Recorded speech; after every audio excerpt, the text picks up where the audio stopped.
So, you guys seen any? You guys go on TikTok and look at the flat Earth stuff on there. Oh yeah, it's beautiful. It's fucking horrible, man. It's gross, man. Bro, I'm about to take that shit over, Neil. Yeah, the other Help I'm me. about to elbow my way to the front of the line. Dude, it's really hard because I get kicked off of every single like live stream because I come on there as a flat earther, right? And they're like, "You're a fake flat earther," just for like questioning the dumb flat earthers, right? And one of the biggest ones on there always kicks me off their platform. I'm like, dude, like, are you fucking retarded? Oh, is it Angels? Who is it, bro? Like The Chosen.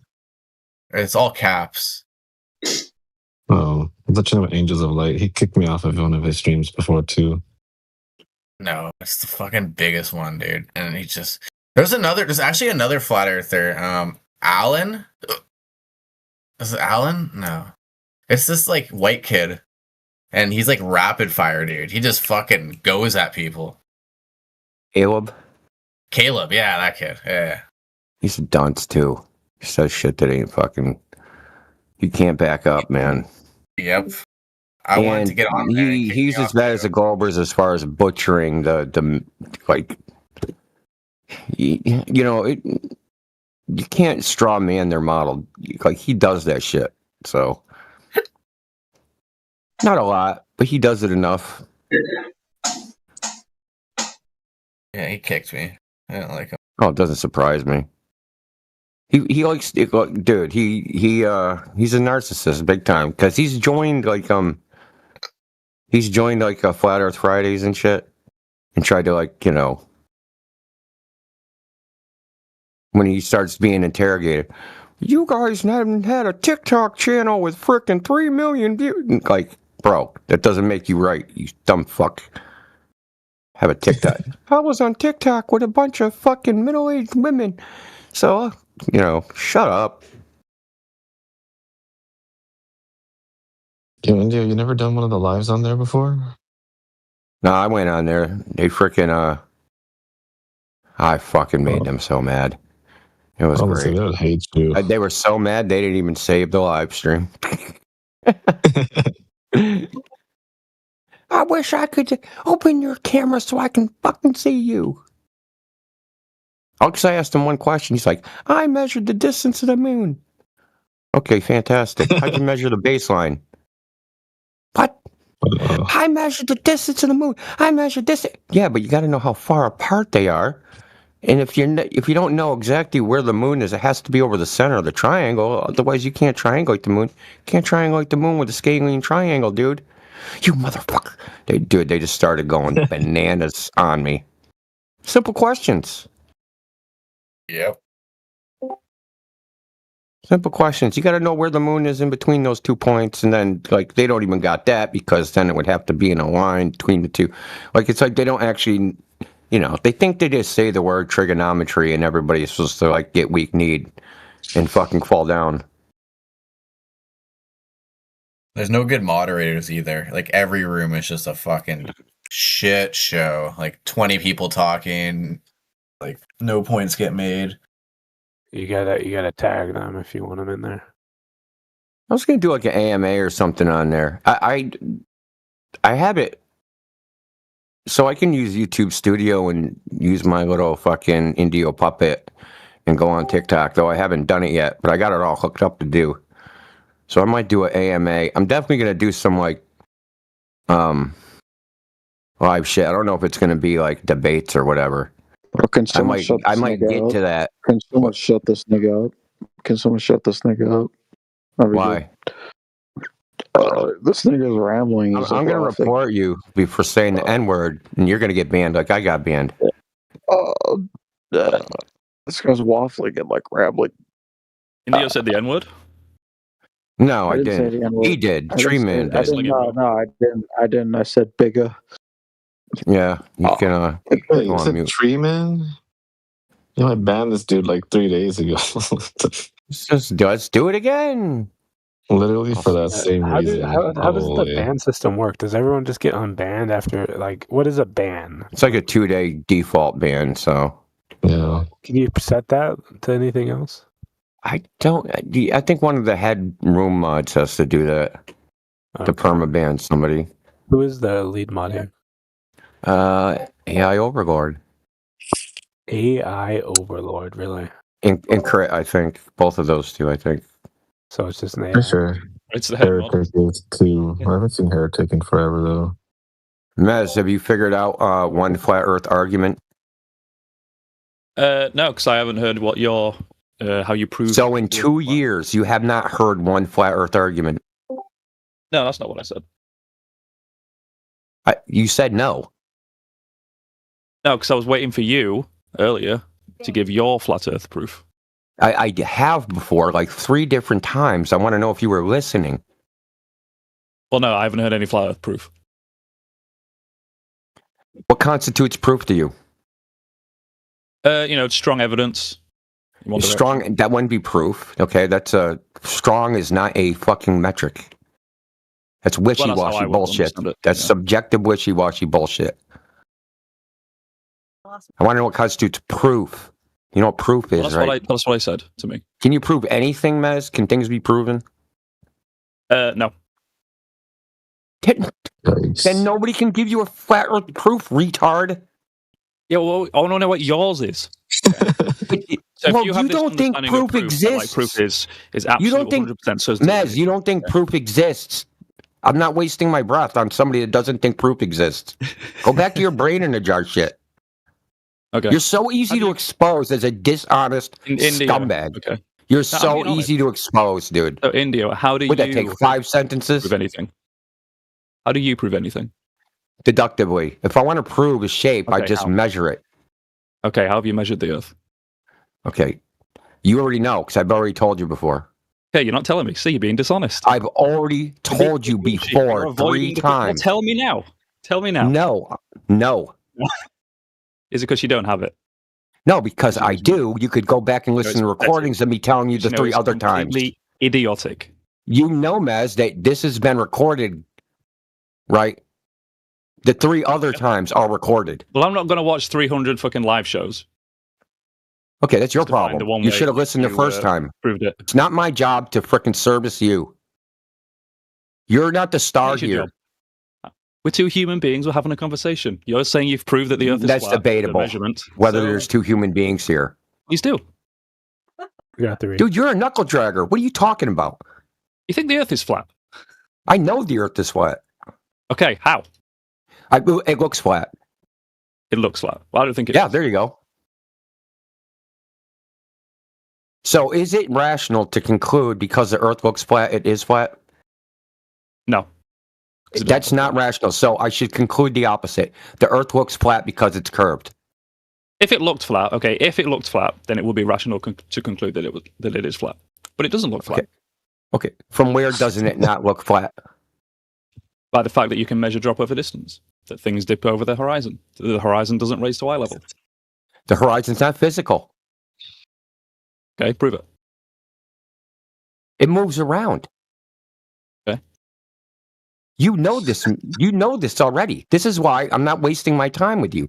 You know this What's already. non-physical about it? That the Physical horizon things move? moves around from the same observation location without you moving. The horizon moves.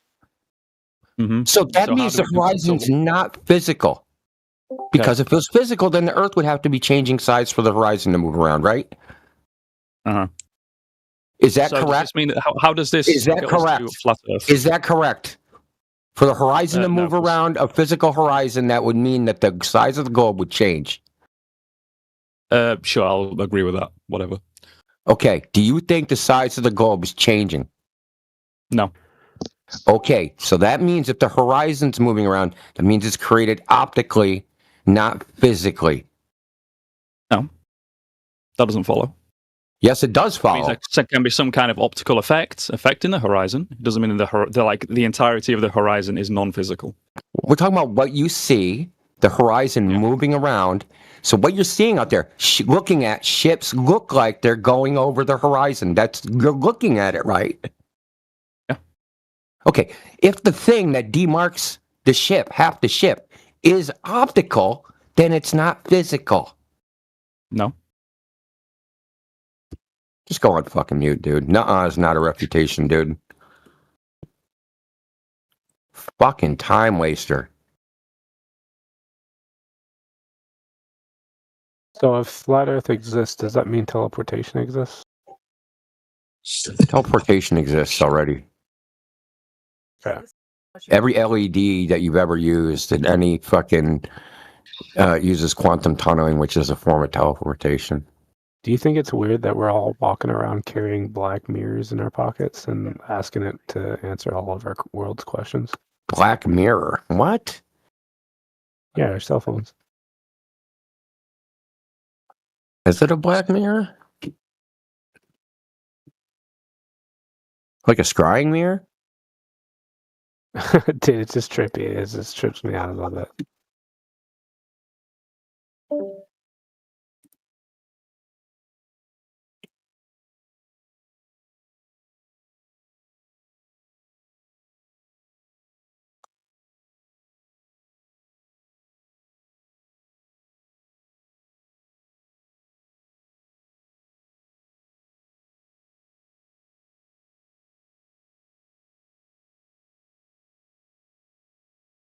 Have you guys ever heard of the horse Earth theory? This shit's so sad, bro. That you guys do this shit. That's how weak your shit is. No, I'm serious That- about the horse Earth. Yeah, yeah. That's how I'm not weak even the kidding. globe our shit is. You guys have to. No, it doesn't matter about global Earth or flat Earth. Earth. It's about the shape. It's what? Okay, so if you take a map or the Google map, you open it up, and you instead of making the United States on the left like they want you to look at it, and the Europe and hold on, my girlfriend's talking.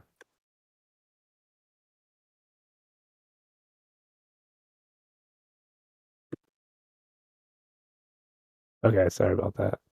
Instead of having the United States on the left and Europe on the right, you flip that around and have America on the right and Europe on the left.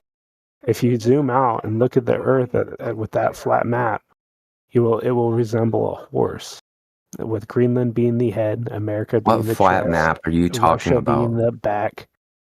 Just on Google Maps, you open Google Maps. You know how like they normally look like they have the United States on the left and then Europe on the right on the maps. Yeah, yeah. On a Mercator map? Sure. Yeah. So if you flip that around instead of America on the left and make it on the front, it resembles a horse with Greenland being the head, with the big mass up there, and then the islands leading down is like the neck bones, and then the chest and back and shoulders is Canada, chest is America, South America is front legs, Africa is the rear. You like legs. post a picture. And then It's like yeah, I'm having a hard I got time it. visualizing it. Yeah, I'll post it. It's right here. Sorry, my girlfriend is dressing up some dude in this game, but this is. I'm sorry. I was Yeah, like, I know. you That's what I got walked a into, bigger too. problem to deal with. Hold on. Your girl's dressed like a dude? No, she's playing. you this get tagged game and tonight? She's streaming someone right now. But anyways, if you look at the map right here, so Greenland the head, the neck is the islands leading down to Canada. America's the chest cavity. South Okay, America. great. You have pareidolia. So fucking what? I mean, But I yeah, sold some toast that looked like Jesus Christ on eBay yesterday. So speaking who of Jesus cares? Christ, it might actually answer what the Bible's talking about, the four horsemen. Because the four horsemen are all riding the four horsemen are all riding their horses, and the horses represented in different stages, like through war, It's like super. all these things, governmental control, to the end, and it could be all stages of the earth. These are all stages of the conditions of the horse they are riding. Because if you look, the people aren't different colors. It's just the horse. It's just people. Okay, you got a on- vivid on the earth at that imagination. You time. just have pareidolia, dude. Pareidolia is when you see images and random patterns of shit. I see it in the Bible. I see it in a lot of things, like clouds, for instance. I can sit there and like have a conversation with the clouds. I can hear the wind and hear Well, poems that's- like. I hope your you know- girlfriend hears you, dude. Have you ever? It's the end have of you your ever seen- relationship. have you ever seen a flag kind of flicker in the wind? I imagine that to be like God's voice. You know what I mean? Awesome. I don't know if I'd rather talk to Mez or you. And I fucking hate Mez. Well, you better deal with it because I'm going to be here for another 20 minutes. Ugh. The I great don't actually episode. have to deal with it the same way I'm not dealing with Mez right now. Because Mez can't answer a fucking question. He keeps asking me for proof when he doesn't believe in proof existing. Well, you guys bicker about this quite a bit, don't you? Well, why would it? He doesn't believe there is such a thing as proof at all. Not just flat Earth at all. That there's no such thing. That doesn't exist. Like existence is just a simulation kind of shit, or what? I guess he thinks he's a brain in a jar. Brain in a jar, exactly. And we're in a brain in a jar inside of a huge capsule that, if you zoom out, is just the size of a marble that's in a bag full of other marbles. And those marbles are all used for specific tasks, and ours is to mine gold and to expand technology. Yeah, Mez. Mez is trying to project his frickin' mental infirmity on us. It's crazy, dude. Mez, you're just a troll. You're How do you know just he's a troll. trolling? What if he has that? He's been in here for 2 or 3 years. I asked him earlier, Steelman won Flat Earth argument, and in 2.5 years, he has not listened, even once. Now, this dude, you got to remember who we're talking about here. Mez, he started a group with 5 other than him, Globetards, Yeah. called Globe 46. They had a little freaking debate clan that would come in here and try to debate us. Oh. Now, I have another name for GF, which is like, I mean... I know Crit pretty well. He goes to a lot of my servers and advertises. No, you didn't ask for evidence. Now you're lying. Now you're banned. What? What are you talking about? I'm not talking to you. I'm talking to Mez. Oh, he's in chat right now. Do I have him muted or something? I don't accept lying at all. 2-day ban. Oh wow. I wish it could be longer. You should be permanent banned from this channel, but that's just my opinion. He should be probably I didn't even permanent banned. notice him. I think he just goes from he was the idiot talking in the beginning. Oh shit. Okay. Mez. Yeah, he Mez has been coming in here since this was a regular channel 2 or 3 years ago, and he cannot repeat a single flat Earth argument, even though he formed a group called Globe 46 to quote unquote debate this topic. He intentionally he sticks his fingers in his ears and goes nya nya nya nya nya. It's a tactic. It's called ask, ignore, repeat. Where you ask a question, you get an answer, but you ignore the answer, and then you repeat the question, and then say you didn't answer my question. Yeah, bro. Not only were we here for a couple of years, we were the #1 voice channel by more than double of the next 2 channels sometimes. So we have tons and tons of concurrent hours talking about this with him being a guest, and he still is too dumb to make an argument that we've made. Yeah, I'm sure our Clipcord has a clip of him up. I could probably just look on there.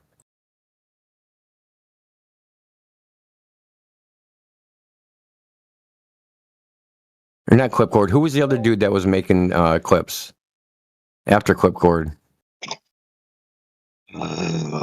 Imagine? No. There was someone in between. Doesn't Crit make videos? Can't remember. Pretty sure Crit makes videos, right? I guess AI you'd know, right? I don't know if he makes his own videos or if he just clips them out from the live stream. Live stream, okay.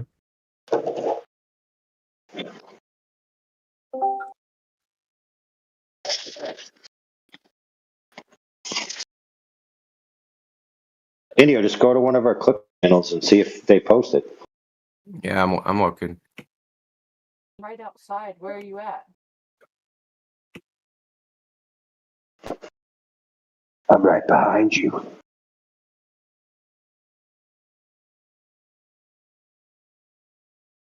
She knows I'm right behind her. All right, good.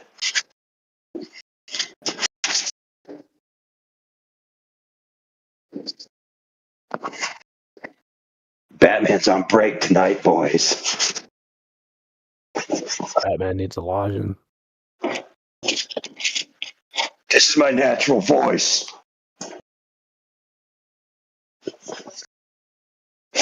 Bro, you ever seen Pete Holmes' comedy where he plays Batman? It's so freaking hilarious. Dude.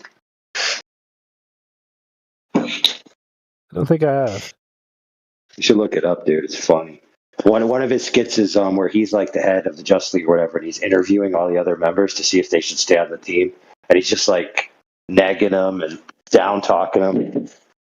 Like Aquaman, he's like brings Aquaman, and he's like, "All right, what's your powers?" And Aquaman's like, "All right, so I can communicate with undersea creatures." He's like, "All right, talks to fish." Any other powers? He's like, "Well, I can teleport our whole team on the water." And he's like, "You know what else could do that? A boat."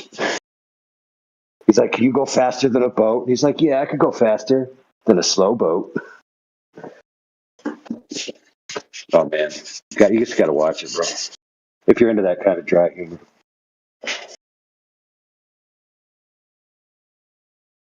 You know, people like Mez thrive in discords like this because there's zero accountability here. Zero.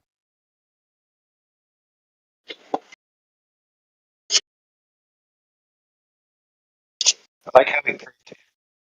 So there's a couple of images where there's coins disappearing on a tabletop, and he proved they were taken with a camera below the tabletop by showing a picture of his camera below a tabletop.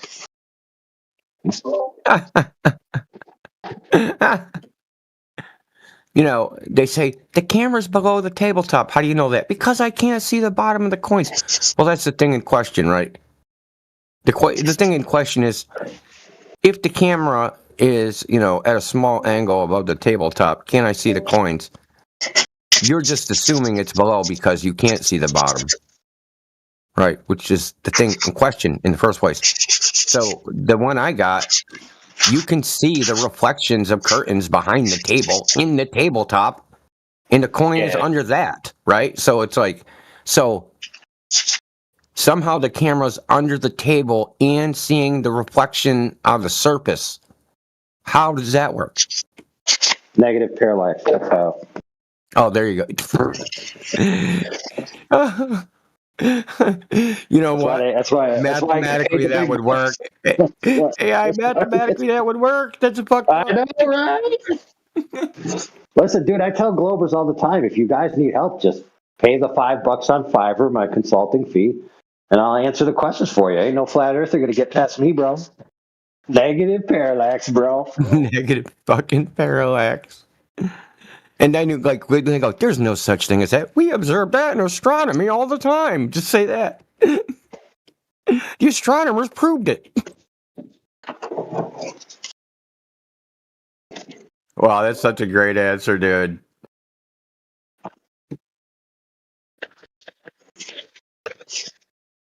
Oh, another genius.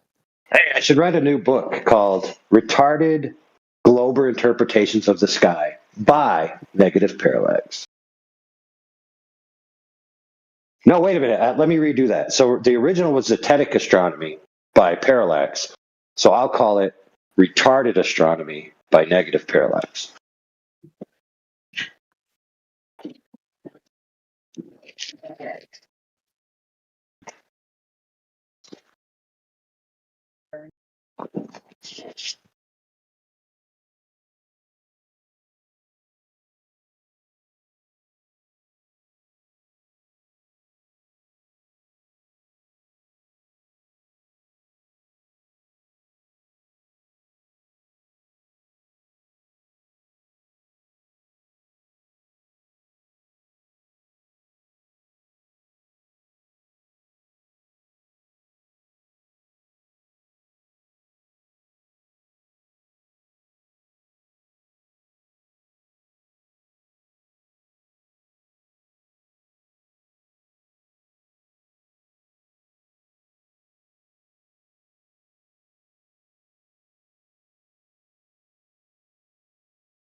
Imagine if I actually reported all the people I said I was reporting. I only report people that say kill yourself. Promotion suicide is not cool. I'm getting reported by somebody. I'm on notice.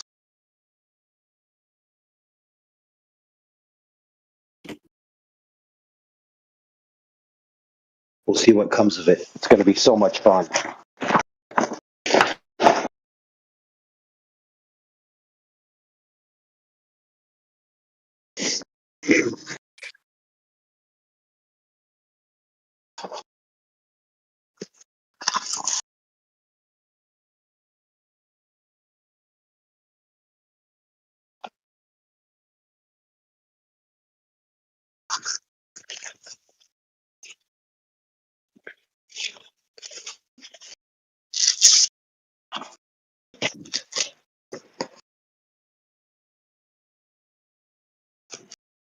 Oh, man.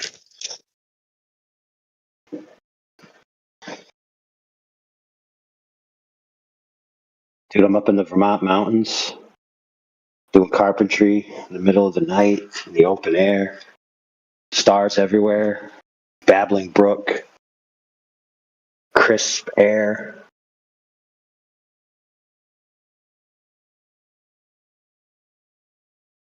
Maz, you know what crisp air feels like? Oh. Wait a minute, did we just ban him? Caught him and he's not even here.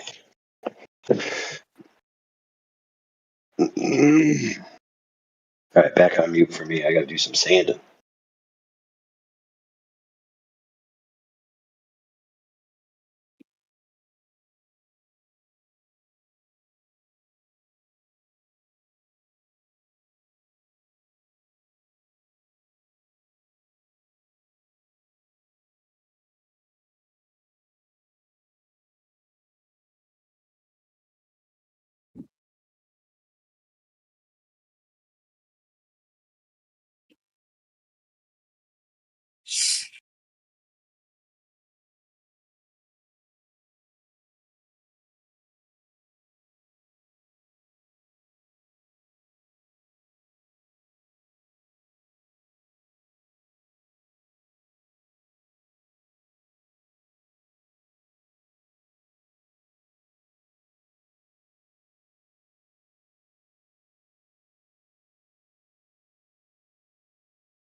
I can't believe you've never heard of the horse Earth theory before. Crazy. I thought everyone knew about that. I heard of the Horrors Earth theory. What, there's a bunch of whores on Earth? Fucking lots of them. I heard about the 7 over They don't 6R use it. Earth theory.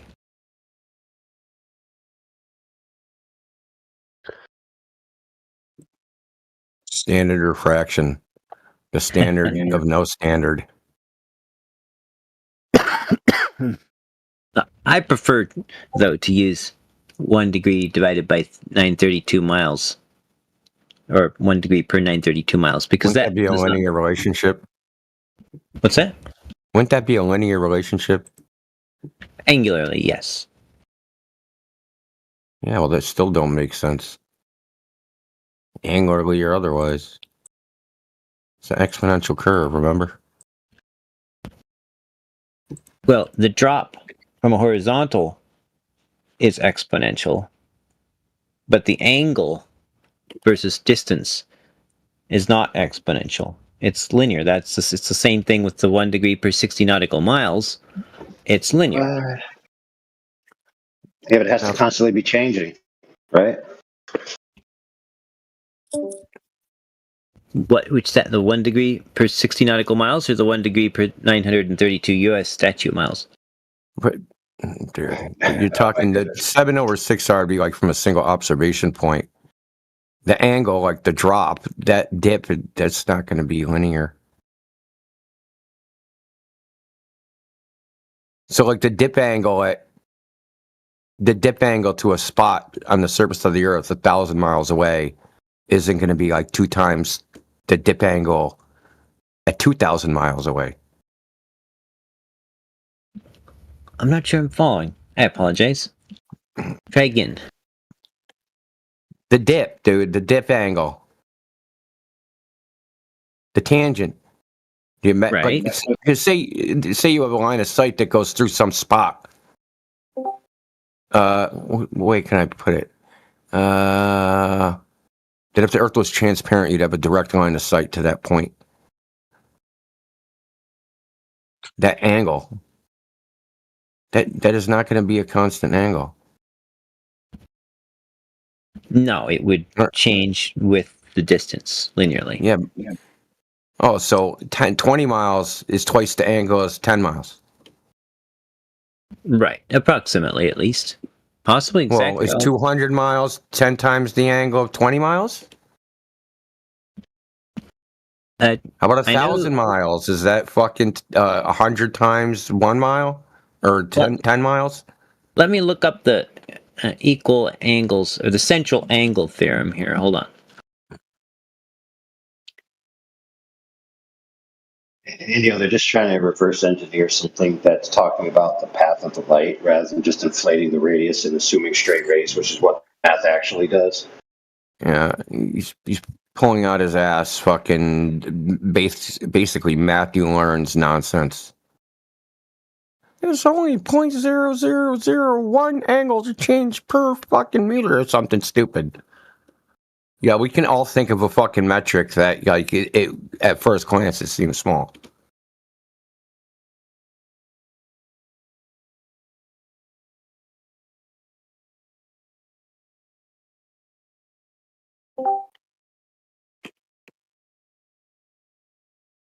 Dude, that was Scott Mackey's favorite thing to say. It's only like 0.01 of a degree over, 100 miles. Yeah, the same thing with the air pressure thing, right?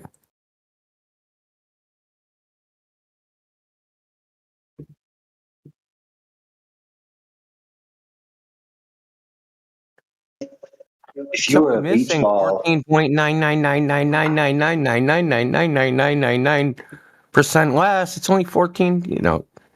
That bull crap, right?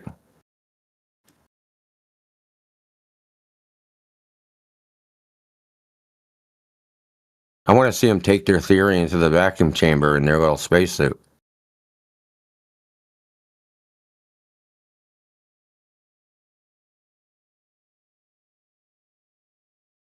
You remember that argument where they're saying it's only 14 pounds of pressure per square inch difference.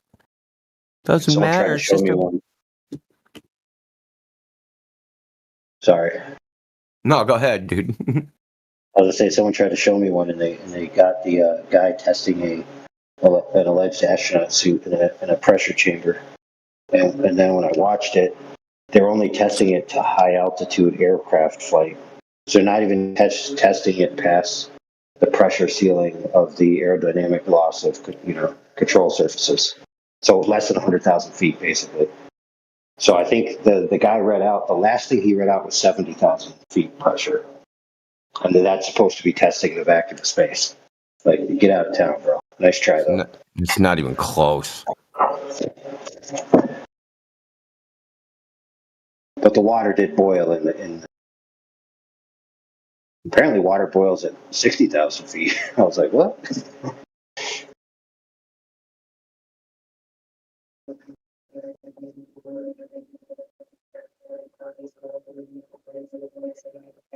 Yeah, that's nowhere near what you need to be demonstrating.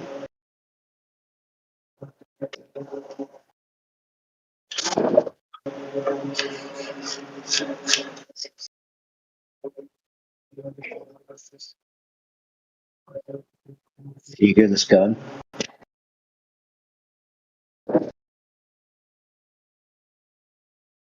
No? Sweet. Chris works good, bro.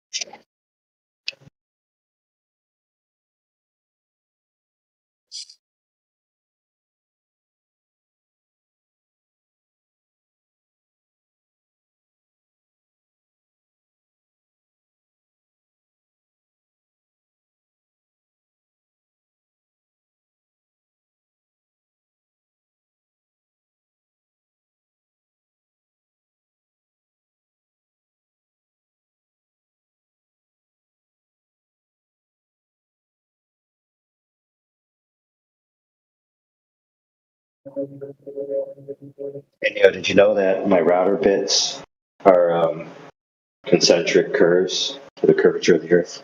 So that way, when I'm doing my router roundovers, I can make sure it accounts for the curve of the Earth. Pretty sweet.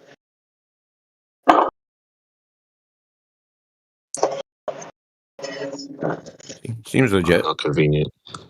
I know, right?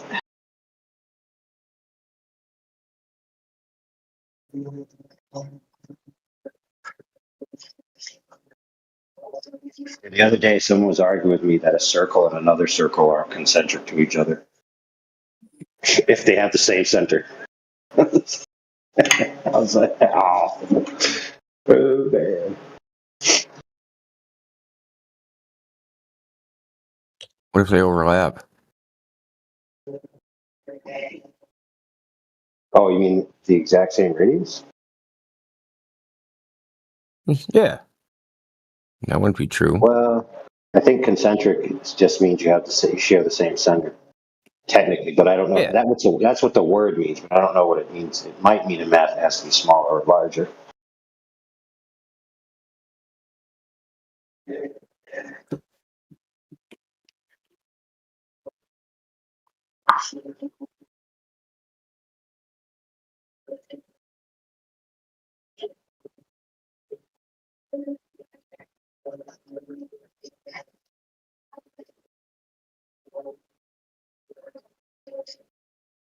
Anyway, just for the record, the coin thing, Jesse, I don't think the coin thing in the camera.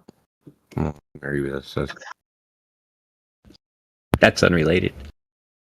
Well, I just want to say, because I just saw your good old video here, I don't think Yeah. that's a good argument because the lens itself is large.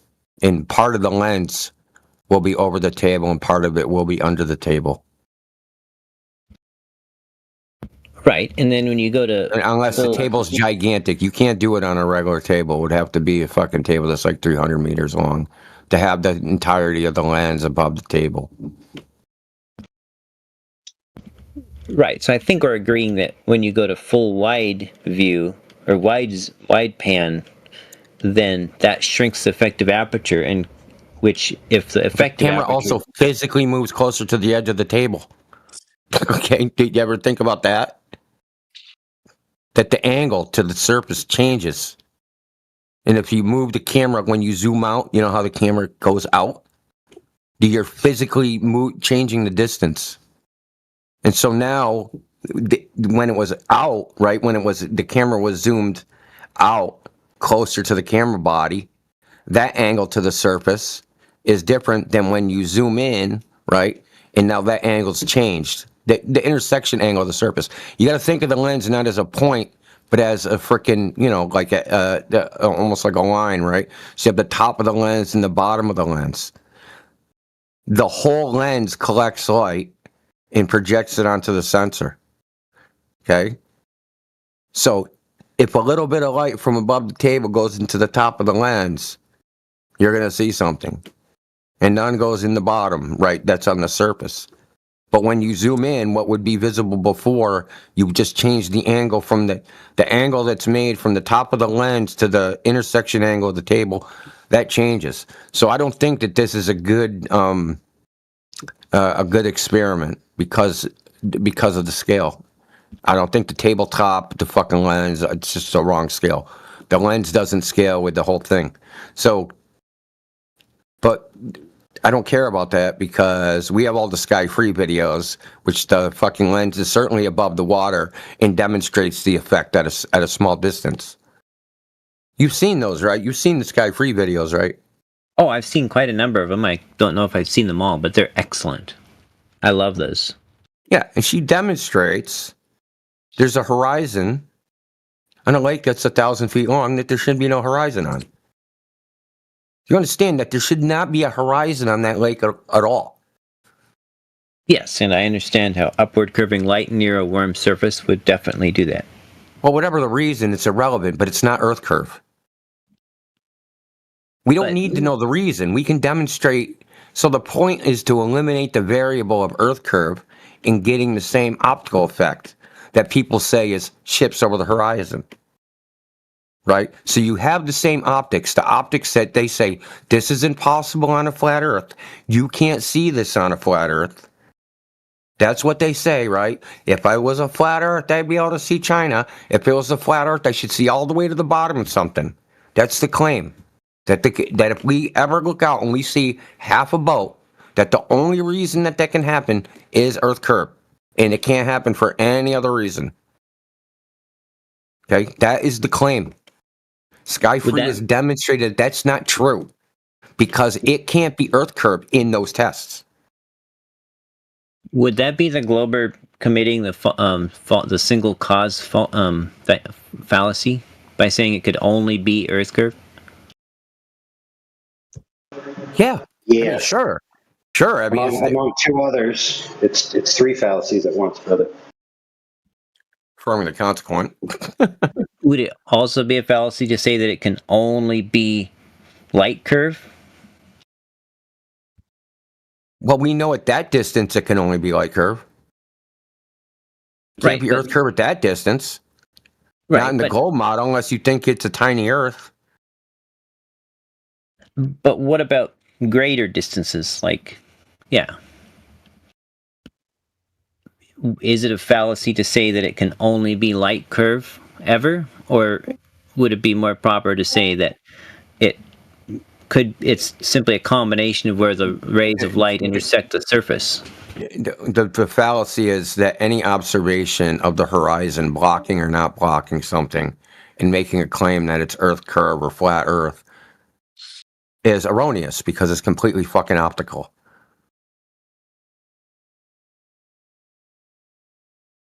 The horizon position is completely optical. It has nothing to do with the geometry of the Earth. Well, not nothing, but, you know, it isn't because the surface is curving or anything like that. Right. Watch this, Indio. Jesse, to combat this, you need to show Indio an example of the physical horizon being photographed. Go ahead, please. What is a physical horizon? Good question. The thing that blocks boats and the sun sets behind, Jesse. Didn't you know that? I mean, by definition, by traditional definition, the horizon is an optical thing, not a solid thing. Of course, optics is part of a branch of physics, so if you're going to grant me that, then any photograph of the horizon is the physical intersection of the rays of light with the surface of the water, right? Yes. But where you see the surface of water end, right? Where you can't see any more surface of water. That's not where the Earth starts curving down.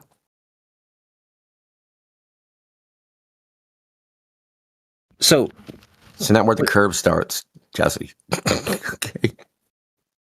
So we agree that it's a fallacy to say that only water curving could cause bottom-up obstruction close to the surface. Exactly, and it's only taken fucking 8 years to get here. But can we also agree Something that I realized in fucking goddamn 30 minutes fucking is taken, you know, I don't even know what. Look, if I have a line of sight that's parallel to a surface, can I see that surface? It depends. If there's nothing no depends. Parallel. My line of sight has to intersect the surface to see it, right? Let me ask it another way, Jesse. Can any optic have a 0 degree field of view? No. Okay, so the surface of something like the Earth is you're at a 0 degree angle. Can you see the surface? You wouldn't see anything if you've got a 0 degree. A 0 degree field of view or angle of elevation. Angle, dude. Angle. The angle of intersection. So your face is on the ground, dude. With your eye. As close to the ground as you can get it. In fact, you're in a hole and your eyes, the fucking edge of the hole takes up half of your eye. You sure couldn't see it very far.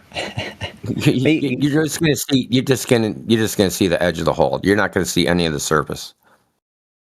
Well, technically, if it's a very smooth surface, but the whole point is, it's because your line of sight is parallel. You don't have a line of intersection. And half of your pupil is above the surface, then actually you will be able to gather a small amount of light from the surface in the upper half of your pupil. Maybe. Depends on that angle. It depends on how big the hole is, how close you are to the edge, a whole bunch of other shit. Now, we know that the theoretical limit would be 0.02 degrees, whatever that angle of intersection is. In that, even if the surface extended past that point, right? So there'll be an angle. So say a mile away is 0.04 degrees. That the surface is, that your intersection angle. And then 2 miles away, just 0.02. Well, people think that, well, there's more surface. So because there's an infinite amount of surface past that point, I should be able to see it. They think of it as an amount and not as an angle. All the surface, no matter how infinite it is going to be in an angle smaller than 0.02. Doesn't matter how large it is. The angle is so small you can't see it. And people can't, this is something I've been battling for 8 years. People just can't seem to comprehend this. And to me, it is so fucking basic and simple if you just think about a checkerboard and the squares on a checkerboard. If you're on an infinite size checkerboard, what do the squares do as you look out to distance? Right? Their orientation changes and your line of sight gets more and more and more parallel. And at some point, you are no longer going to see the black and white squares as squares. They are just going to be a horizontal line, and past which you can't see anything because your line of sight is effectively parallel. And that's going to be your horizon. That would be in a perfect world in a vacuum, but we don't live in that perfect world in a vacuum. We live in a world with meteorological conditions and air, and our eyes aren't perfect, so they have contrast problems where they can't differentiate blue. But we have the fucking blue water and blue sky, and we're trying to figure out where the dividing line between those two are. So that's a problem. Then you got reflections, and then you got frickin' the roughness of the surface of the water. So there's a whole bunch of factors, variables that go into where the horizon, quote unquote, appears to be. But we can certainly eliminate by experiment that the horizon cannot be the curve of the Earth. Well, why could it not be a combination of the curve of the Earth and the curve of the light, where they intersect or are tangent? It could be. We're waiting for someone to demonstrate it experimentally that it's possible, not just say it. See, we've demonstrated from our side that things can be obstructed bottom up on a flat surface. Now, the globe side has to demonstrate that a curved surface can not only look flat, but can make the horizon extend in distance or look closer or further away. But no one's shown that experimentally. Now, they've shown experiments where they use CO2 or methane or something, and they've made something that was behind their curved surface peak appear where it didn't appear before. But that's different than making the horizon move around. No one's ever succeeded in make the horizon appear in a different place. Right? Where they take their little lump, their little curved surface that they're looking down with the camera, and they make that thing change. The peak of that hump either flatten out, move further, move closer. It doesn't move no matter what they do. No matter how much CO2 they pour on it, no matter how much butane they pour on it, no matter what they do, no one's ever managed to make that shit move around. But that's what we're observing in nature because we're trying to do an experiment that's analogous to nature. What are we seeing in nature? We're seeing the horizon move around. Oh, we can make the horizon move around by changing the qualities of the air and temperature on a flat surface, but we can't make the horizon move around on a curved surface no matter what we do.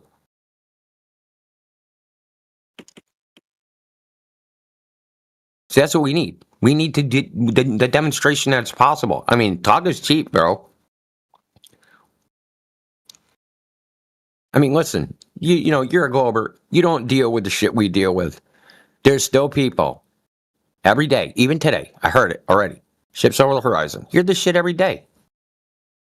Ships over the horizon prove the Earth's a globe. I just saw it. Just saw it on TikTok. Just saw it on X. I can go all over the place. Any freaking social media platform. Someone will be saying, you know, it's cut off. I should see the bottom. If it's a globe, this is impossible on a flat Earth. I hear it every day. Now, maybe you're freaking some enlightened Glober that knows it's not impossible on a flat Earth.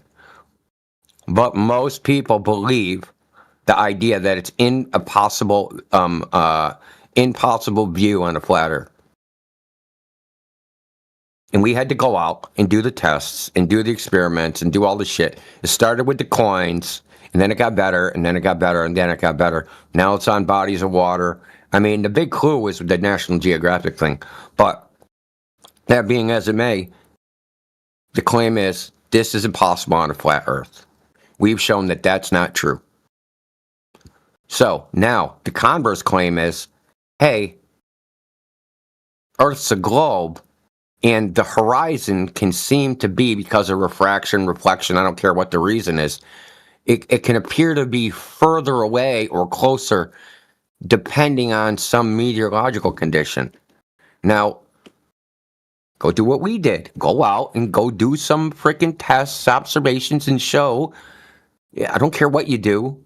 As long as it's near analogous to the conditions of nature, show that it's possible. Instead of just saying it. Look at these equations. It's possible. Look at the equations. Even if those equations said that, you'd have to actually go and test it and show it. I think nothing I said is fucking unreasonable from a so-called scientific viewpoint. Yeah, and you could actually do this yourself with your own eyes and experience it in your own mind, like witness it in a first-hand, present observer knowledge, just by going to a short lake. Pick a short lake for the reasons we just described, and you just lower yourself in the water. Pick a site across to look at. Lower yourself in the water. The things on the other side will disappear before your head even gets close to the water. And keep in mind, like we said earlier, the apex of the arc that's an alleged curvature at 1,000-foot lake is like a fraction of an inch. I think it's like a 32nd of an inch. So that's not going to be blocking anything. So you're going to witness things disappear with your own two eyes, unequivocal proof that can't possibly be obstructed by the water that's between you and it. And so that claim that this phenomenon can only occur if the giant earth curves in the way is just stupid. It's one big fat lie that everybody bought into.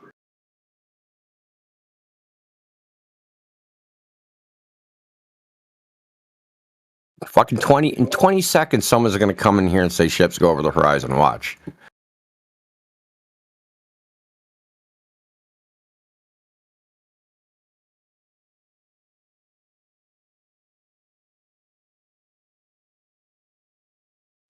That or somebody will come in here and say they can always be zoomed back in completely. Yeah, that's. I mean, yeah, sometimes that can happen, but that's, you know, I don't really know what to say about that. That's luck. Sometimes I have a video right now, like when you're zoomed out, it looks like half the fucking boat's gone, but you zoom in and you see the entire boat.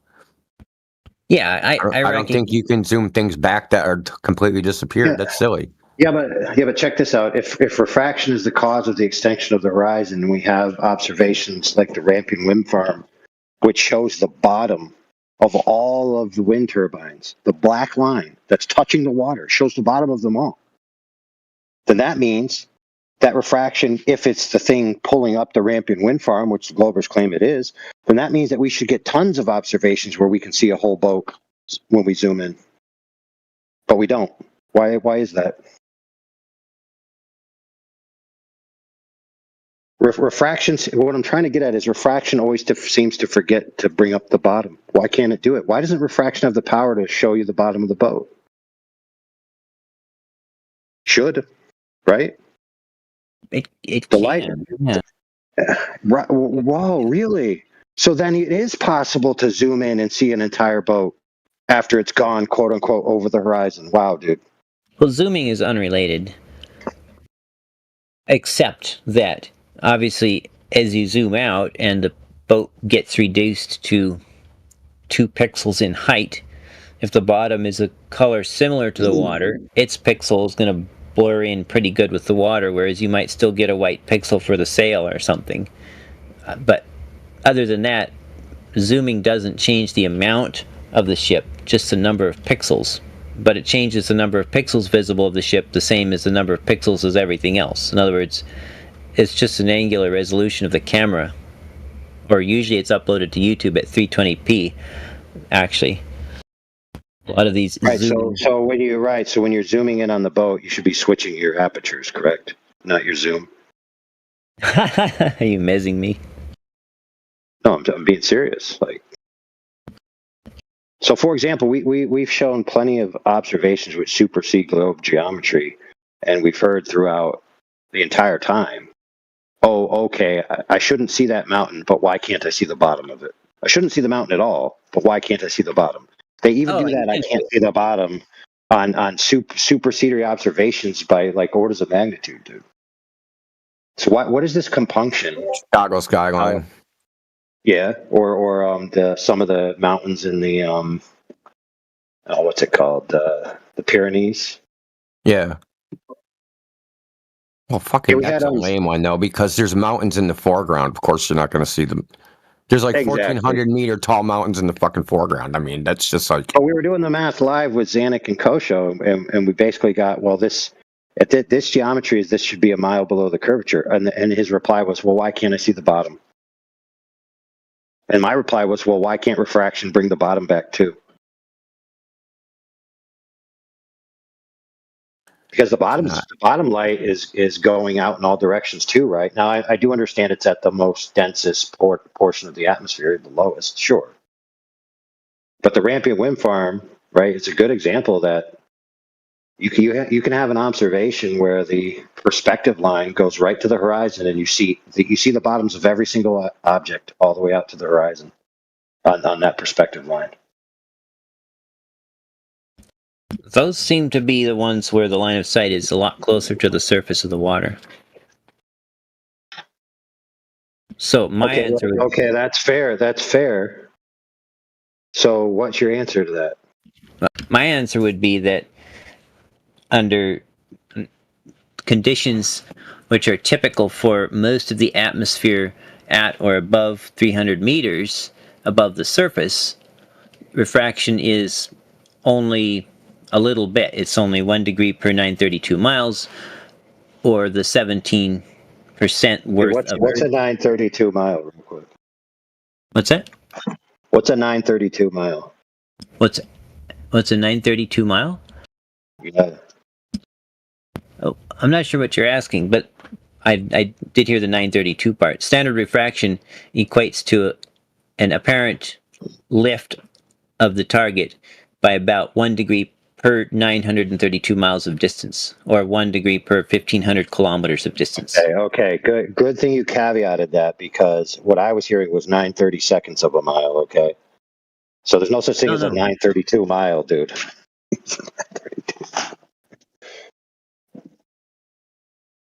All right, thanks for clearing that up. So approximately 1,000 miles, dude, right? What's So that? what elevation is it? What elevation is that at? That it would do that? It's not a hard cutoff line, but typically above Is the about gradient steeper or less steep going closer to the ground? it's typically steeper. Okay. So we should see farther the lower we go. Because there should be more refraction the lower we go, right? It should cancel out. The horizon should actually be stationary. Because the refraction should cancel out us going lower. If standard refraction, You understand what I'm saying, right? bear with me here, if you want. Well, do you understand what I'm saying? I think that so. Because as you get lower, the horizon should get closer, the geometric horizon. But if refraction is lifting it up, then the horizon should be getting further away. What side's winning the battle? The elevation or the refraction? The elevation wins the battle until refraction equals or exceeds Earth curve rate. Then the horizon starts getting farther again. Well, I mean the general rule, dude, not the general rule. The what? Well, no, he was following. Hold on, real quick. He was following the general rule. No matter what the observation is, insert globe. Well, I assume that because I'm the glober, you're asking me what my answer is to how it works on a globe. If you want me to steelman a flat Earth position, then say so. Otherwise, okay. So this is something I realized like a year ago is that because of Mick West's calculator says observations closer to the water should not be done because there's more refraction. Okay, fine. So does refraction cancel out the elevation change? I don't know. So if I get lower, well, because if I'm at 3 feet and I'm at 6 feet, the horizon distance is two different things, right? But then 6 feet refraction and refraction from an observation of 3 feet are also two different things. According to the globe, it's increased as I get lower. So if the refraction increases and increases the apparent radius of the Earth, which would increase the horizon distance, we also have the globe geometry decreasing the horizon distance at the same time. The question is it at the same rate or equal or greater? That's what I'm asking you. And that's what I'm saying is when the refraction lifting exceeds 8 inches per mile squared, then the horizon starts getting farther.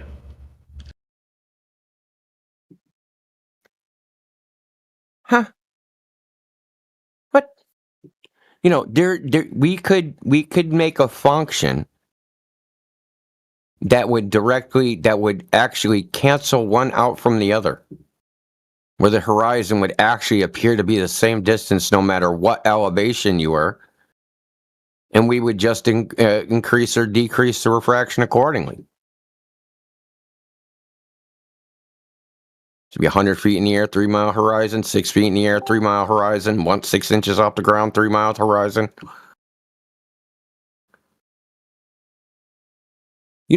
Making a theory that's like unfalsifiable is right. Do you think that the globe Earth is falsifiable? Hypothetically, I'm not saying it to admit that it's been falsified. I'm just asking, in theory. In my opinion, can we make an observation? Okay, what would that observation look like? It could be measuring distances between distant points all over the surface and forming a distance triangle, a trilateration mesh. It could be measuring. You mean like geodetic surveying? Are we going to get rid of the reference ellipsoid? Or are we going to just import that? No, you wouldn't. No, yeah, just start from scratch. Like, let's say. They've done that. Well, not flat earthers. Well, it's called the Public Land Survey System. They've done that. But they're obviously trying to hide the true shape of the Earth. They don't use any geoid. There's no geodetic surveying. Everything is grid squares. Oh, how much of the Earth does it cover on one datum? Well, I mean, I think they did some of Europe and some of East Coast. I mean, yeah, you can make grid squares on a limited amount or on a limited area of a globe anywhere, but if you cover the entire globe with those grid squares, they're not gonna line up on their axes are going to be at different angles, and their scaling is going to be different. How are you going to know when they're at different angles? What are you going to do? In other words, see, this is the problem. Always is the starting origin of coordinates. That point. What's it going to be? Is it going to be the sky or is it going to be the ground? Because if it's the ground, we can make any fucking goddamn grid we want of anything in our imagination. It becomes complicated when you try to match the ground to the sky in the latitude, longitude coordinate system that's the celestial sphere. Then it becomes complicated. It's not complicated until you do that. Right. That's why I'm advocating for flat earthers and truth seekers like myself coming up with a way to use, say, ham radio to independently measure the straight line or the propagation line distances between points on Earth without relying at all on any other globe stuff. Ham radio. Right. Well, that allows us. Claim there's like super refraction and shit. Like, how are we going to use that as a measuring device when they say fucking a bunch of bullshit about it? As a distance measuring, as a time delay, just using its time delay. Yeah, well, super refraction will change the time delay because that's what refraction is a change in the speed of light. But it won't change it like, on large, it won't change it by 3 times, maybe 1% or 2, if that. Really. I mean, they claim that super refraction lets you fucking radar shit from 4,000 kilometers away. Well, that shouldn't bother. Have to change it a lot. You have a 4,000 kilometer fucking optical path, right? And, you have a reduced speed of light along that distance. I mean, I don't know. I'm just saying that it seems like it's a problem with me because I think we need to use some other frequency, like X-ray or something that's more transparent to the air than radio waves. Well, okay, so it's about 2,000 fucking miles. Proton beam, dude. My protometer is in the shop right now. Well, I mean, it doesn't even have to be this fucking complicated, dude. But I mean, hear me out. Let's say it's about 2,000 miles between Seattle, Washington, and Chicago. Okay? And even if the speed of light were 1% off between those 2 points, that's a 20-mile error. Right? Okay. So, even if we perform that measurement with the delay of ham radio signal, and even if we have, goodness, we could have a 2%, a 40-mile error. That's still going to give us a pretty good idea of the distance. And then as we add on a lot of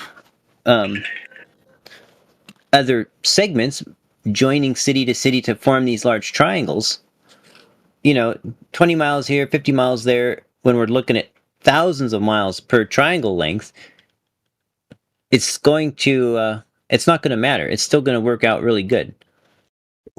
Yep, you're still going to be making planar triangles, dude. I mean, I don't know what you're thinking. Well, it would be what all the globers are saying, bring us a map, where's your map? It would be that map. It would be a literal scaled map. We'd be able to determine the actual distances between the actual true physical surface distances between points with a very reasonable margin of uncertainty. Okay. And then what?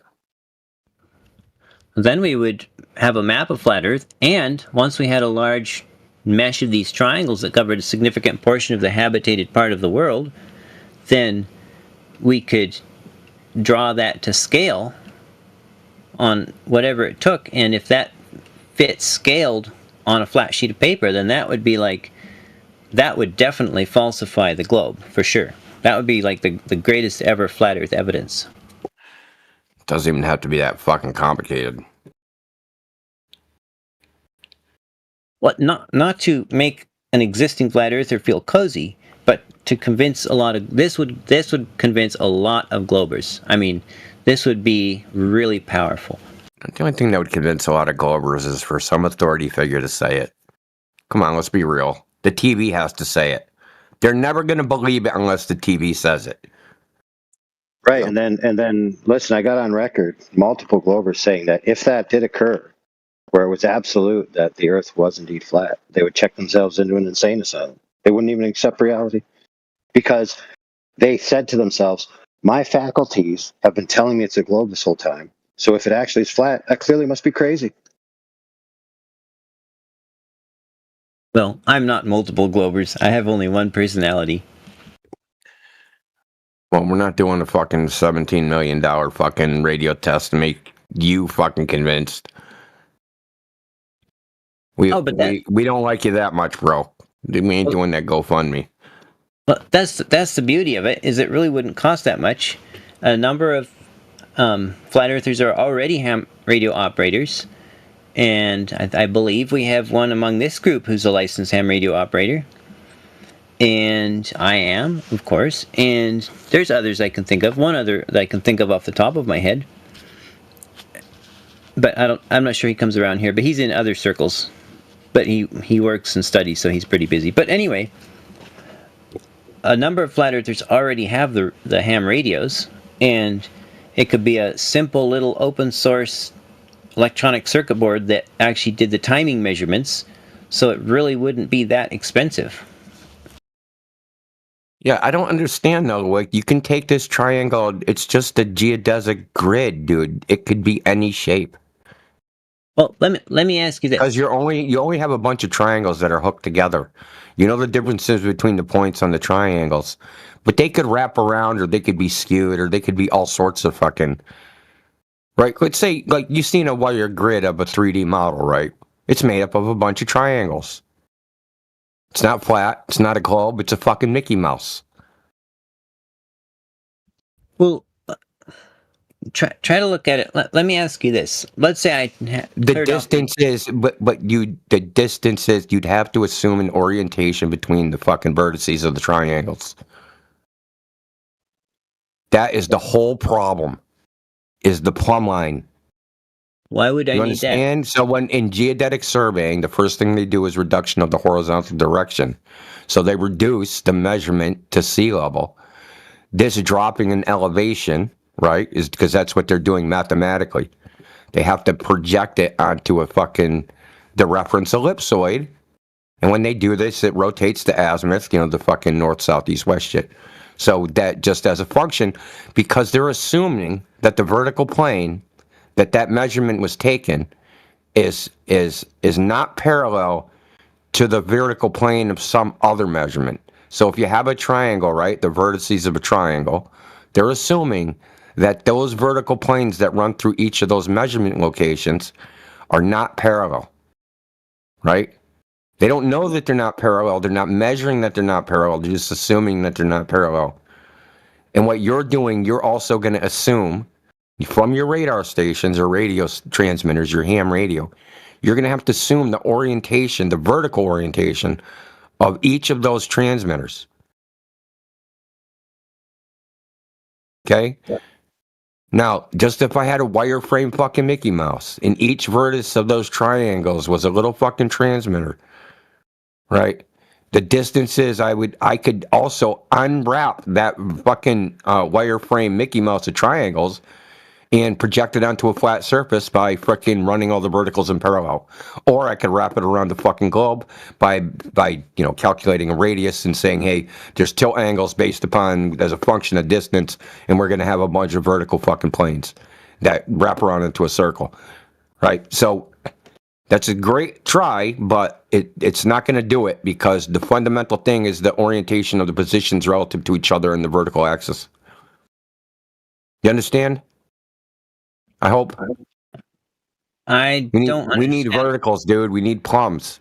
I don't understand why we need plums or verticals if we're just measuring distances. Because you can have a geodetic network of triangles that can be fixed into any shape. Okay, let me ask you this. Let's say You play video games, Jesse? Rarely, no. Okay. Do you know how a video game model is made? It's made up of a bunch of little triangles. Okay. Okay. In that little model, say it's fucking Mickey Mouse. We make a 3D model of Mickey Mouse. Before Mickey Mouse has a skin on and looks like Mickey Mouse, he's just a wireframe of triangles. Now, those triangles are going to have sizes the same way that the ham radio triangles are. And you're going to create a geodesic grid of freaking triangles. But the verticals, the normals to all those triangles, the normal is the intersection of the direction, the perpendicular to the fucking direction of the horizontal, right? So you have to figure out what those are to know what the layout is of the triangles. You can take all those triangles and fix them in size and distances and form it into all sorts of different shapes. Just knowing the distances between triangle vertices isn't enough. Because they can mean anything. Well, the OpenGL or whatever, the 3D rendering engine actually stretches and shrinks those to fit the model. That's the skin. I'm talking about the triangle. You're talking about the skin that wraps around the model. Yeah, that has to be a distorted, because they start with a rectangle. It's just basically like a photograph, right? It's just a rectangle fucking JPEG that they wrap around the model. And because they start with a distorted image, it's like a skin. That's literally what they call it. It's called a skin. But the underlying wireframe itself can be unwrapped, right? You can actually go into Blender and go unbind, ungroup, and click a bunch of vertices, and then manipulate all the triangles. But you can maintain the triangle shapes. This isn't like a Slinky, where all the triangles are starting to distort as you unwrap them. They won't distort. Oh, but you're cutting them apart. They're no longer. Okay, yes, you're cutting them apart, and you can put them on a plane. But if you measure any individual triangle, it's unchanged. Well, but what if you didn't cut them apart? Don't cut them apart. Just keep them together. That's what a mesh would be, right? Yeah, but but the only way to know whether they're connected or not connected is the fucking normals, the surface normals. That means the verticals.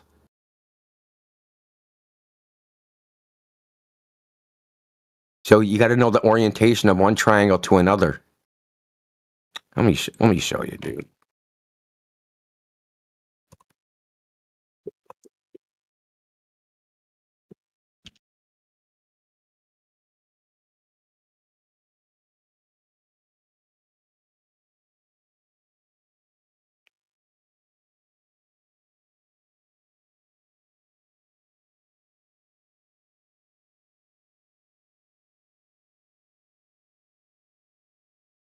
Yeah, that's a good image. Pretty good. So, right, so you got this surface, right? And there's it's made up of a bunch of little triangles. Okay? Okay, so this... And all those little lines, those vertical lines are called surface normals.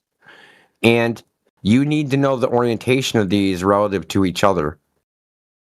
So you have to make a vertical measurement to know if they're tilted. Now, if it's a ball, right, they're all gonna tilt away from each other at a certain rate, right? So 69 miles, they'll tilt away from each other 1 degree if the Earth's a globe. But you have to measure that. You can't measure it simply by measuring the horizontal distance of the triangle. It's not going to give you that information. Okay, so I recognize that you would not be able, with this method, to differentiate between a cylinder and a flat Earth, okay? Because you can peel the Or any side other off. thing. You can peel the side off of a cylinder and lay it flat on the table, right? But you cannot peel a half of an orange peel off and lay it flat on the table without it splitting, right? Yeah, but you're not going to have enough data even to say that. I believe we would, actually.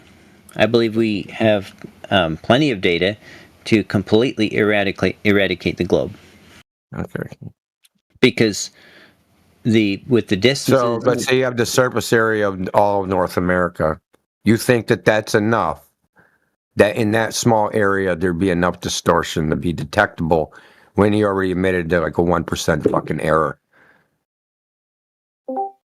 Definitely. And then especially... Definitely not, dude. Fucking... Definitely not, Jesse. What are you talking about? The distortion would be across the whole... You would need the entire... Like, okay, so you got the entire surface, say a globe, made up of a bunch of fucking triangles. Then if you tried to unwrap that, right, you would get some fucking distortion if you tried to unwrap that and stick it on a plane, right? It would be fucking... It would have distorted... I mean, you could do it. It would be just bumpy. It wouldn't fit right to the plane. It would just be a bumpy fucking surface. Now, that's fine, but that would be if it was the whole fucking surface area. If you just have a subsection, right, North America of a globe, that subsection, the undulation of the fucking distortion would be so small, it wouldn't be measurable. They say that the Earth has 193 million square miles of surface area. But since ham radio operators communicate across all from any one continent to any other continent, we could really get a pretty comprehensive coverage, couldn't we? I mean, look,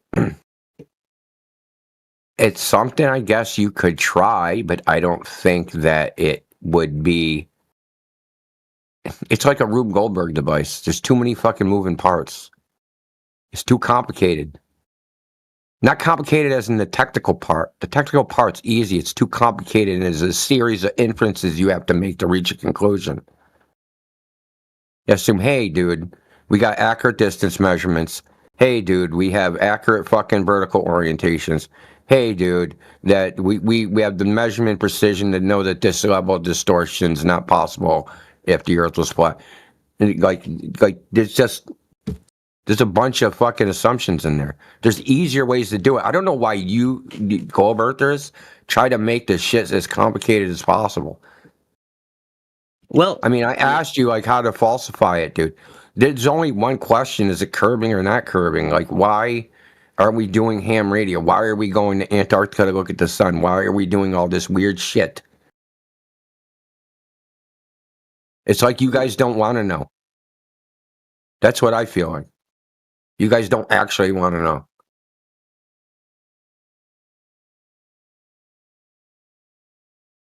Well, I think it's a very simple, very good test, and I think it would very effectively... But it's loaded with assumptions, Jesse. Didn't you just hear me? You admitted you would have a triangle mesh, and you admitted that mesh, you know, could be put on a flat plane and there'd be no distance differences. You're fundamentally, you're trying to measure a distance, and then from your distance measurements, determine, right, the form of the surface, right? There might even be, like, I'm not an expert in fucking topology, but there might even be a mathematical reason why this isn't even possible.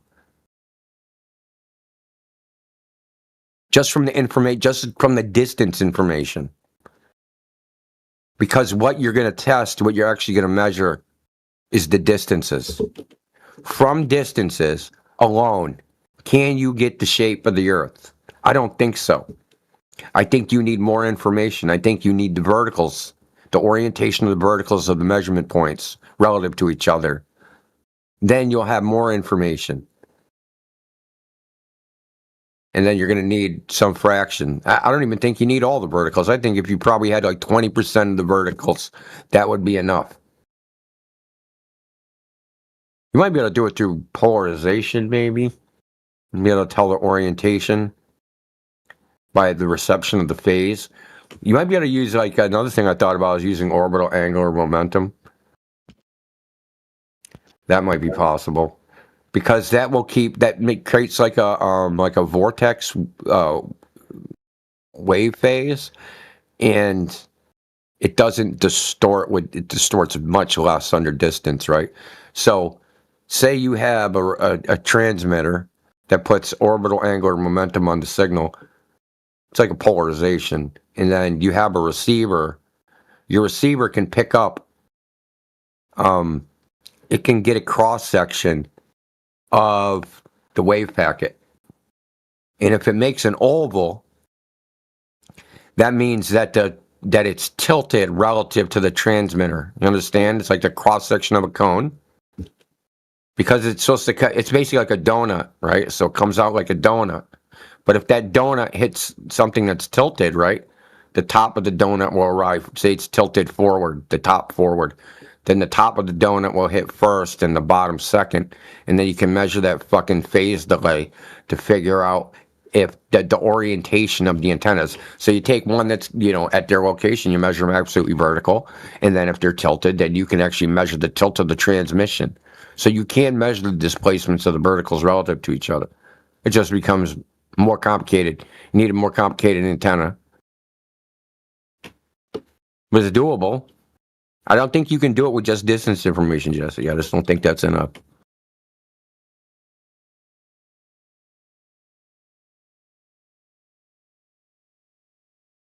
It's not that I don't think it's. I know it's not enough. It's not even a matter of thinking.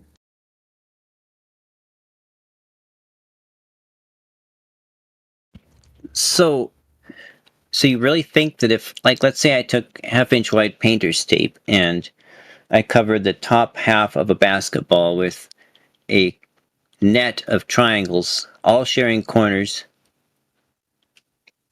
Half, you gonna do the frickin' everything north of the equator? Sure. Like, let's say you did Good everything. luck, bro. Well, just hear me out, though. You cover the Pacific Ocean. Okay, it's a basketball. It's a geometry question, not an Earth question. Okay. Because it seemed you were indicating that a triangle mesh could be taken and made to match any surface and then laid flat without breaking or stretching any triangles. Depends on the size of the triangles. Depends on the resolution of the triangles. The tessellation, that's a technical term. You mean if they're small enough triangles, then I could peel a mesh off of the smaller the triangles, the closer it will be for the triangles to approximate the surface of a sphere, right? And the closer they are approximation to the exact surface of a sphere, the more distortion there's going to be when you try to flatten it out. Now, if you use bigger triangles, there'll be less distortion. Okay, so let's say I take a basketball and I cover exactly half of it with, you pick paper mache, which I then let dry and harden, or a triangle net made from painter's tape, where there's all the triangles are sharing two corners with another triangle and there's no gaps in it. And I take this hemispherical triangle mesh or paper mache mesh off. You're saying I could then lay that flat on a table without stretching or breaking any triangles or breaking them apart? Say that again. How did you get from paper mache to triangles? Well, you seem to indicate, if I understand correctly, that if the triangles were small enough, then it would be able to lay flat if taken off the globe, and the paper mache. Look, bro.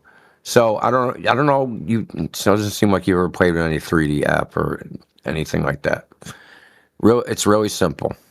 The smaller the triangles, if you want to make a sphere in a 3D environment, the smaller the triangles, the smoother the sphere is going to look.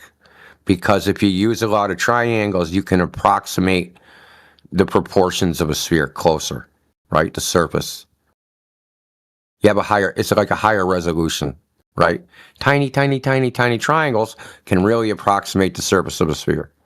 Because you got to remember all these triangles are planar, right? So it's a bunch of little triangle planes. And you're trying to fit it as closely to the surface of a sphere. The smaller the triangles, the closer to the surface you can get. Approximate the surface. The bigger the triangles, right? Say we have 6 triangles for the northern hemisphere and fucking goddamn 6 triangles for the southern hemisphere. That's not even gonna look like a sphere, right?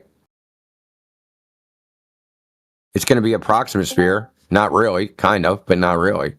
Right? So we want smaller and smaller triangles. But if I took that 6 triangle sphere for each hemisphere, it would be easy to flatten that out. Right? The 6 triangles is just basically like a flower. You push in the fucking middle and it will get flat. But if there was lots and lots of triangles, it would, and you pushed, say, on the North Pole, so say you had the half hemisphere and lots of little triangles, and then you pushed on the North Pole, it would just become like a fucking undulating distortion to like on a flat surface. It would be bumpy. Like fabric. Think of it like fabric. It would be like fucking rolls of fabric. It wouldn't be smooth. Anyway, I don't know, like, the point is that the larger the triangle, the less resolution, the easier it's going to be to map it to a flat surface. The more triangles, the harder it's going to be to map it to a flat surface. Oh, so the fewer triangles would be easier to map it to a flat surface? Yes. Okay. The larger the triangle. Right. The larger, fewer right. Okay. So let's say, you know how. I don't know. I think there might be. I might want to correct myself. There might be some weird. Topography's weird, dude. There might be some fucking weird limit where it flips. Where, like, there's like a sweet spot where it wouldn't map, but then when you get into like a ridiculously large number of triangles, that would like flip like trillions of triangles, that you can make the undulation so small that it would basically be flat. Because what you're going to have is almost like waves on the ocean, right? With triangles, right, going up and down when you try to push it down onto the flat surface. Right? But the smaller the triangles, the more you can push it down. But there's going to be like a sweet spot where it doesn't match. Where it'll be obvious, so like a maximum, I don't know what that would be. Well, and that's why I mentioned the paper mache, because that represents an infinite number of zero-sized triangles. No, it doesn't, dude. It's paper mache. It's fucking made up of fucking little strands of shit, dude. Ever look at paper under a microscope? Oh yeah, it's millions of tiny little triangles all overlapped at different angles. I mean, there's not triangles; they're little strips. I know, but there's a strip, and then there will be another strip that crosses that strip at 120 degrees roughly, and then there will be another strip that crosses those two strips at about 120 degrees. I don't know when the last time you looked at a microscope at fucking paper, dude. It's like overlapping strands, dude. Like, what are you talking about? It's like strings. Yeah, they're randomly oriented, but there's a lot of them. Yeah, but they're not like triangles. Triangles are connected at the vertices. It's totally different. Yeah, but if you have a random mishmash of all these little fibers, two will cross each other, right? They're all crossing each other. That's what the paper is. And there will be two crossing each other at 120 degrees, right? Okay. Just because they're there and they're at random angles. Here's a microscope view of fucking newspaper, bro. That's not triangles connected together by vertices, dude. There are triangles. Now, there's also more triangles stacked up on them and squares. You're fucking high and- as fuck, man. Are you high? Put down the weed, man. But anyway, Listen, just find the verticals. It's that simple, dude. You do your experiment, find the verticals. That's all. What's so hard about that part? all right. How would we do that? I don't know. I gave you the orbital angular momentum thing.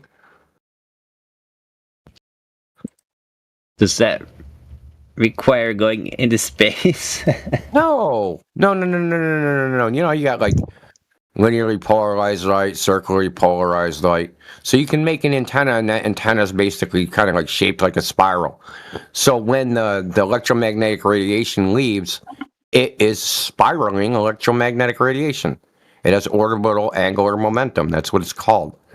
And they've done this with microwave frequency. I don't know if it's ever been done with radio frequency, to be honest. But I know they've done it with microwave. I know of course, they've done it with light. Right. The highest frequency I know of is microwave.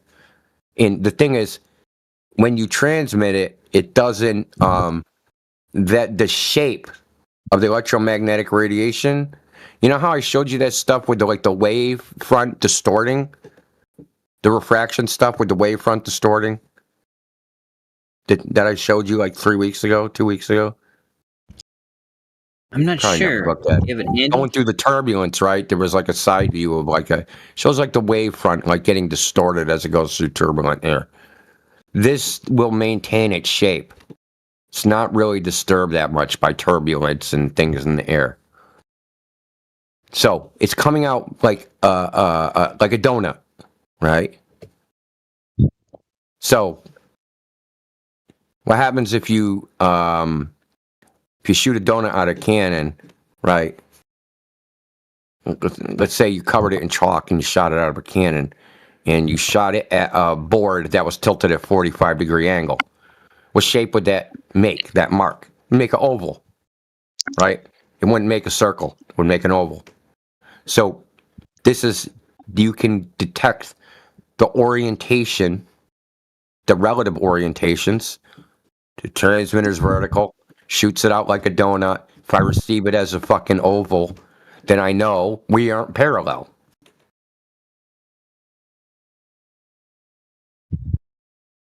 That's one way you could do it. Now, like I said, I don't know if it's ever been done with radio. Radio's a long wavelength. That'll probably take a very fucking large antenna. You might be able to use one of those old-ass fucking satellite dishes in like some sheet metal. Tonight's tonight for what?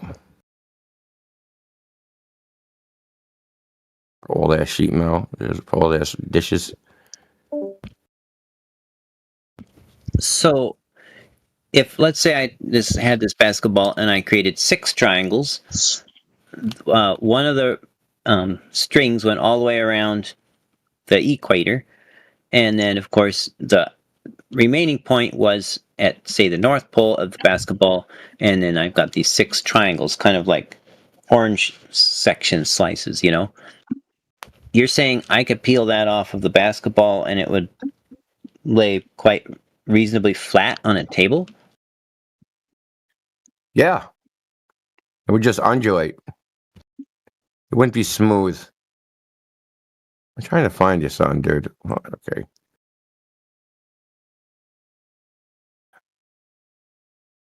Spherical tessellations. Okay. This should give you the picture of what I'm talking about. Good diagram right here. See that? I do. That image? In the side chat? I see it. Very nice. Okay. So these are different levels of tessellation of a sphere. See how many triangles are in one, and then they split all those triangles into smaller triangles. Then they split all those triangles into smaller and smaller. Then they do it again, right? So this is called levels of tessellation. Okay. Now, it would be easier to take that low tessellation level one and put that on a flat surface without distortion. than the one with, because that's barely even, that's not even a sphere, right? You wouldn't call that a sphere. It's approximating a sphere with triangles shaped in a form of some sort of polygon. Is it a dodecahedron? Yeah, it's something like that. I don't even think it's technically, is that a dodecahedron? I don't know if they're made of triangles. I think a couple of the faces are pentagons, maybe. I Or think hexagons. a dodecahedron, yeah, has 12 flat. Oh, a dodecahedron has pentagonal faces. I'm sorry, but they're all equal in the case of a dodecahedron. Yeah. At least I assume they're all equal. Well, of course it's going to tear and roll my boat up. We're talking about, if you don't know the orientation of the vertices, the verticals, the normals, if you don't know the orientation relative to each other, it'd be impossible to differentiate this from this surface made of on a flat plane by just knowing the distances between the vertices of these triangles.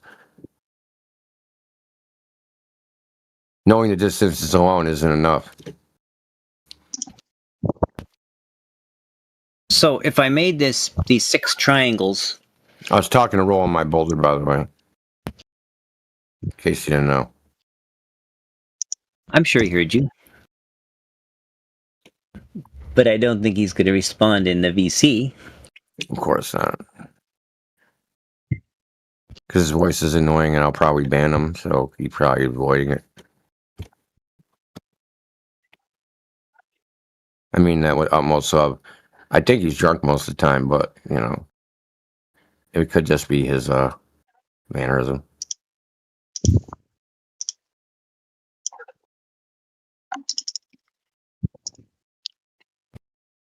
But he's right. There's going to be some level of distortion either way. It's only a question of whether distortion is measurable. And how you're going to tell it from one thing to how you even going to tell whether there's distortion or not from inside the coordinate system. That's just another problem.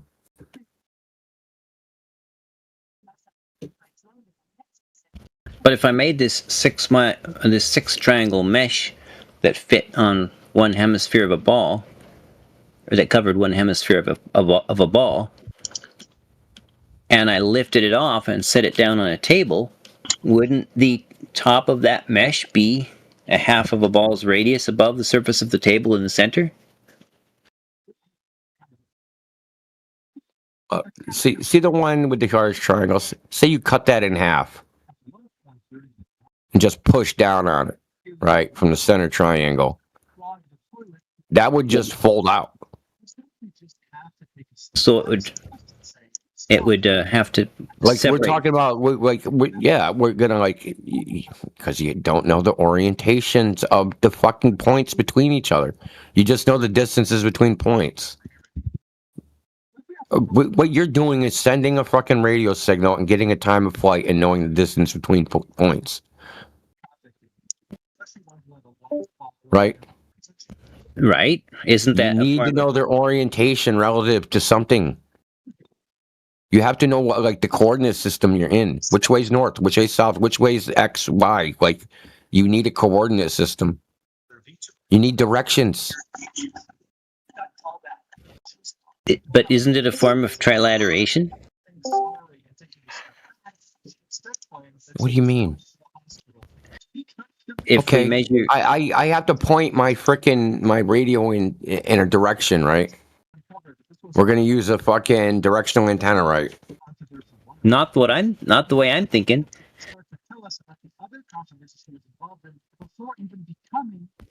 Do you? So what are you gonna do? Just basically do like an imitation of like GPS or something with a bunch of ham radios?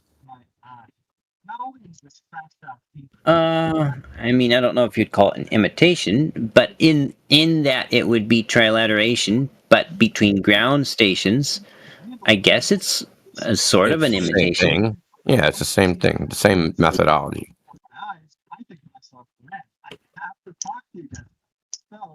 It's the same methodology, just between ground stations. Right, and it would be entirely operated by flat earthers, and it would not have any government involvement or control. Operated by flat earthers. You think I'm going to waste my time with this? You know, that's what's funny is most flat earthers who understand geometry are not interested in it, and I don't understand why, because it would be the perfect globe killer. Because it's a step removed from a direct measurement. It's indirect. This is indirect. Well, what defines a direct measurement? Measuring the thing that you want to measure. Not So when measuring the speed of light. I don't want to measure the speed of light. I want to measure the surface of the earth. I don't want to measure the speed of light and infer the surface of the earth has some form based upon the speed of light. You understand? I don't want something that's theory-laden. We're trying to eliminate theory, right? So, I don't know if you're in here earlier when I asked the kid, if I wanted to know if a table was a square, what would I do? If I want to know positively 100% proof, what would I do? I'd measure it. I wouldn't fucking come up with a theory of wood.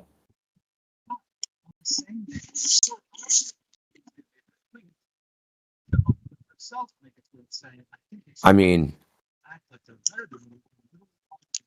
the best idea would be to measure it mechanically, but that's freaking, there's only one way I could do that, would be even in the price range of any normal fucking budget.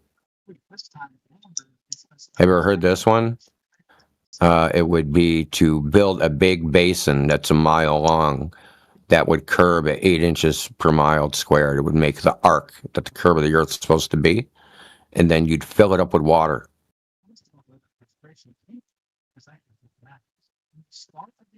So if the water curves, then it'll go all the way to the top of the center and the edges, and it'll be level, right? Curved level across the surface of that, right? Where the edge is even with the water all the way across for a mile. Now, if the earth is not round and it's flat, the water's never going to reach the peak of that arc, and it's going to pour out the sides. You could also do it the other way, make it a flat basin and fill it with water and see if the water was lower in the middle. But what do you mean? Why would it be lower in the middle? That would be concave, dude. Well, if the basin was flat, i.e. straight in all axes, like laying a popsicle stick on a basketball, then the center of the popsicle stick will... Oh, I see what you mean. Yeah, higher. The water would be higher the in the middle as compared to the basin. Yeah. But the problem remains, what do you use as a straight edge that's that long? That's the problem. No, we're not going to make a straight edge. We're going to make a curved rim. The rim of the basin is going to be curved at the rate of earth curve. And how would you know that you had got it just right? Fucking measuring. That's what we're not relying on level. That's the whole point. Is that we're just using straight fucking carpentry. 3D printer. 3D printer. There you go. Yeah, just put in the specs. It builds it for you. Bro, one of those house ones that fucking 3D print the cement. Fucking do that shit. You'd print a whole small city with that one that big. But I mean, my question is still valid. How would we build this basin to exactly 8 inches? Carpentry. It doesn't matter. All we need is the lip, right? The center of the lip has to be one height above the bottom, and then the edges of the thing have to be another height. It doesn't matter what the bottom's doing, because the surface, because we're worried about the surface, is the surface curving or flat? We're going to make it so that if it's curving, it does not spill out.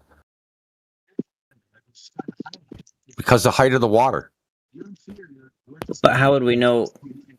But what are we using? What's the procedure to produce that 8 inches per mile squared curve? or that curve with 39. Carpentry. Dude, fucking just carpentry. Yeah, carpentry. But how do you do it? What's the procedure within the art of carpentry that would allow you to accurately produce an 8-inch per mile Well, square? you need the engineering diagram to make it, and then you use fucking probably some steel post, or not, maybe rebar, cement, wood. You could use anything, dude. Like, what are you asking me? How to make a mile-long fucking goddamn bathtub? He's just asking how you would verify the geometry of the object in question. With a tape measure. Fuck, dude. How do they make shit in carpentry, dude? Use a tape measure. I don't think tape measures are effective for precise geometry measurements.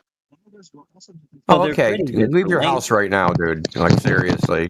My house is a wreck. I actually work in HVAC, and I could tell you right it's now. It's 2026, and we can't measure things to the nanometer. I could tell we you don't right need now, to measure it's not to about nanometer. Measurements. Geometry is not. No, but the point is we can, Indio. Like, that's the thing. They claim that they can measure shit to the nanometer now. Can you tell me what I the don't know why this experiment... guy is... Can you tell me what I proposed? It isn't even my proposal. Can you tell me what we proposed to happen? The thing you're criticizing? Yeah, so you're talking about an object that has a certain curvature over a massive distance, right? Yeah, like a mile. Yeah, I'm going to tell you right now that there's literally not a measuring tape that's going to allow you to determine that object's shape to that level of precision. We can't measure its height? Its height, what do you mean? We only need to know the which depth. Axis? The vertical axis. You mean like if we were to take the object and put it inside of a box for which it's the smallest box it could fit in, and then measure the bottom of the box to the top? Something like that? Yeah, we're just making a really long bathtub, right? In which the center of that bathtub, okay, so you have the edges, the front, let's say, starting in the end. And then halfway, it's going to be higher in the center. And from the start to the end, it's going to be a slow curve, right? And the difference between the ends and the peak are going to be 8 inches. Because the Earth's supposed to curve at 8 inches. Measuring tape? Because you go to the center and you measure the height and make sure the center measures 8 inches higher than the fucking sides. Yeah, but to measure against the sides, right? The sides are a mile away. Yeah, you walk down there and you fucking take a measuring tape. Go, 3 feet. 3 feet tall. Walk to the center. 3 feet, 8 inches. 3 feet tall. Look, we're done. From what? Oh my God. From the fucking Jesse. ground, dude. From the ground. Wait, you think that the object is going to be like placed on like a surface that you already know is flat, and then you're measuring from that surface that's perfectly flat within an accuracy of inches over the course of a mile? Are you serious? Doesn't matter if the surface is flat or curved, because we're measuring the surface of water and we're making it so the water either spills out or doesn't. Oh, that's got even more problems. Jesse, you have fun with this. Oh, yeah. Cope harder. It's going to be the funnest bathtub ever. I mean, like, that's essentially a slippery slide. You empty that, soap it up, oil it, whatever, and get in there, man. You're just going to go like a luge. Take a big run up. Woo! Yeah, so if the Earth is curved, that tub will fill up all the way to the top across its entire length, because the water is curving at 8 inches per mile squared.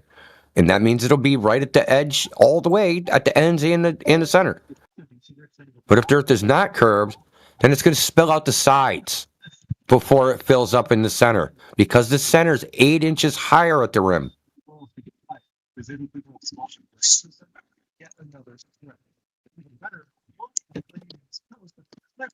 pretty simple.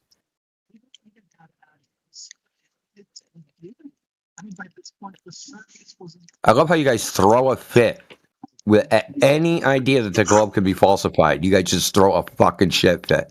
No way! No, I was just telling you how the way you think of the problem is just like fundamentally flawed in a practical application. Nuh-uh is not an actual reputation. If you actually have a reputation, that wasn't. I was explaining what I was specifically doing. I don't know why you tried that rhetoric. That was sad. Okay, so what was the exact reputation?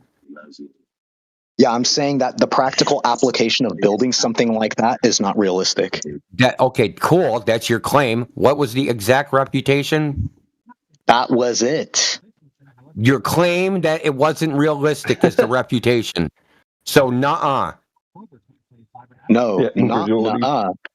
I'm saying can we have that the nuh-uh with conclusion detail? you're getting to, which is that there is an You're gonna just repeat experiment yourself. that we can do that would be effective at disproving the Earth is a globe, right, is being refuted via a specific issue that's subsumed by that claim, right? Okay. No, So the what was idea it? that you can build that object is not the same as the larger idea that this is an experiment that would prove that the Earth is a globe or not, right?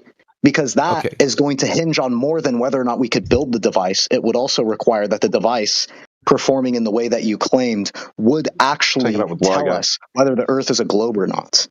Okay, can you tell me with any specificity what's wrong with it? Oh, you're curious as to why it'd be hard to build?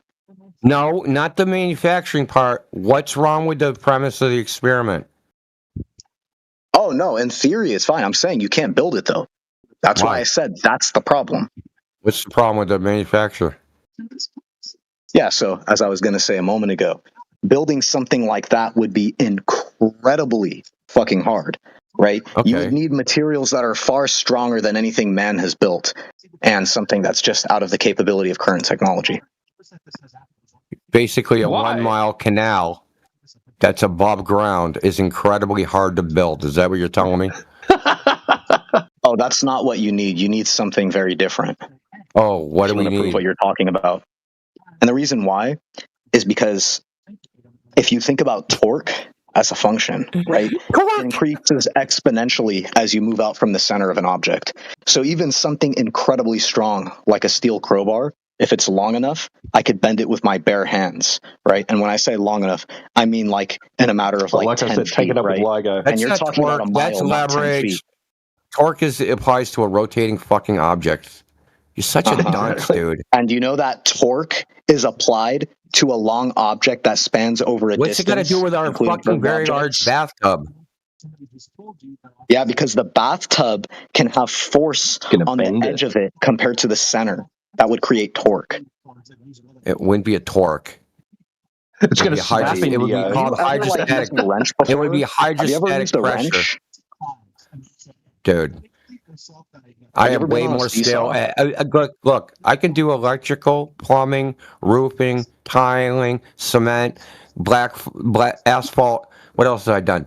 Painting, If any of that was sheetrocking, true, then you would plastering. absolutely know why an object that spans that distance, that's being held at the And center, you must would suck at experience whatever heavy you do torque. if you can't think of how to make this. This is very simple. It's basically a fucking canal that's above ground. It's all it is. Yeah, tell that to like every engineer that would call this idea a joke. The only problem would be hydrostatic pressure, right? So the hydrostatic pressure of the volume of the water. But you can make fucking rebar and cement, and all you have to do is make fucking slanted fucking walls. Berms, right? You make the walls berms. You know what a berm is? And you rebar that shit into the fucking ground with fucking piles. You can put it fucking 100 feet deep. It's fucking, this is trivial.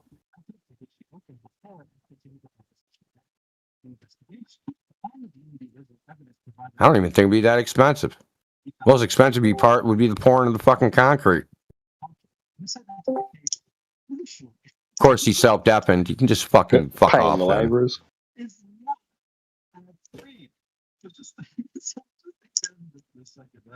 Well, I mean, if you set up, you get a millwright to set up the fucking concrete, the concrete processing plant right on site, dude. Fucking, you can do it fucking cheap. That way, you don't have to fucking cart the concrete everywhere. They do that. I don't know if you ever heard of them doing that, right? They just set up a concrete fucking plant, a small one. So they only got to fucking make a goddamn short run from loading up the fucking concrete truck to the location. I just saw one the other day at Logan Airport that they set up because they're building a whole new bunch of construction over there. You're like, we don't have to go through the fucking city. Fuck that. We'll just bring the concrete plant over here.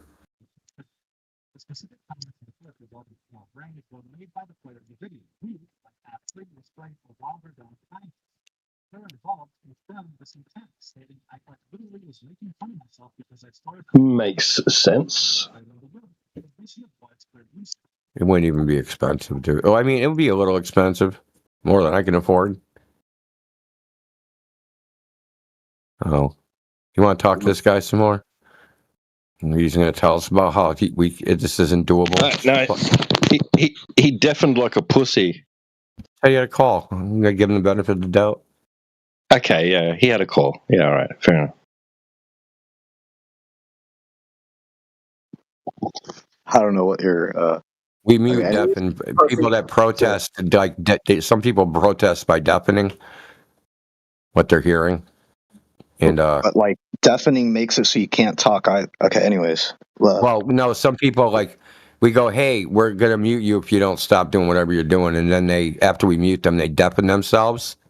So yeah, that's insta ban. But you didn't do that. You didn't do that. We just thought you did a deafen protest, so we just muted you.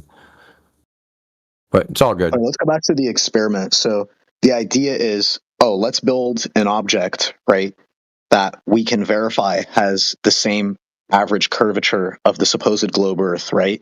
And we fill this object with water, right? And we see if the water spills out the sides. Yeah. Okay, so there's two things to mention right out the gate. First and most importantly, if you're able to measure and verify that this object actually has that curvature over such a long distance, whatever method you used to determine that would just as, if not even more easily, be used to determine that the Earth has that curve itself. So this whole experiment is kind of useless. Look, this isn't my preferred thing, but everybody wants to whine that they don't like laser tests, radio waves, microwaves, that they don't like that because of all sorts of things. They don't like reflections. So this would be the closest to a direct mechanical measurement of the surface of the Earth. No, I hear you, but think about this, right? Whatever problems that both sides have with making measurements of the Earth's curve, whatever those problems are just as easily going to apply to measuring and verifying the curve of this incredibly massive, multi-mile long object, right? So you should be able to verify it because you should be able to go to the center and measure that it's 8 inches higher than the sides. Yeah, but the way you would do that is the same way you would determine that some point you're standing on Earth is that much higher than some edges of the Earth, right? No, because you could do this with just a tape measure. You don't need a theodolite. You don't need any of that crap. You can measure this Why is it that you could use a tape measure to verify the geometry of this, but not the Earth? Okay. Because long distances that we have to measure curvature, right? We're using Yeah, but this object is also long distance because it's like miles long, right? It's a mile. Okay, so let's say 1 mile. All right, so if we're measuring a mile away on Earth, right, and the object is just like the surface of the Earth, right? I don't see why it would be any easier to measure this object that we built than we have done this, but they'll cry refraction. Lifted something up 8 inches, and that it's not actually flat. It got the globe got refracted up to make it look flat. This is the shit they say. This is why this is why this exists as a potential test, because you're not relying on optics. You can just take tape measure and go see that the 8 inches exists. Wait, I hear that, but I'm just saying that I don't see why this object that you're building can be verified to have this shape with a tape measure, but the Earth can't be verified to have that shape with a tape measure. Like the same principles would apply to both. That's all I'm saying. No, because typically what you have to do is measure over water, right? And they'll say that the water itself conforms to the curvature of the Earth, right? So if I measure one end, right? So say I take my tape measure and measure 1 foot above water on one side and then go a mile away on the water and measure a foot above the water on the other side, they'll just say the water's curved. Right? And then I'm not measuring a flat surface, and there's not a straight line between the fucking 1 foot 1 foot high in the tape measure, and that actually level is curved. This is the shit they say. Wait, but why is that not also going to apply to the object? I mean, the Because object we're is measuring literally it supposed to be directly, because we don't have to rely on lines of sight and shit like that. Wait, maybe I should draw We don't this have to out. assume Let me it. see if We I don't have share to screen. assume anything. I'm going to make like a thing. I'm going to share This screen and is draw the something. point of this is determining whether the water level is curved or flat. You understand? They say level's but I have to draw curved. something. We say level's flat. We're going to figure out whether level is curved or flat by comparing the surface level of the water to a curved basin. Yeah, here, I'm going to share screen. I think I like see what's going on here maybe. So, check out the share screen in a second. Let's see how to do this. Share screen. Okay. So, this is like a crude drawing app because I'm just on my phone and I'm on the go right now, but let's see if this works. So, let's put this and let's just get like red for the ground, or we'll do blue for the water right now. Okay. So, you're saying that, yeah, if the water. So you're saying that people are saying, oh, when you measure the water with a measuring tape, we'll use yellow for the measuring tape, okay? Yeah, this is like 1 foot off the water, but when you go way off a mile, right? Instead of this showing that, oh, there's a discrepancy in the height right here, right? What they're saying is, oh, but the water's curved, right? So you're like measuring at an angle that's proportional to the water. What they say is refraction picked up the other end. Because we're not measuring a drop. Okay? There is no drop. Oh, other so for people will say that they do measure a drop. Yeah, well, they're full of shit, and I'd like to see it.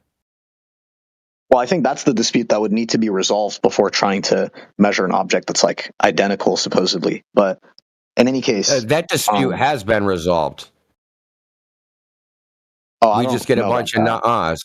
So we've got laser tests, 36, 40, or fucking 25 miles. We measure the height of the laser up the surface of the Earth, and there's no difference. There's no change in height where the surface of where the laser's parallel to the surface of the Earth. But they just say refraction picks up the laser, right?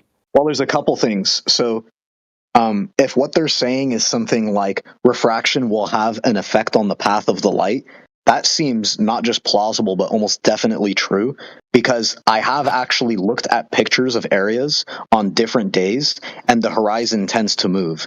So surely with that observation, you guys would agree that refraction is real, to that right? degree, to You're the degree that it makes it appear like it didn't change its path.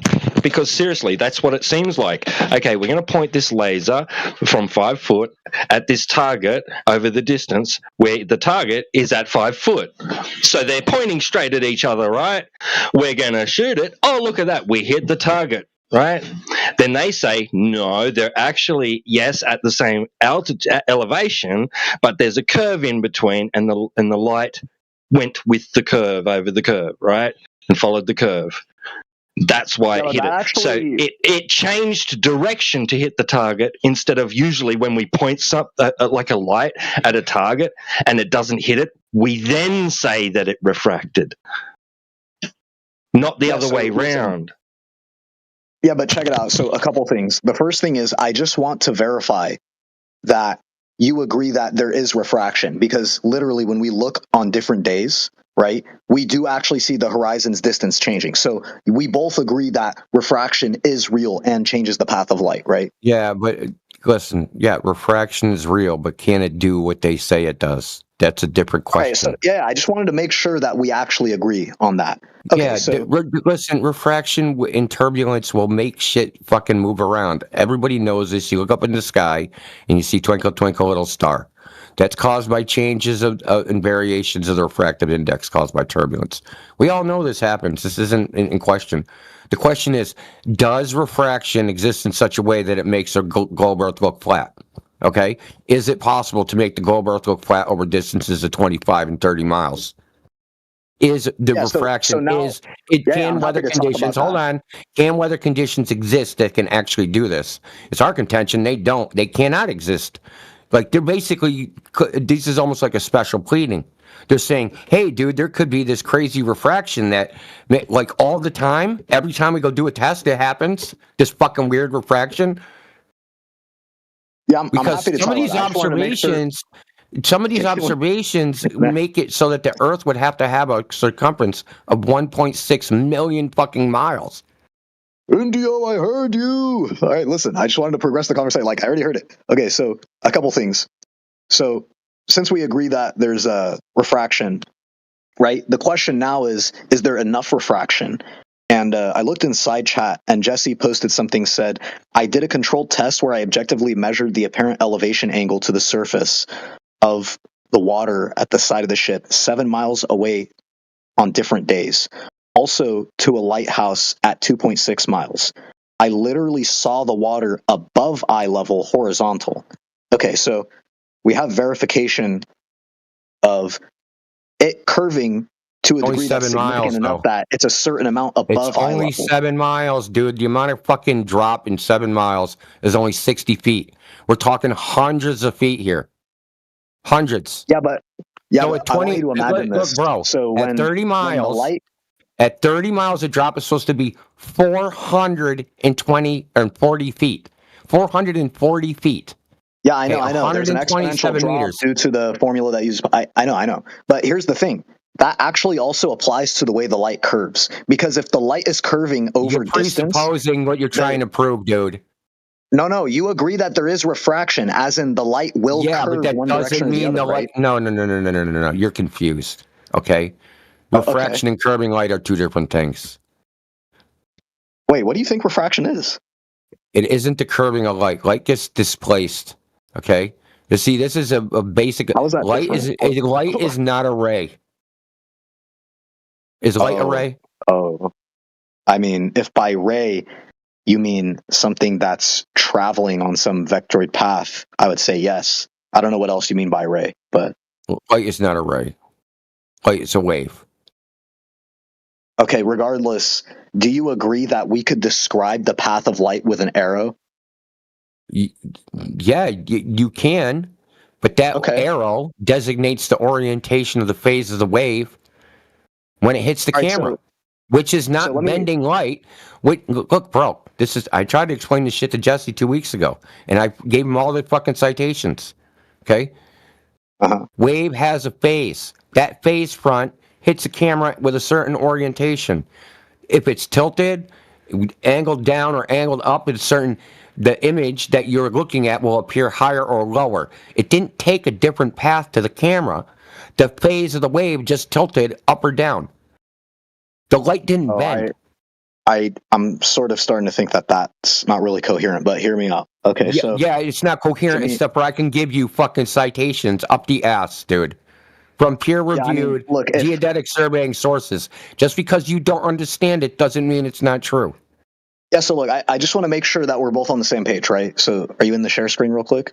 So I've drawn a ground here, right? I don't give a fuck about your diagrams. You don't know anything. Well, I think that, drawing is a good tool to communicate beyond what words are capable of sometimes. Don't you agree? Okay, draw your infantile diagrams. Okay. I mean, look, it's not meant to be demeaning. I'm just trying to make sure we're on the same page. Okay, so we aren't. If we have a light source right here, let's say someone has a light right here, right? If the Earth were curved or something, we could say that the light always travels in a straight path, right? And if someone's looking at this, right, that light is going to appear like pretty low, partially behind the curve, right? Now, what people like me or maybe Jesse would say is something like the light is traveling in a curved path, kind of like this, right? Yeah, but there's no evidence for that. Yeah, okay, so let's say I went through the work. This curved path, there's no evidence for, but there's no evidence for this. Yeah, I hear you. You're saying there's no. So let's say I went through the work of providing evidence for that. Would you then be convinced that actually it is plausible that this explains the Earth's globe effects? Yeah, actual measurements of a curving ray of light in air, go for it. I've been asking for that for 10 years. Let's see it. Wait, what if I show it in water? Like, would that I don't be want to helpful? see it in water. I want to see it in air. I know the fucking goddamn sugar water trick. Sugar water is a dichiral fucking molecule. And as such, Yeah, but it circularly polarizes light, and that circular polarization of light puts a torque on the fucking phase of the wave, and it causes it to curve. So it's a fucking stupid experiment. It's nowhere analogous to what you see through fucking air. It's a parlor trick. Okay, so let's just say that maybe air can't do the same thing as the water. We'll leave that as a maybe for now. But we agree that light no evidence. can take a curved... Whether it can or we not. agree that light... Look, we do agree maybe at you're least not that understanding what I'm saying. No, listen. It doesn't matter whether it can or not. There's no evidence that it does. And at this point in time, without evidence and just theory, it doesn't mean a fucking thing. No, listen. I'll actually show you why you might find this reasonable. You just have to give it a chance, right? So okay, I only care about evidence. I don't care about stories, dude. You're confusing me with some other motherfucker. It's not a story. Okay. I'm just... But look, man, you just don't sound like you want to be convinced at all. No, I want you to post data. Data convinces me. Post that. Yeah, I was already talking about data of light very much curving through water, right? And I want to talk about the inference that's made based on that, right? Can we do that or not?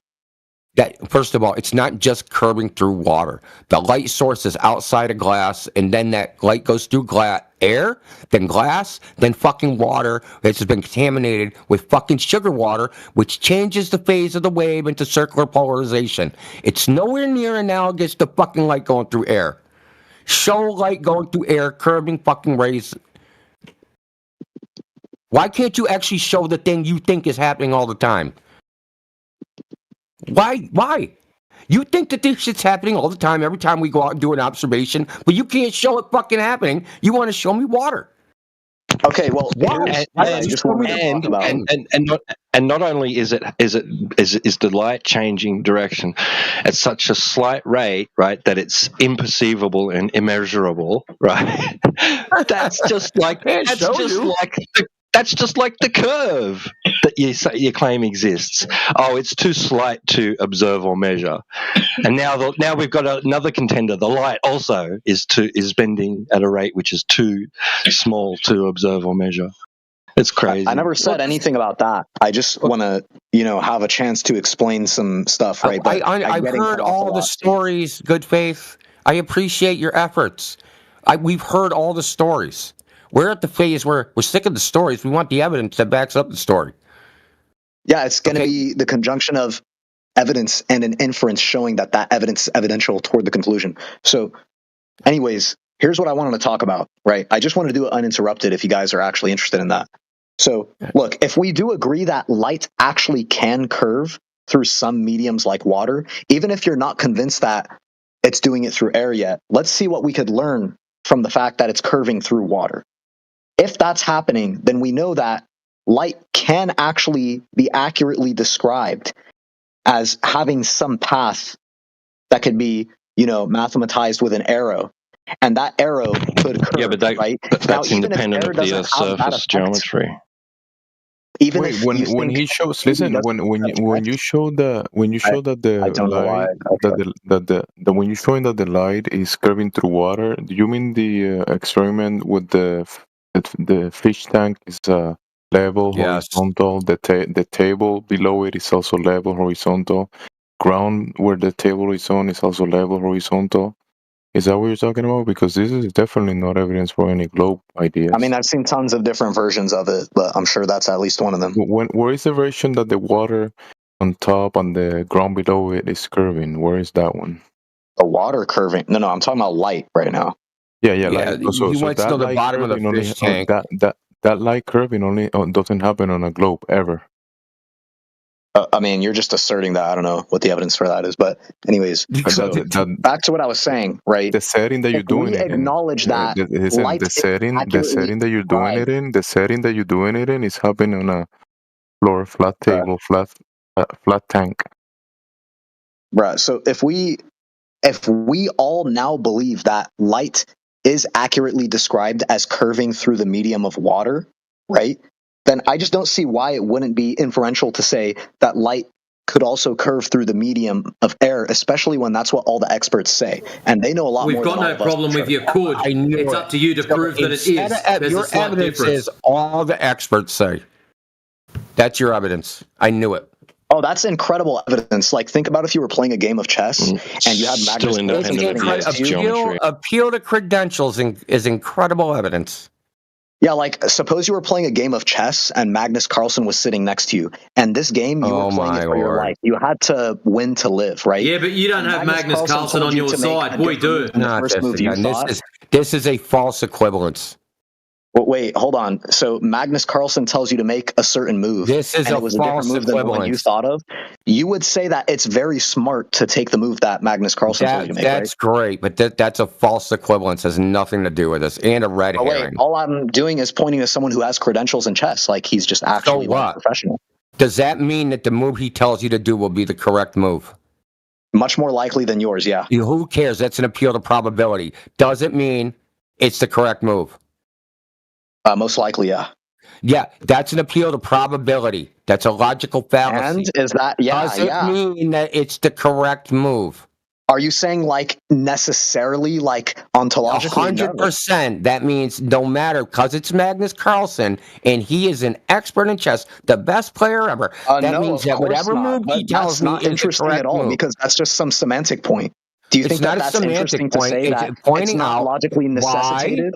It's pointing out why appeal to credentials is a logical fallacy. The characteristics of the But no, person that making doesn't make a it a claim fallacy. don't prove the claim. What the fuck? Wait. Just let's take a step back, right? Appeal to credentials is a logical fallacy. No, it's not. So a fallacy refers to a fallacious line of reasoning, as in a line of reasoning that doesn't which would actually be raise because the this person probability has of a credentials, proposition they're being correct. true. Yeah, it's a line of reasoning that doesn't actually raise the probability of a proposition being true. But this actually does certainly raise your probability of winning the chess game. So I don't know why you're saying this. Listen, good faith. Logic has nothing to do with probability. Probability in logic is a logical fallacy. It's called appeal to probability. Logic is used to tell you what is true, not what is likely to be true. Dude, you understand that. First off, you're attempting to describe It's whatever conclusion is reached. It's whatever conclusion is reached. As long as there's a conclusion reached, bro, it can involve your conclusion can involve probability. It still follows the form of a logical fallacy. Then it's a logical fallacy. Okay. What was said is not a fallacy because my claim is not that it's necessarily true that you have the correct. It doesn't matter. It doesn't matter. It doesn't matter. That doesn't matter. That's irrelevant. You've drawn a conclusion. Yes, it does. No, it just has to be that the conclusion doesn't logically follow, but the conclusion does logically follow in this case. And it could be it doesn't logically follow that if this thing is it doesn't matter if your conclusion is a probability factor. It doesn't matter. It's irrelevant. You've reached a conclusion based on that form. Yeah, and your probability is just fucking pulled out your ass. There's no calculation on what's more probable or not. Okay, you made no statistical evaluation. If you just look at the number of games that Magnus Carlsen wins compared to loses. No, show us the math for your statistical evaluation. Post it in the chat. Well, hold on. I'm not going to let you said it's more likely. Addressing it, post the probabilistic fucking equations. Come on. Why are you? Wait. Why are you? Because you're trying to jump off the previous thing. Come on, man. Good faith. Come on. What are you doing? So, anyways, yeah, good faith. I just want to point out.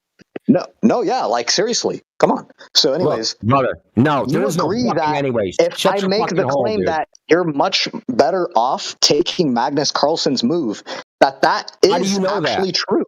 How do you know that? Oh, because he wins like almost every fucking game. Yeah, but how do you know what he tells you is going to make him better, get the same result he got? Oh, because he's trying to make the best move. So what? Because it doesn't apply he's to you. Trying to make the best move. And it also doesn't apply to this circumstance. Wait, how does it not apply to this circumstance? Because he's telling those researchers are trying to be the best in their field. He's not, right? And whatever they're saying is what. Bro, whatever they're saying is what's going to get them at the top of their field. This is pure sophistry because he's it just gets them paid. Pure. And anyways, if you're in a competition You're not having Magnus Carlsen standing beside you. If you're in a chess comp, you're doing it by yourself. You will get expunged if you get And it's a false equivalence. You already admitted it. That does not mean irrelevant to the hypothetical. Yeah, well, it does not mean that Magnus Carlsen, the move he tells you, is necessarily going to be the right move. Okay, and it's much likely. You keep saying that, but you're not giving me any calculation of your probability.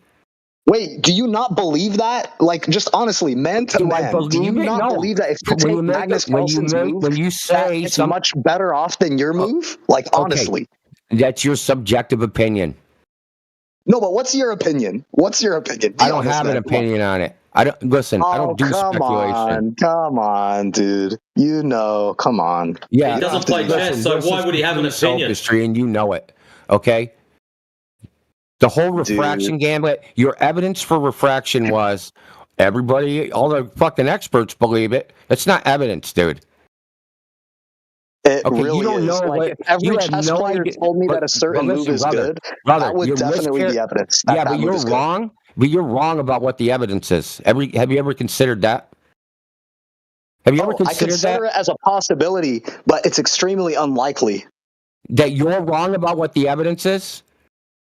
How do you calculate that probability? Tell me just by making an inference based on all the experts saying their explanations in line with my intuition. Tell me the last paper you read about terrestrial refraction in the academic literature. Oh, I wouldn't need to do any of that. In the same way, I don't need to read anything about how you don't actually know the probability of crashing in a plane is extremely low. No, but you don't actually. So you don't actually know what the experts think. Oh no, I do know what they think. Right? So how do you know what they think if you've never read any of the academic? If you've never read any of the academic papers, how do you know what they think? Oh, it's not that I've not read like anything related to academic papers. It's just I don't know the extensive details. But I just know that what the experts say, generally speaking. Straw man what I said, you fucking cunt. Okay? I didn't say any academic papers. I said specifically this topic. Okay? If you've never read any papers on this topic in the academic papers, how do you know what they think? Yeah, so there wasn't a straw man, right? What I was saying is... I'll tell you what you think. I'll tell you. Okay, you heard anti-flat earthers say bullshit, and you're parroting them, thinking that they're parroting the experts. They're not parroting the experts. You're parroting anti-flat earthers, and you think that they're the fucking experts because you're a fucking retard. Wait, so we could just resolve this with a quick Google search, don't you think? Right? Dude, because I've actually already looked up stuff before about what experts say about what light good faith. Atmosphere. Good faith, check it out. Hey, good faith, I'm just going to lock him there. With citations, dude. I got hundreds of them. I read every fucking paper on terrestrial refraction going back 150 fucking years. And all of them say, we can't figure this out. All of them. Actually, I'll fucking read something to you right now. Stimulation Study of Refraction Effects by Casey Beckett, School of Surveying, University of New South Wales, Sydney, Australia. The atmosphere, an optical environment, electromagnetic observations, has an unstable and chaotic nature, which is also seen in the refraction effects and electromagnetic wave propagation. For over 300 years, hundreds of models were created describing the influence of refraction effect on the results of geodetic observations. So far, no universal solution has been found. Okay, so tell me now, how do you know what the fucking experts think? Yeah, because a quick Google search literally said, yes, experts confirm. Fucking mute, retard. Because of a quick fucking Google search. Google searched some citations for us that backs up your claim, good faith, and post it in the side chat. All I asked you for. We've heard the fucking stories and you just sitting there spinning fucking sophistic rhetoric. We don't care. Find some fucking data to back up this curbing light bullshit, okay? Until then, it's bullshit. You got Jesse in here showing his shit. Who cares? He doesn't know how these observations happened. He can say curbing light. He doesn't know that. He can say whatever he wants. He can say fucking magical fucking sugar plum fairies.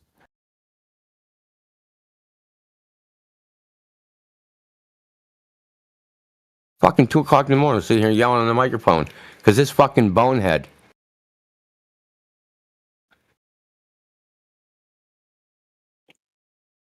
It's real simple. Find some fucking data, dude. You know why I wanted you to find data? Because I know what the data is. I know what it says.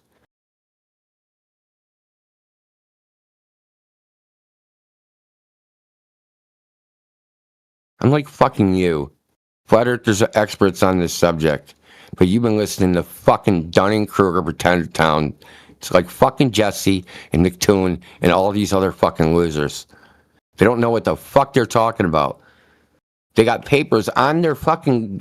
Nicktoon has papers on refraction on his website that literally contradict his own fucking claims.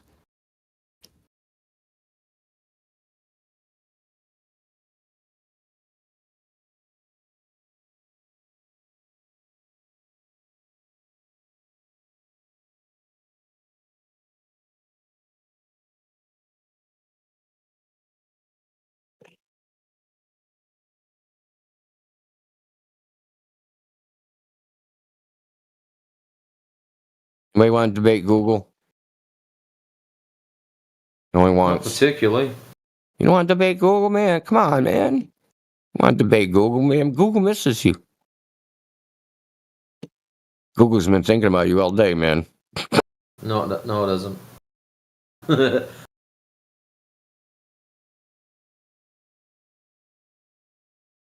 notice our friend hasn't posted anything yet. Maybe his claims are harder to back up than he thought.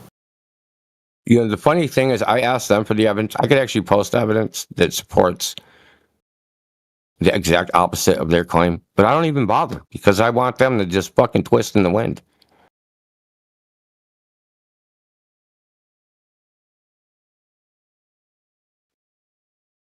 I do love the irony of his name.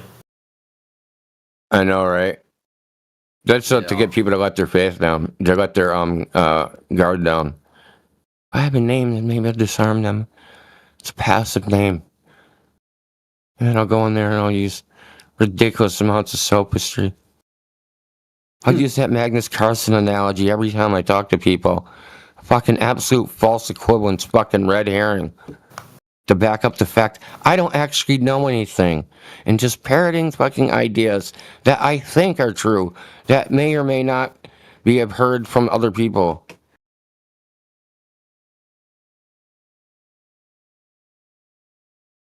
Did he leave?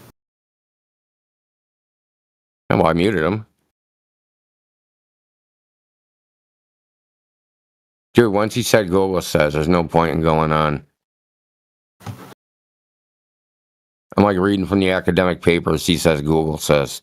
Fuck that shit, dude.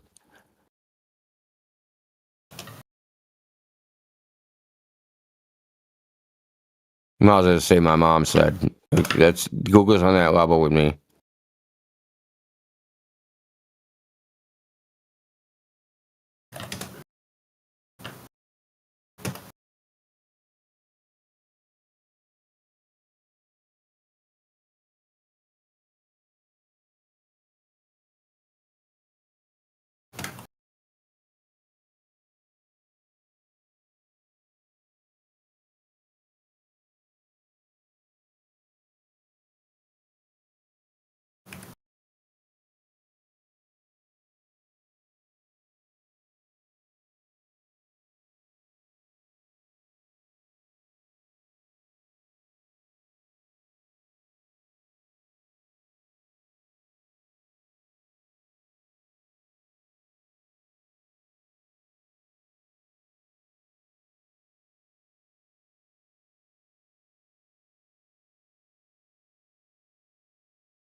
Oh, I see my little mate Roland's in here.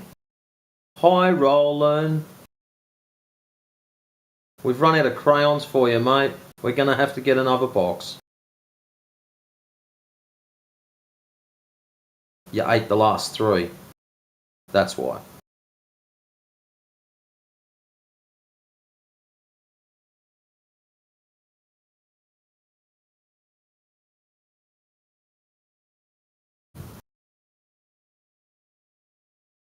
So what's today been like, Indio? Clowns everywhere, or have you just only had that last one?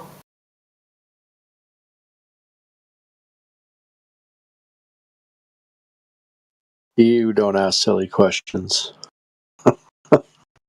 So was the clown car out and about? They seem to come in bursts over here. Yeah, probably anywhere from like now on, you get a wave of the we're getting home at 2 o'clock in the morning drunkers, and yeah, they make for some entertainment. Then they normally settle down, and then your 5 o'clockers will get up, your early risers, and depending on how many coffees they've tipped into them, in what space or time frame, see how functional they are. Normally, once we get about through to about 8 o'clock, as in your time. Oh, we got a new visitor. Welcome.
Welcome.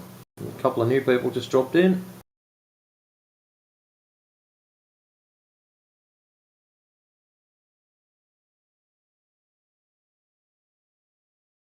Yeah.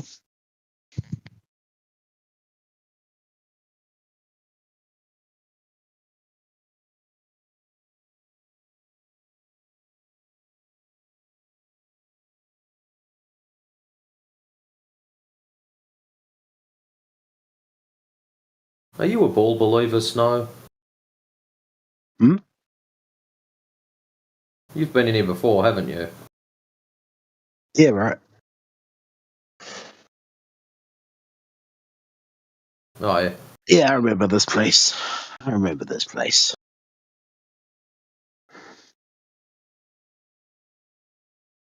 Who else Question: just dropped Was in? this channel gone for a while, or?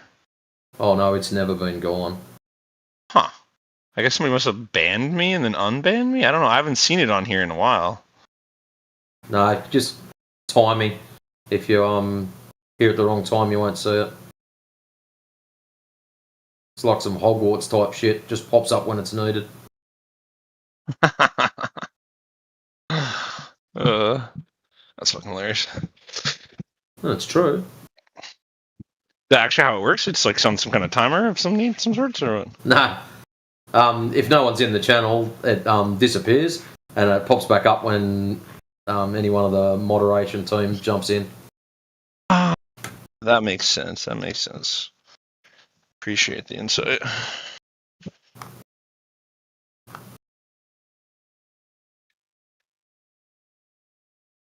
So what's your take on this issue? Is it planar with topography? Or is it a Baltard? 72% covered in water, spinning, tilting, wobbling, flying through the vacuum of space? Wait, space isn't completely a vacuum, obviously, right? I mean, we're in it, so. You're in what? Baltard? In space. Oh. No. Yeah.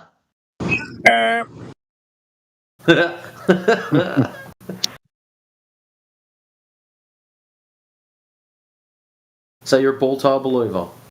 Why? It's like 2026, dude. Catch up. Yeah, I know, dude. I'm just missing out, bro. I'm gonna be so naive.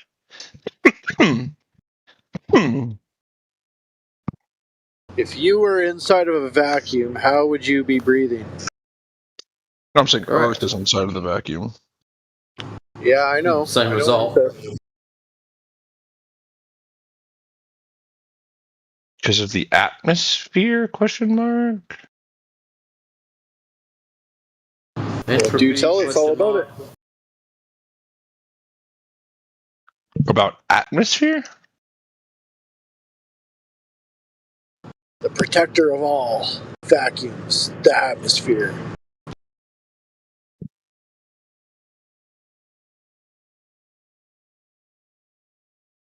Well, that's how we breathe. I mean, you asked how we breathe, right? I mean, So how does this atmosphere hang about and not just get expand out into the vacuum of vastness of space?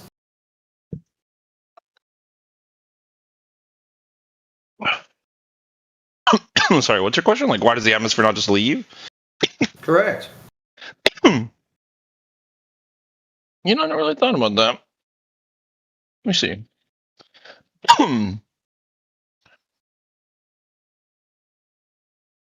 When you say let me see, does that mean let me Google? Yeah, I'm looking into it. I don't have Welcome specific to Flat reasons for you. I have a lot of ideas of why it would be, but I'm checking those ideas before I say something.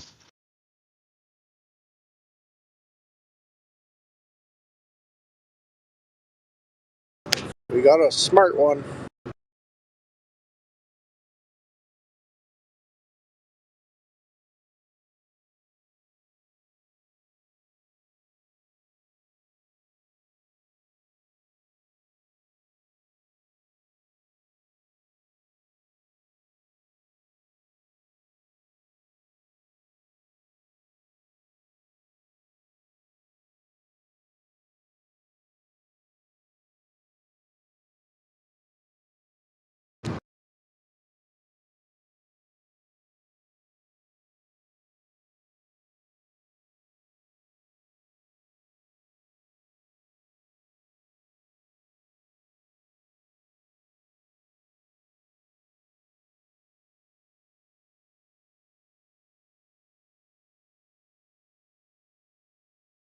Do any of the flat earthers know how the world was created?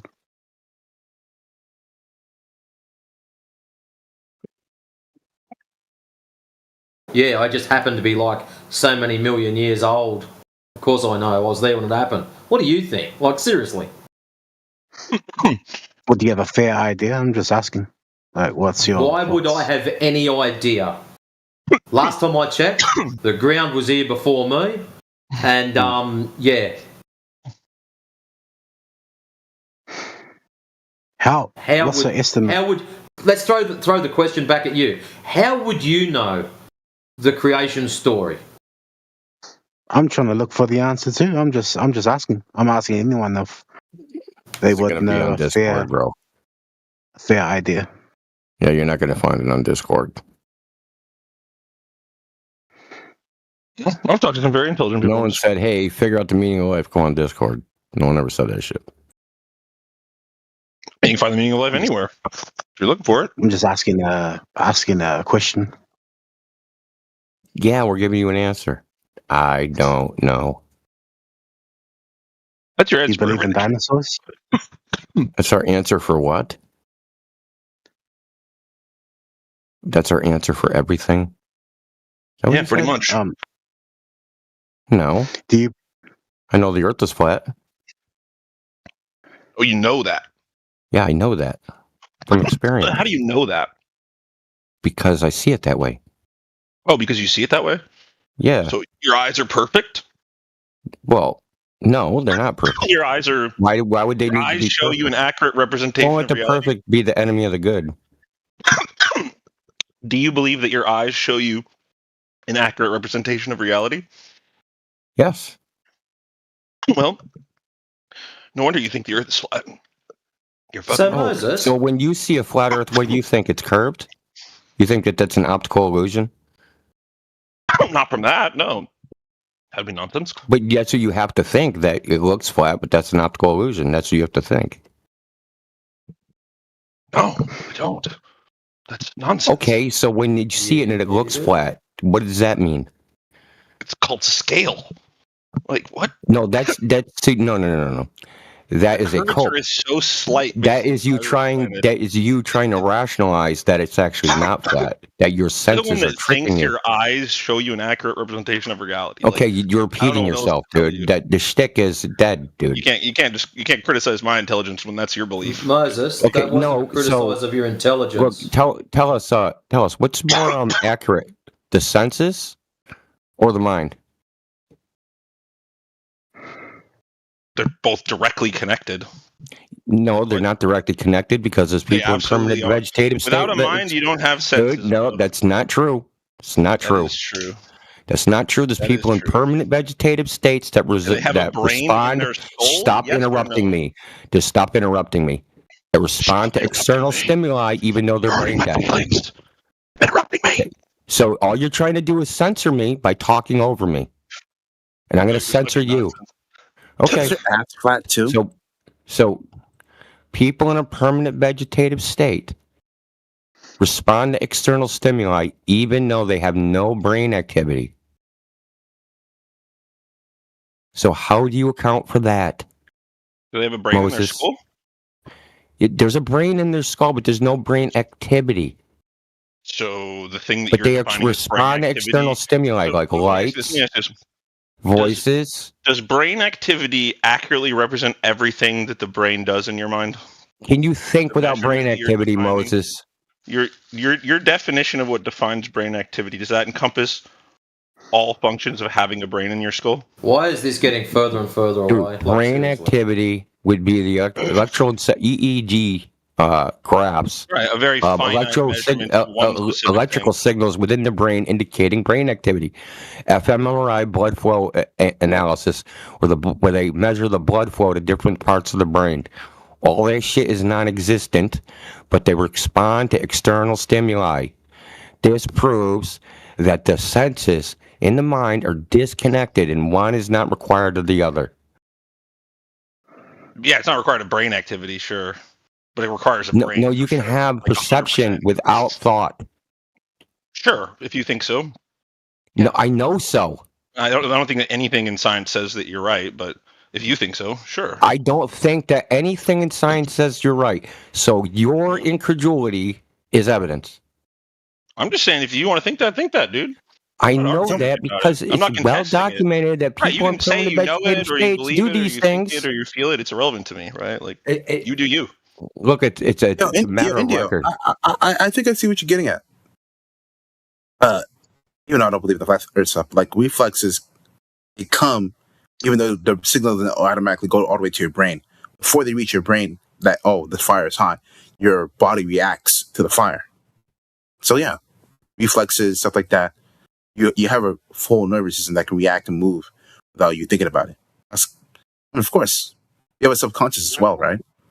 That reacts to external stimuli without our conscious mind reacting to anything. Yeah, That's how well, we the move in our distinction he's sleep. trying to make is the distinction he was trying to make that you cannot have senses without conscious thought. It's ridiculous. It's nonsense. Goes against Can any you fuck. see without conscious thought? Do you have any piece Yes, of you evidence can. I think you can't be aware without conscious Yeah, thought. exactly. You don't I see. think Like, that's just what- I because think your that's eyes what you saw a light doesn't mean you see. Okay, you're distinguishing seeing from like we distinguish seeing from perception. Okay, there's two different things. Yeah, I don't think you can like be aware of something without being conscious of it. But you can be unaware of things and react to them. Yeah. But the thing is, the mind makes more mistakes than the senses do. By far, it's not even a close fucking call. The senses is just information, right? And the mind kind of deals with more. Yeah, the mind is interpreting. The senses are just like. Well, your mind rationalizes and does all sorts of things. But the thing is, if you, on a daily basis, had senses that were erroneous, you would go to the doctor and get a checkup. You would be like, oh shit, I'm seeing things, I'm hearing things, I'm feeling things that aren't there. Yeah. You would go to the doctor. If you had thoughts of things that aren't real, you wouldn't go to the doctor. You'd be called a woman. To a point. Wait. To a point.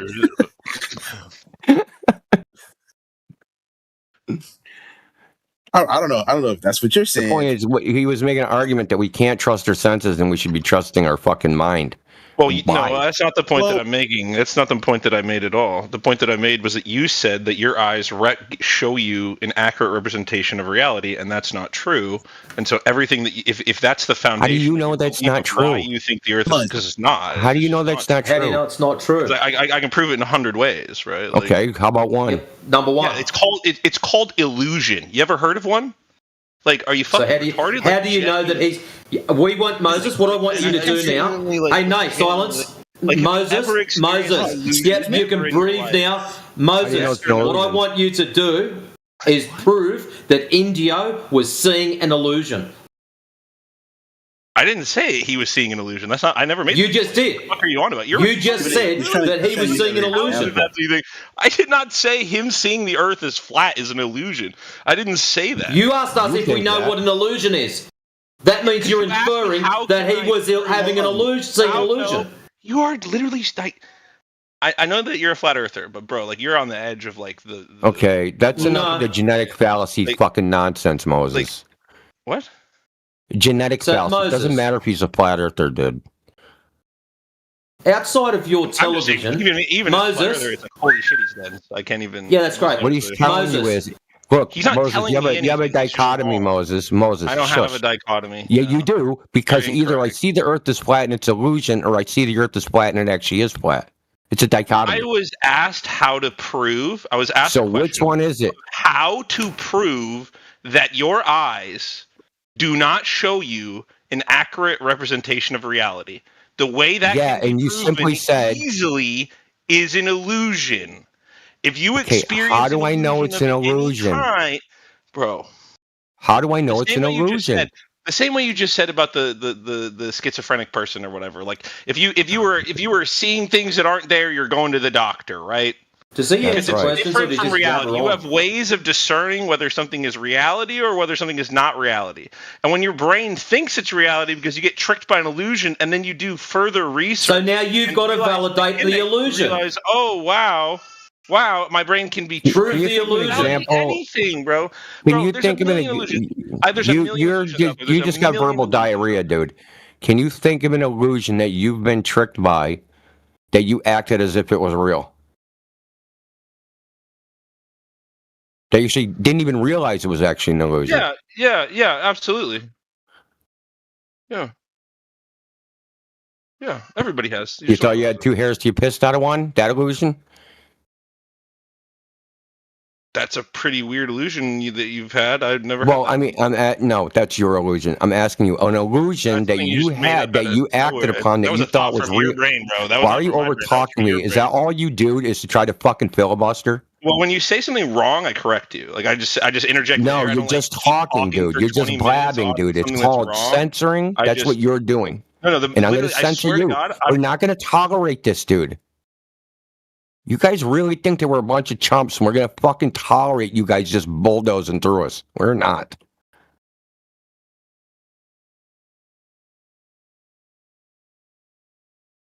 Anyway. Oh, I'm free. Oh, can I say something? Yeah, if it's more intelligent than what Moses was saying. Okay, what's it called? Example would be like camouflage, right? Your eyes would see like a really good camouflage from like a gecko. Gecko's still there, but eyes wouldn't see the gecko. So Earth curve is camouflage. Did you act upon it? Did you lose your gecko because it was camouflaged? Yeah, I would touch a tree thinking I'm not gonna touch. I'm gonna touch the bark, feel the bark. I'm actually gonna touch the soft gecko. I'm gonna scream and cry. Has that actually happened though? To me, yeah, 100%. You went to stroke a tree. Everything is stick. Everything just thinking to be. Is that what they call it these days, India? Stroking your gecko. Yeah, stroking your gecko, bro. Don't be stroking your gecko. It's gross. It's like yeah, man. Like sometimes you don't see bugs because they hide really well. Like if I hide in a forest and you don't see me, or you're looking at that forest, you're gonna act like nobody's there, but I am there, right? That's your eyes being wrong. Okay. Our eyes aren't perfect. There's still meat. So I'm glad you put it this way. So in all those scenarios, there was an intent, right? With intent. There was an intent. There was an intention behind the illusion. The camouflage. Yeah. I mean, he's trying to be hidden. The bugs hide because they're trying to be hidden because they're trying not to be eaten, right? There's an intent. They're intentionally trying to trick you.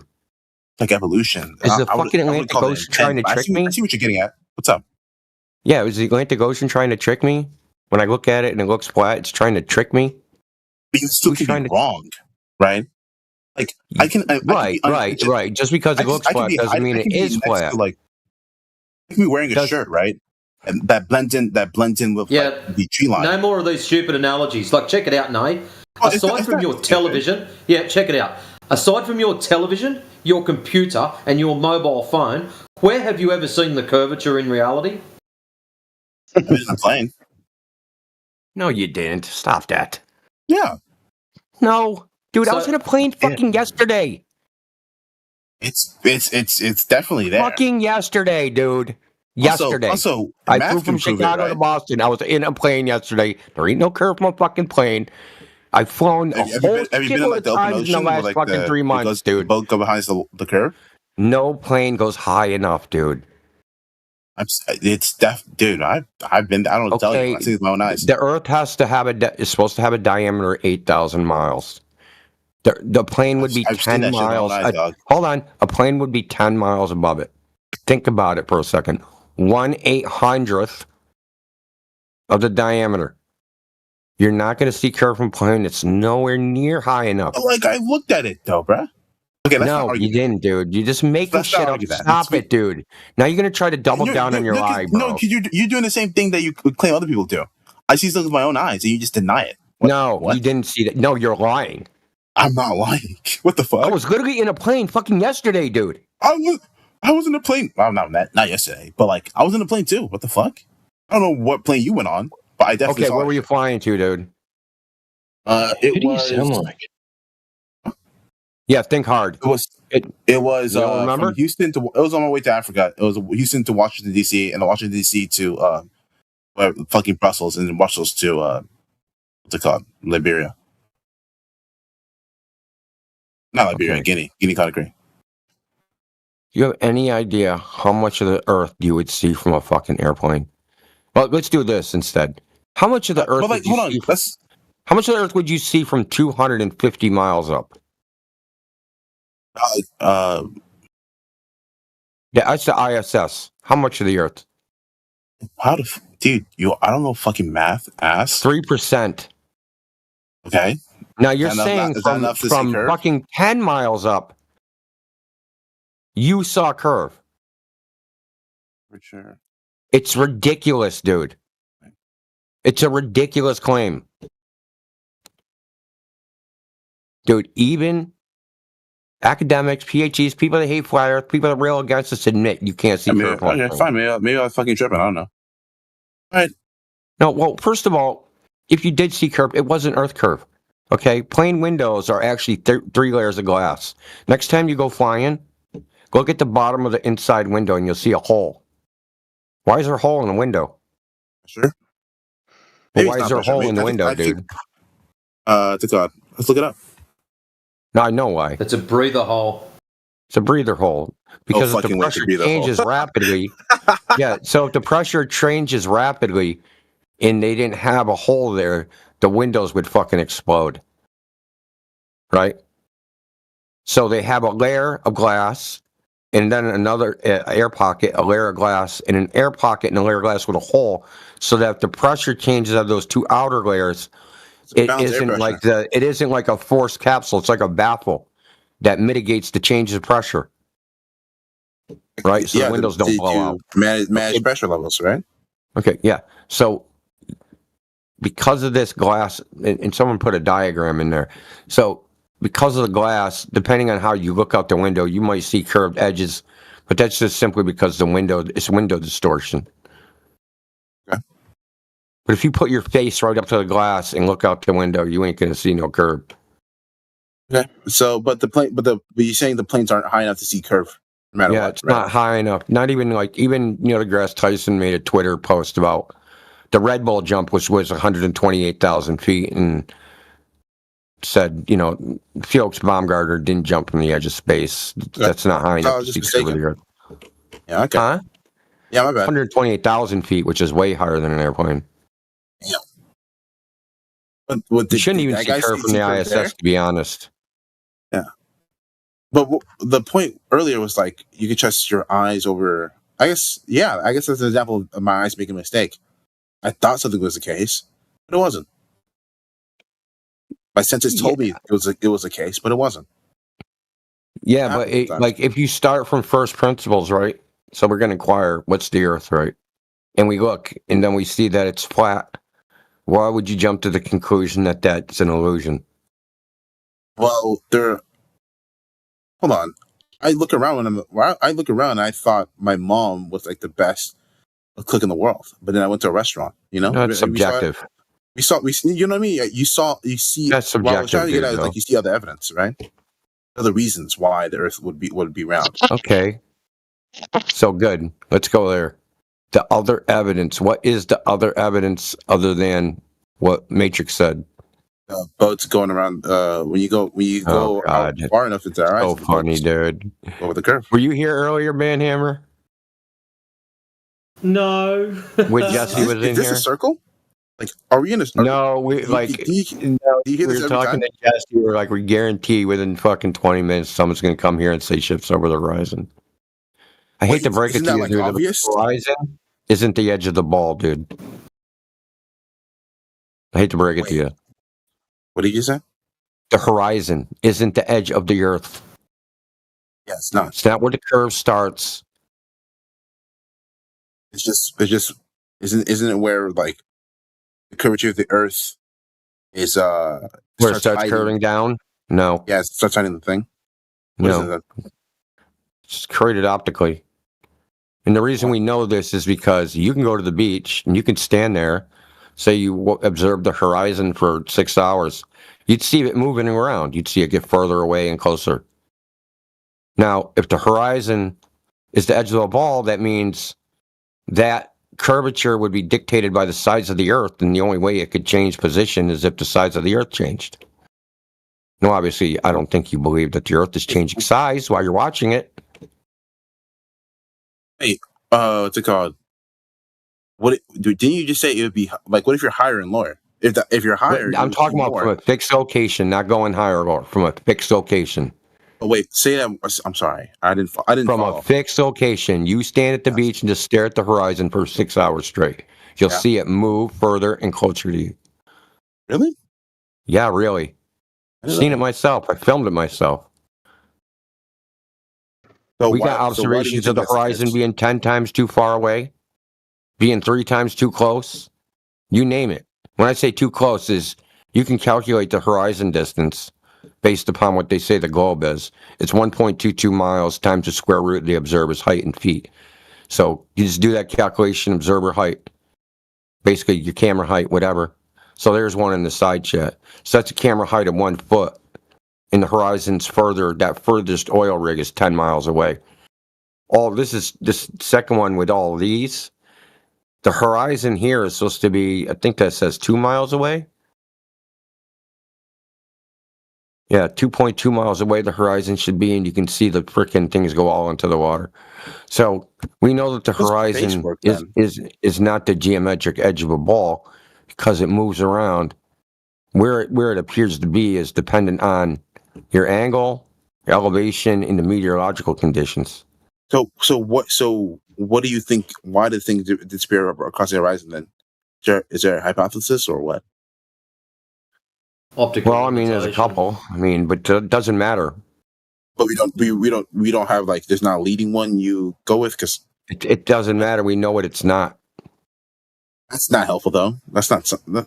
Why we've done smaller tests, right? We've done shorter tests. So tests that are that would be done in front of the horizon. Like say we have a camera height and the horizon's supposed to be 2,400 feet away. Not giving you an actual real world example. But I go to a lake, and the lake is only 1,000 feet long, not 2,400 feet long. So there should be no horizon on this lake at all, because the lake isn't long enough. But we can observe horizons on lakes that are too short to have a horizon. And we get the same optical effect. You sail the fucking little boat away, it appears to be cut off bottom up, and then disappears on a lake that's too small to even have a horizon. It's just an optical effect. We don't really need to know why it happens. Actually are. What then? If that's true, what learning what a horizon actually is like help us do things better? It's like what's the definition of horizon? Better. Is there like a laying hypothesis so we can like base technology off of, or what? Horizon's just where the Earth appears to meet the sky. That's it. It's all it is. It's an apparent position. How can we use that? Do we use that for anything? Yeah. I mean, usually we like when we do science, we want to utilize the science. We could be parallel with the plane of the horizon if we want to be level with the world. It's like with that. So all the boats right now are going off the like all the boats and like navigation in the sea, going off the assumption that the Earth is round. But like accepting that the Earth is flat improve them. You guys think, or what do you mean? Like because like how we do like the sea navigation and all this other stuff, how we make maps is like based on the assumption that the Earth is round, like the Mercator projection, right? Those aren't the actual shapes of the continents; they're like a projection of what would be on a sphere. What's it a projection of? Like how you can't. What do you think? Hold on, Nate. What is it a projection of? You can't put a sphere on a flat map. So you make you make the north of that map. You have to warp that map a little bit. That's why North America looks so big when it's actually not that big. So Greenland looks super huge when it's actually not that huge, right? Okay, what is it okay, we understand this. What is the Mercator map a projection of? A circle Earth, like a round Earth. A globe. You think it's a projection of a globe? It is not. It is a projection. Listen, let me tell you what it is. It's a projection of a coordinate system that's in the celestial sphere. It is not a projection of the Earth. It's a that grid. What's the celestial sphere? The sky. It's a projection of the sky? Yeah, so the longitude, longitude is the solar, where the sun is. And latitude is the height of the celestial equator in angle. Okay? So say the celestial equator is 45 degrees above the horizon, you're at 45 latitude. Wait, if you're at -5 longitude, right, or if you're at a longitude that corresponds to -5 like I am, you know that the sun will be where you are in 5 hours. It'll be noon. That can't be useful for navigating, though. The Earth is flat. It is. So because you got the time in the space, right? Wait, why don't we use flat maps for navigating, though? Because we can't see the entire Earth over the Earth, right? We need a reference that we can see from far away. If I put the Earth on a piece of paper, why would I need a warp at all? Why do this longitude latitude shit? Because it's topography, man. No way. Any map is going to be warped because there's topography, and the only way it wouldn't be warped is if the Earth was as smooth as a piece of fucking paper. Oh no!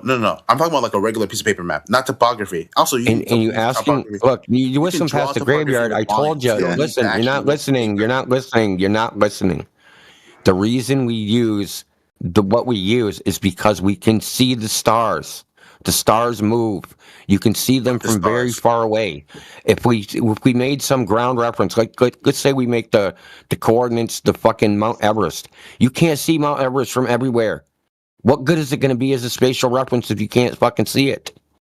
But like, why the fuck wouldn't I just use a regular map? Well, like I'm navigating a ship, right? No, you're hooked on the whole map thing, bro. Why can't I just use a flat? Yeah, no. Step away from the map. Because you need to use the stars to navigate, dummy, dude. I'm going to say one more. No, dude. No, you're not listening. If you had a map of the surface, listen. Shut up. If you had a map of the surface of the Earth and you're sailing the sea, what are you going to use as spatial reference? Turn right at that wave? Like what the fuck, bro? Okay. How are you going to know when to turn? You're sailing in the middle Pacific. How are you going to know when to turn? Wait. Oh, dude, GPS. Like I'm talking about modern times, right? Fucking shut up, bro. What the fuck is GPS, dude? He said yes. Fucking GPS. Hey, wait. Why couldn't you just go in a straight line? Like use a compass to net. People can't go in a straight line, dude. Try it. See what happens. No, like why couldn't you use go in the desert a compass to orientate yourself?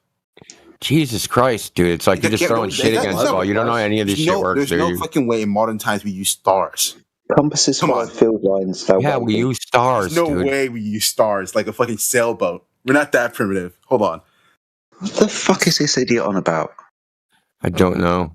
He's coping. He really is, isn't he? Sorry, we use stars. The entire coordinate system, latitude and longitude, is based upon stars. You can't find your latitude and longitude without looking at stars. They don't exist. They don't exist on the ground. Sorry. Like, look, if I took you, right, and it was cloudy forever. But like, I'm talking how would you find your latitude? Look, Nate, listen. How would you find your latitude and longitude if you could not see the sky? If the shit was flat, why the fuck do I need to use this? I just told you. Why are you doing the ask, ignore, repeat shit? It's broken. Dude, fuck you asked. I gave you an answer. You ignored it, and then you repeated it. You guys are ignorant. How does space work? Are all the other planets flat as well? Oh, Jesus Christ. He's spurging, Mo. You're spiraling, bro. He's spinning that into other subjects now. Planets other than what, Nay? Mars. Like Mars and shit. When you say the other planets, what does that mean? Other than what? Like, I'm talking about, like, Mars. Like, is Mars... Yeah, but what does other mean? I'm asking you what other means. So, is Mars not a planet?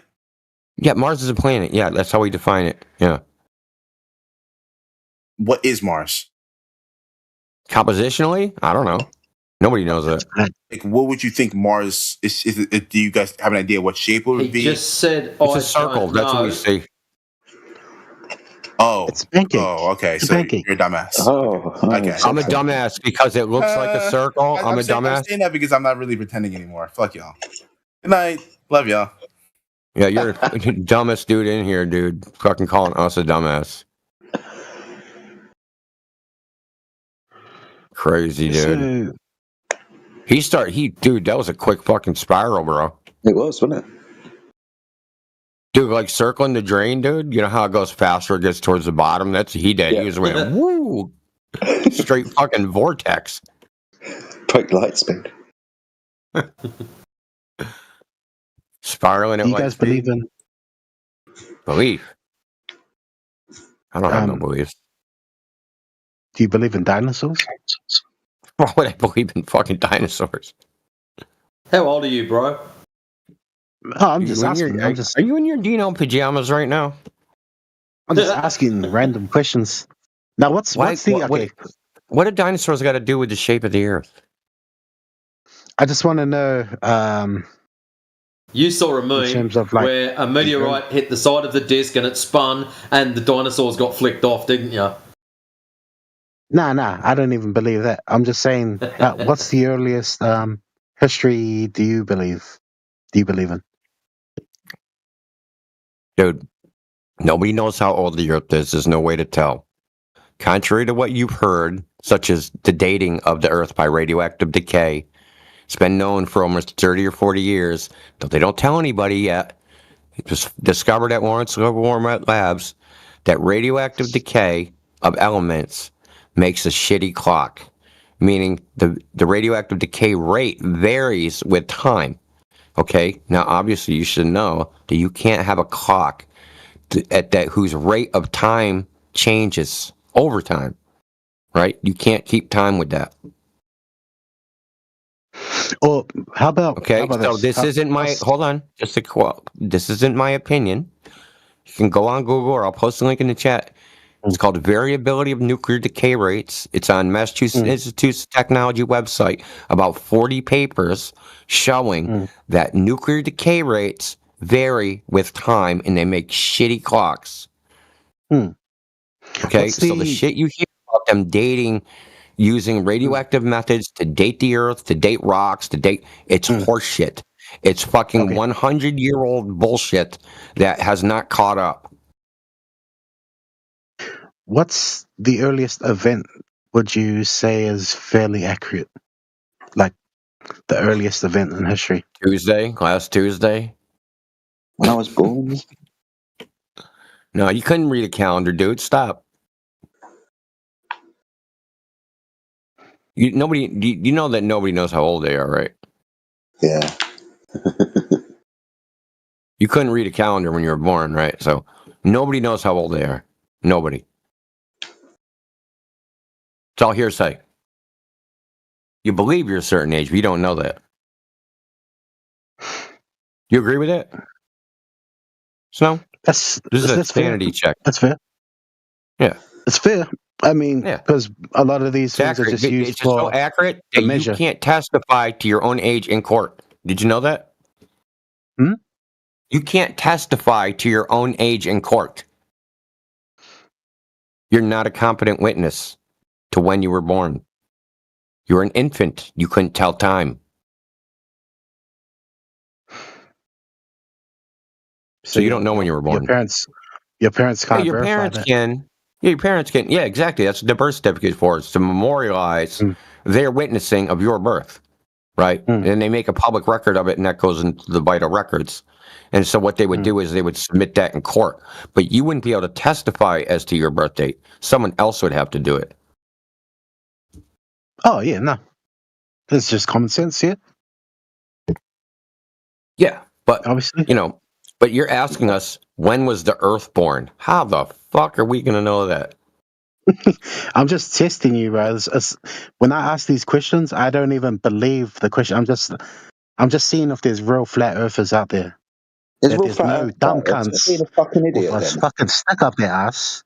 What? That wants to talk about shit in detail. Okay, I know what you're trying to get to. You're trying to test my knowledge and this and that. That's fine. I know the Earth is. I feel myself. I'm not a real flat earther, but I'm not dumb enough to feel that the Earth has got some type of curvature. I don't believe that shit. I've been out in the sea and looked out and been like, I'm a builder myself. I use levels, laser levels, all that. He's dishonest. So I'm just going off. If he's dishonest. I'm just saying, like. You're dishonest. I'm just asking random questions just to test you. You're dishonest is what you're saying. You've been lying is what you're saying. I'm really a flat earther. I don't this shit. Though for the last half an hour you've been acting like a fucking globe earther asking fucking questions. So what you're actually saying is you're a liar and you're not honest. See ya. Hey, what'd you say? What'd you say? And he plays stupid. I'm just asking random questions. I'm just testing you guys. It ain't like you're lying. You're not testing. You're not honest. You're a bullshitter. Yeah. I'm not a globie. I'm not a globie. Okay. You're not a flat earther either. You're a bullshitter. Yeah, I don't claim. I remember you from the other server, dude. I remember everybody. I remember you.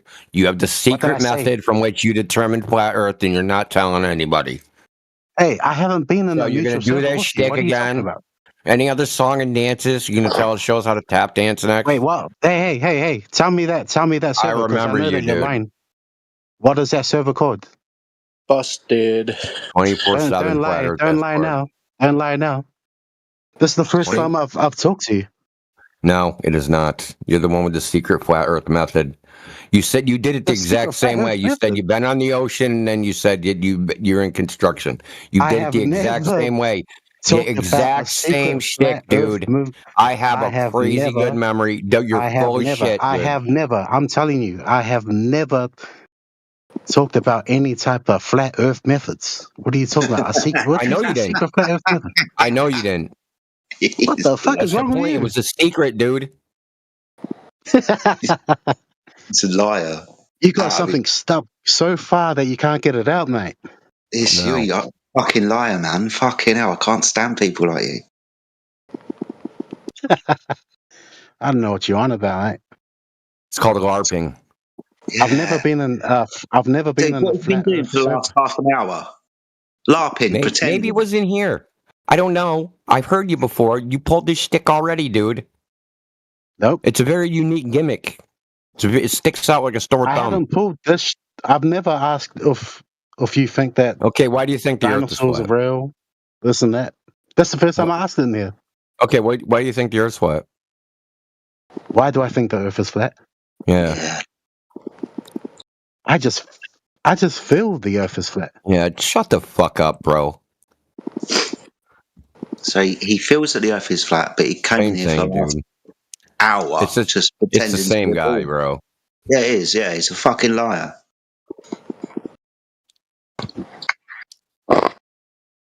Now I know you're not a flat earther.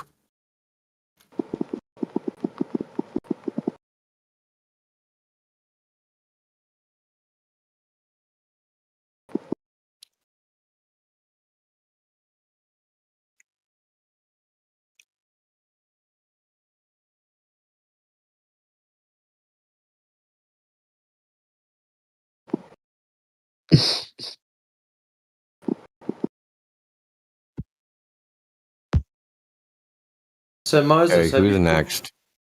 I just unlocked Moses so he can get his cope on. I mean, out. Well, you're on him, yeah, because I'm going to bed. It's like fucking 3. Catch you, yeah. See you on your next shift. Hi, Grandpa. Yeah, see you in like 4 hours. I ain't kidding. Back in 4 hours, dude. I just need to sleep for a bit. See you in a bit, man. Grandpa. Got your grandpa hanging, bro. Musa, are you trying? Your mommy to called me daddy. Dude, my mommy called fucking half the United States daddy, so fair enough. Like, enjoy the herpes, brother. Like, Yeah, guys. Musa, are you trying to speak, or have you just got some microphone issue thing going on? Okay. Hasn't got the bollocks.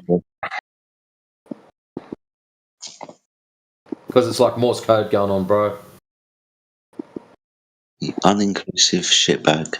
I haven't heard the word or the phrase shitbag for about 30 years. That's awesome. It's a shame all the really cool TOS words are all the stuff that the Gen Xers used to use on a daily basis, if not hourly basis. Now we get in trouble for it. Yeah. Is Moses going to talk? Otherwise I'm going to get bored fast. Moses, what's your proof of curvature? The picture taken by Artemis. Yeah. That's Musa, not Moses. Different person. Moses, you're first. What's your proof of curvature?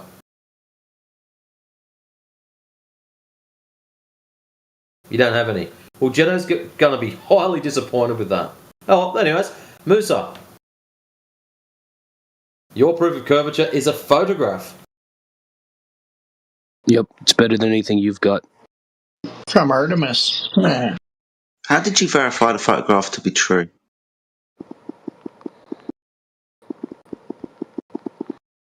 Put it through an AI. No, you didn't. I did. The fuck? What the fuck kind of response is that? Give me the results then. Why don't you just do it yourself? No, give me the results that you did. Because you did it, right? Remember? You did it. So give the results. I don't like the way you're talking to me, dude. Just go ahead and mute me. Okay, so this is going to be... I'm not going to give you the results because I don't like the way that you're talking to me. Just go ahead and mute me, buddy. Mom, you are being a prick the entire time. You didn't do it. Literally. He didn't. I can give a fuck about your feelings. He's lying. He didn't. Bro, you're unstable. No wonder you're a flat earther. Did you do Is that the best you've got? You're just going to lie. Liar. You're going to lie, aren't you? To close her. All right. So you verified the image to be true. What did the results say? 100% not AI. Show me the results, please, sir. It will have a breakdown, won't it? I want to see the breakdown. The breakdown? I'm currently texting a bitch, so you could go put it. Yeah, you're a liar. Is what you are. Swear to God. That's it. You want to Yeah, no, don't bring God into it, and please don't make believe that you're texting a woman. I mean, I can show you, Three dude. Are lies you in one fucking fucking slow? breath. Three That's lies in one interesting. breath. He can show us that he's texting some wench, but he can't show us the back up his claim. Interesting. He's a liar. Is all he is. You're just distracting me from texting this biddy. I'll tell you what. We'll help you. We'll remove you from the channel. How about that? Go ahead, pussy.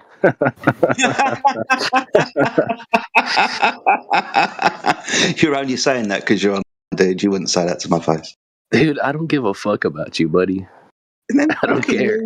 Dude, fuck me. Why are you here?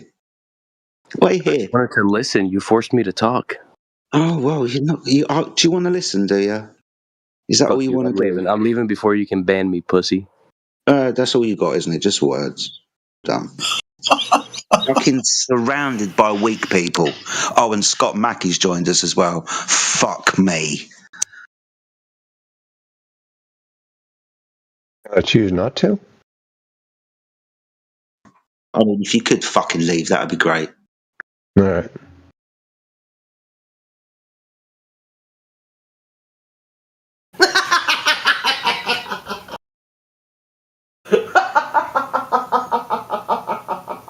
I fucking made him go. Hey! Look at that. Oh, holy shitballs. That was gold. Oh, man.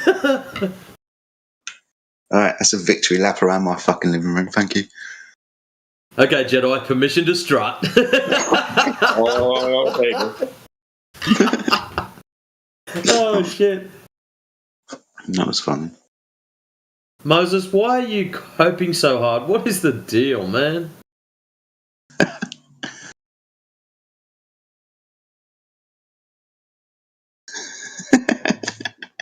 That was funny.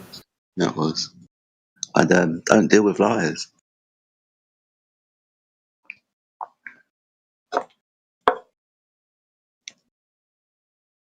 Oh well, lots of fun for everyone. What's going on, Matrix? Anything interesting? Now, we've had a couple of, Moses, that other clown. When I first joined in, they were, 3 parts of the way through destroying another one.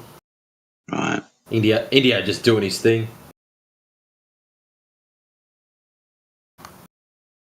But there hasn't really been anything that exciting. It's just been a pretty steady flow of clowns just not wanting to listen, constantly interrupting. Yeah. Oh well.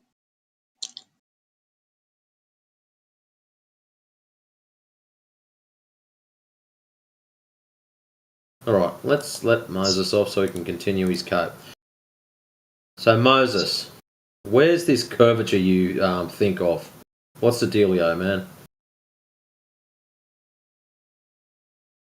You don't want to talk now? You've realised that the cope session is just too much for you? What's up? Oh, you talking to me? pretend not to listen.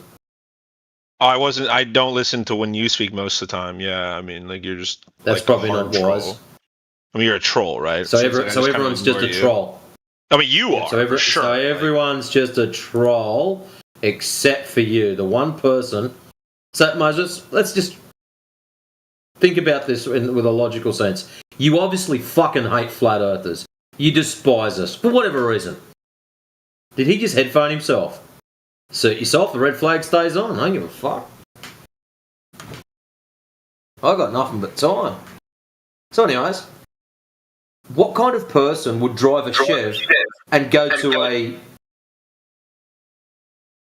Dr. Xavier, can you click your microphone button? Thank you.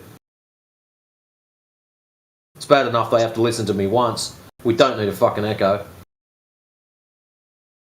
So, Moses, what kind of clown would preach Chevs all day and then go to a Ford meetup? That's you.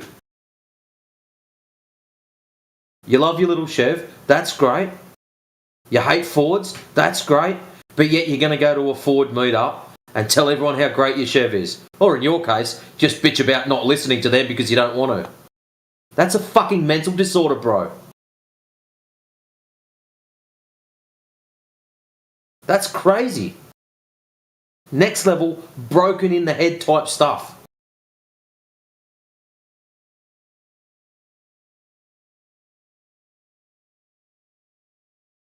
So, dude, you've got to help yourself. If you don't want to be here... Shit, am I muted again? Don't. Dude, whoa, dude, you're so inconsistent with this. You What deafened is this yourself. about?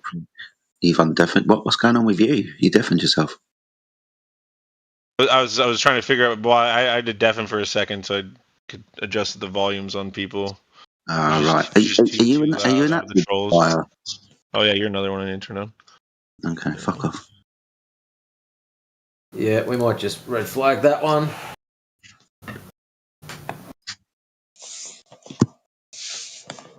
Got no reason why we want to keep that.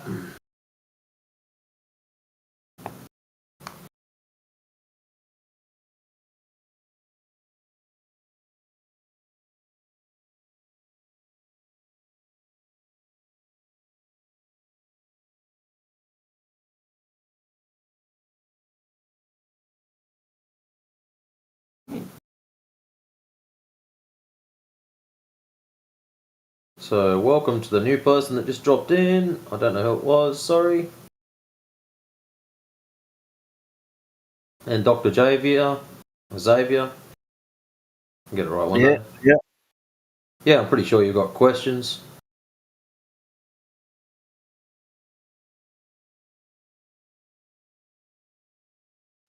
Oh, my question is on the flat Earth thing: is where's the edge or where's the end of the flatness? I guess logically, if you're within inside the point horizontally in any direction, and go that way. But everything flat has an end to it. Yeah, like your living room. So if you're in your living room or your bedroom, you just point in any direction. I guarantee there'll be a wall there. Yeah. So where are the walls to the flat Earth? Like I said, if you were to follow in any direction, right? Like in your living room, you point in any direction. There's going to be the limitation to the system, right? Okay, so where's the part of that in the Earth? Where's that in the Earth? I'm giving you the direction, aren't I? You're asking me where is that, and I keep pointing towards the horizon. I keep telling you to go that way, or behind me, that way, or in any 360-degree horizontal direction. 360-degree what? Yeah, if you were to turn around and point towards the horizon, when you turn around in a complete circle, that's 360 degrees. So you can point any direction towards the fucking horizon, and logically that would lead you to the end of the system, just like in your living room. Are you following me? No, not really. Oh, there has to be an end. I know. I'm telling you where it is. The horizon is the end of the flat Earth? No, I'm pointing you in the direction. Yeah, at least you're pointing. Yeah, giving him an idea which way to go. Do we have any pictures of the end of the flat Earth? He's not vibing, man. I don't get it. I tried really simply. I even bloody agreed with him, and still was just fighting me all the way. Fucking hell, all right then. I don't know what you're talking about, but that's what my question is. Where's the end of the flat Earth? How many have you had? That way. Can I see a picture? No, I haven't been there.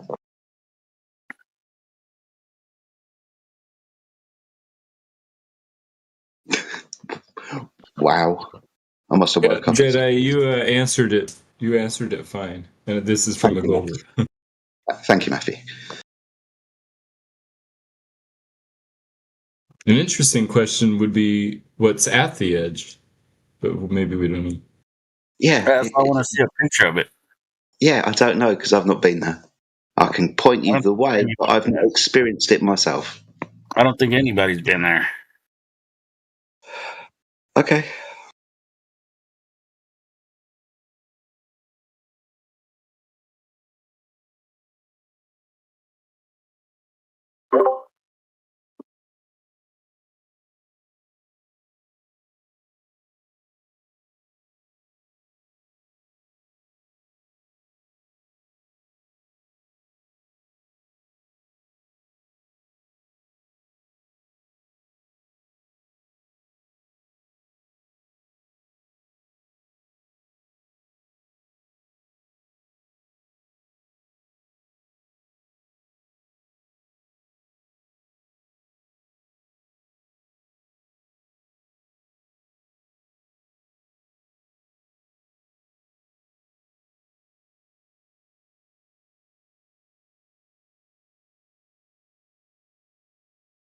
Are you the fucktard that was on Facebook that was bitching about being banned from 24/7 Flat Earth Discord for posting the dino meme?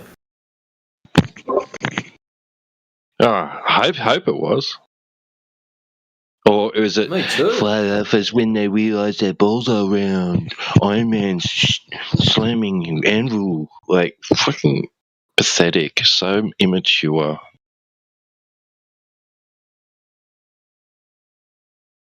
Because there's some clown show T-Dub. People that post those memes, I want to ban. I do want to ban. I probably did ban him. Say again?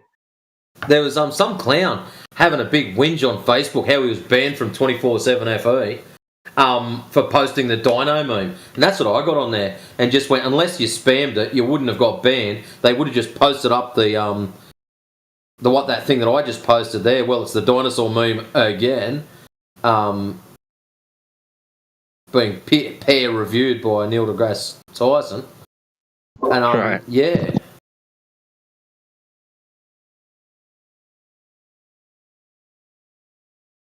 Unless they post it to Indio. I know, he fucking hates it. So this dumbass is still asking for an edge, even though no one said that they've been there. Right. Well, I'll show him one edge. Where is it? Oh, let me guess, you're going to get out of your fucking nut. Bloody Australians. Wasn't even thinking of that one, actually. There you go.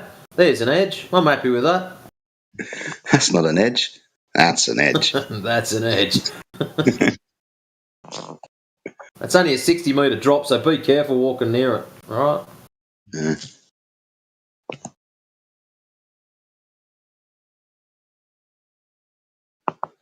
He's still fucking asking the same question. I've given him the directions.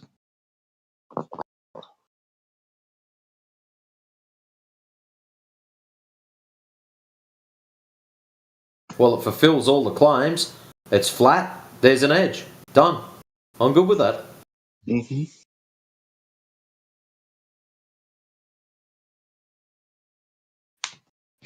Oh, well.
Oh, I didn't see that one sneak in.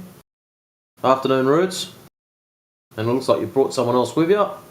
Sneed's Seed and Feed. That could be funny. Morning, Matrix. He sounds like he needs coffee. What's up, Roots? Hey, what's up, Jedi? I'm still tired. Yeah, man. It's only 8:30. Okay.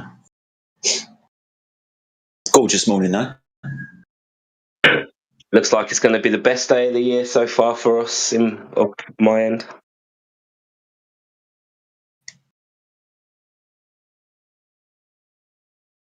Shorts out, guns out. Fucking hell. Barbecue on. It'll be raining in a minute.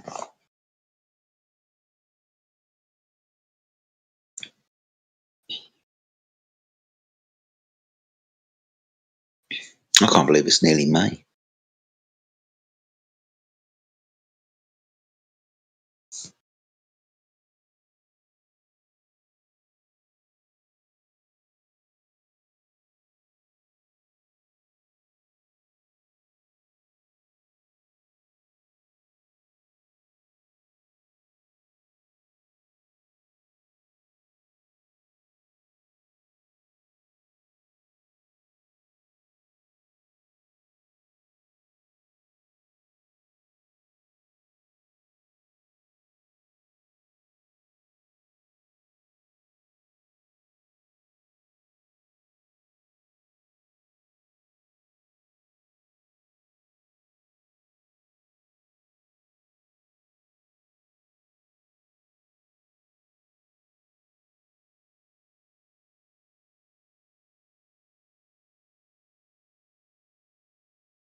Did you end up watching that short video I sent you, Jedi?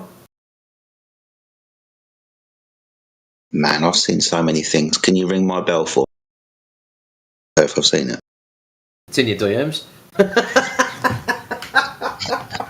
It only goes for a couple of. It only goes for 10 minutes or something. It's only a real short one.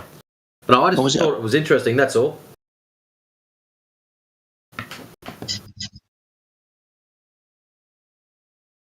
Oh yes, I did. Yeah, fucking hell. Sorry, dude. No, that's all right. You've probably watched like 10,000 of them, but yeah. Yeah, no, this was kind of one of those videos that turned up at the right time because I was watching similar stuff about it, like the title about it, Esoteric Jesus. I've been watching a load of esoteric stuff with regards to the stories of Jesus and praying and meditation, things to do with certain parts of the body, your brain specifically, and the effects of meditation and prayer upon the brain, and what parts grow and blah blah blah. So this was actually hella interesting, dude.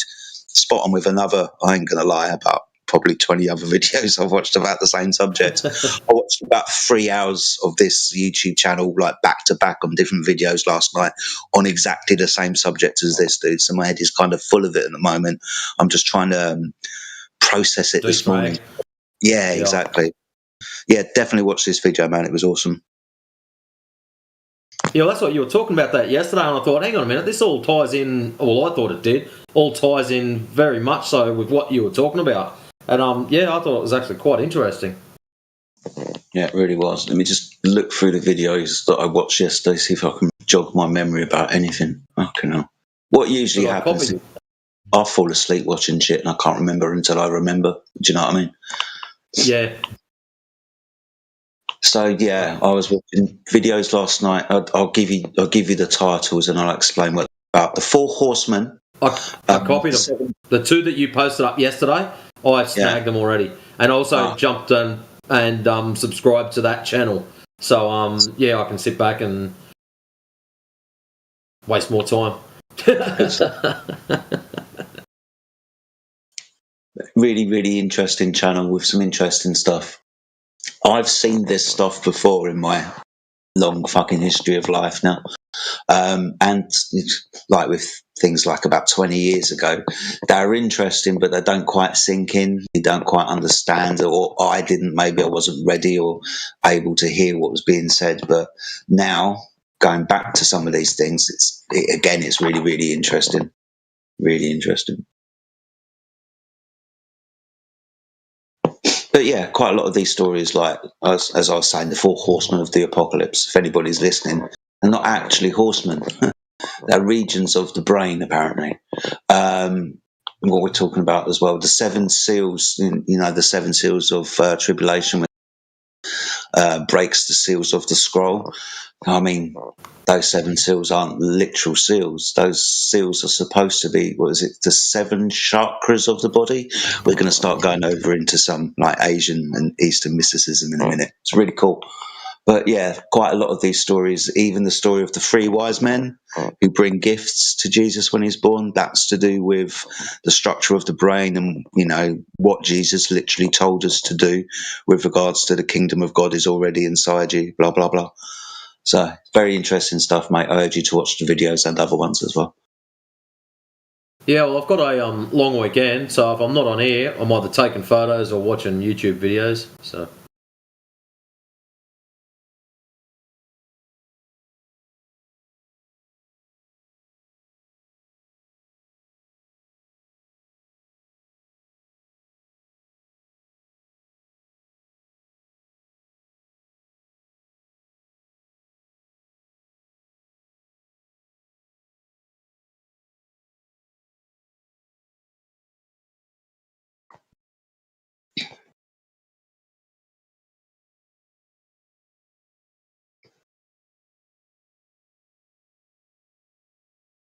Alrighty, I heard a couple of newbies drop in. Oh, Low Tract is back with his low rent fucking ideas. Sneed seed and feed. They're still chilling. Man, I tell you something. Grab a couple of brews, knock them back, and then try to say that in a hurry 3 times. That'd be a good show. I thought I heard someone else sneak in. Oh well. Don't be scared, Sneed. Most of them won't bite you. It's not like they can jump through your phone, so feel free to ask any questions. Maybe you're just a fanboy of Jedi or Roots. Speak up, tell them. They'd probably appreciate that.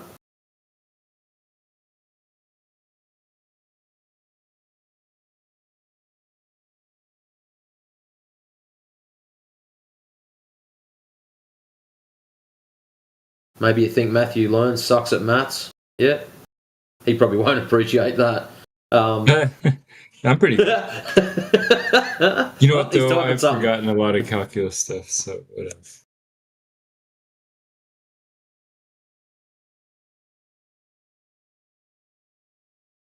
What have we got? 3:30 a.m. and I'm fried right now, just chilling. Yeah, well, some people's voices are a bit louder than others. I try not to go that late into the night.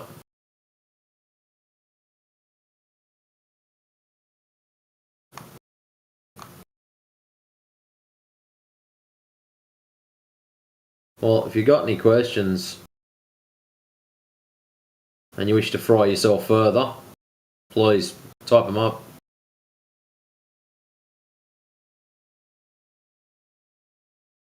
What do we got? 20 to 6. I need something to chew on. I need food.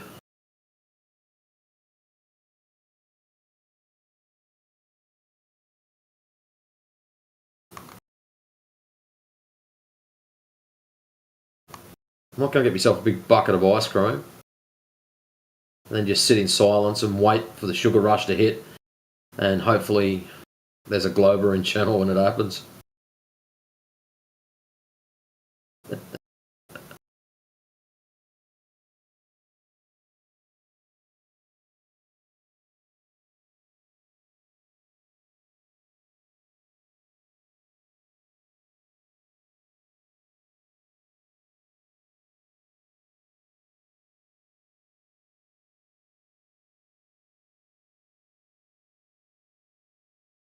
Do we have a music bot in here? I think you have to bring it in. Don't think it's.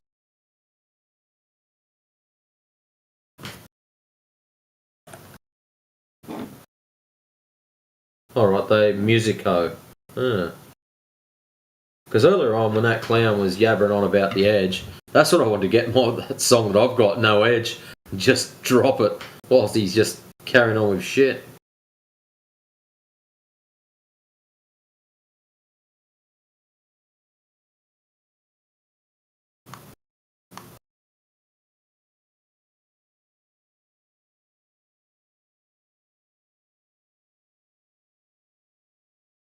So we've got 3 hours and 20 minutes, and India, I'll be back. I can get a movie in that time.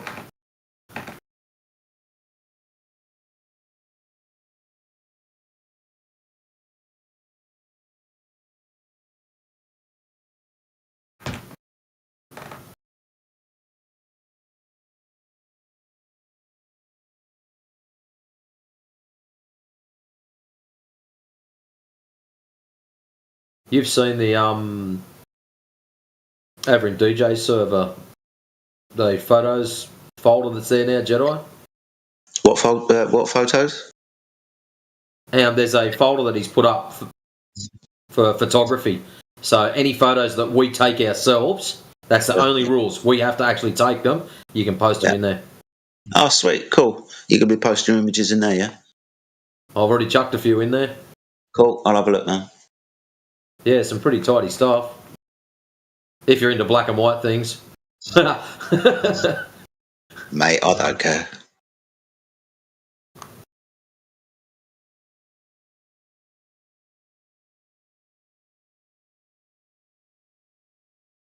Yeah, we've got our show coming up in the next couple of weeks, and I'm thinking about chucking a few in.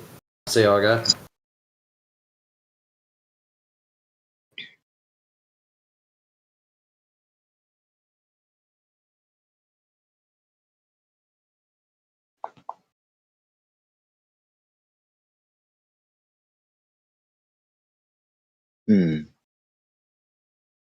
Wondering whether I should get myself a camera and go down to the coast. Start looking at France again. See how far towards the south of England I can get before I start seeing the Isle of Wight again. Might be a good idea. I have to get a camera though. I've got my uncle's old binoculars, but I can't record anything with those. That from the Second World War. Fair enough, yeah.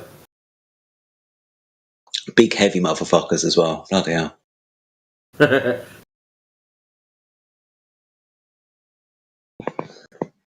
Well, if you're after a good all-rounder, the P900s, 950s, 1000s are all excellent.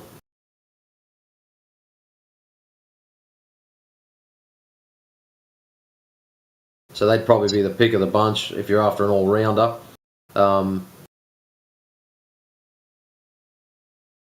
It all depends. If you're just after something quick and easy, you don't have to worry about carrying different lenses and shit like that, then that's probably the one to go for.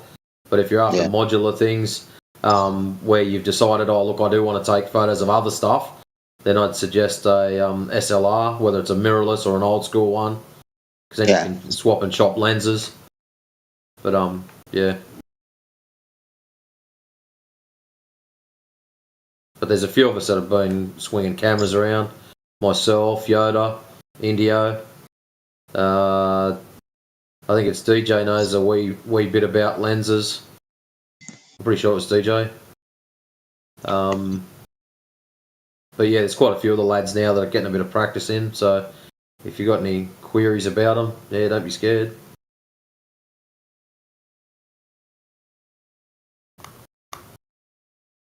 I've spent a lot of time swinging off Canons and Pentax.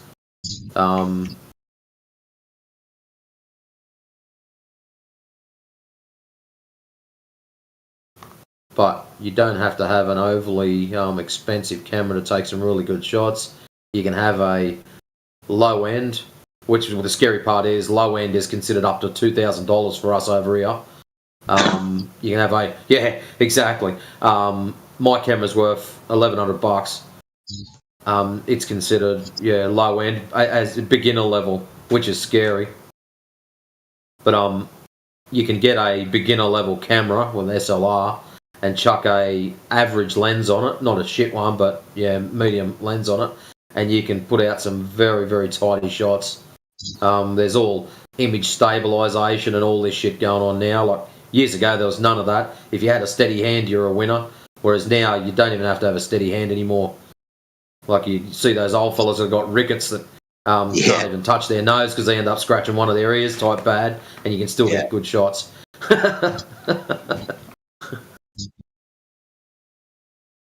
So there's cameras, like my camera doesn't have IS in it, which is one of the big complaints about it. It's a Canon R10. They were all blowing up about it because it didn't have image stabilization. But the silly part is, all of the lenses I want to use anyways all have it.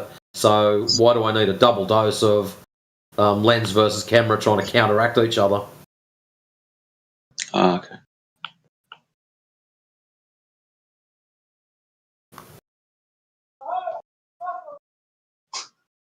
But none of my older cameras had image stabilization, so it's not really a big winner for me if it has it or doesn't. So Yeah. Got a tripod on that, yeah?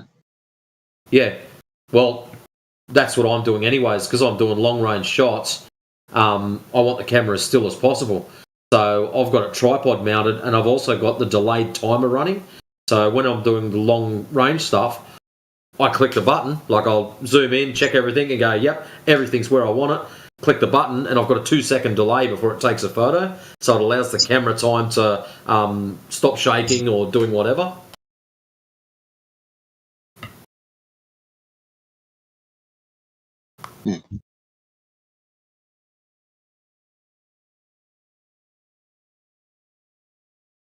But mine's a 24 megapixel. Depending on what you're doing, if you're just doing like scenery shots and stuff like that, yeah, that and up is pretty tidy. Like photograph wise, actual size wise, 0.9 of a megapixel is a 19-inch monitor. So I know it's a weird way of working it out for people, but your old school 19-inch monitor, 0.9 of a megapixel. So if you're throwing a 24 megapixel camera or greater, at its native size, that photo is huge. Wow, okay, I get you. But the main purpose of taking them that size is if you're editing them, you blow them up to full size, you do a tiny little edit, and when you shrink it back down to its proper, like so we can see it, you don't notice the editing. So that's one of the reasons why they prefer the exceptionally large megapixel thing. But for me, I've jumped from my old camera was an 8 megapixel. So and I bought that, what, 2009-ish? 2008, 2009, somewhere around there. I think. Maybe earlier. I'm losing track of them. I've had too many. And yeah, for me, the megapixel jump is a big thing. But that old camera I had, it was 3K just for the body. No lenses or anything else with it. And this new one I've got basically supersedes everything the old one did. So that's a third the cost.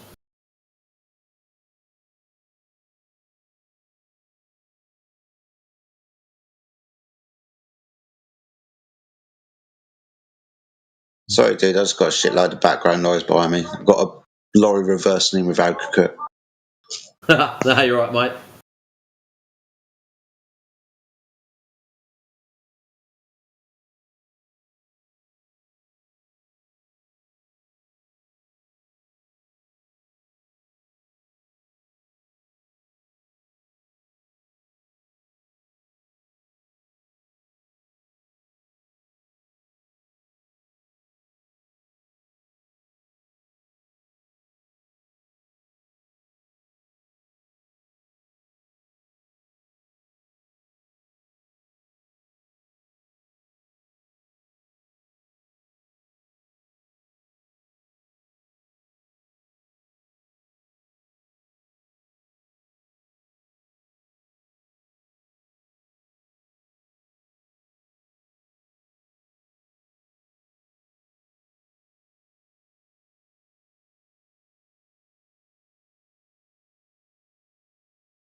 Alright, that's better.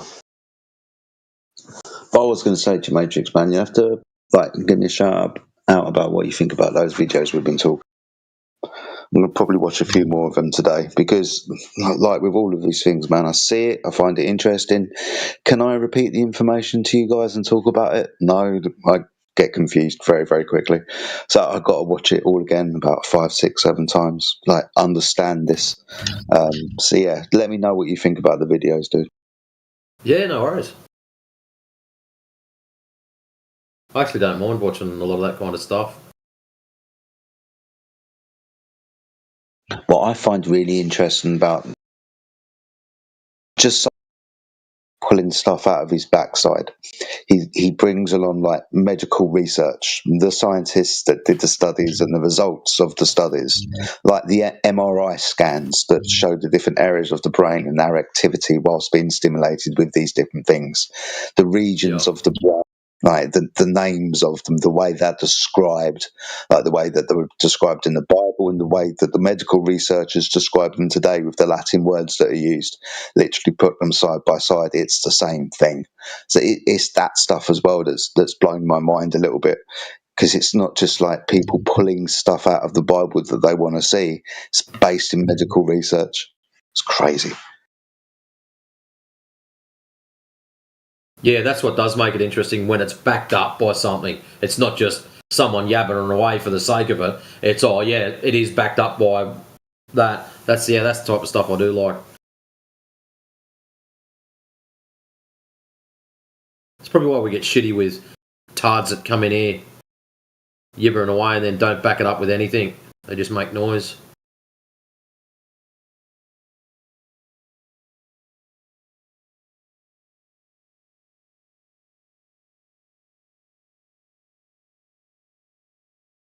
None of us, I would assume, hopefully I'm right, but I would assume none of us really stagnate, right? Flat Earth isn't the only thing really that's going on in our lives, right? In the background, obviously life's going on, but Flat Earth isn't like the only. What's a good way?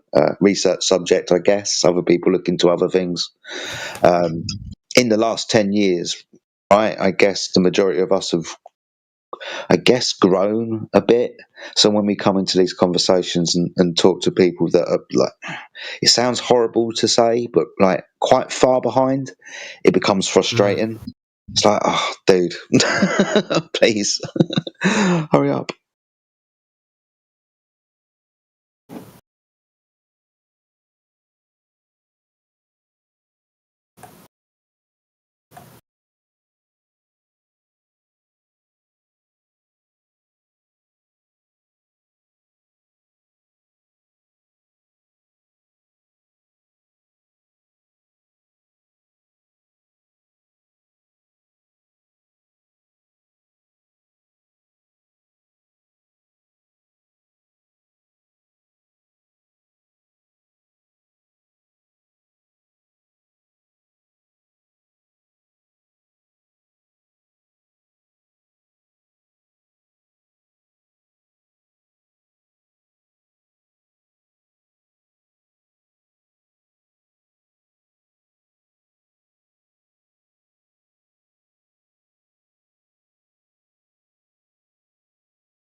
There's a shit ton of people in chat. Fucking hell, I only just realised. I might as well say hello to everybody. Fucking hell. DJ's even joined us. Morning, DJ. Hope you're doing well. Morning. Morning, mate. How you keeping? Good. I got stuck into that. I always forget the name of it. I don't know why he called it that. Saosu or whatever it is. You know, that 2-hour, 20-minute one with the English guy going over all the old world stuff. Yeah, it's awesome. I'm dying to keep watching it. I'm about sort of, 2/3 into it, and it's really good. I want to watch it now, but I was watching it with my wife, and she'll get annoyed if I keep watching it without her. So. Oh, okay, cool. I'm glad you found it interesting. I apologise as it gets off towards the end. I don't think there's a map on the fucking moon, like the guy says. But when you're right, the middle bit with the old world stuff, really fucking interesting, right? Especially when he starts talking about the little ice age and so on around the same time. He's just right when I turned it off. Was right when he started to talk about the little ice age. So I'm looking forward to that section. I won't spoil it for you then, mate. I'll let him do it, and he'll do a better job than me fucking regurgitating because I'll get. But yeah, good stuff, man. But yeah, I'm the same with all of this stuff as well. I got to watch it 3 or 4 times before I can explain it properly. Yeah, man, for sure. Because it's all over the place. It's like a big giant puzzle, and to put it all together is difficult, especially when you're tying it into the little season type stuff, and then everything's connected, but it's not so simple to just explain it all. I know what you mean. Yeah, exactly, man. But it's really so interesting. Many dots need to be connected. But super, super interesting, man. That's for sure. Who else have we got in the chat? Go on. Have either you or DJ or Jedi looked into the chronology research that there was time added into the calendar? I felt like that helped put the little season idea in context for me. Yeah, absolutely, man. Time taken out, time put in, made up shit. Yep, like all of it, everywhere. Before Jesus, after Jesus, recently, historically. Yeah, time's definitely been altered. Yeah, I feel like it helped put into context the idea if we are in a Satan's little season, something like that must have taken place to separate us from what we call the biblical days. And then it starts to make a little bit more sense if that's the case. Yep. Well, what they're suggesting is that the Dark Ages is more so meaning that it was the Dark Ages for Satan, not the Dark Ages for humanity. It was the Light Ages for humanity, while at the same time it was the Dark Ages because Satan was chained or whatever. And that's coming from me who's not even really, highly religious or anything like that. I just find it interesting. It makes all of the things that I kind of dismissed because a lot of it didn't make sense. Now it seems to make a bit more sense to me. But I've still got a lot of research to go. I don't make any specific claims about it, right, as fact or anything. I just think it's really interesting and definitely something worth looking into. Well, I tell you what, I came across an old Tartarian map. It claimed to be a Tartarian map. And I ran it through AI, and AI says it's a genuine map. And on this map, you've got 2 massive cities called Gog and Magog. That has never left my brain because obviously everybody nowadays is talking about Armageddon and Revelations, and Gog and Magog is coming up on a regular basis. And I find it so bizarre that there were 2 cities called Gog and Magog now completely destroyed. I just find that very strange. Yeah, that's the kind of things that I'm finding interesting. There's a lot of little islands and even big islands that were on all of the older maps consistently that are after the 1600 maps are completely gone. And then there's a lot of the hagiographies of the old saints, right, that all explain what happened. And it's fascinating because they all kind of align with each other, and then they align with this little season eschatology. It's mind-blowing. And then a lot of, I was watching Autodidactic yesterday. He goes over a lot of old maps. He finds old map books, and then he'll overlay the current maps with the old maps. And it seems like he did it a bit wrong, but I could help him. I noticed that. But did you see how it lined up? Right.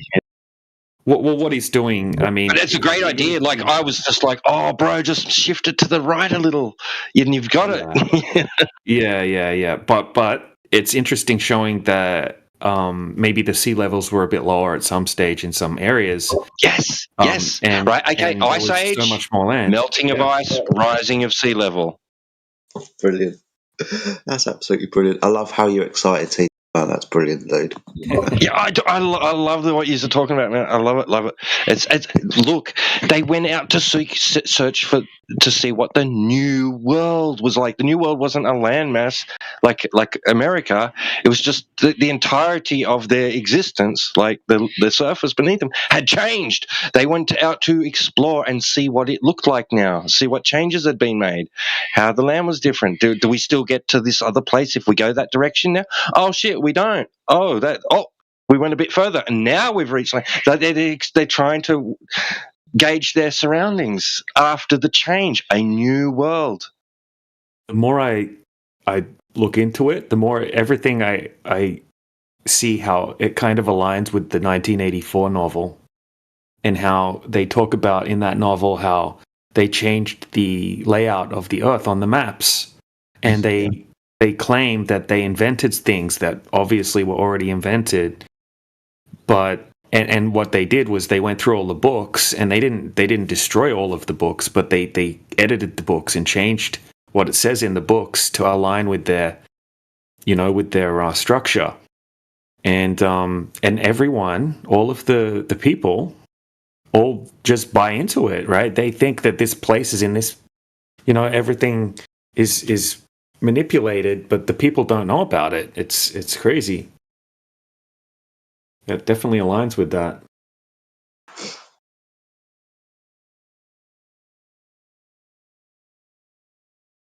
It's interesting. I pushed to talk on, but yeah, look at this little puppy. He's a little head now. God, that was a quick decision. Shit. Yeah. Doing good. Yeah. He just got to sleep. He's like just very kind of lazy right now. He's just like, I want my sleeps, woman, and then my tweets and walks tomorrows. He's a good boy. Well, we got yet another nest to dig out. Hold on. We gotta scratch it. Okay. Good boy. Good boy. You're cool. Yeah. We get that out of your face. Can I bite it out like a... Dude, mute up. Good job. Good job. Mute up. Douglas, mute up, mate. It's Oh, got another one. I tracked another. Oh, wow. The warning was ignored.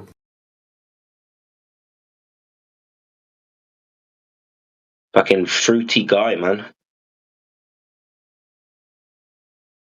Does the DC command still work? Let's test it. What kind of grown man talks like that?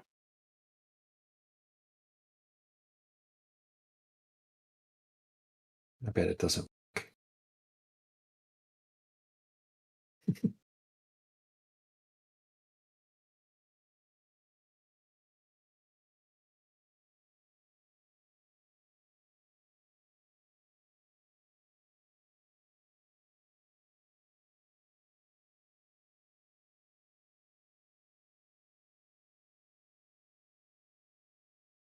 Yeah, have you seen any of the new archaeological discoveries at all recently? Because I was watching a Bright Insight video, and he was talking about Göbekli Tepe, and the new theory right now, from not the mainstream, of course, but from the credible archaeologists who have been flirting with mainstream and controversial ideas, they're all heading down a path now that Göbekli Tepe, the site as it's presented, is a reconstruction of an older site, and that what we're seeing with all the piled up rocks is basically somebody who found a devastated site and rebuilt and lived there in a more primitive fashion, when actually the original site was far more advanced.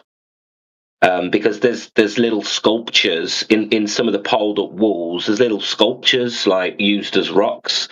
There's little things out of place, and their argument is the reason why it's not being excavated further is because they want you to believe that whoever this primitive people were who rebuilt the settlement, that they were the owners of the settlement, because that would fall in line with the timeline.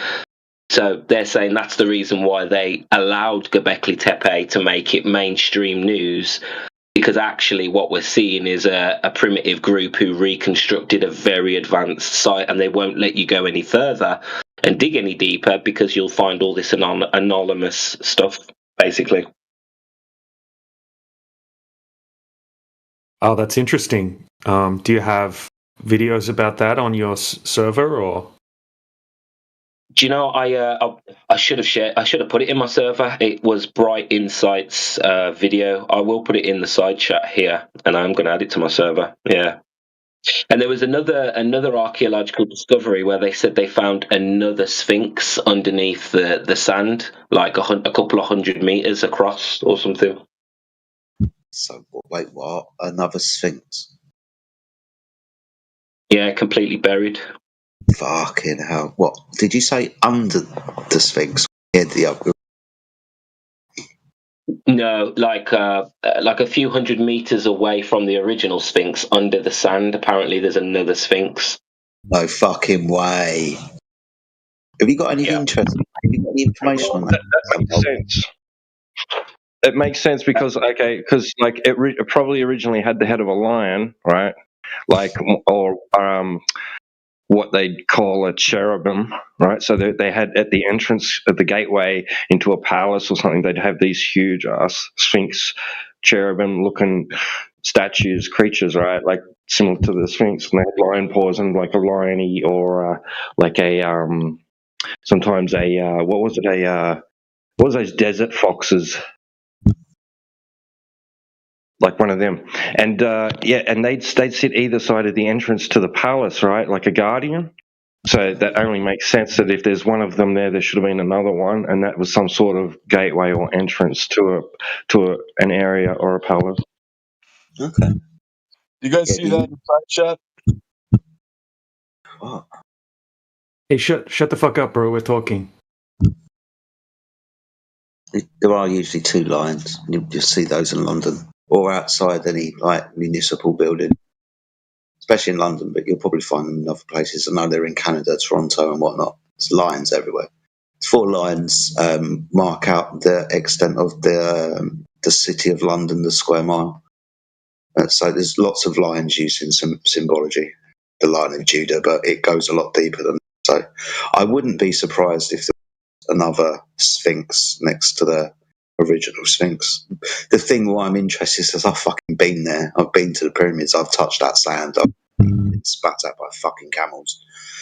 So it's quite possible I might have even walked over the top of the sphinx if he's saying that they've discovered a new one. So if you've got any info, Roots, I'd love to see it, mate. Cheers, dude. I see you just posted something in my DMs. Thanks, man. Yeah, I posted the video about Göbekli Tepe in the chat, but when I tried to put the Sphinx one in the chat, it was apparently a banned source from the server, which is weird because I'm sure it's the same server. So I've had to send you direct. So if anyone else wants it. Yeah, can you pop that in my DMs too, if that's okay? Yeah. Is it the same channel? Same channel, yeah. It don't even make sense, mate. I'll see if I can find it on the channel then. Cheers.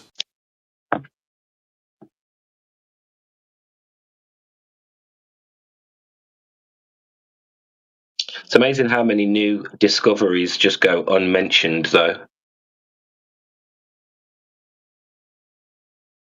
Send it to you, T-Dub, as well, if you're there. I know you love this stuff.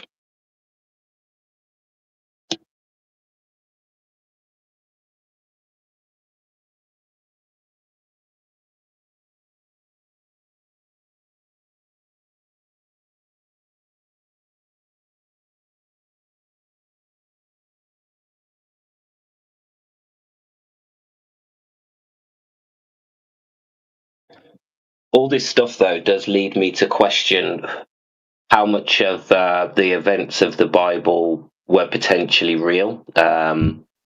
In terms of the Tower of Babel, the idea that there was one society, unified, one language, and then there was some sort of separation. Because there seems to be a massive disconnect between the old world and then where we consider our starting point. The Bible's been changed. And we know that. We've got so many different translations and transliterations of the Bible, New International Version, this version, that version, your fucking version, my fucking version. So we know the Bible's been changed. There's different types of Bible. There are those that are translated from the Masoretic texts, and then those are the ones, and then there are ones from the Septuagint. Probably the Septuagint, the old Greek writings, verifiable, being as the Septuagint is the text that the disciples of Jesus were using was the Messiah after he died and was resurrected. The reason why these scripts aren't used today is because obviously the Jews denied Jesus Christ. From that denying of Jesus Christ, the Pharisees started rewriting their texts. Now, this doesn't go to say that the texts are wrong. We just have to know and use different texts to compare what's being said. But the Bible itself is both literal and allegorical. You can say these people existed. Say, for example, maybe Adam and Eve. Say, for example, Noah. Probably more than most definitely Jesus Christ himself.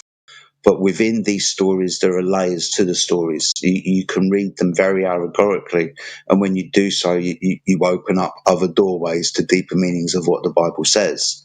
Because the Bible is a copy of ancient texts. Some of the books of the Bible aren't like necessarily written around what we would say the Bible time was written. They were copies of texts that existed before. We can go back to the Book of the Dead and a few other texts that existed before the biblical times, because the Jews took it out of Babylon, the Jews took it out of Egypt. These stories already existed. But there's a lot of wealthy information in the. I've been reading it for over 30 years, still trying to fucking understand it, to be honest with you.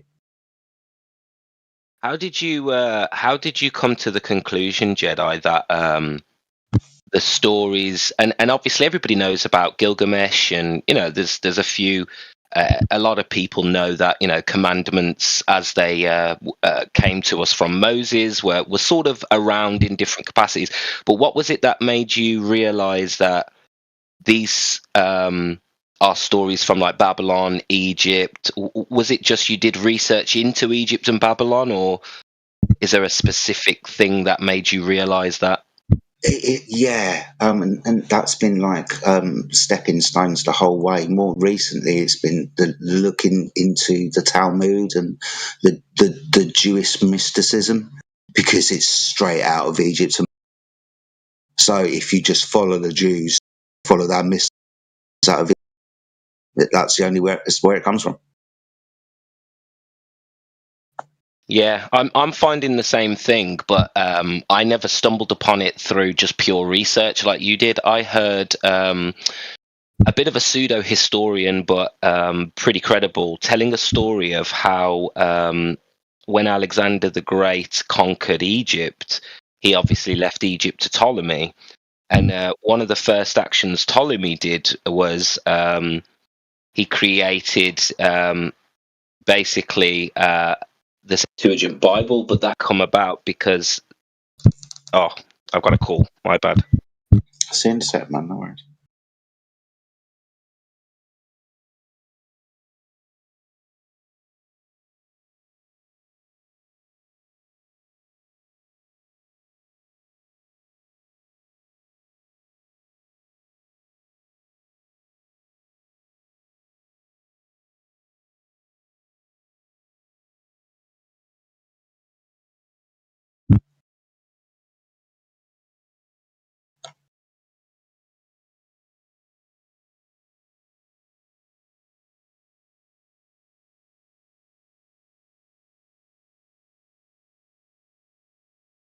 DJ, have I spoken to you about meditation and the pineal gland? A little bit yesterday. Okay. Have I shared you any videos? No. I will. Oh yeah, that'd be good. Yeah.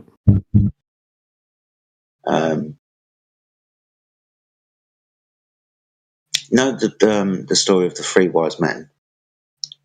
Yes. In the Bible, does it say three wise men?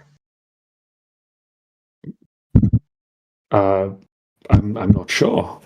No, I would imagine so because that's what they all get. No, they teach us. it doesn't. But probably not. It doesn't.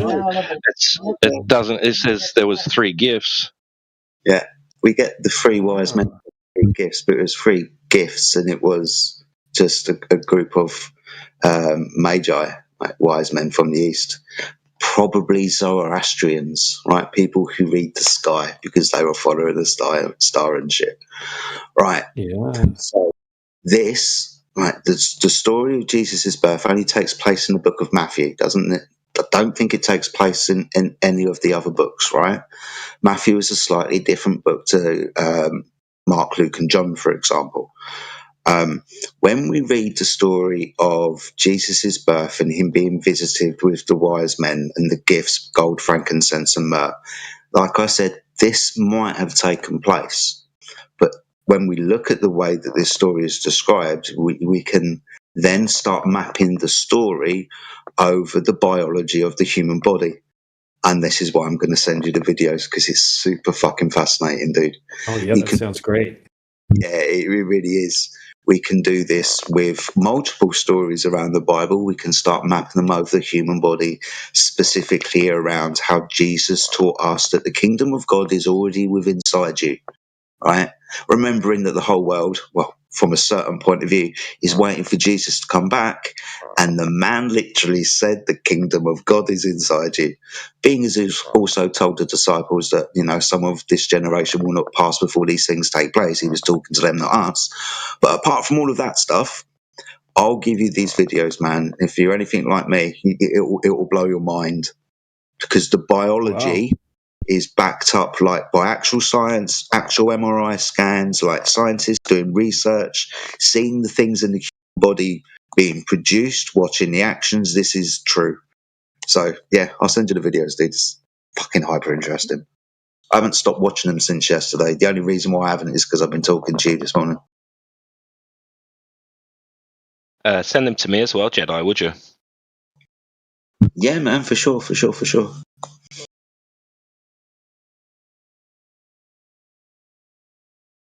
Yeah, unless you wanted to say something else on that, I was telling you how I came to the conclusion that a lot of the Bible was from the Old World.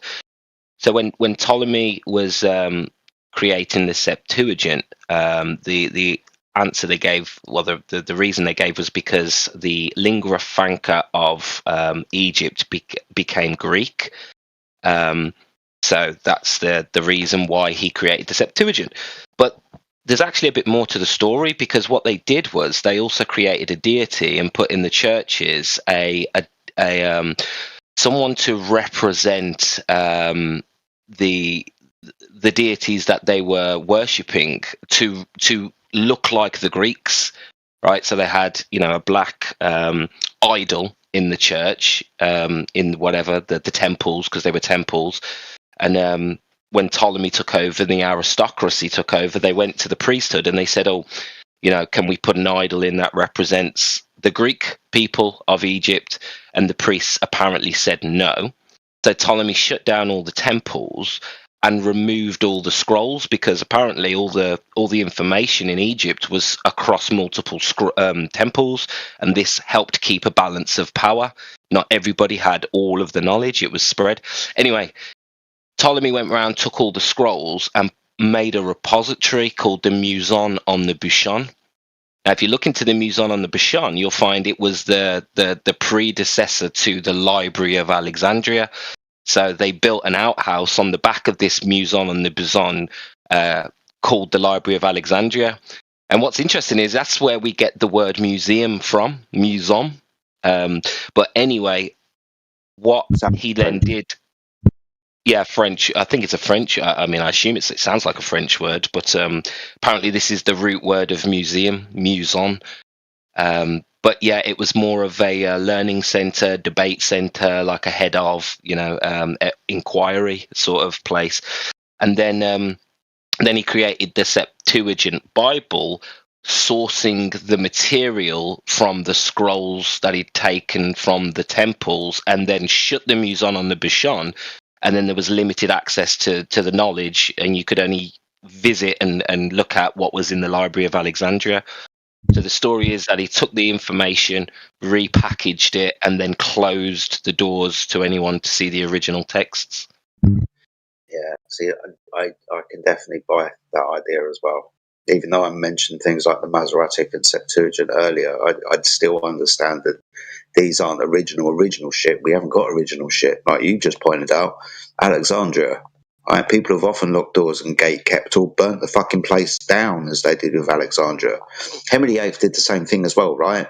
He went round, and we're told he just went round and, took the monasteries down because of his row with the Pope, because man wanted to get a divorce. It's a little bit deeper than that, right? A lot of books were burnt, information was taken, technology was destroyed, and so on. In this monasteries burning that took place in England and Great Britain, right?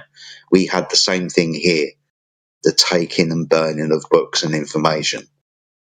It's a hell of a deep story. So when we say things like the Septuagint says this, we do understand that this isn't 100%. So we're still looking through that glass very, very dimly. Yeah, we've been given a story, and we're either buying it or we're not. But we, like you said, we don't have these original Hebrew texts of the Bible. It turns out the Septuagint is the first Bible, but there is a story that there was these Masoretic texts, but they were lost. So you have to believe that, the story is that Ptolemy translated it from Hebrew texts. The problem is there was no bloody Hebrew speakers around at the time. There was nobody who spoke Hebrew. There was nobody reading it. So it's a very bold claim to say that they translated into ancient Greek from Hebrew, with Hebrew only having, I think, 7,000 unique words, and Greek having more like 60,000 unique words, and then claiming that this was a translation from that. It's very hard to see how that is true. Do you know what I mean? Because it goes against logic when it comes to language and evidence, for example. This is how we know the Dead Sea Scrolls are false, right? Because, like you said, ancient Hebrew that died out. Then we had to translate everything to Greek. So after the destruction of the temple, we had the rebirth of what we would call the Jews today, and they had to come up with their own written language and so on, because the language before had been lost. So it took them 800 years to develop the language that we see that is written within the Dead Sea Scrolls, demonstrating that they couldn't have been buried in the caves of Qumran after 70 AD or after the Romans come. They could only have been put there 800 years at minimum from that time, because that's when the language was developed. So that's how we know the Dead Sea Scrolls aren't a true representation of that time. They're at least 1,200 years. Not 2,000 years old. Yeah, and on top of that, the type of Hebrew that's in the Septuagint, that's in the Dead Sea Scrolls. Apparently, I can't confirm this, but apparently, it's a form of Hebrew that has, if I don't know, a bunch of English guys try to write a book in Indian. I don't know. Indian isn't a language, so that was a ridiculous comment. But in say, I don't know, Gujarati or something, there would be nuances. There would be European hallmarks and fingerprints all over that. It would be very different to if it was written by someone who's only ever spoken that language. So the problem you've got is the Dead Sea Scrolls should be in this old type of Hebrew, but it matches the Septuagint type, which is more of a Greek fingerprint to it. It's a newer language. This is deep. From what I understand, because they had to rewrite the language, they wanted to make the glyphs of the language, the characters like the ABC, the Aleph and Toph and all of that stuff, like mean shit. Because they, Talmudic mysticism, wanted to, how do I say this? Use these as magic symbols to say that this is the language of God. We've got the true language. This is, if you read this language, it shows you things in pictures and not just words. So it looks like that they made their language look a specific way, that it actually is a specific way. Do you get what I'm saying?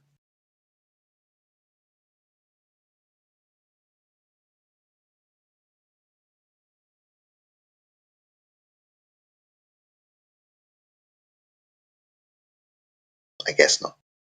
Or did I cut out?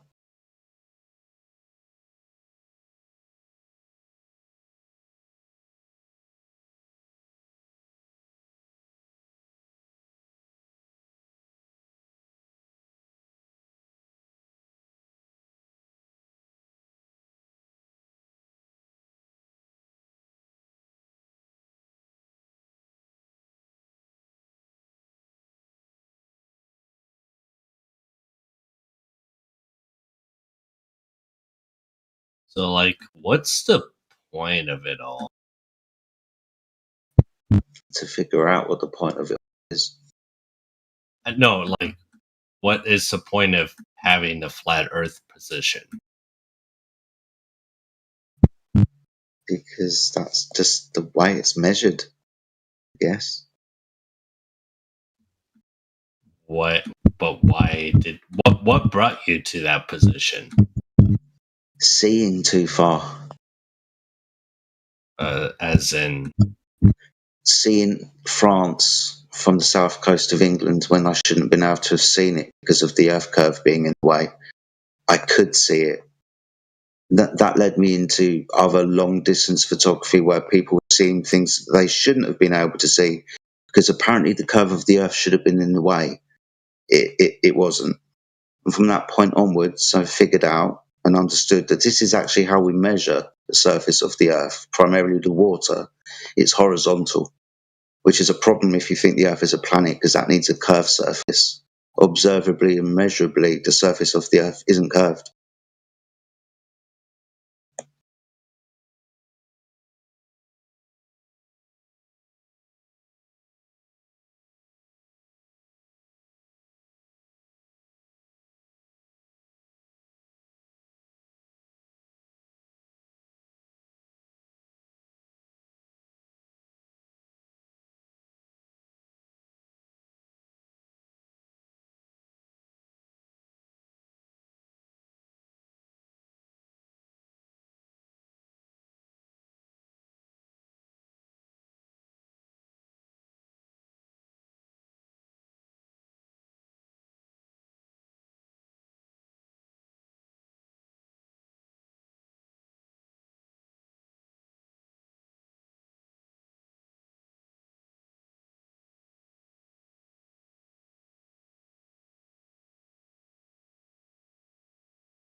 Actually, DJ, if you're still there, I know you watch quite a lot of videos with your wife and stuff. Maybe she's into meditation and like prayer and stuff. I think she'd get a kick out of these videos as well. Yeah, prayer, but not meditation. I mean, yeah, I guess yeah, she's into all that sort of stuff. So yeah, I'll definitely check that video out. That's interesting. I'll watch it with her. She's a woman. But yeah, it almost ties in a little bit with something that I've been fascinated with for years, which is cymatic patterns, frequencies, and how these patterns are within everything in nature. And it kind of ties in with some of the information from the videos that I've seen over the years about how not the ancients, but like the megalithic cultures or whatever you want to call them, these old world cultures, seem to have been able to tap into that frequency vibration and use that to potentially live longer, grow bigger, and become smarter, and to be able to build things and do things that we can't even comprehend now, basically. It seems like it's all sort of connected. Well, the guy who makes the video content, although he's explaining these things from, say, a biblical Jesus Christ perspective, he brings in every other culture or ancient culture into the equation as well, because his idea is everybody came to this conclusion anyway. The same thing about the biology of these things and what Jesus was teaching, because it's in other ancient symbology. You'll find it in India, within the Bhagavad Gita, or however it's pronounced. You'll find it in South America. You find it in Egyptian cosmology. You find it in Norse cosmology. The same kind of biological mapping within symbology and language. So it's really interesting how he brings all of the ancient cosmologies or cultures together, with, again, like I said earlier, the more up-to-date medical research, which shows that all of these ancient cultures that have got the same thing were telling us, and this is kind of one of the pieces of information that has probably been taken out of like mainstream society, because it's so interesting. But yeah, everyone was talking about this, and medical science seems to confirm it. It's crazy. Yep. Awesome. Can't wait to see that. Yeah, check out the rest of his channels as well. Check out. They were hella interesting to me, man, for sure. There's one in there about the Ten Commandments as well. Because I'll tell you this, because they were written on 2 tablets of stone, those 2 tablets of stone represent the 2 separate hemispheres of the human brain. And then when you start reading which laws were written on each stone, you can understand the comparison between the human body. The story of Cain and Abel, apparently the story of Cain and Abel is about the 2 hemispheres within the brain, how one rules over and destroyed the other, because it's the wandering thought in your head that always outmasks, defeats like the subconscious quiet thought. It's the story of Cain and Abel. All of these different stories are allegorical to the human body, the human mind, the brain, all of that stuff. It's fucking interesting, man. Yeah, man, that's really interesting. I think a lot of the modern Christians have it completely inverted when it comes to the bits of the Bible that they take as metaphorical and which parts they think are real. I think it's almost like they have it backwards, completely backwards. Unfortunately, I think that's by design, though. Yeah. Yeah. Exactly. Yep. Inversion. And they get the crap of it, or we get the crap of it, being a Christian myself. So yeah, we get the shit. Hey, Jedi, sorry to bail on the last convo, but just commenting on what you said just, I watched something that stuck with me where it said Cain and Abel. The story of Cain and Abel is very similar to what happens on a circuit board in electrics, and it's describing the process. I can't remember which electrical process, but he's basically saying most of the Bible's describing electrical processes. Yes. I'm glad you brought that up. Electrical processes within the body and the spine, these type of things. Electrical processes within the brain, what the right hemisphere and left hemisphere of the human brain control of. If you represent them as one forthright and aggressive and the other one kind of quiet and subdued, this is your conscious and your subconscious. So yeah, it's really deep and interesting stuff, man, for sure. Like I said, if I'm not talking to you, I've been watching this library of videos. There's about 20 of them, and they're quite recent as well. And I don't necessarily like new recent videos for some reason, don't know why. But it is kind of recent. There's about 20 of them, and I'm making my way through them. I'll have to watch them again, but you'll hear me talking about this stuff, guys, for sure. If you want to have conversations with me about it, please do, because I'm dying.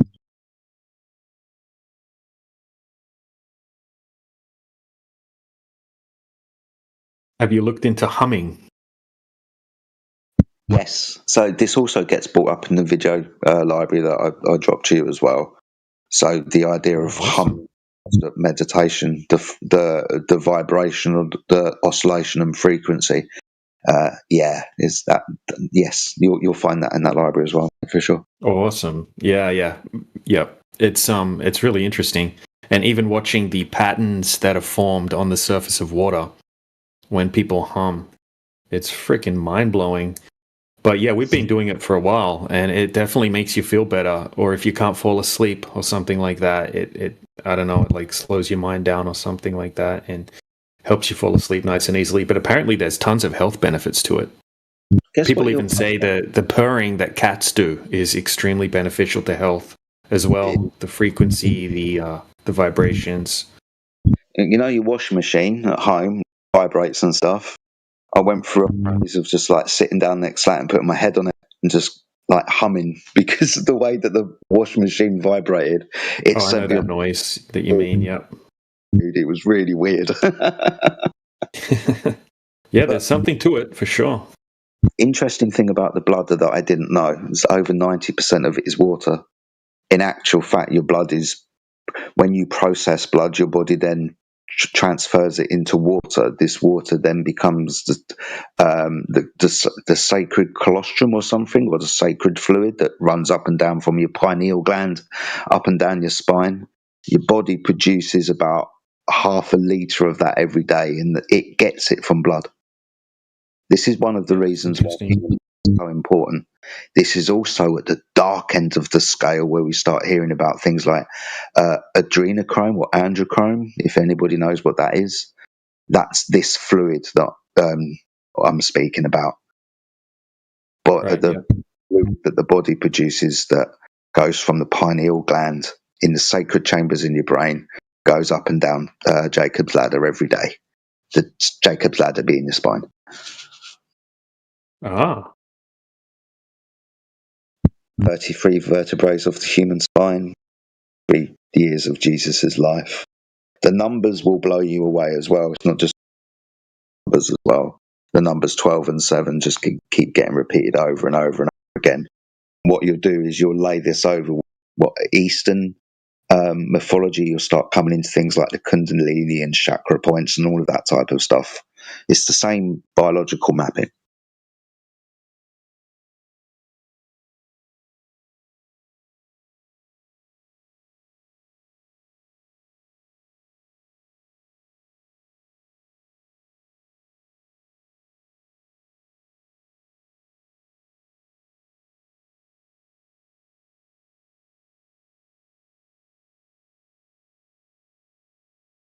Yeah, a few documentaries I've seen now, it seems like they find these like underground, kind of like megalithic, or not megalithic, old world spas where the water, that it has unique properties in these spas, and they reckon that they used to use these underground facilities as like healing chambers or something like that, where they would add certain vibrations and frequencies into the water, and it would make the water special in a way, and it was used to heal and to give longevity and all sorts of things like that.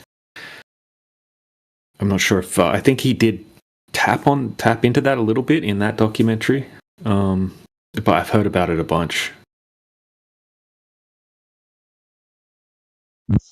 So like passing frequencies through water, like cymatics, like you were saying, right? Helium. Yeah, certain vibrations, certain frequencies, that kind of thing. Using it to heal the body.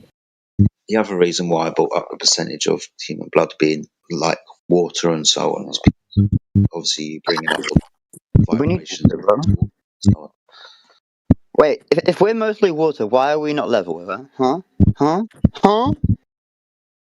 Because we've got a biological structure, like our skeleton. Bro, it was a joke. Oh, okay. Sorry, I thought you were being serious. No, I'm autistic. Maybe I was too literal. Okay. Either way, water will find its level. But like level is constantly changing. It's a dynamic variable. Yeah. Water also feels and is constrained by its container, isn't it? It's constrained by more than just a container, my friend. Oh, more than the container. What else? Okay, if I take an apple and I take another apple, and let's pretend space is real, okay? And I'm in a vacuum. I can't breathe. I placed 2 apples 1 meter apart, and I'm not exerting any force on these apples. Okay, they're just existing. Over time, the apples will drift closer to each other and touch. That's gravity. What, in your hypothetical situation that I had to... That's been proven. Sorry, in your... That experiment was done because it's not very difficult to do. Weren't you talking about water a second ago? Yeah, and this links to water because it's just, in the end, it's just mass, right? What's wrong with vacuum? What? What happens to water in a vacuum? Bud.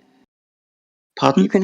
You can have water in a vacuum. Do you not realize that? It turns to gas. So how does water exist in today's day and age? Because we've got gas. You do understand that if water changes into a gas, situation. If water changes into a gas, it's still water. For fuck's sake. Can you shut up? Yeah.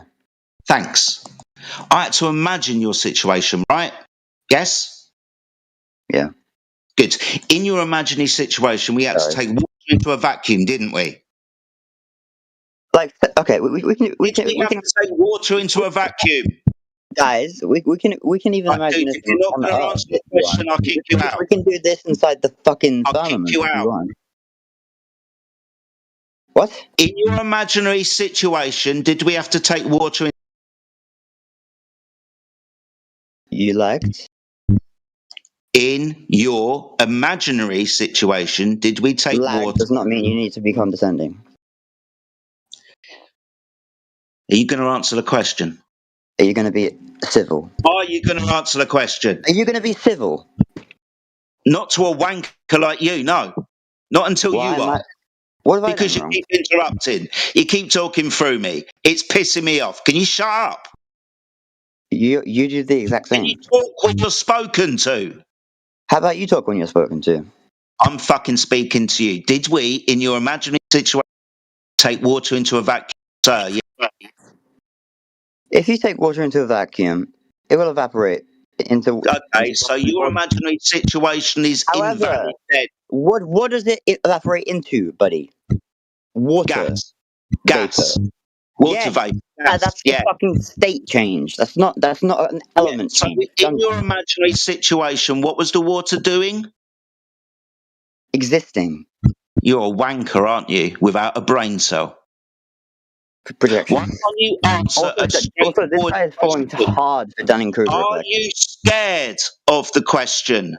I think you're scared of the question. No, you're trying to dominate right now because you don't actually have much to back up anything you're saying. So the only thing you can actually do is dominate me verbally. I'm asking you. Calm down and have a civil conversation. Trying to, but I'm trying to with a cunt. Now fuck off. I'm not a cunt. But I think someone is. Point. Cunts are useful. I love my girlfriend's cunt. Seriously, dude, fuck off, man. Suck my ass. Can we just get rid of this prick, please? He's not going to give us any value apart from us. I have been providing value, but you've been preventing that by overriding me constantly. Right, wanker. What happens to water in a vacuum? What do you think happens if I go in space right now without a spacesuit? I'm going to boil and evaporate. And boil and imaginary situation freeze at the same time. That's it. When you imagine, you told me you do understand that it's possible to boil and freeze at the exact same time, right? You know that's possible.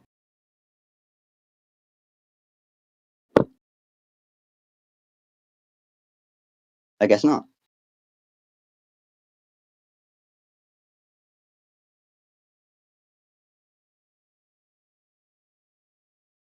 G'day, your mic's doing something funny.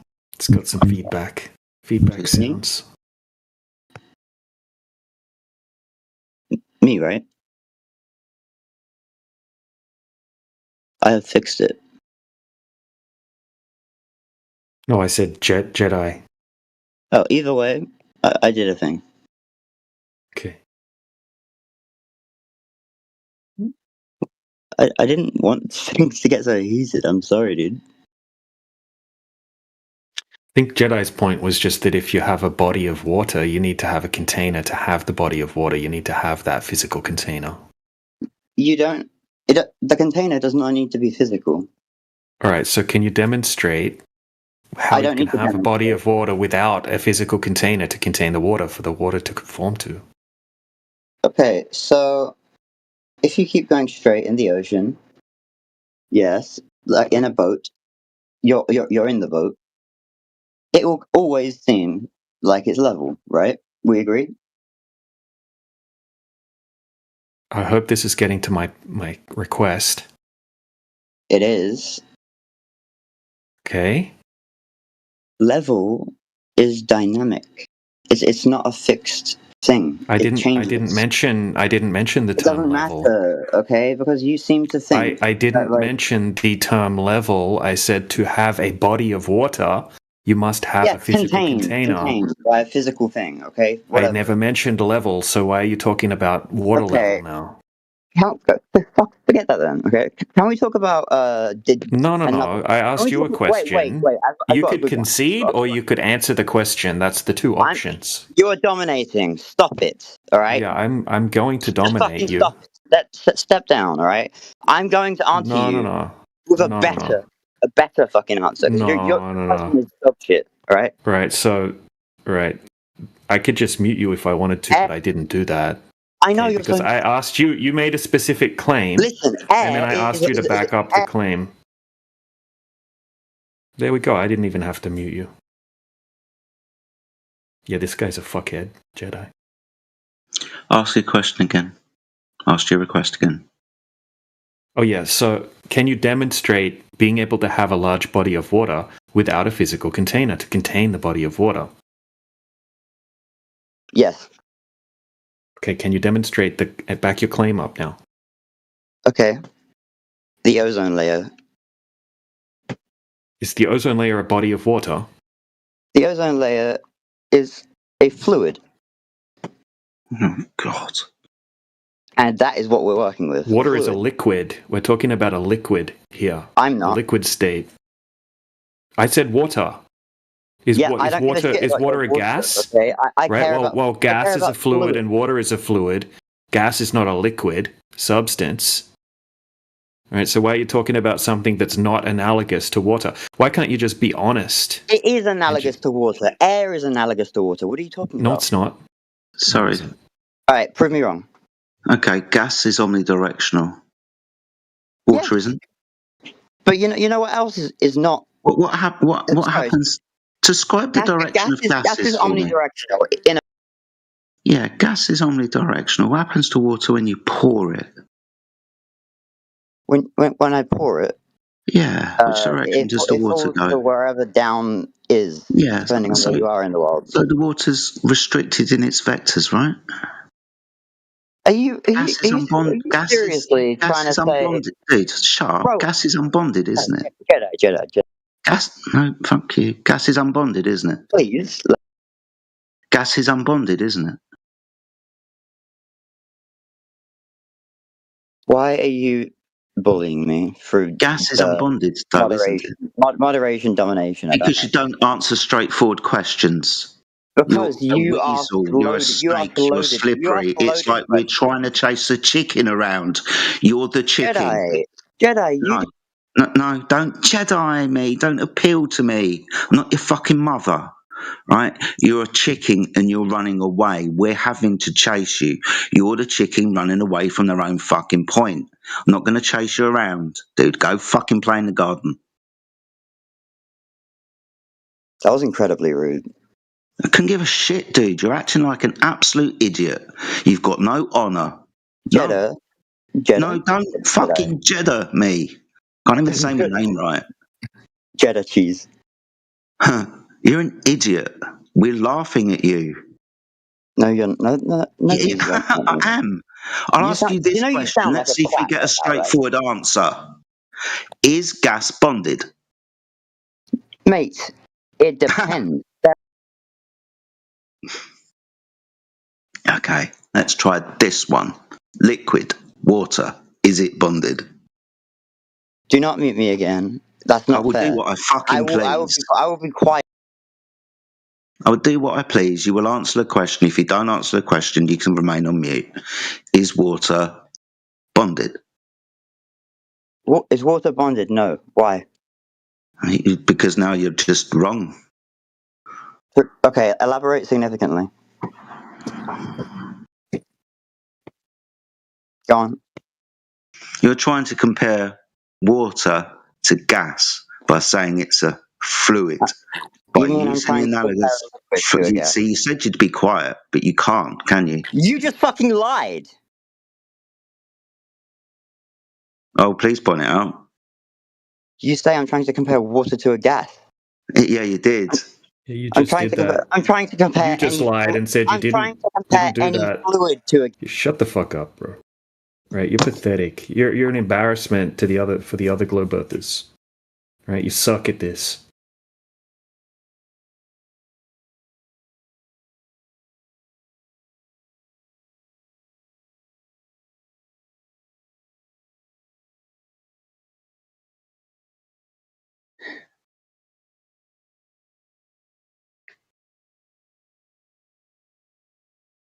It's just embarrassing. Fucking hell.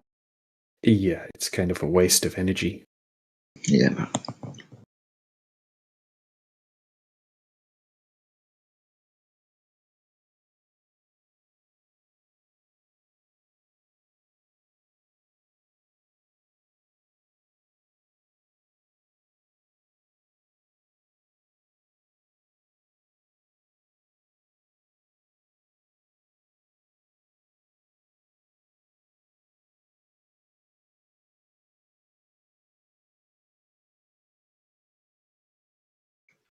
Quick scroll through the chat, see if there's anybody interesting.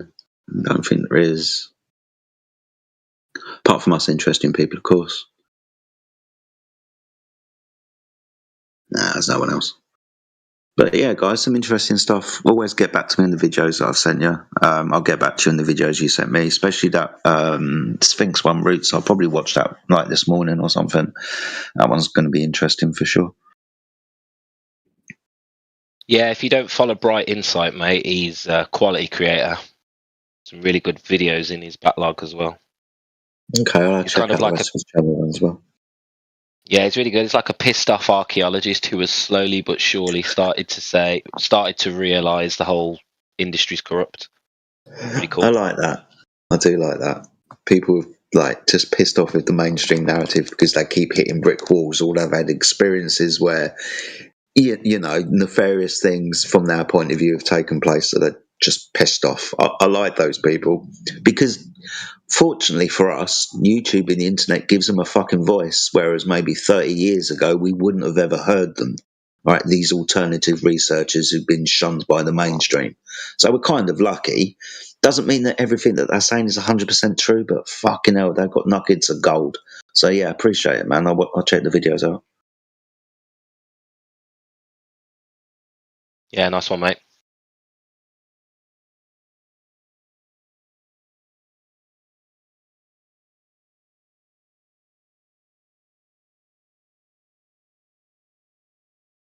Yeah, just going back, if there's no other combo on the table, another thing that was really strange was when we found the Dead Sea Scrolls.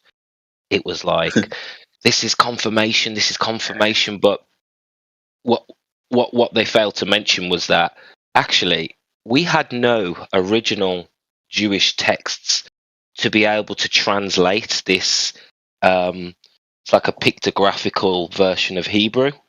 Like you could literally say it says anything because we have no reference, and people never really paid attention to that. Like we don't have anything to say this means that, this character means that, so we don't know what the Dead Sea Scrolls actually say. Do you ever think the story was hella convenient as well? 1948 or 49, whether it was, just after the Second World War. You know, after the arrangements for the Jews to be in Palestine anyway, because of the signing of the Balfour Agreement. So it like you said earlier, you said a word, I can't remember what it was, but confirmation. added validity to the Jews being in Israel because, oh, look, here's some Jewish words they found in a cave. It added validity, right? So, yeah, from my point of view, now looking back on it, it seems really convenient that a shepherd boy, a goat herder, was just chucking stones around up at the cliffs, and he heard a crack, and he went up to investigate, and lo and behold, he found some pots, and within the pots, some writings. The writings are apparently on the wrong type of paper, to use that word as well. Apparently, they're all. I've seen the Dead Sea Scrolls. Apparently, they're all written on like animal skin, like sheepskin or goat skin or something like that. Whereas, if they were original from like the temple days, all the temple scrolls were written on papyrus. Yes. So they couldn't have been from that time. Yeah. And apparently, some of the scrolls weren't even contained. They weren't even in pots. They just sat there for. Great idea. DJ Mike's still on, dude. Whoops. Oh, that was hot, Mike. You. Right. Yeah, they just found some of these scrolls. Some of them were just lying around in a cave for thousands and thousands of years, completely undamaged, completely, not water damaged, but they weren't in pots. I mean, are we really going to believe that? Yeah. Things degrade on their own, you know what I mean? Especially animal skin. Especially animal skin. Yeah, the whole story stinks. And the more you dig, the more you realise. Yeah. I just find it hella convenient now looking back on it. I mean, that wasn't my view before, I have to admit. And a lot of my views have changed. I've been wrong so many bloody. But yeah, I've been to Jerusalem. I've seen, been in the museum where there's one of the scrolls is kind of in a glass case wrapped around the outside. The whole museum is like a great big circle type of thing. But yeah, I used to believe this shit that, wow, what a fantastic archaeological discovery. It confirms the Bible and all this type of stuff. Really, it's a fabrication at best. Which doesn't leave us in a good position. Not saying that things in the Bible aren't true, because we've got other texts and so on, but it just shows nefarious intent pointing at a specific group.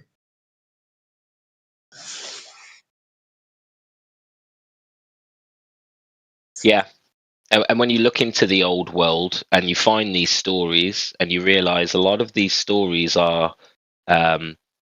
what's the word? They are more metaphorical in the old world. And then when they appear in the Bible, when they appear in the Bible, they become stories about actual people.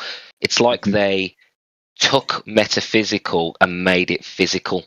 They literally, it's for me, it's symbolic of the birth of materialism, where even our spirituality became materialistic about a guy, you know what I mean, instead of about the sun or whatever, however we interpreted it before.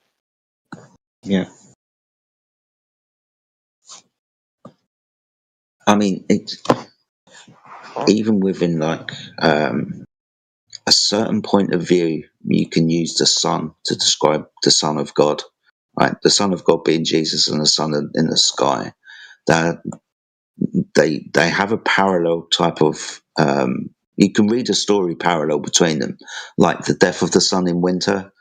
It stays on the horizon on the same place, for 3 days. It dies and then rises again. The transfer of the sun through the zodiac behind it as it walks or wanders through, the constellations, telling a story of apparently Jesus Christ and resurrection and salvation and rebirth and all of these types of things, being the Lion of Judah in the sign of Leo, for example, or in Libra the scales, the judge, blah blah blah blah blah. So there's many esoteric ways you can read these things. Maybe I still believe that the guy existed. I still, in my head, maybe even think that Noah existed, right? But that might not necessarily be the point of the stories. The stories are probably supposed to be read more allegorical, as there's hidden meanings within the stories. The characters are just there to help the story progress. The characters in the story are just there for names or for a certain aspect to help describe the story. Like maybe example, like the names of Matthew, Mark, Luke, and John. When we start discovering the original names of these people, because obviously these are translated or transliterated names, Matthew, Mark, Luke, and John, and blah blah blah. But when we look at the original names within the Bible and we start mapping them on the human body, then these names mean certain things.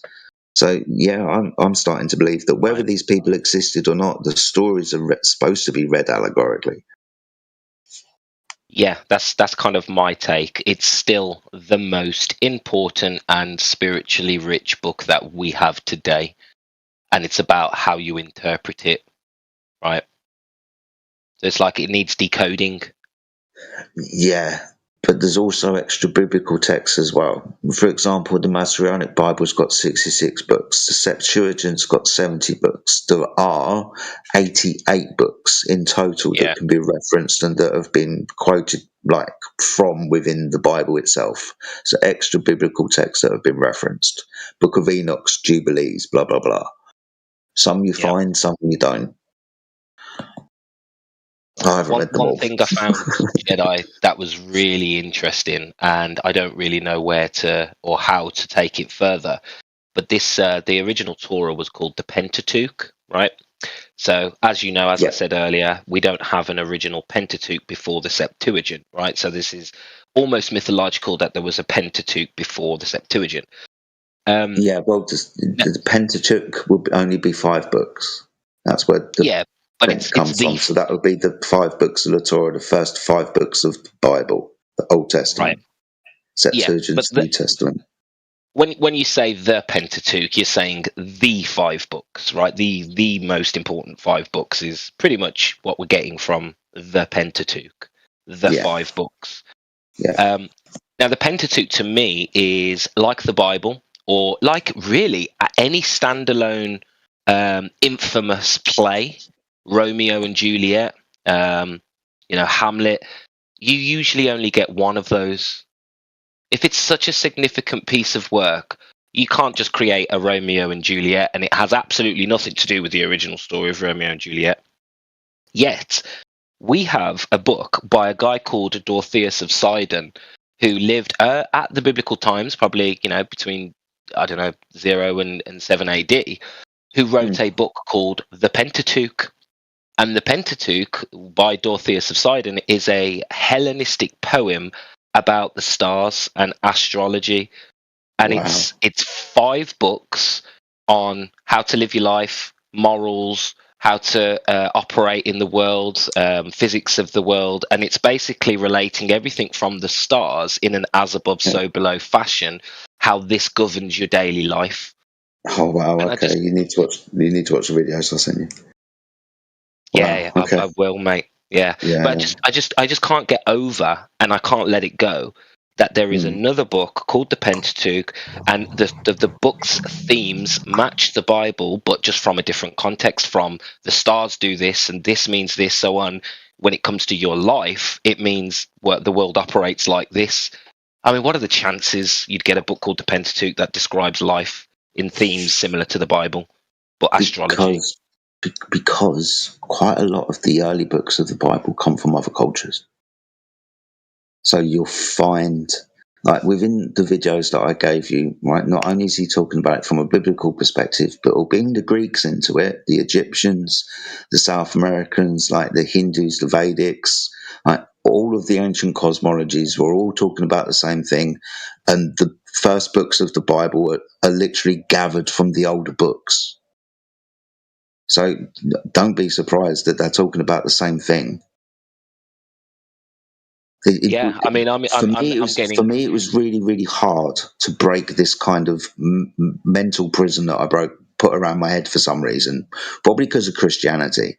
The understanding that the Bible, like Genesis, isn't the first book that was ever written.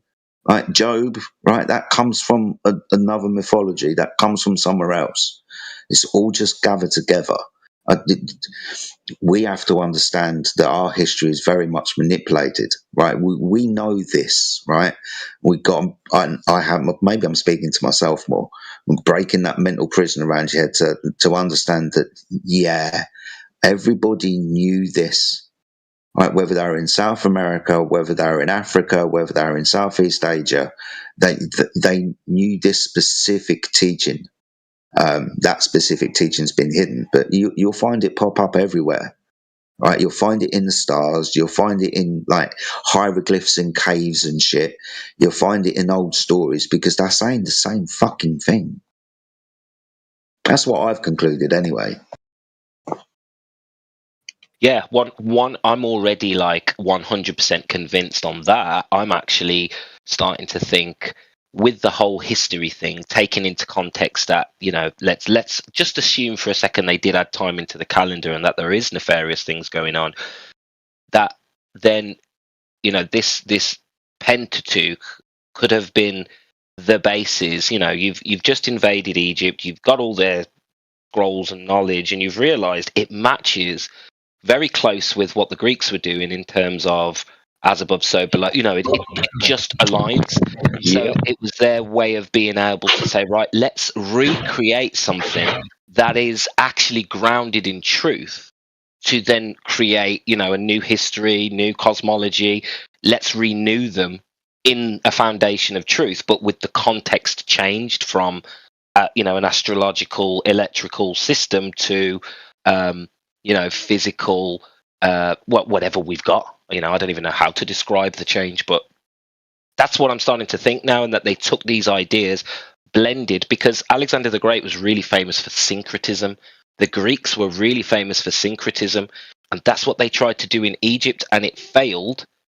So then they just said, fuck it, we're just going to scrap it and recreate through syncretism something brand new. That is true, but it can be interpreted in several different ways.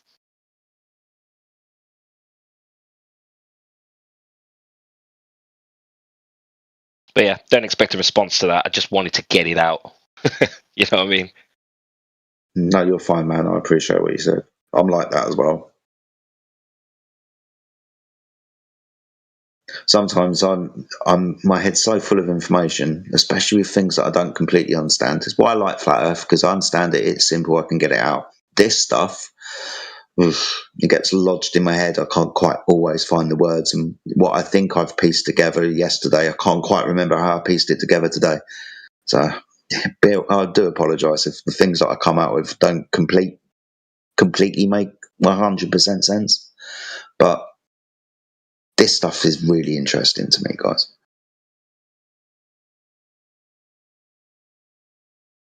This is kind of how I envisioned when I first entered Flat Earth kind of developing, you know, going outside of Flat Earth and then kind of developing an all generalist, all round sort of view.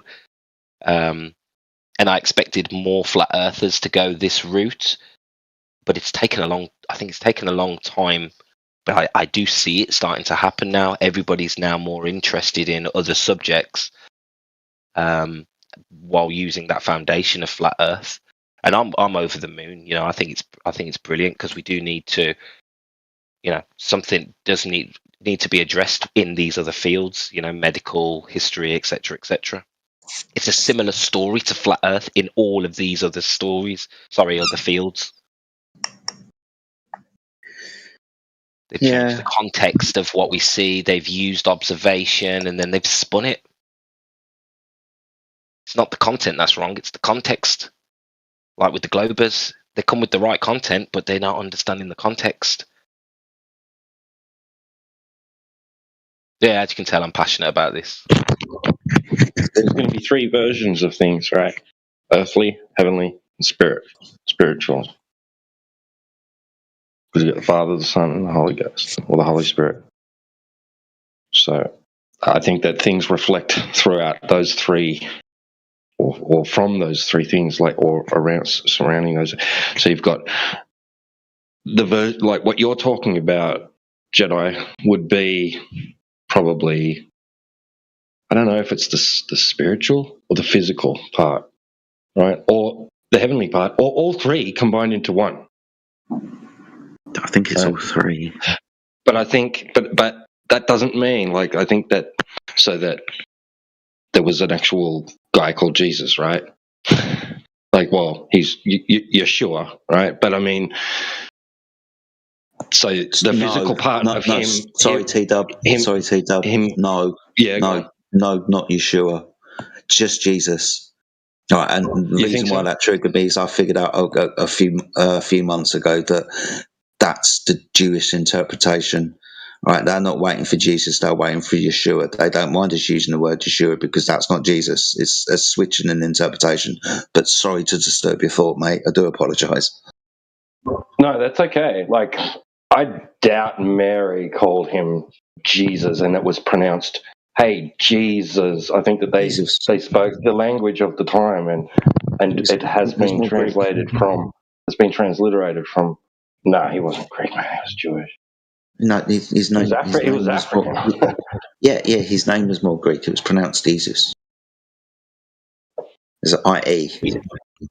And he didn't. Maybe the Greeks had a hold on that culture by then, to the point that they were like just adopting the phonetics. It was written in Greek. You know, it was written in Greek. I'm not so sure. I think he might have been more Aramaic speaking. I don't know. But his name was Jesus. It wasn't Yeshua. That comes from the Tetragrammaton. That's what?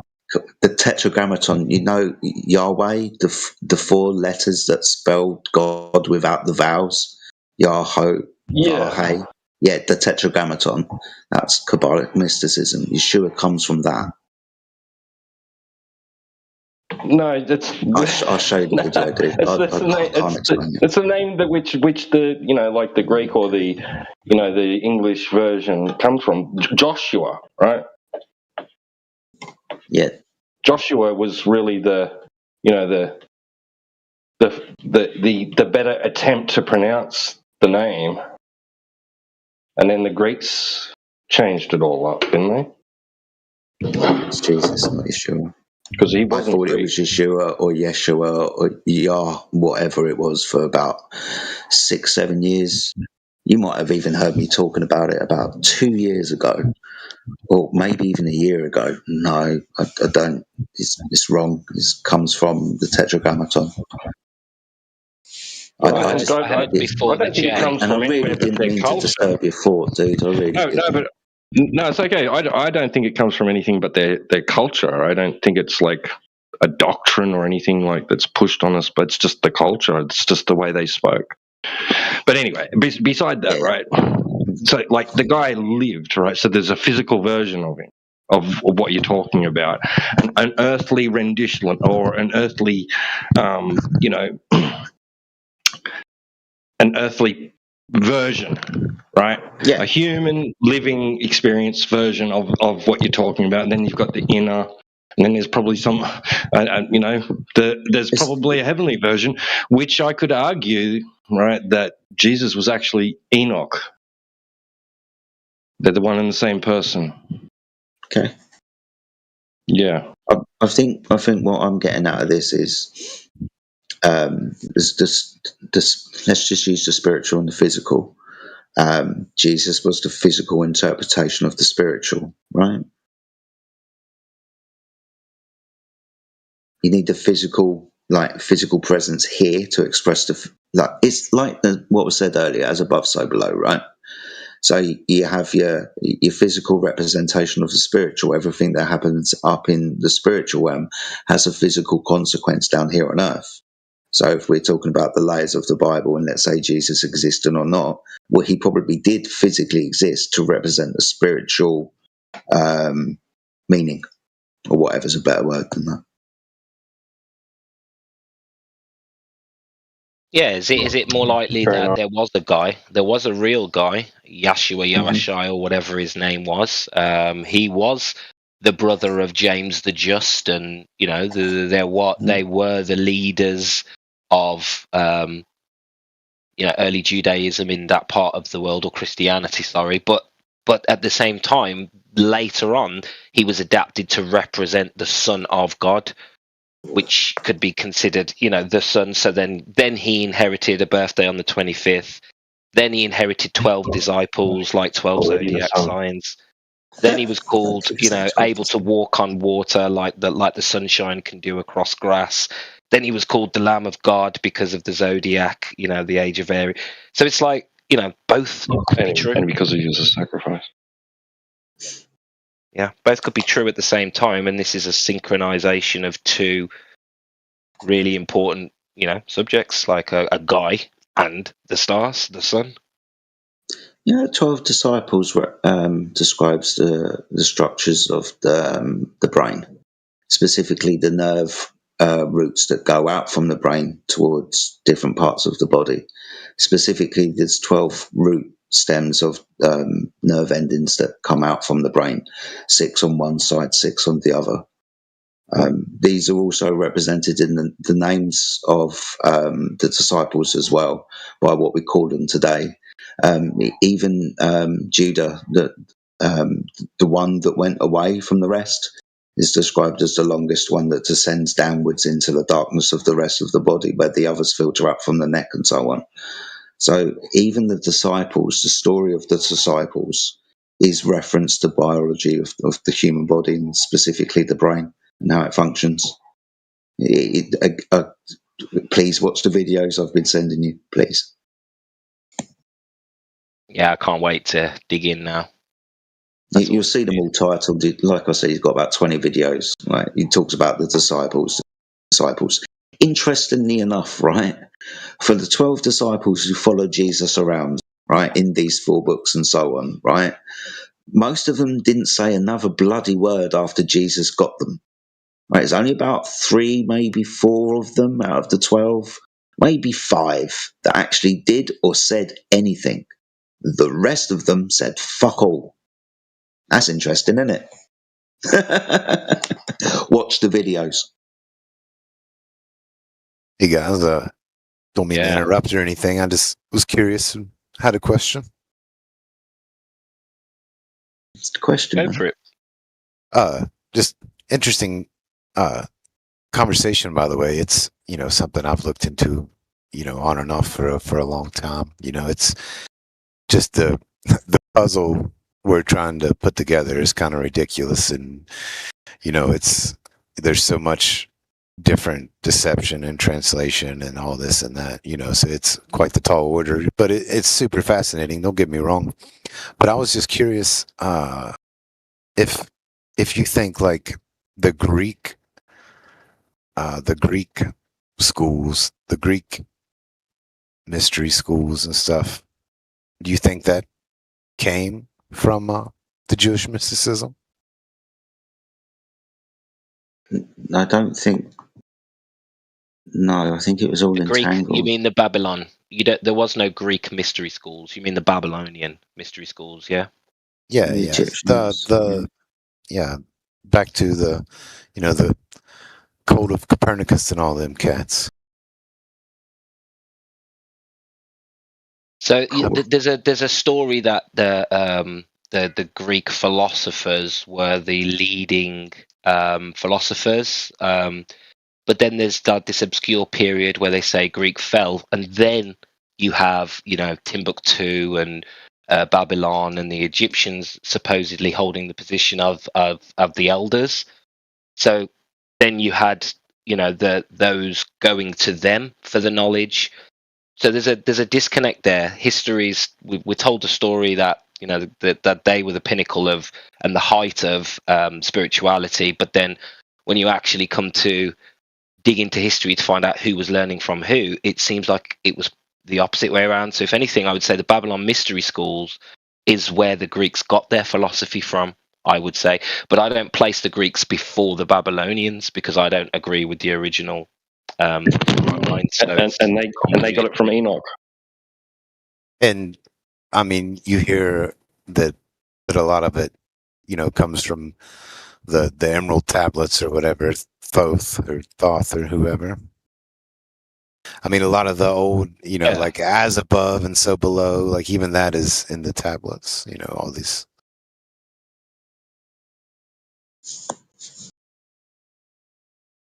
It's just super interesting to try to piece it all together and yeah, it's super interesting and complicated. Yeah, it is. It is. Sorry to interrupt. I just want to get this out. There isn't very much credible evidence for the Greeks being who we've been told they are. There isn't very much evidence of all of these characters that we get. You know, Plato, Aristotle, Socrates, and what's even more interesting about that is there are parallel people from more medieval, I would say, times that seem to fit the description of these people. Like, for example, Platonism wasn't a thing after Plato until a guy called Plotinus created what we now call Neoplatonism. So they want us to believe that Platonism was a thing, and then this guy called Plotinus, whose name is similar to Plato, reintroduced Platonism. But he had a teacher that fits the description of Aristotle, and then had a disciple who fit the description of Socrates. So I'm still open to the idea that the whole story of the ancient Greeks could be a complete myth, because what we're actually seeing is we're not seeing this direct evidence of any of these characters, and we're seeing parallels in the future of people who are loosely connected to what these original people were supposed to have done. Oh, I mean, I get it. I mean, that would make some kind of sense, you know. And like you said, all these different cultures and subcultures, you know, they'll have all these different names for these same figures, and you know, but even the Greeks. I mean, that makes sense. Like all this beautiful architecture everywhere that gets credited to the Greeks. You know what I mean? So that would make sense that. Right, exactly. And if there was an ancient civilization who left a lot of architecture that couldn't be destroyed, because let's face it, they destroyed most of it, but some of the stuff was so ginormous or so well made that they just couldn't destroy it. So how do you explain that? Well, let's invent, you know, this ancient civilization called the Greeks to throw people off the fact that it could have been something, you know, that changes our history books potentially. So it's a cover story for the architecture potentially, but it doesn't make sense in the sense that we just don't have any, like, this is just a theory. This is just a story that we have to believe or not believe. Yeah. It's pretty interesting, man. But it's very similar to the globe. This is why I get so excited about all of this, because Flat Earth for me is the same thing. What's going on with Flat Earth is going on in history and the medical industry, the food industry. Like it's the same sort of story, a theory and a belief system, and you have to put your faith in it, lacking direct evidence. And there's certain criteria they explain as to why, but it just leaves us without direct evidence. Oh yeah. See, for me, like I've been a quote unquote flat earther for about a decade now, but my questioning of what I was told started at least a decade before that, when I was a teenager, and I was fortunate enough to have a good mentor who kind of planted some seeds for me about the nature of reality and the power structures, money, the banksters, all those, just that, and just even the moon landing. He talks a little bit about that. So I was fortunate enough to have a pretty decent mentor as a teenager that taught me a lot about that. And so, like, by the time I was old enough to make money, I was already just, completely disgusted with the system and didn't covet money, didn't really, always worked and did what I had to do, but it never motivated me. And, I seen that, understood at least basically that system, that it was all bullshit. And so, when I come around, and so I'd studied many things in between, being a teenager and Flat Earth about, 10 years ago or so. So when I came around to Flat Earth, already, thoroughly not believing in the moon landings, and it was still a bit of a cognitive dissonance episode, as it is for most of us, at least for about a month or so. just scoffed at it and set it down, come back to it, and then I was determined I was gonna find, debunk it or find out what was what. But yeah, man, it's just I just love hearing you guys talk, and I just love to ponder on things, and appreciate genuine insight and interest into these topics that are becoming a little trendy as of late, but never were before. Yeah, that's awesome, dude. You sound very lucky to have someone around you when you were younger to help give you that head start. I think a lot of people, if you miss the opportunity by a certain age, you get very stuck in your ways, don't you? I'd say you're quite lucky for that. Definitely. Oh, very grateful.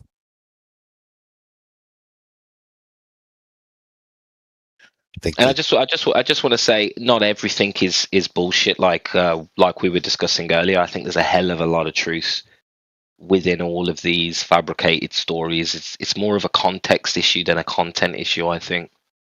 Oh, I agree with that.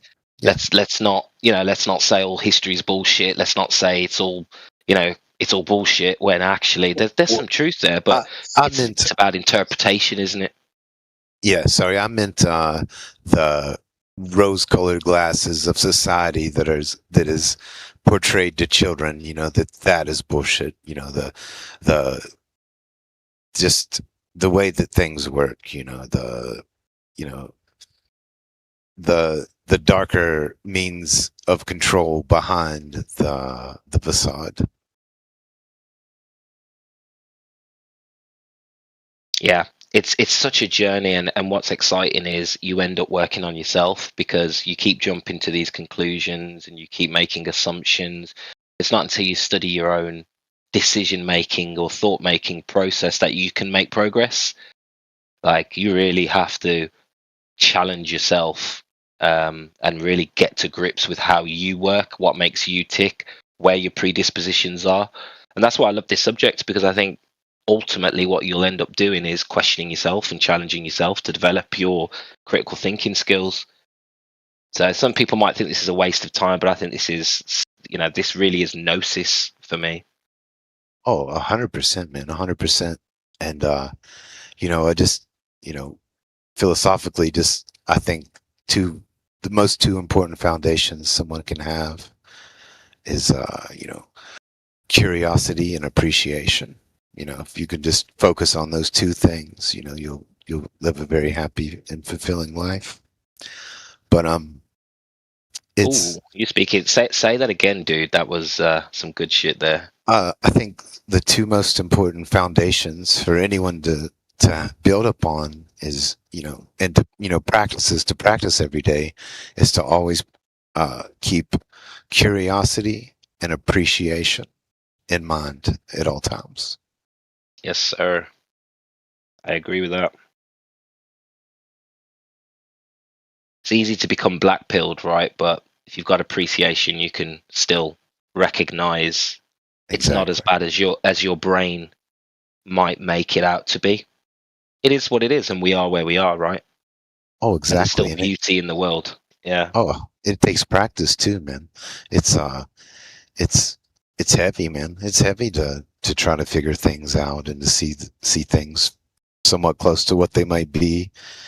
And it can be very taxing spiritually if you're not able to keep that that seed of appreciation, that seed of wonder, and it's paramount.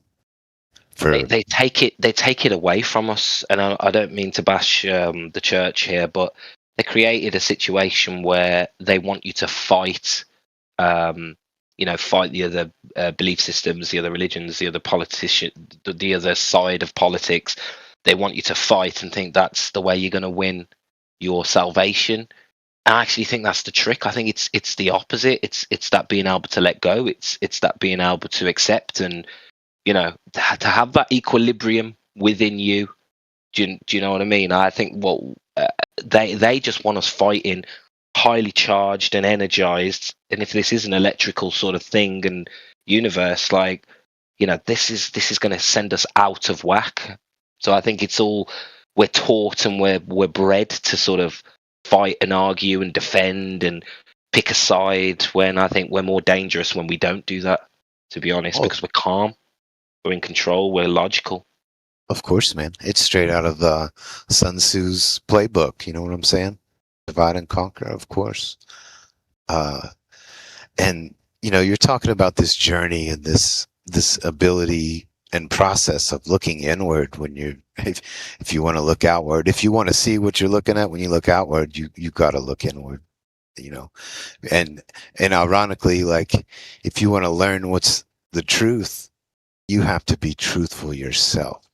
You cannot see what's true unless you speak truth and are truth, because the first step to learning these, to see past the facade is you got to learn not to lie to yourself. And once you develop, the ability to be honest, to be truly honest with yourself, and that's where the journey begins. It's those that have the ability to get up and lie to themselves every single day that will never progress.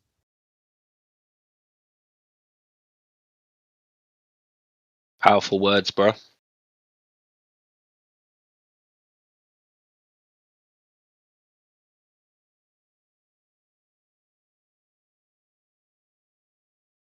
Oh man, it's people, y'all's just sitting here listening to y'all talk. I came across y'all maybe a month or two ago, and I've really enjoyed listening. And it's, the mainstream is beyond dead, and people in general are just starved for authenticity and just something real. They're starting to wake up, and they're starting to see the world for the facade that it is. And, people are starved for authenticity. And that's why, there's so many people making content, and so many people consuming the content is, they're done with the scripted reality. This is a transformation,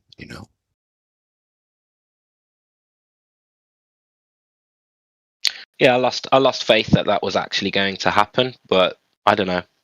I kind of flow to back and forth on that point. I think, yeah, I am seeing it, but at the same time, I'm also seeing an extreme push in the other direction for half of the population. Maybe we're going to split. Maybe half of us are going to become extremely conscious, and half of us are going to become extremely materialistic. But who's going to get the top bunk, and who's going to have to go underground? Yeah, I can see that. But just want to respond to what Savage said in the chat. He asked me a question. Yeah, I'm all about earthing, dude. I make my kids go out barefoot on the grass as much as possible. I do believe it is an electrical universe. I read Walter Russell's book and never looked back. Definitely. I've seen an interesting little documentary about earthing, grounding, and just one little particular part of it I'll share that was really cool. Was this, I think this fella, he was up in Alaska, and he was contracted with the state, helping to take care of and rescue baby animals that their, mom got killed or, whatever. And he had this moose, and it was in this trailer. And he kept it in this trailer to keep it safe from, predators and whatnot. But he had this grounding mat in the trailer, and this little grounding mat, and he had belt blankets covering the whole floor, and pretty thick blankets.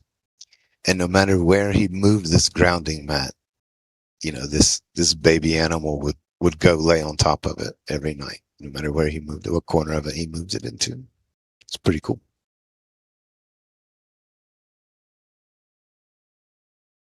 Yeah, that's really cool.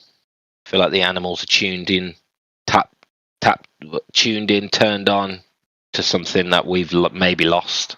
essentially. They pick up on the atmospheric changes, don't they? As well, they seem to be connected electrically, whereas we seem to be disconnected at the minute. And the navigation capabilities. Maybe that's why we're birds getting and sicker, stuff. dude. Yeah, maybe Maybe- that's why we're getting sicker, even though technology is advancing. Never know, man. Could be. But wouldn't you like to see the map that's in a migratory bird's mind? Right? Yeah. Apparently, that all works off. Is it electromagnetism? What do they I believe say so. birds use for that? Yeah. I believe so. I mean, look at the bees, right? I was watching a documentary on bees yesterday. I love insects, man, and it was the bees wake up at a certain temperature because they can't really fly and they can't really operate properly unless it's it's right. But it's just built into them. They just immediately just kick into life at this certain temperature that kicks in. It's like everything is finely tuned. And that's like a frequency term, you know what I mean? It's frequency, isn't it? Oh, definitely, man. And like the bumblebee or whatever that creates this little resonant bubble. And but yeah, another really interesting guy. I'm big into philosophy and just pondering on things in general, of course. But this old Victor Schauberger. He's a pretty interesting fella, and his motto, if you will, was always, about studying nature and trying to replicate it, trying to reproduce it and understand it.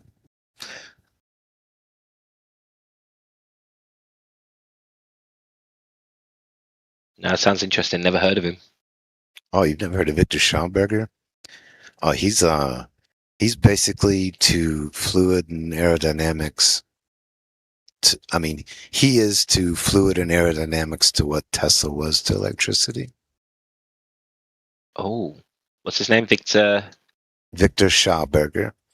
Yeah, I believe he was from Poland, and he grew up in the woods, and his family were loggers, and he just grew up in the woods all of his life, and just was always studying critters and nature and the creeks, and he developed some. He has. I'm trying to think the name of a couple of his popular books. It's been a while since I looked at them, but yeah. Dude, thank you for mentioning him. Water is something I think, even though we know probably a hell of a lot about it, it's so mysterious. So I appreciate that. I'm going to definitely look into this guy. Definitely, dude. He's super interesting, dude. You won't regret it. And but yeah, water is. Basically, in my opinion, water is manna from heaven, if you will. Right. Yeah. Interesting take.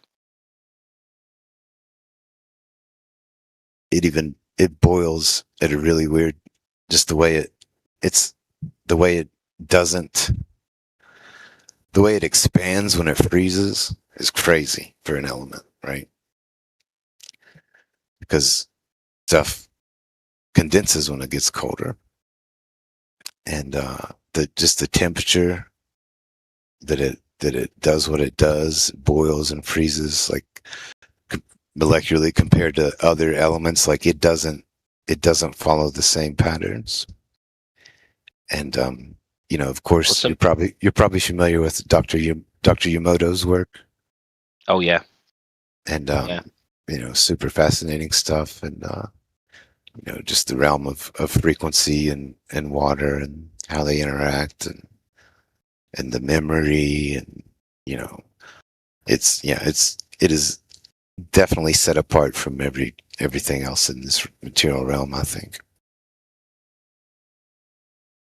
Yeah, somebody mentioned the Trinity earlier, and I think you've got a Trinity within the water. You've got three states of water, and the Trinity. I think a lot of people don't realize the idea goes back way further than Christianity. It's in pretty much every ancient system, whether it was Zeus, Poseidon, Hades, or in Babylonian it was Anu, Marduk, and Anu, Enlil, and Enki, and then in ancient Greece it was Jupiter, Juno. There's always been this solid. Greece. Rome. That was Rome. Yeah. But there seems to be this Trinity idea that everything sort of can have three states, and that water is. It just really. There's something spiritual there, is what I'm trying to say, and it matches this triad. Watch the videos. I can't wait to watch this video now, mate. Sounds like it's everything. It sounds like it's what I've been video as well, dude. Yes, mate. Yeah, there's numbers everywhere, right? We talk about 3s a lot, there's 7s a lot, and 12 a lot. Other numbers as well.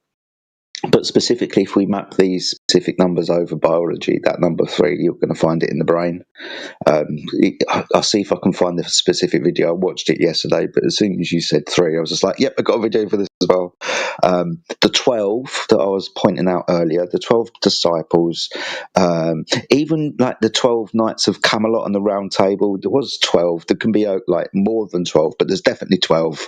There's 12 gods of the hierarchy of Olympus, like the Greek gods, but you can break them down into 3s and whatever. But the number 12 has become really, really interesting. The reason why I bring it up, the reason why I brought up the names of the disciples earlier, and I just quickly rewatched the video again, and it jogged my memory. The names of the disciples change in the different books of Matthew, Mark, Luke, and John. Right, Matthew with Didymus, and this guy who then changed his name to that guy, son of this person, whatever.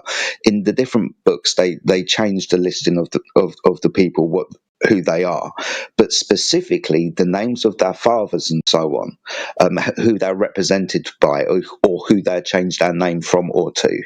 These names represent the 12 brain stems around the Bible, also known as the 12 apostles of the brain. They were named the 12 apostles of the brain about 100 years ago, 150 years ago by, biologists and scientists who were looking into neurology and discovered different sections of the brain. The 12 apostles of the brain are the 12 nerve stems that send out messages, like the disciples were to send out messages. They were sent out in 2s as well. When Jesus sent the disciples out with their messages, all of the brain stems are paired, which is quite interesting. Again, I can't overlap all of the biology for you, but if you want to talk about numbers like 3, 7, and 12s, you find them in the human brain because it's all allegorical. All of the ancient mystical schools and ancient cultures knew a similar type of thing. This is why you see the things like the numbers and the symbology repeated in different cultures. The Greeks, the Egyptians, the Norse gods, here in Britain, even with the Celts and the pagans, same repetition of the same numbers, because they're talking about exactly the same thing. While you were saying that, I just did a little Google search of the 12 apostles of the brain, and AI is telling me it's known that the 12 pairs of nerves that you're talking about, the cranial nerves, is referred to as the real 12. That's interesting, isn't it? Isn't it? The real 12. Yeah. The 33 vertebrae and the Jesus' age, and all this conversation here is the reason that there's a pine cone on the Pope's staff. That's all I'm saying. Yeah, no, you're 100% right. So the pine cone obviously representing like the center between the two hemispheres, right? Now this is the part that grows and is illuminated. Is literally a light receptor. Jesus tells us that make your eye single and your body will be filled with light. It's telling you to close your eyes and focus on your pineal gland.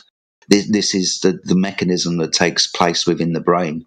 It illuminates the electric flow of the sacred fluid that passes from the pineal gland and climbs up and down the Jacob's ladder, which is represented as the 3 vertebrae of the human spine.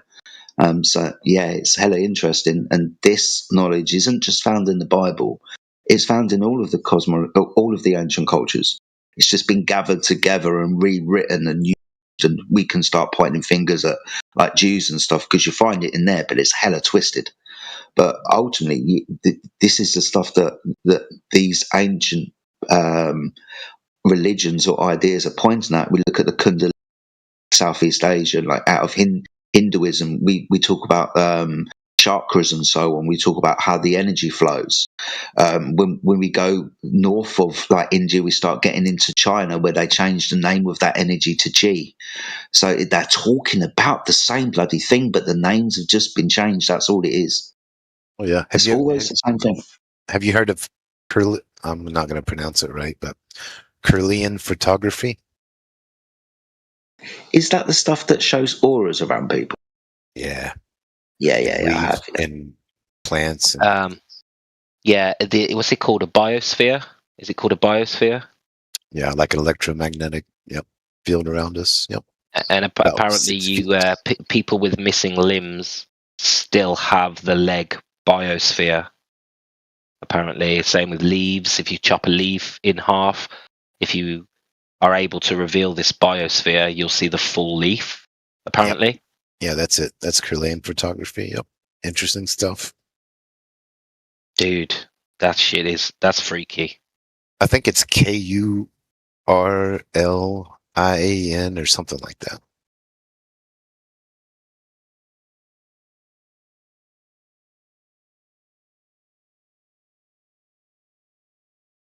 Do you think this could be what they're conflating or associating with the soul?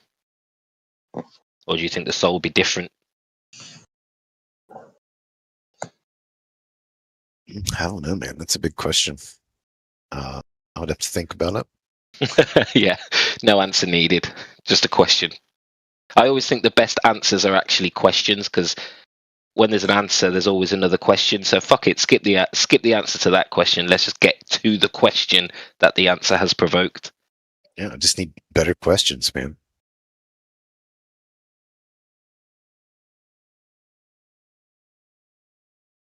Yeah, if anybody ever asked me what the meaning of life is, I'd say, I don't know. You need to find the question. That's the answer in the question to figure it out. I always liked a little bit, cheesy, if you will, maybe, but I like it. The meaning to life is to bring meaning to life.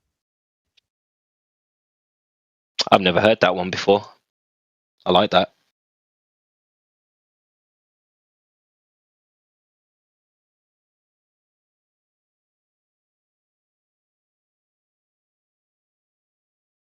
Yep. I'm just an old hillbilly philosopher, man.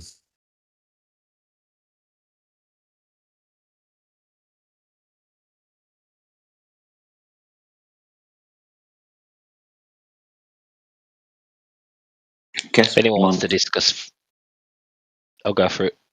I was just going to say, I guess one of the questions we can ask, right, is with regards to ancient knowledge. Some people say that the ancient knowledge was discovered by people separately. Those in South America weren't connected to those in Egypt, so they developed separately. Some people say that they actually developed together. This was a group knowledge that was spread out over the earth, for example. So I guess we can ask that question.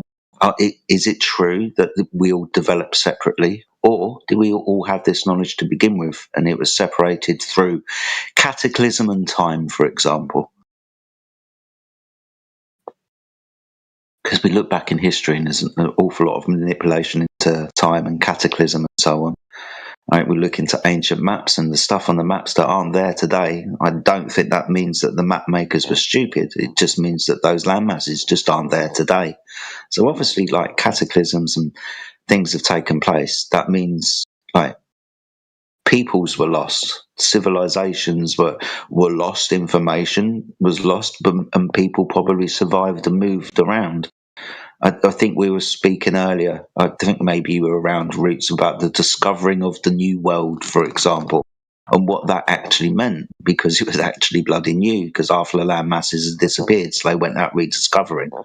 So there's obviously something that's been held onto with some kind of ancient knowledge or wisdom that's tried to be interpreted to us at some time in the future that obviously has been manipulated. We just look at the world around us. But it's interesting when you ask the question, like, where did this all knowledge come from? Did we develop separately, like the mainstream narrative would have us believe, or was it different to that mainstream narrative? Were we all together? Was this knowledge central, like maybe the story of Babylon and the Tower, for example? Or, you ask questions from there. I mean, personally, I think the latter, because the further you go back in history, the more anomalous things you see. Like, I don't know if you're aware, but we were using electric vehicles early 1900s. We had Germany had conveyor belt walkways. Obviously, everybody knows about the airships, and then we had Tesla. But what Tesla had actually, some of the inventions that he'd actually created, we don't even have them today. So I'm asking, when we first reset, it would make sense if there was an old world with high technology that we kind of picked up where they were, and there's been a conscious degrading of anything that can, use free energy or perpetual energy or, anything of advanced tech. So I think evidence-wise, it looks like we've reset and we still kept hold of that, and we've been losing more and more and more of it. Of course, man. It also brings a different perspective to the phrase New World Order. Yeah, it does. The New World Order could have been sometime around the 15 to 1700s, right? When the old world changed to the new world, and the new world, it just seems to be a phrase today, like a new world order, like a neo world order or something on there.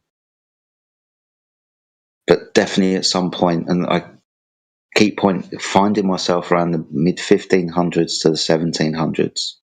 We hear a lot about like 1776 because of America and like the American Revolution and the birth of the country for so on. But Europe was around. And we can go back to, I can go back to about 1536, Henry VIII, when things had definitely started changing. It's not long before we start having huge land purchases. People like the Grosvenor family are still around today. Some of those old families have died out, but some of those families, like 400, 500, 600 years old, still own that land, Belgravia and Mayfair, for example. But the purchasing of land and how it's distributed, the burning of monasteries, the taking of information out of the monasteries, all of the religious artifacts and so on, is literally like a massive culling of information, specifically around the time of Henry VIII. So somewhere around the 15 to 1700s, personally myself, I can point out to most definitely historical recollections of like information gathering and book burnings and so on. Specific information as well, not just burning shit down, like specific information like maps, old world technology, lineages, things like that, very specific pieces of information. So yes, 1776 gets spoken a lot because it's very American centric, especially with stuff that we see on YouTube. But going a little bit further back, if we look at history across Europe as well, then we'll start around the mid 1500s into the 1600s, where we'll start getting burn-ins of cities and so on. Same within America, Chicago, blah blah blah, Great Fire of London. There's over 200 of these fires that took place between the 15 and 1700s, 1800s, or whatever. So it's really interesting, that period of history to me at the moment. Definitely, and like what had everybody so incapacitated to allow this to happen, it's really crazy. Well, remember 1666 was the Sescovy Act, where they declared everybody who was I don't know whether it's everybody by default or everybody who hadn't been around for a couple of years, but either way, they introduced an act where they changed your status from a living human being to dead or lost at sea, as they would in maritime law. Yeah. That was 1666. That was where your soul became property, or your property became property of the Vatican, right? Yeah, 1611. We've got the King James Bible. Decades before that, we've like other like and whatnot. So specifically around that era or area in time, 1600s, around there. Huge land purchases as well, specifically in England. Interesting at that time as well. Yeah, and just to be creative. Sorry, it was really interesting. I was looking into some like old ancestry, like the Grosvenor family and people who owned land and stuff. Specifically, the land of England is always just swampy and muddy, like not worth anything, right? But even the buildings, right, that are in these old parts of London, like Mayfair and Belgravia, these buildings that were started to be built in the 1600s, right, because London was expanding. They had the Great Fire of London that's also like 1666 as well. So around that time is when Mayfair and Belgravia were built. These buildings also look mud flooded. Like they've got the bottoms of them like half submerged. You've got windows poking out and like, all of that type of shit. So even that narrative, when it doesn't like seem completely true because these buildings were said to be built at that time, but they obviously weren't built at that time. You understand, because the area was already described as like muddy. So it's the interesting time around the 1600s, especially like around Great Britain and so on. The buildings that said to be built then mud flooded is what I'm pointing out, even though the land was described as swampy and muddy. Well, Michelle Gibson, if you've heard of her. Have you heard of Michelle Gibson, Jedi? I've probably slept with her. No, I haven't. Yeah, check out Michelle Gibson. She did a hell of a lot of research into the 1600s, and she claims there was an ice age across northern Europe, Ireland, and it even reached down to northern Africa. Thank you for pointing that out. Yeah, that's something else that came apparent to me over the last couple of weeks. The Little Ice Age, bang in this time frame of the 15 to. Right, and then we've got a story. I'm being creative here. So we've got this story that Rome moved to Byzantium after a cataclysm, right? Well, this region that would have had a mini ice age in like the 1500s, 1400s, whatever, between 14 and 1600. If you then get creative and you start taking into account, well, if they added, time into the calendar and it's close to 1,000 years, like Fomenko says, well, then what you've got is the continuation that doesn't seem to make sense when you hear the story of Byzantium, that there was a cataclysm and that it moved, but it moved much closer to the time of, I've forgotten his name now, the guy who established Byzantium. Oh God, what's his name? Constantine. Now, when you add Fomenko's theory in, Constantine was just before this mini ice age. Just after this mini ice age. So it's like, could this mini ice age have been the event that moved Rome? And could Rome, go all the way up to the 1500s potentially? Well, when we look at, say, the weather and historical accounts of the weather, it rained an awful lot back at that time. We've got frost fairs on the Thames. Do you remember those stories, dudes? Like, we used to be able to skate on the Thames and stuff. And that was a few hundred years ago. That's because of this little ice age. Apparently, we've got got to stop using that word. We've got stories of like raining for months and months and months on end. We've got stories about the sky going black and not seeing the sun for months and months and months on end. Volcanoes going off around this time, all of this type of shit. But when you start adding them together, like I appreciate that what you're doing, you come to this kind of conclusion that around this time even though we're told that certain events happened, they're played down, and these are the events, like the Little Ice Age is probably bigger than it was. There are probably like world cataclysms. California, that huge island off the west coast of America, that probably has descended into the sea. Even though it was on a map, these maps were right. The world got changed somehow, probably through like an ice age, the rising of waters, which has obviously happened. An awful lot of water descending from the sky and rains and so on. Liquefaction possibly happening because of the so much water being absorbed by the ground. All of this stuff. So somewhere in this time frame, somewhere in these stories is possibly some event that we're not supposed to know took place. It was so crazy. What do you think causes weather? Many things cause weather, dude. Temperature fluctuations, the moisture What do you think determines that? What, the temperature? That primarily comes from the sun.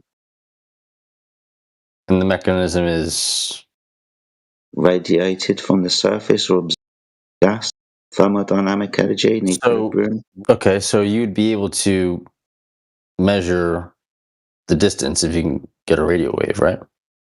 Distance radiation of what? wave, right? Of what? The sun. Not really. It's Why? not necessarily. It's in line of sight. It's not necessarily a reflective body, though, is it? But we could. It's shooting photons. I mean, or light radio waves. Yeah, we can receive the photons, but how are you going to distinguish by the ones that you reflect off of what is described as an almost black body? So it doesn't really reflect because of the amount of light that it's producing. So how are you going to distinguish between the photons? You can see how long it takes to receive light from other locations on Earth. Triangulate the distance. Okay. To what end?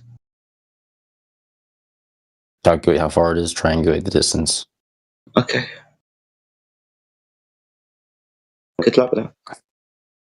I mean, but this is like, how do you think we know how far the sun is? I mean, like, when it comes to the sun, why can we all... There's a few ways that we think we know the distance to the sun. But you would think that the sun is, like, what's the furthest we could see?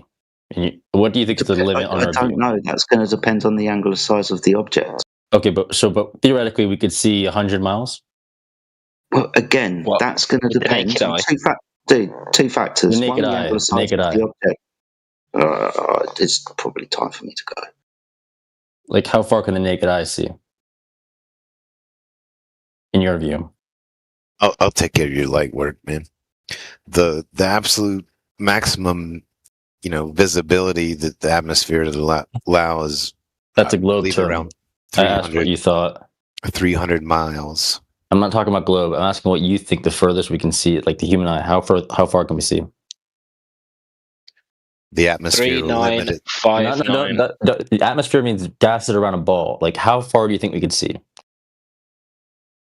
Yeah, we got the ball. We got the ball from perspective. Okay, I thought this was flat Earth. So we got the ball from perspective, right? Okay. Which means on the flat Earth, there is something to this radius number that they've given us. I'm not talking about radiuses.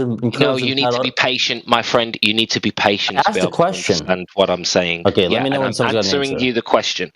I'm answering the question, but you are trying to fundy mute me. No, you're talking about globe stuff. Yes. I'm asking from this basic question, how far can we see? Because we don't have something where we can verify. I don't have an example that I can give you. Okay, but so there's no limit to how far we can see theoretically. Apart from perspective. Okay, but there's no perspective. Will you shut the fuck up for 1 minute? In perspective, there is a horizon, a circle, a vision around you. Yeah, you get a radius around you. You get a circumference, around you. Okay, that circumference is very related to the numbers that we have in terms of what the size of the ball is. So, on a flat Earth, we expect things on the ground, across the Earth. What are the numbers you expect of the sun? Start to disappear at about 3.5 miles from ground level. So you think the sun is 3.5 miles away? Do you know what, dude? You carry on, mate. You carry on. You don't need to know this, do you? You've already got it figured out by the sounds of it. I was trying to get you to clarify, but okay. You're going on a Talking long. over Your people, you response, like fucking this is soy boy. longer than like I asked a basic Hey, question. shut the fuck up. This whole thing, Right? You just overtalk everyone. It's annoying. Right? Do it one more time, and I'm just gonna ban you on site every time I see you from now on. I'm sorry. So It's just that you do it every single time. That's all. do we think it's 3.5 miles away then? Like, what's the furthest a human eye can see? Like, if the furthest you can see through the medium of air is about 300 miles, but that's only a technical distance. Most often, it's much less than that. 30 What miles, does that number 50 come? miles, 70 miles. It depends on your altitude as well. But if you're looking through the absolute thickest part of the atmo, right, then it's it depends on the air clarity, but the maximum technically would be 300 miles. so we should be routinely being able to see like 40, 50, like just daily life. No, like Why most not? often when I check the maximum visibility in the area that I'm at, which is the countryside, it's about 16 kilometers.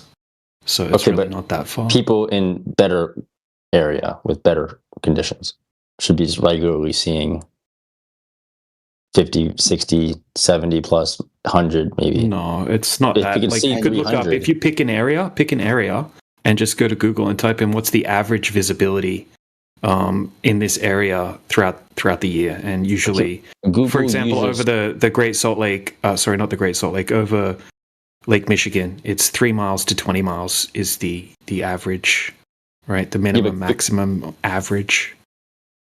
But that's based on Google Earth. It's also No, it's not based on. We're not talking about Google Earth. We're talking about they use the same clarity, the clarity of the air over that body, right? Over that distance that's the average visibility over that distance. Okay, Also average depends on though, the but size of again, the but object average you're is looking not at. average is not the limit. Doesn't it? We Doesn't should it depend on the size of the object that you're looking at? What? I wonder if it depends on the size of the object that you're looking at as to how far you're going to be able to see it. Like compared to a fly and a mountain. Okay, but so visibility at what altitude though? Because clearly the sun is not 20 miles away. It's like we're trying to help you and you're not following. No, I mean, like, you understand what I'm saying? Do you understand what I'm saying? Can you repeat yourself? I was talking to the other guy. Yeah, I know. So it's going to be based on a few factors, right? One, the air clarity that you're looking through, and two, the actual size of the object that you're looking at, as to how far away you're going to be able to perceive it. You're probably going to be able to perceive a mountain much further away than you are going to be able to perceive a fly, for example, right?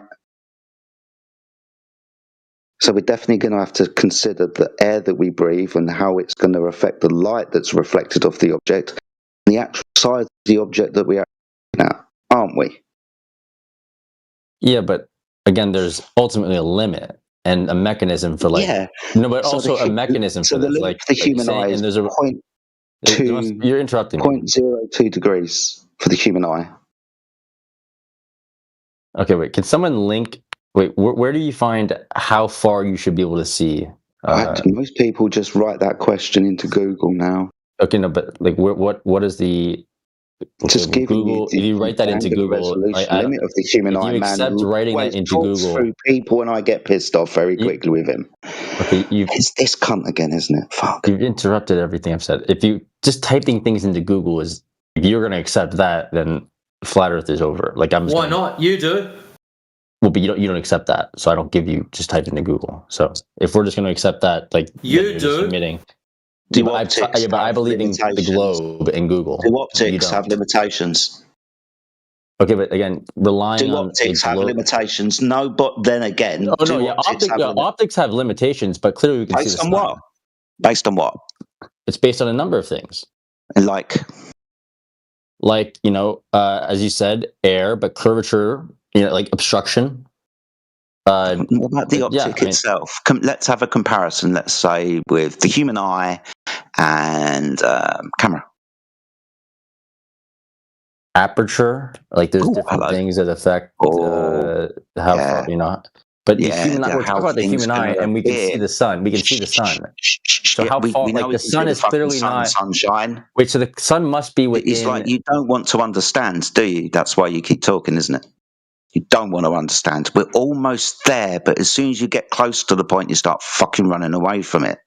So we do understand that angular resolution is going to play a part into the fact of how far we can see, especially when we start changing the angular resolution of the technology or optic that we're using, comparably with the human eye to a fucking telescope. That's going to determine something now, isn't it? How we are going to be able to perceive those small angles at distance when we open the angles because of the aperture and the lens of the camera. For example, when we zoom in. Yeah, but the sun is clearly within visible distance to everyone. He's a fucking idiot. So, okay, if we can all see the sun, and the sun must be, not everyone see it all the times, you know, it must, and you can see it from very far away in many parts of the world. It must be within line of sight within all those places, or it's ridiculously far away. Like, what do you think it is? Like, this is something you can test and confirm. Perspective. I mean, what do you think?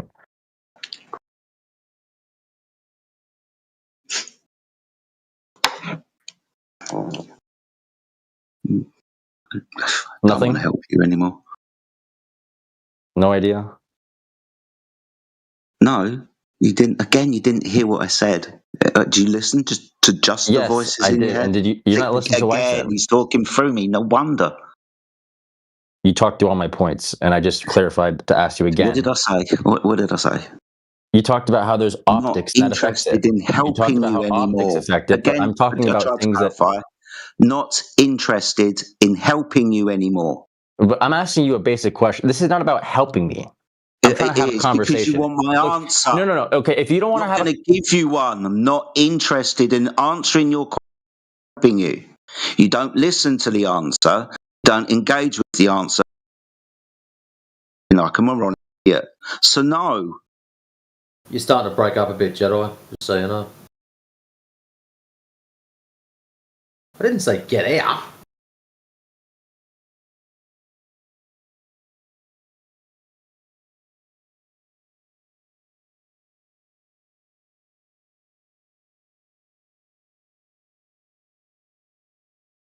JJ, why should anyone even bother having a conversation with you, as you put it, if you have no intention of listening to what they want to say? If you want to come in here and preach, you're in the wrong room. Surely, by now, you would have comprehended this. Most of the other clowns do. They get it on episode 1. You want to come in here, ask a question of someone, and when they answer, run straight through them. That tells us you're not interested in hearing. Jedi is probably not interested in conversing with you if you're going to do that. You have absolutely no idea what you're yapping on about. That is well established by nearly everyone. Like, seriously, Blind Ben jumps in here for 30 seconds, listens to you, and goes, yep, he's a clown. Dude, I'm trying to be as polite as possible. Hit the frog and toad.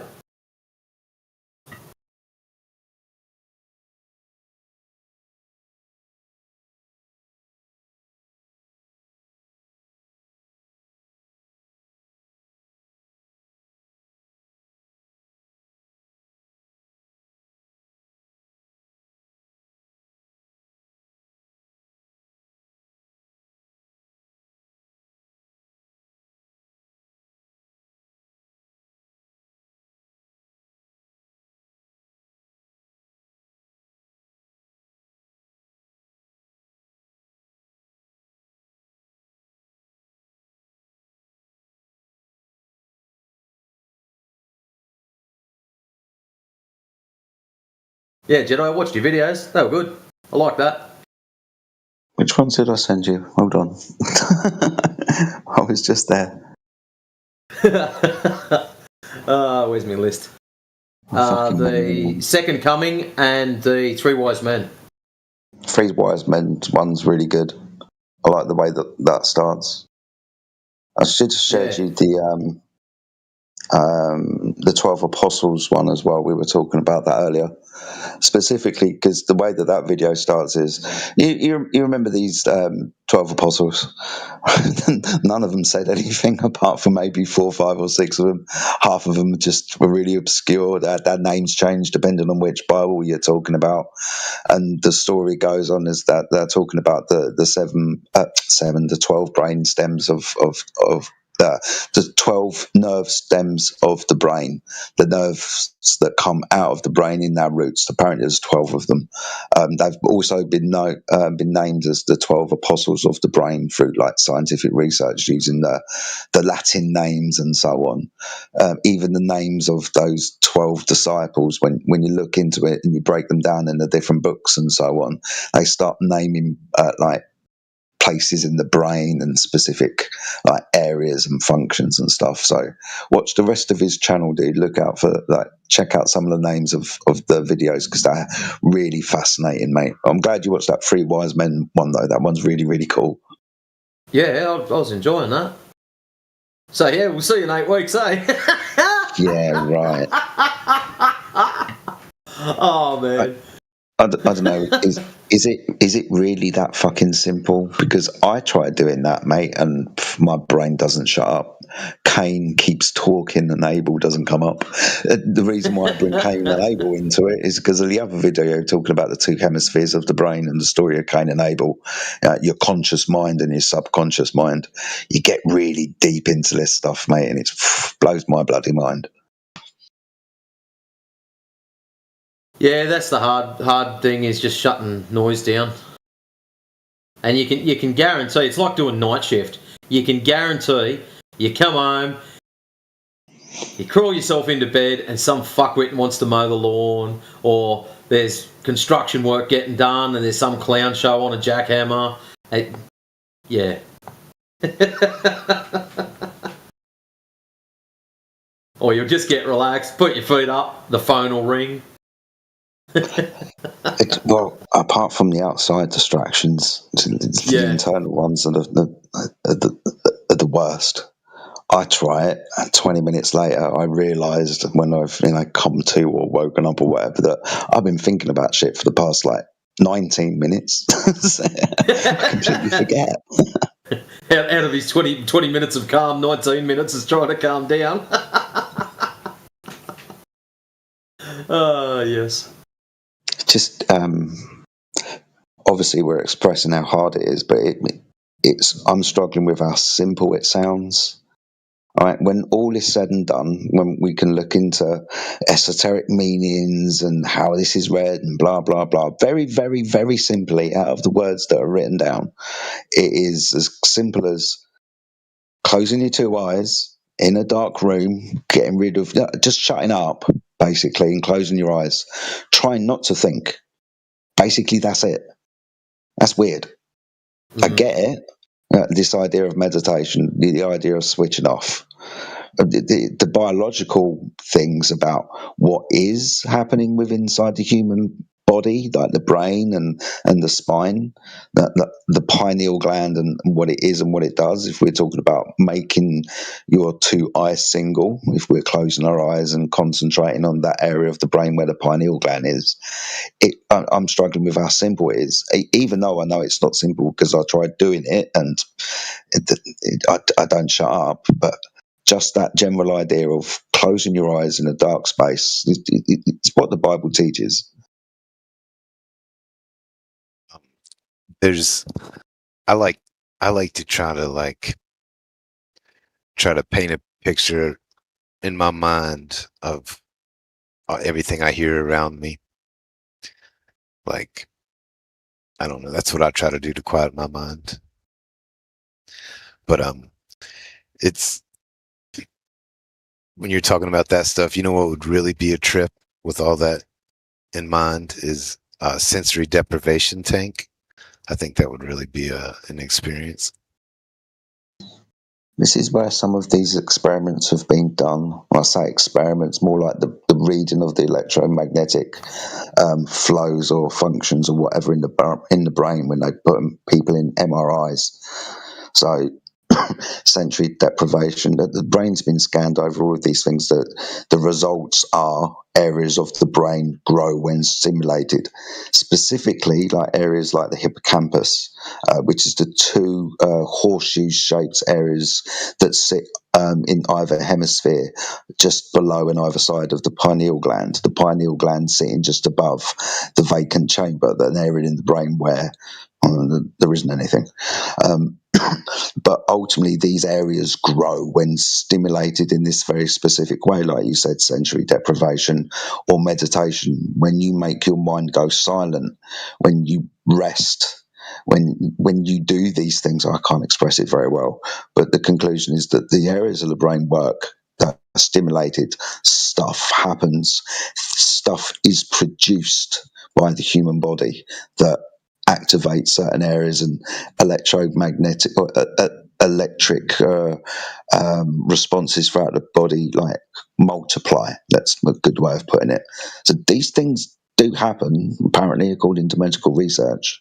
These things that were spoken about, that we find in these ancient teachings, not just in the Bible but elsewhere.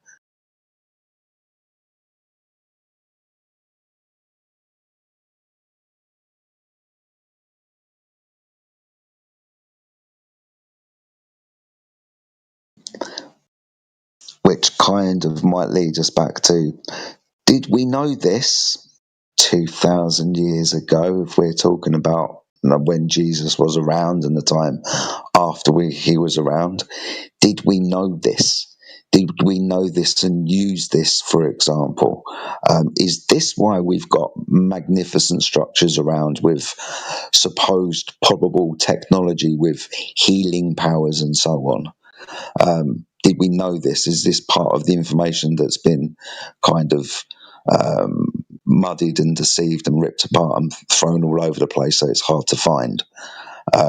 Even poured scorn on and like ridiculed and maybe turned into something else where it's labelled as new agey and blah blah blah. I don't know, but maybe this is the information, the kingdom of God, for example, that was inside us, and because of the events over the last, let's say, 2,000 years or whatever you think the time frame is, then that kingdom of God has been, removed from us, for example, and it's hard to get that kingdom back.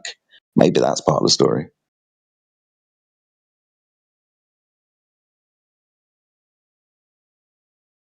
Because Jesus does say the kingdom of God is inside you. He does say that. So what does that mean then? It doesn't mean you're waiting, right?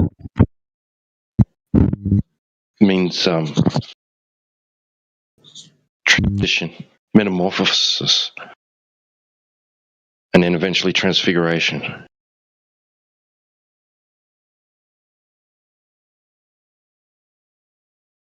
To something which encompasses the all.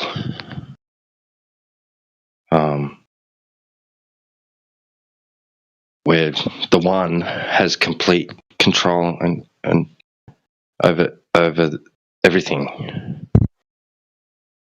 What's your opinion about, like, there seems to, I can state something interesting to kind of might go to it, but the thought of like a for lack of a better word, a universal consciousness or some kind of information to tap into, if you best way I can just describe it. But and it makes me think of the people that have these savant talents after injury, which I think is really crazy.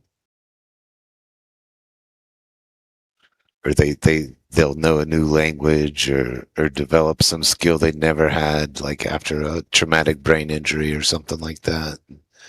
It's, and there's some recorded cases of them. It's pretty trippy.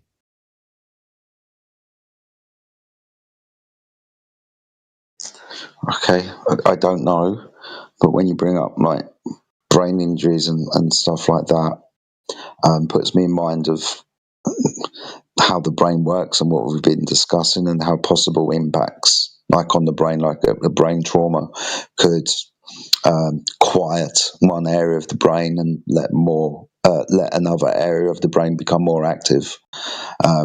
Because the way that I've heard the brain described as the two hemispheres, like one's silent and one's not silent. One's like primarily in control, where the other one kind of just takes care of like the breathing and like the respiratory functions and so on.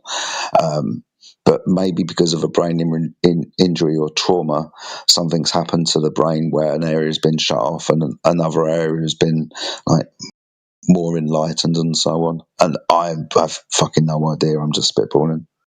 No, I got you. I mean, it's pretty good spitball. But I was specifically talking about, it's like this information that is gained, like the ability to speak a different language or something like that. Like, understand. I've heard that.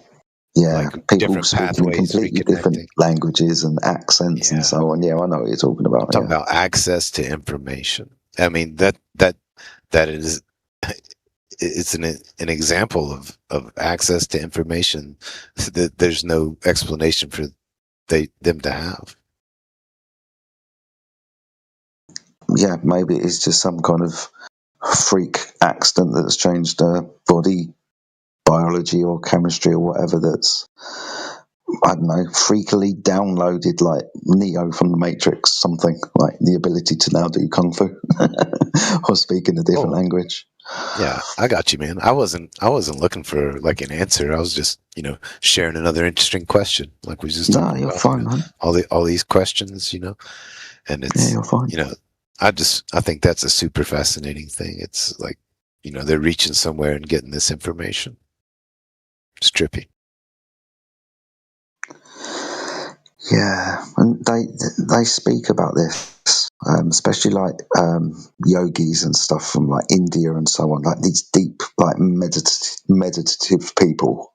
They speak about like gaining access to knowledge that they didn't have without requiring or asking for it and so on.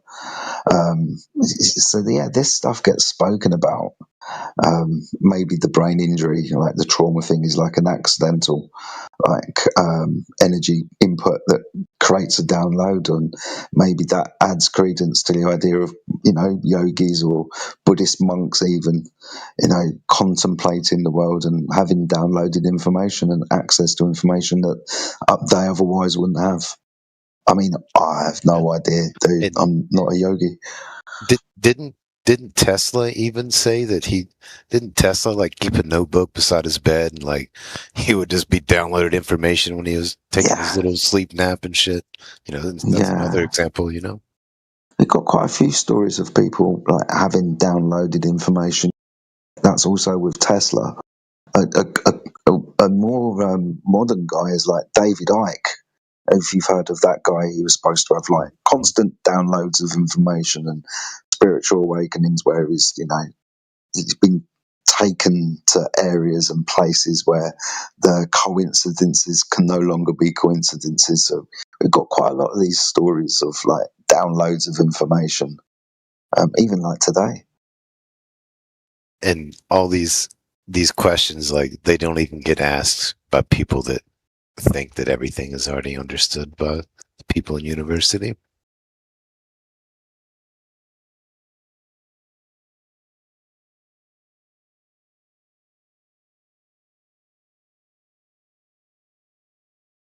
But the world is way more magical, mysterious than we've been led to believe, and that's for certain. Yeah, that's definitely a conclusion you can honestly reach. More magical, right? That's even crazy. Quite a few of these things, you peer behind the curtain and apparently they do exist. I mean, even things like the Epstein files and stuff, if you want to look into like really horrible subjects like like sacrifice and children and all of that type of stuff. People have, but when it's pushed in front of their face and kind of semi-admitted to with like secret files and investigations, then some people will start questioning these things. And these things are obviously around because these people, whether we believe them or not, they're doing it. It's crazy. It doesn't matter if I believe these things, these people do, and they act in the way that would show that they believe in these things. So they do the rituals, they do the sacrifices. It's a horrible curtain to peer behind. And that also brings into why I was speaking earlier about brain and body physiology and chemistry and so on. Because if you peer behind that curtain into child sacrifice and whatever, there's a specific thing that apparently they're trying to gain, and that's this fluid that descends up and down the spine, the colostrum or whatever it's called, adrenochrome. We hear it called in conspiracy circles, and I'm already feeling like I should shut up because this is quite deep. But when we peer behind that curtain, we see a parallel.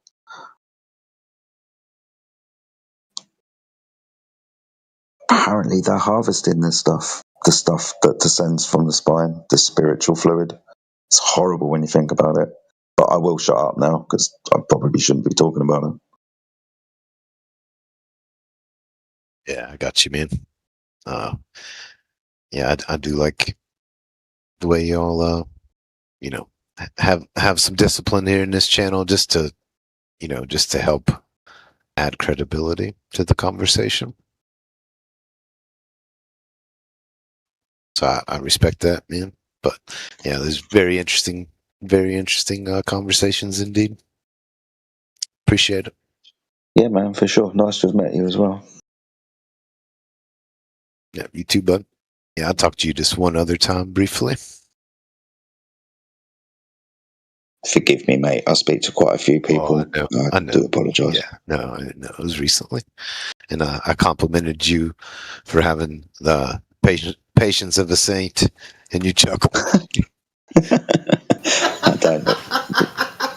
Of course you had to jump in.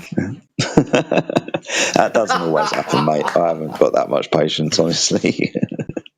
Oh no, I've heard you, have to get stern with these jokers too, man. But even when you're getting stern with them, just the ability to just do it over day in and day out, kudos to you, sir. Kudos to you. I appreciate that. Thank you. I'm sure quite a few Globers would disagree, but I do appreciate your compliment. No, man, y'all are entertaining. Y'all crack me up, man. Jedi actually made the top of the anti-FE hate list. Nice, dude. That's a badge of honor.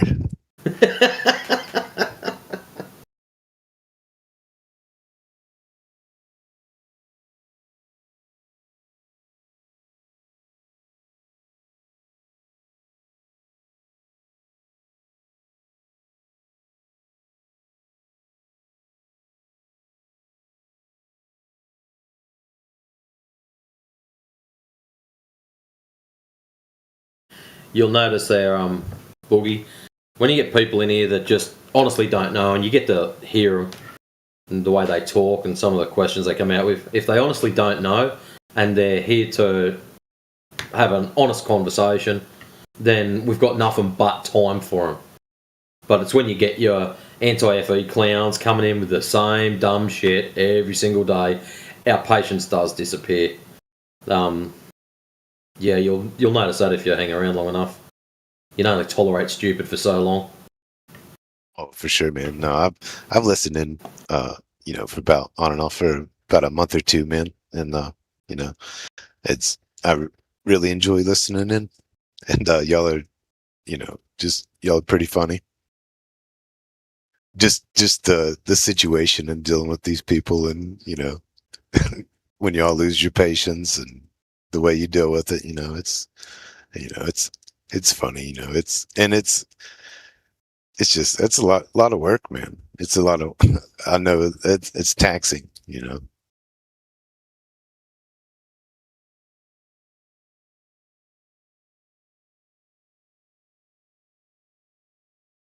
and that's coming from I'm pretty introverted, so it takes it talking to sit there and just talking to people, especially people that just on the shallow level of conversation, man. It's taxing.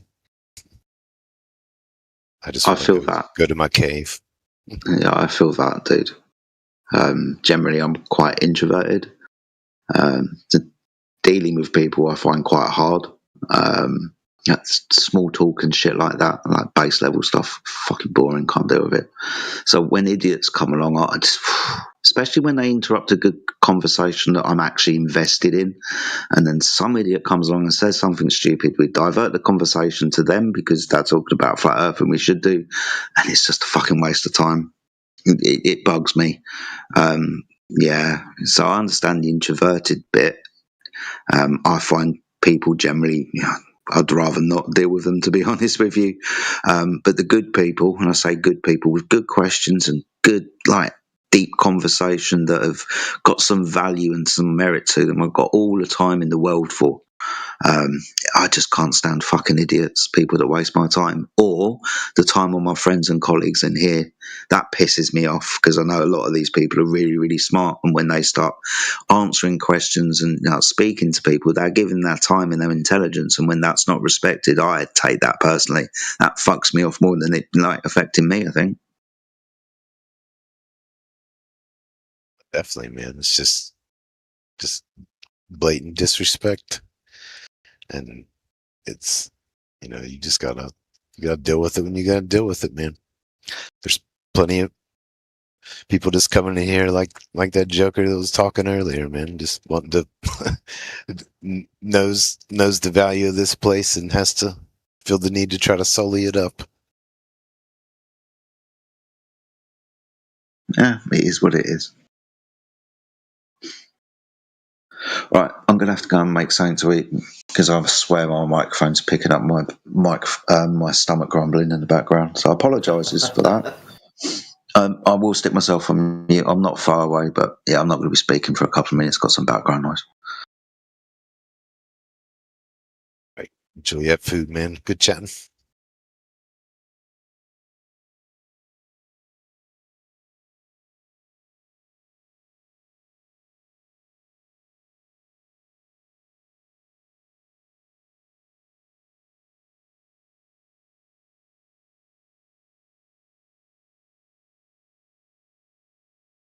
Yeah.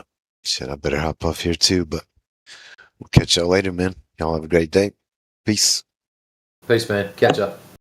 Thanks, mate.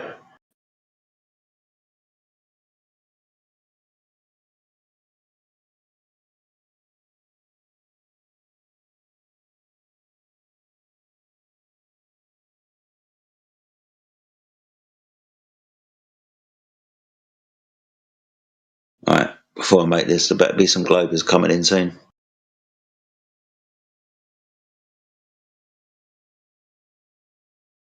Otherwise, I'm going to sit here, watch some more videos about how the brain bloody works and ancient shit, and have my mind blown, and come back and try and tell you all about it. I was going to ask about that. I couldn't see him in the chat. I thought you'd have him in the chat. Oh, do you know what? I'll drop a few of them in the side chat, dude. I've been sending them to people who've requested. I'll drop a few.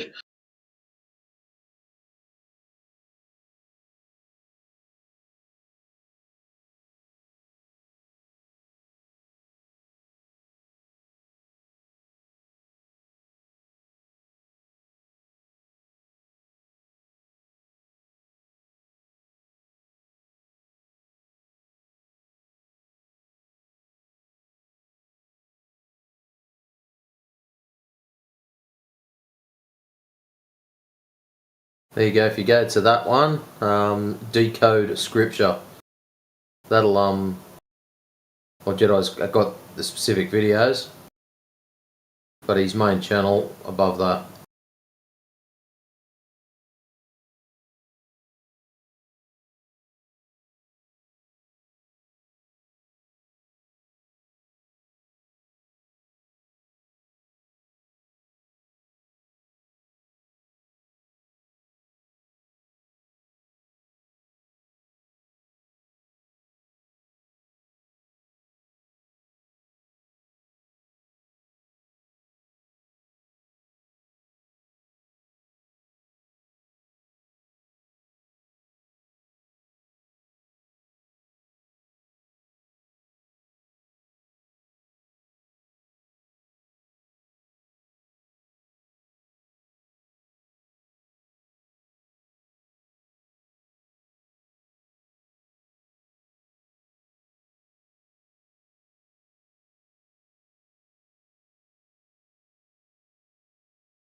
Hello?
Hallo.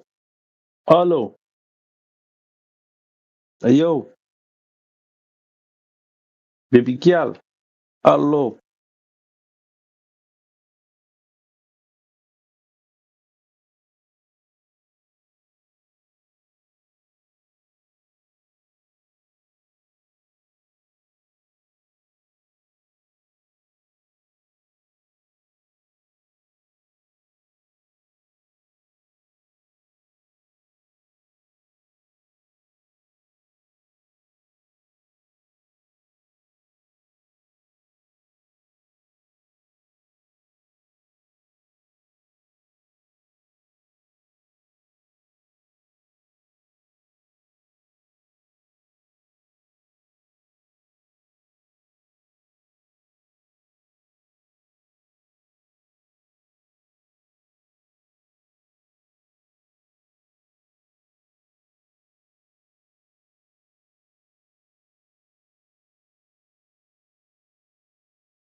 Hello?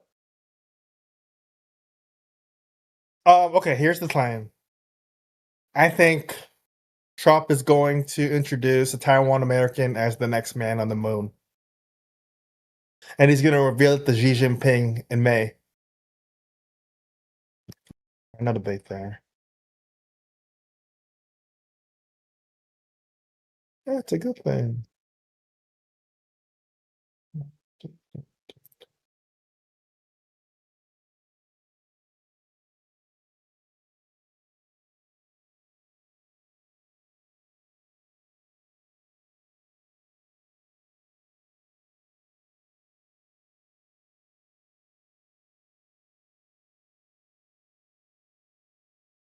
I need some flat Earth car advice.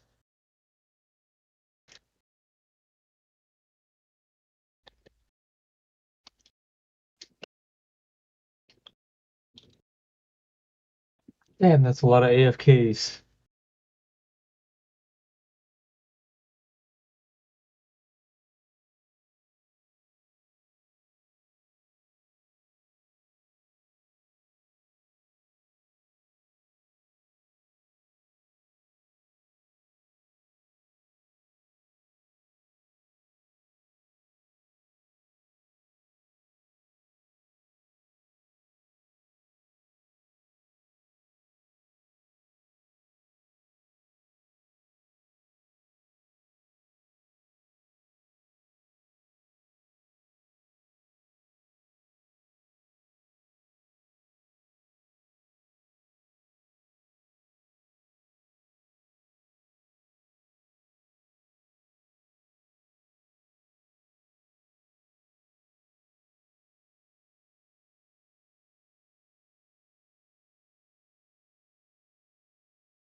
Hello and good day, guys. Hello, what's going on? Not much. Not much. Are you under the impression that you live on a spinning ball, sir? Is that funny? Did I say something funny? Do I amuse you? The question sounds funny. Okay, fair enough. I mean, just like I said, anything is possible at this So it's point. possible you live on a spinning ball. How is that possible? Because the water's laying flat. Is the water lying to me? Our bodies are water lying to me, man. Are they? Well, I don't really know. I've never been to space. I've never. Why do you have to go to space to see a body of water? Do you have to do that? I don't know. Well, you can go out to the beach and go to see a body of water, can't you? You got an accent. Like, are you from like a specific part of the United States, or? No, I'm actually calling you from Zimbabwe, Africa. You don't like my accent? Yeah, it's pretty entertaining. You think I'm kidding. I'm not really in Zimbabwe. I'm in the Midwest U.S. You know where Kentucky is? I guess so. I have a lake here in Kentucky that I went to, and there's an 8.5 mile stretch of water that I went and did a test on, and I could see my buddy on the other beach 8.5 miles away. So the water isn't curving, so we do not live on a globe. End of story. What do you think about that? Well, in a glass of water, yes, indeed, you are 100. Did I say glass of water? I said 8.5 mile stretch of water. Oh, well, I haven't personally tested that, but as far as the I have. Why don't you go do it, man? It's fun. Get a buddy, go to the other beach. If you can see him, unless he's 60 foot tall, you don't live on a globe. But anyway, I can't stay on here much longer. Somebody else might engage you here. Go ahead. Oh, I see. Mm-hmm.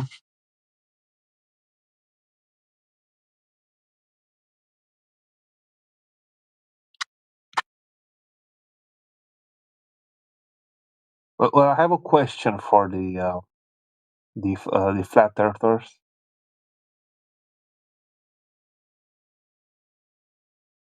You have a question? What's your question? Go ahead. What's your question? But like you gotta be really honest about it, and be completely sincere.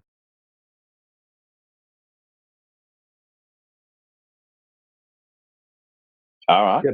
Better be a good Just question. ask your question, man. Go ahead. It better be a All good right. question, yeah. All right. So, what's like one argument that one glober had that you could not disprove, you could not defeat, you could not go against? Zero, bro. All of the Glober's arguments are trash, right? They all require on the water being curving, which it is not. Okay, they require the Earth being a globe. They just have a bunch of they just have a bunch of baseless explanations, okay, that can't be validated. Yeah, it's easy. With that. Yeah, it's extremely easy to defeat a glober in a debate because they're arguing for something that doesn't exist. They've kind of lost from the start. It's no competition really. Okay. I've said this before. How I've come across the flat Earth thing. I've been in several Telegram channels where I've been reading and watching videos and seeing pictures. So I've talked with a friend when we went to hang out. We were drinking some beer at a bar, and I told him about this so-called theory or whatever, and I've showed him pictures, videos, everything, and he told me something. I was not really prepared for what he was about to tell me, but some of the things I really want to know about from you guys about the flat Earth is exactly what he told me about trying to prove me that the Earth is actually a kind of a sphere. So when I told him I believe the flat could be flat, he asked me actually how how could eclipses could happen, like if it's flat. Before you answer that, DJ, I want to point out that he went right to the sky. Go ahead. Right, so we could just debunk eclipses really quickly by proving the Earth isn't curving here on the actual Earth. Okay, so when you're looking at an eclipse, you're looking at something up in the sky. That's not the Earth. Okay, you've just been told a story about how an eclipse happens. Okay, we can debunk it very easily by proving that the Earth is not curving. Would you agree that if the water is not curving over the surface of the Earth, then whatever you're seeing when it comes to an eclipse is not caused by the curvature of the Earth? Okay, but what causes the eclipse? The shadow that goes over the moon and completely covers Okay. it. Okay, we can talk about that later. Exactly. Yeah, yeah, so we don't make claims about things that we can't validate. Okay, that's where your friend did. So he made a claim about something that he can't validate. Right? We can invalidate that claim by just testing the surface of the Earth. Okay. Yeah, it's like you could tell me you have a cow in your garage in your house, and then I could just go check, and then if there's no cow there, right, then your explanation, or it's just you don't have any evidence for it. It's just a claim, and it requires the Earth to be a globe. Okay, and then when we go test for the curvature, it's not curving. So.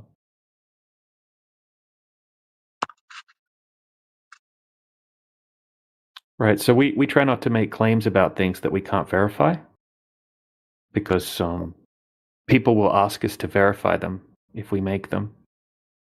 Okay, so if he's claiming that what you're seeing during an eclipse is caused by the Earth being a globe, then we would need evidence that the Earth is a globe.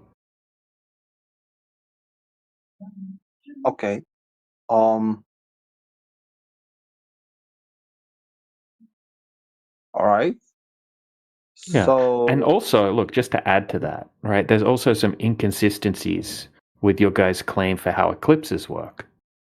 Okay, sometimes the shadow is upside down, right? We should see the shadow a certain way, but we see it upside down. That doesn't work on a globe. Sometimes we can see the sun and the moon both above the surface, right, both above the horizon during the eclipse. But that also doesn't work on a globe as well. So there's some inconsistencies, but at the end of the day, it requires the Earth to be curving to make that claim. So we just I'd prefer to stick to what we can actually verify. okay. So basically, the eclipses are more like of uncertain thing. They're like a phenomenon that could not be explained really. Yeah, there could be other explanations that we don't know about, and it's not something that we can't really go up there and test exactly how that's functioning. So, you would have to just believe the story about the Earth is a globe and it comes between the sun and the moon at a certain time of the year, and it's just a story that you've been told, right? That's what the globe is. It exists as a concept, a story, tradition. Okay. I have another question. about what I have read on those Telegram channels where there have been posts being made, other than measurements and calculations and everything. I've read that the term of globe, the idea of the Earth being a so-called spinning balls that you call it, right, was not a thing until like the 20th century, if I'm right. No, you've got some bad Telegram info. I mean, the globe was conceived of in antiquity by the ancient Greeks, and like Ptolemy used latitude and longitude out of the celestial sphere for some of his ancient maps of Greece and Europe. Like he put the prime meridian in the Canary Islands today.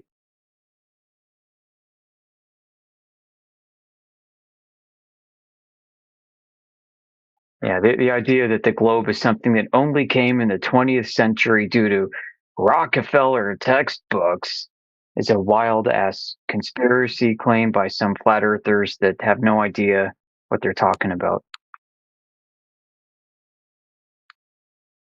Well, if I remember right, there have been like videos before, even before AI, like many years ago, being posted there, where they ask, like in the early, in the early 20th century, they were asking people what is the shape of the Earth, and they were telling different things like it's indeed flat, or it's just it's plain. Yeah, but those are outliers, right? Those are exceptions to the norm. The globe has been widely accepted as an understanding, a way to understand the world by the majority of people, I would say, in the West for a long time.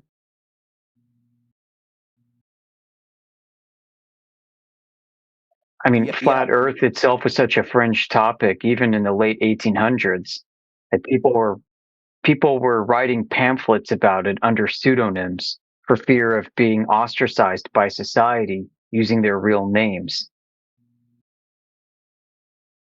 Yeah, okay. It's somehow interesting that those people who are posting those things were implying that the idea of the globe was being like programmed into the minds of people in the early 20th century, like through different phrases and expressions, and they were using like media, television media. Listen, like one of the most revered books on sailing and navigation was written and compiled by a man named Nathaniel Bowditch in the late 1700s, and he described Earth as a ball, as a globe. Okay. Yeah, I mean, so it's like we've got the mainstream, like even back in the 1700s, people believed that Earth was a globe and used globe coordinates as a schema for navigation.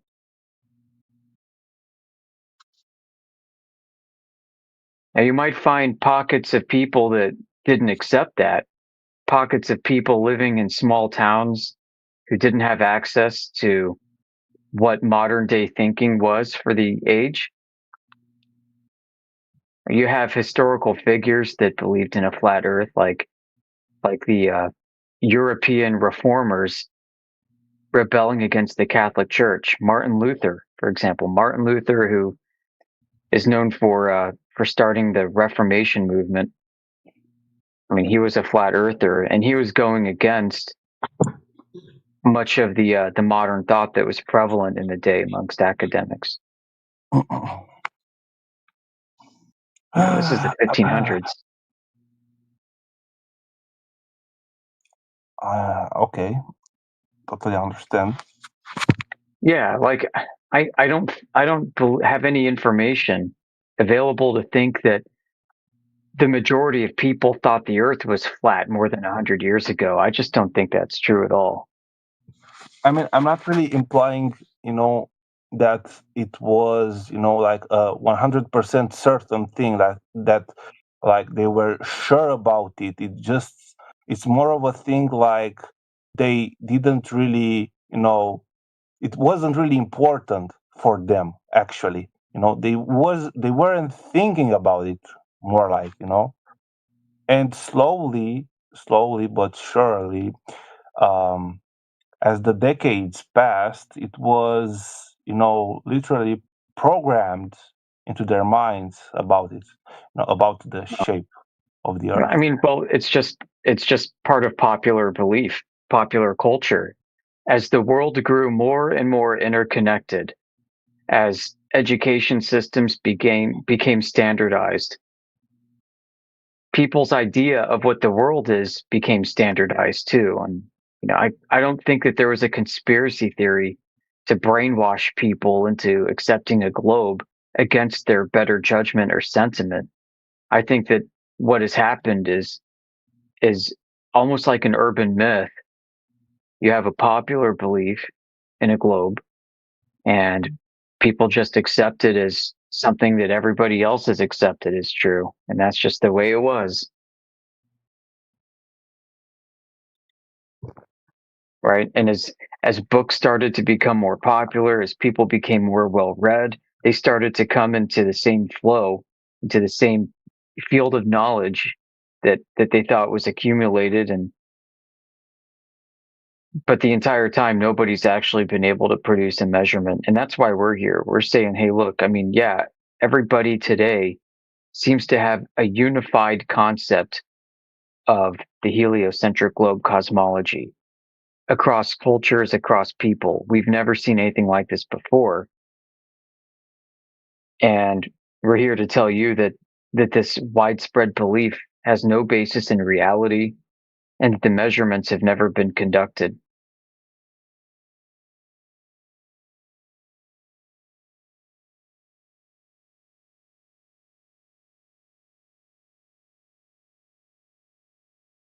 All right. And probably the last question. Why do like seasons happen and how? Like is that linked somehow to the shape of the Earth? Well, no, like seasons happen and we measure the Earth flat. So I don't know why you'd need anything further than that. Yoda, do you know when Jedi gets on? I'm asking. I don't have access to his personal calendar. Oh yeah. Yeah. Right. So,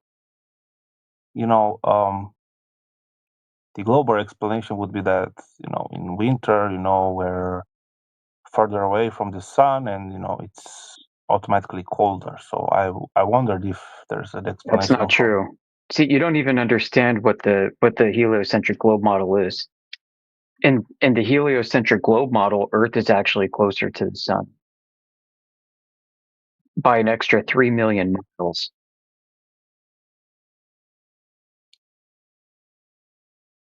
Don't believe me? Look it up. All right. The claim is that Earth's orbit has an apogee and a perigee. You've got the point that's furthest away from the sun and the point that's closest to the sun in an elliptical orbit. Now, what they say is happening is, even though during our winter in the north, that even though we're closer to the sun, that our location on the earth is tilted away from the sun during the daytime, and that's why it's colder.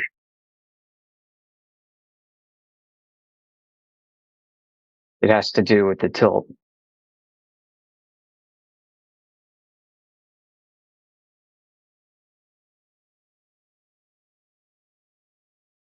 Hola. Right, so you've got all these explanations, right? Explanations, great stories, okay? Truth is not determined by the force of an explanation, is it? If truth was determined by the force of an explanation, then we would have a bunch of people who'd be really good con artists, really good criminals, scheming everybody all the time, right? The best con artists, the best criminals have the best explanations, don't they? So how does like the court of law, how does justice see through the bullshit of an explanation? I'll tell you.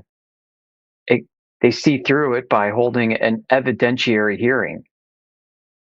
They see through it by asking people to put up their evidence to support their explanations. Their evidence being verifiable data. So explanations are cheap. You can have an infinite number of explanations for one observation. How do you determine which one of them is true? You need to gather evidence and data, and you need to support it. So we're here to tell you that these explanations that you believe in for the globe, right? They're just stories. What we're asking for is the evidence, the data, the measurements to back it up. Nobody can produce any. It's never been done. That's the weird part. It's 2026, and nobody's ever actually measured curvature of the Earth before. I mean, you can ask us for explanations, and we can offer explanations. And you wouldn't like our explanations because you have a cognitive bias towards the other explanations. Cognitive because you think that the globe's explanations are better or true. You think that there's more people who believe in them, and therefore that makes the globe explanations true. So we can give you explanations that may be true, and you would still reject them because of your bias. In order to get out of this terrible quagmire of offering the best explanations, the best stories, we have to go to the evidence, see what is meted out by what is discoverable and verifiable in the real world. So we look at what is claimed as evidence for the globe. We've seen so much claimed evidence, it'd make your head spin. You know, and over time, you start to see very common faults that are common across all attempts to provide such evidence. This includes what I think is principally a reification fallacy, a concept model reification fallacy. People believe because they can explain something with a model that it has to be true. What we have submitted as evidence are models without any actual measurements in the real world to back them up. You know, so what good is an explanatory model, right? I mean, it can serve some purpose to a limited extent, but bear in mind, just because you can model something doesn't make it true. I can show you a computer model that models the flight dynamics of Superman. That's right. I can show you a computer model of Superman flying around Manhattan, picking up victims and dropping them off to safety. I could show you the best model. And does that mean that Superman is true or real, that he can accomplish these things? No.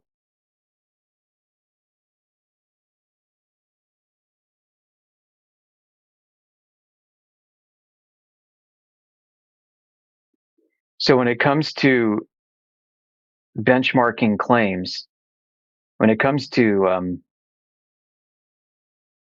claims of the Earth, if you refer your claims back to a model instead of reality, then you're going to have a bad time, right? Because you're letting the model dictate to you what is true. The model, somebody's concept, becomes the basis for your worldview. And that's a huge problem. We say, no, don't let a model become your benchmark for reality. Let nature be your benchmark. Let nature be the true reference. So we don't need models. Yes, we are capable of building some based off of our observations. But ultimately, what we require is nature to be used as the true reference of reality and not somebody's model.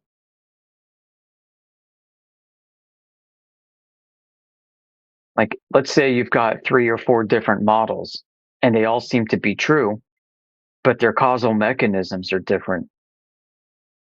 How do you determine which one is true?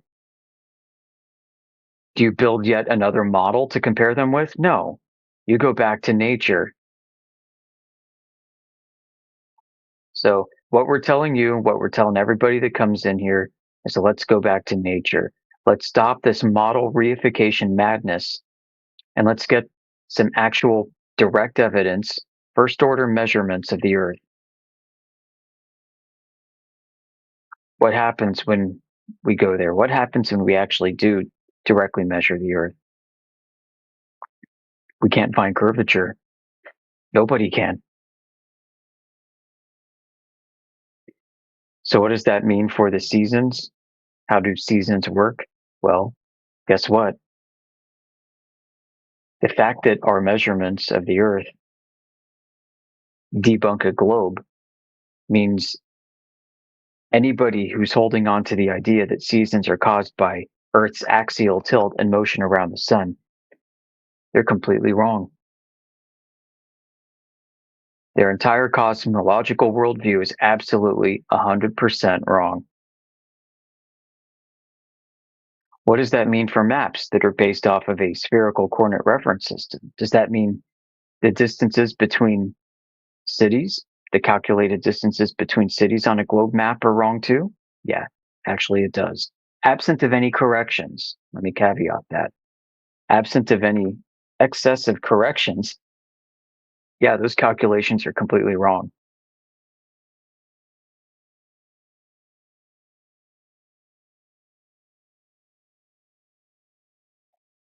But hey, it seems to work. But how well does it work? How do you know that those map calculated distances are correct? Do you refer to a model? No, you need to actually measure them. So how would you actually measure a distance between New York and Paris without using another map, another model? Another map or a model is only going to get you calculations. So how do you measure it? You've got to do some measurements in reality. And let me tell you, nobody seems to be capable of doing that. Nobody seems to be capable of providing a direct measurement between New York and Paris. We have a map that seems to be okay, that seems to sort of work. Fine. Does that make it true? No.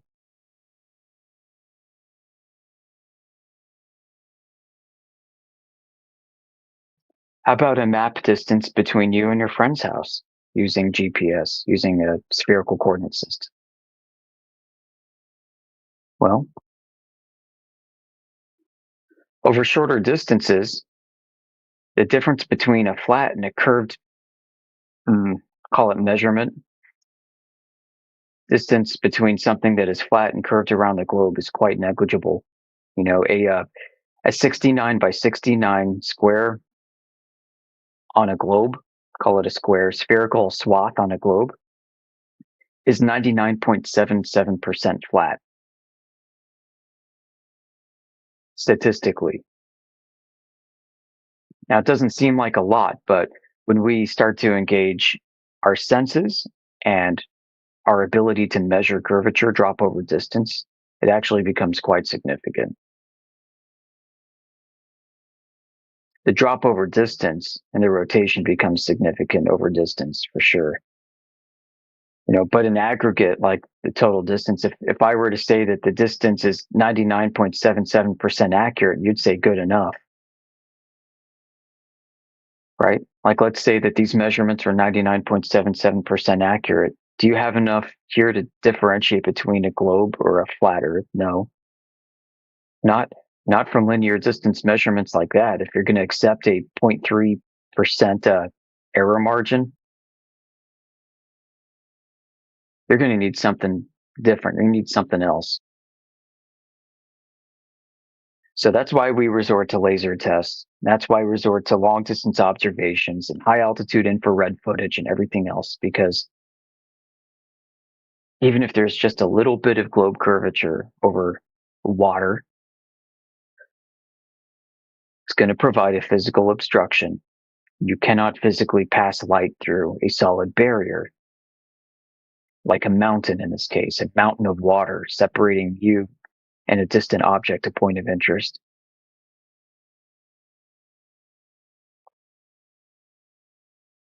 So we look for that evidence of a drop over distance with a big obstruction in the way, curvature of the Earth, we can't find it.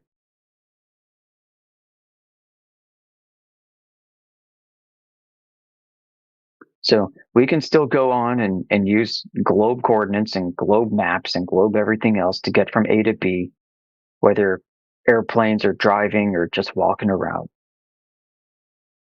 It's going to work good enough for practically everybody's purpose in their everyday lives. But does that mean it's true? No. Does that mean that makes Earth a globe? No. What doesn't make Earth a globe is the fact that when we go to measure that curvature, we can't actually find it.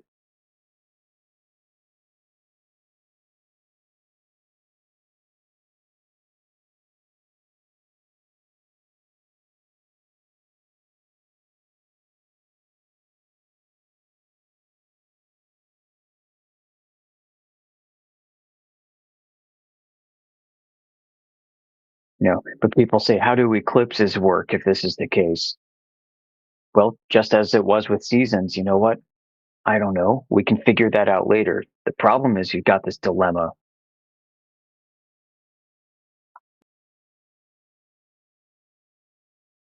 Yeah, if anybody has any questions about Flat Earth, you guys are more than welcome to ask. It's a good time to ask. It's pretty quiet in here right now.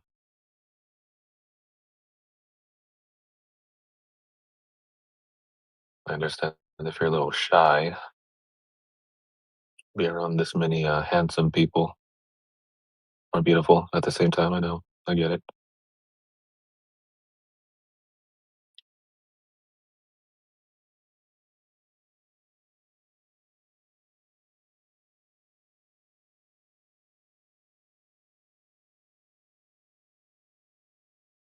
Someone needs an explanation of GPS.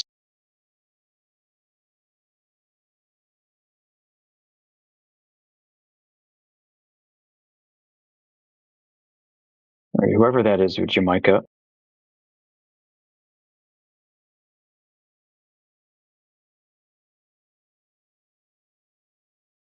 Is that Akiri?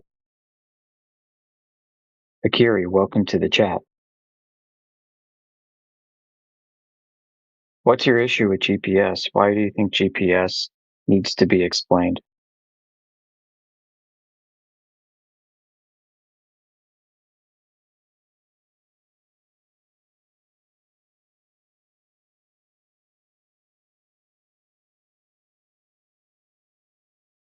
We can talk about it. I'm not an expert on GPS, but I think I know a little bit about it to have a productive discussion with you, Akiri. But first, I want to find out from you, Akiri. Yes, I'm addressing you in voice chat right now.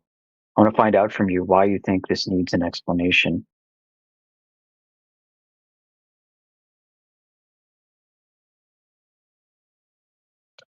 He said in the side chat that he tried talking to you yesterday and that you were being disrespectful. What? So he might be a little scared.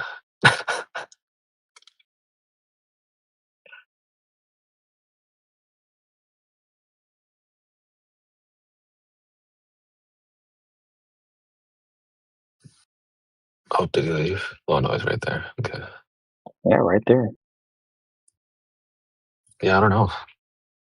I don't think I've ever heard you be disrespectful to anybody. I mean, yeah, I've lost my marbles at people that disrespect me and or come in here and are insulting and disrupt the chat. We're talking the worst of the worst trolls. I mean, I give back a little what they give me.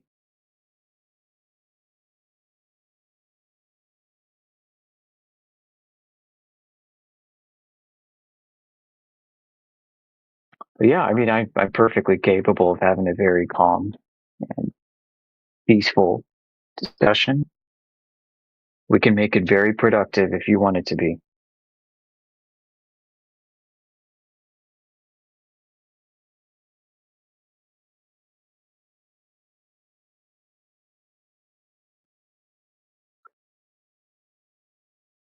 Yeah, nobody. Okay, so he says satellite orbits. He says the reason why is I've heard you say satellite orbits are fake, but GPS requires satellites.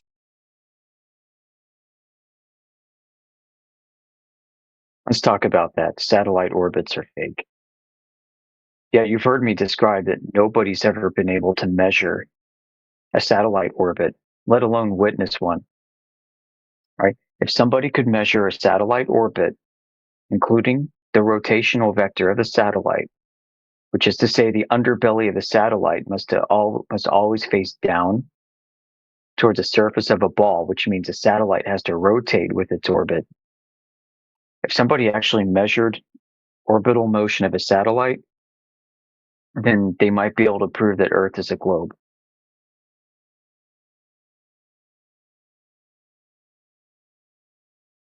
So I would love to see some orbital measurements.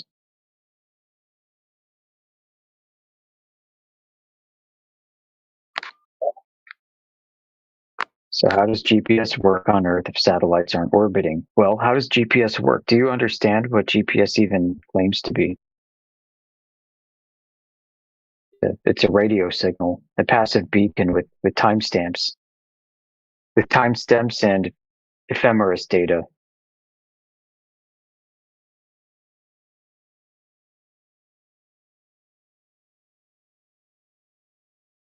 And almanac data.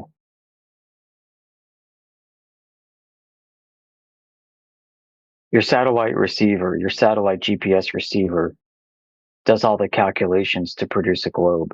Like the globe is not in the radio transmission of a GPS beacon.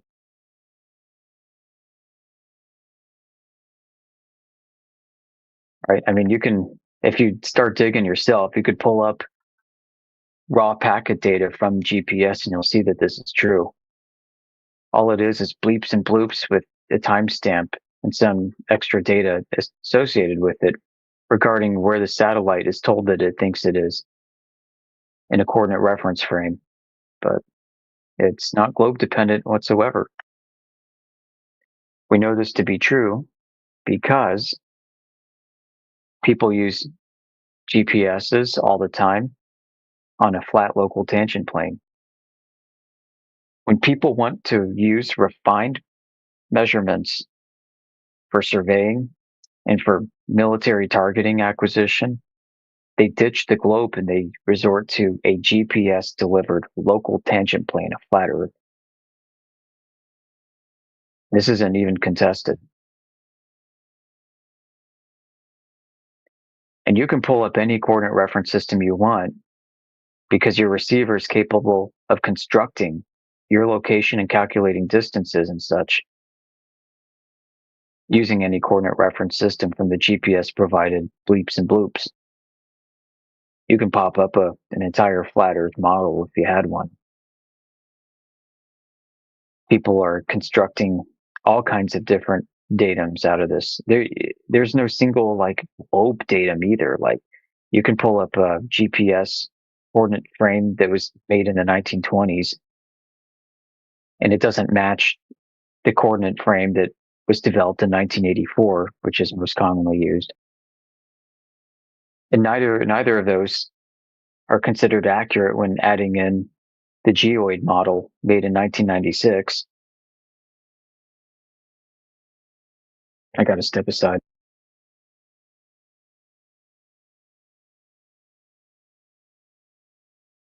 Some of the questions I have about satellites are there's claims that there's no circumpolar orbits, but I observe satellites traveling directly north and directly south. And I'm close to the 45th parallel, so, pert near halfway to the pole, and they're going directly north. So what do? Change direction when they get over Canada or something? Plus, in the telemetry coordinates, they have acceleration and deceleration phases. Isn't that inconsistent with orbital mechanics? And the other thing that makes me not believe in them is university physics lab departments have asked NASA for time dilation telemetry coordinates, and they can never get them uncorrected. They're always corrected for time dilation first, so they can't run through any equations and test where these satellites actually were and the timing and the timing of the signals, because time dilation would take effect. So I find them very, very suspicious. There's definitely high altitude technology, but this satellite thing is a fairy tale. What were you saying? Who was the one saying about satellites? Yeah, I was talking about some of the things that I've observed and learned about that make me question their existence to be what they're purported to be. I don't believe it one bit based on just a handful of things I've seen. There's so much involved in that discussion, but I just had 3 examples that make me question their existence as they're told to us.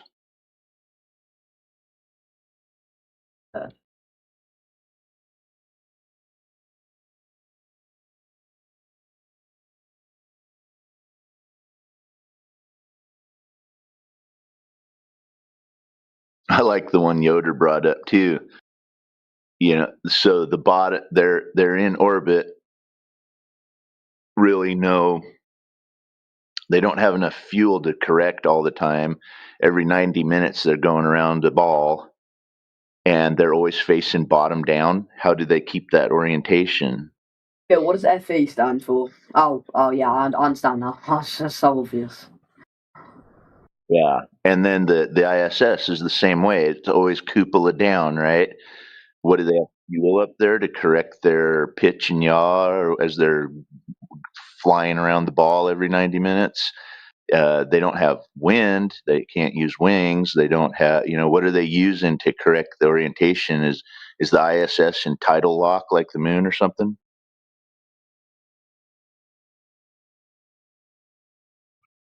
It's just all fairy tales. Yeah. So did Donald Trump release the alien files yet?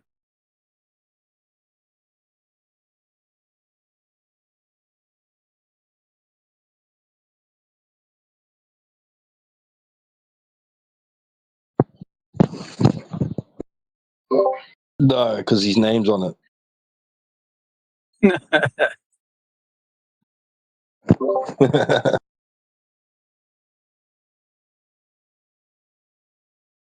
Did the aliens release the Trump files yet?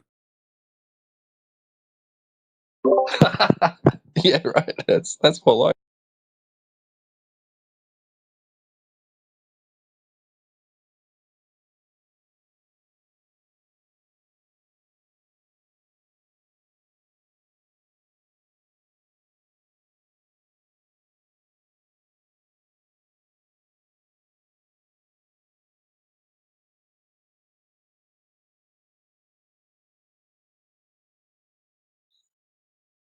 I think it's a really fascinating point in time that we're living through. I mean, we're starting to see the veil start to lift and thin a little bit.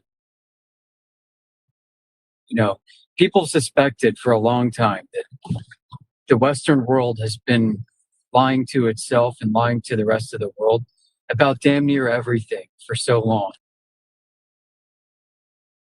You know, and it didn't take much really for the powers that be to keep everybody firmly entranced so that they wouldn't fully wake up, you know. But the old distractions aren't working anymore. And the powers that be are getting sloppy.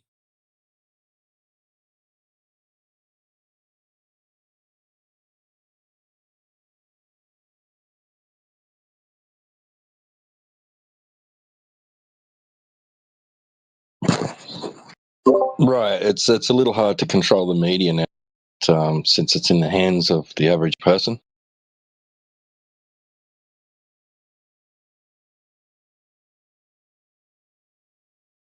You know, it's funny. I think back to all the major media disasters that have taken place over the decades. And really, the general public has gotten zero finality, zero resolution on everything going back to at least JFK. I mean, you could probably make a list of like 100 or 200 major media events that warranted justice, full investigation, and transparency. And for all of them, nothing.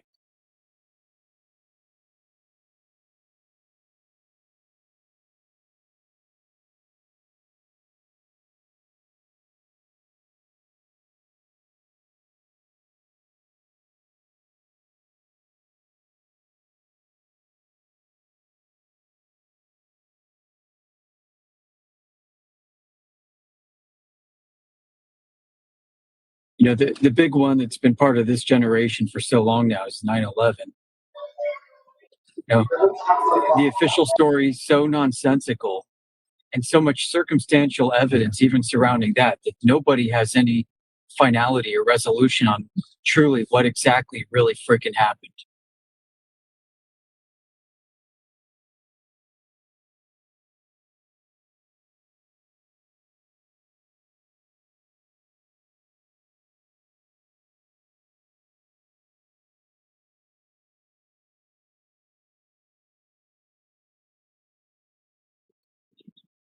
And it doesn't seem to matter if it's on a big scale or a small scale. I mean, for our international audience out there who may be unaware, the Potomac River is the river that runs like right across Washington, D.C. It's a beautiful, big, historic river. And America now faces one of the biggest environmental disasters in its history, as billions and billions of liters of raw sewage has been dumping into it. And nobody seems to know who's responsible exactly. Nobody seems to know what exactly happened. I mean, it just happens, right? Just like a while back was a mysterious train derailment in Ohio carrying toxic materials, and the derailment caused a total overspilling of this into the water system and tables right in the heart of America's farmland.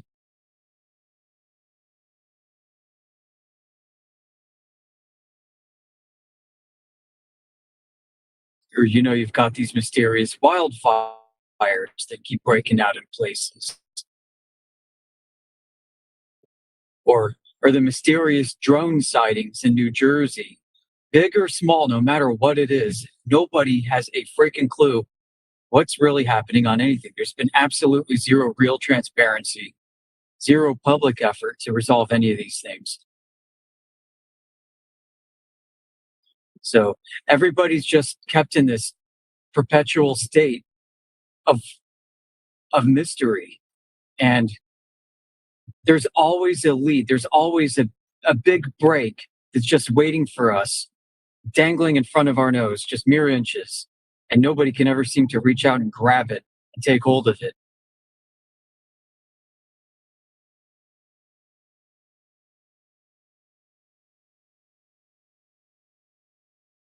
The big lead, the big news break is just right around the corner, always. And everybody's just anticipating and waiting for it. And then it doesn't happen. And then another disaster occurs, and everybody gets distracted with that one again and again and again and again.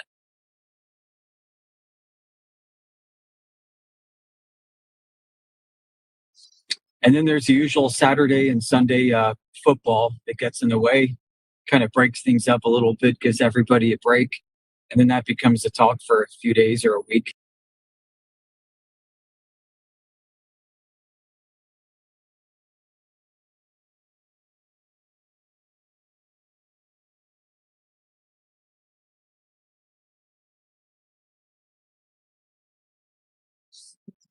You know, and what's also kind of funny is they've created such a social stigma around the idea of questioning narratives, calling it conspiracy theory ideation and such, that everybody in polite society avoids asking questions and talking about these issues in public.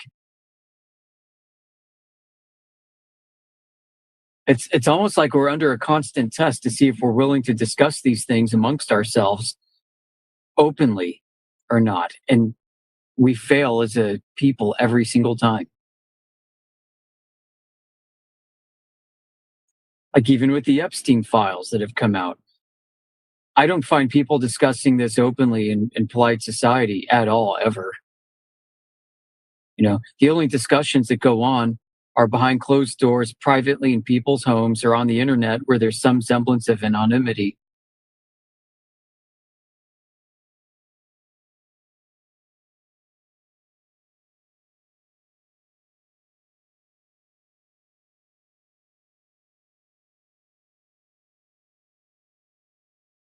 And it's like this with damn near everything, unless it's sports. You know, why? I guess sports is not as controversial. You can have your rivalry with your neighbors and disagreements about the game, and that's fine. But heaven forbid you bring up something else, right? Like this. All the trivial stuff, it's quite okay, socially acceptable to waste time in the office, spend 10 minutes before big meetings discussing football games. But, you know, God forbid you discuss the state of human affairs and the cultural rot that's degrading civilization.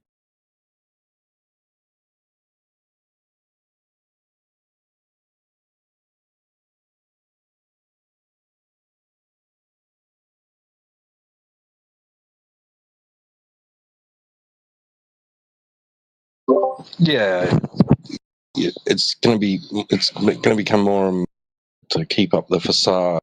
You know, like eventually it crumbles. I mean, it's like a family trying to mask the truth within their wall. You know, a home, a family. It's not so. You know, it's not all roses, butterflies, and rainbows, right? Like they present to the public when they go to church or someone else's house, or and they all act all prim and proper. Truth is, they're nothing like that.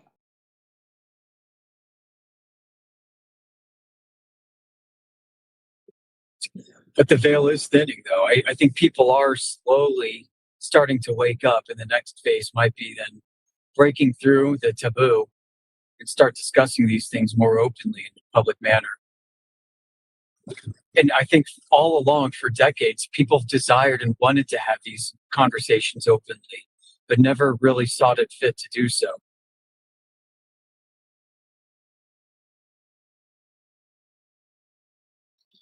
You know, as we seem to descend into this madness of perfidy, I think people will start to desire to have these conversations more openly, and we're going to start seeing more of that. But unfortunately, it's going to take that.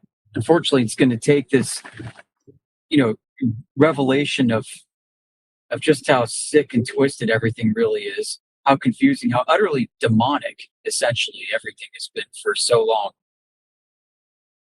You know? And it's kind of scary. I think maybe there's another part to this is it's too scary. Like people don't really want to talk about this because very quickly, it doesn't take long to start discussing the second, third order of effects and the consequences of what's happening, what we understand at least to be happening, in order to see that things are really this bad, that we have to face a reckoning. And it's going to take breaking a lot of eggs to make it work. You know, there's no easy path forward to fixing this mess before us. I mean, what the hell?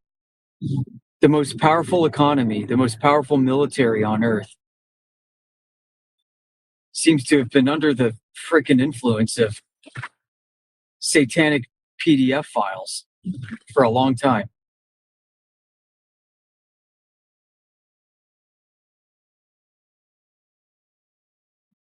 I mean, we're talking direct influence now. We're talking there's Jeffrey Epstein may as well be a freaking Nephilim at this point. Look at him. Look what he's been involved in. You've got heads of state asking him, begging him for an audience to get his insight, to pick his brain on geopolitical affairs. You've got the heads of major tech companies asking for his insight on, where he sees the future of civilization going technologically with its advancements in AI and even biomedical things. Like, who was this guy? I mean, I hadn't even heard of him. 19. Epstein. Right. You start Googling him, finding out he's been involved in about every damn thing that's been going on, everything that's seemingly center stage for geopolitical affairs, for Silicon Valley, for Wall Street. He's at the center of all of this. You've got people at Harvard asking him to come give lectures on things.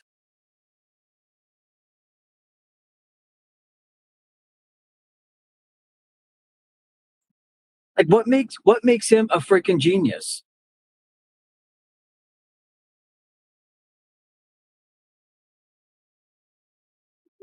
I mean, is he really like a genius? You may not get that sense from his emails, obviously. Like, when you're just casually replying to emails or sending emails out to people, you're using shorthand, you're going to be very, casual, loose with your language, whatever. Doesn't matter if you have a 240 IQ or not.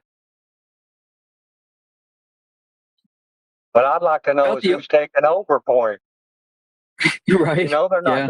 They're not doing without somebody. Somebody's taking over and doing what he did. Yeah, the scary question is if he was this expendable, who isn't expendable? Who is absolutely indispensable next to Epstein?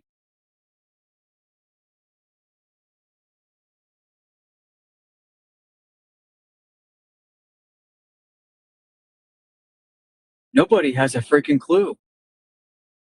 And what's even crazier is with all of this happening, nobody's really talking about it. Nobody's going deep into any of this. Into, we sure find we get some heartfelt testimony from the victims. Your heart really reaches out to them.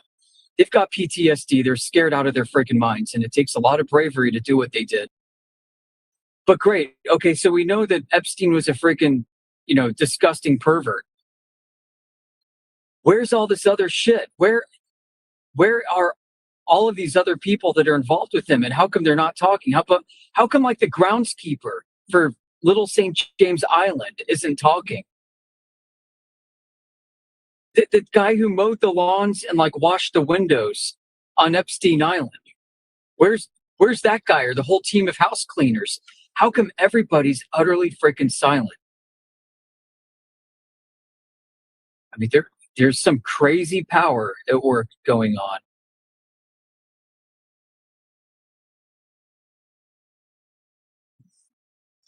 Who is that lawyer that told Les Wexner that if you say another fucking word, if you say more than 5 words to answer this question, I'm going to fucking kill you?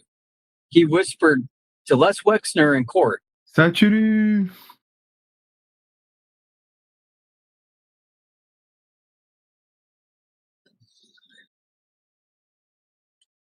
Yeah. So what is America really? What is this country?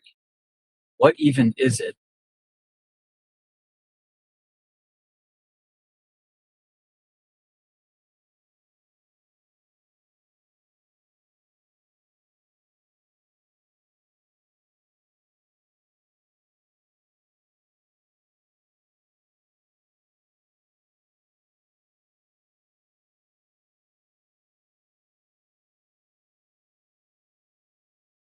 That's a $64,000 question.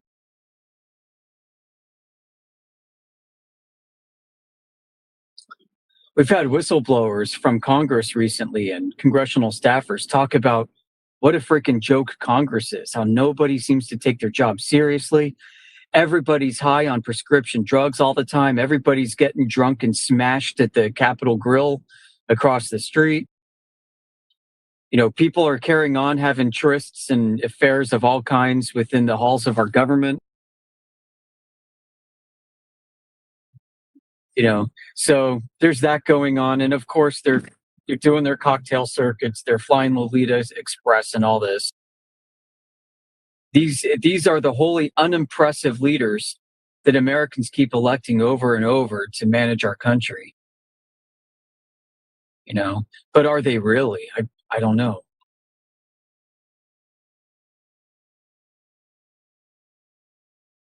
Like they seriously can't be leaders.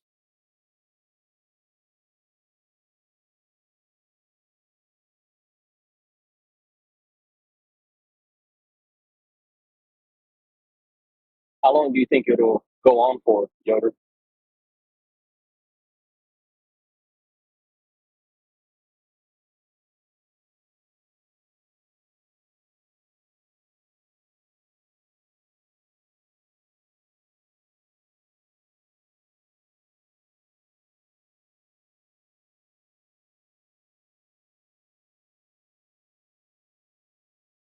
I don't want to get too off topic, but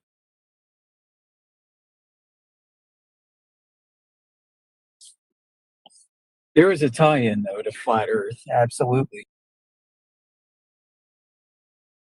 You know, I think it's built around this broader idea that there's so much deception and delusion in this world, both sides together, creating this false cosmology, this false sense of security. I mean, there are things happening right now within the past 100 years, 200 years, that have been fundamentally different than at any other point in history when you read through antiquity. One of the main things is all this technology that surrounds us today that we depend on. You know, the cultural layers we dig through show absolutely zero evidence that any other prior civilization has ever lived like this before in all of human history. And all of this just, boom, sprang up out of nowhere. And here we are. It's created such a sense of hubris that we think that we have everything all figured out. So we're more easily deluded by our own ideas.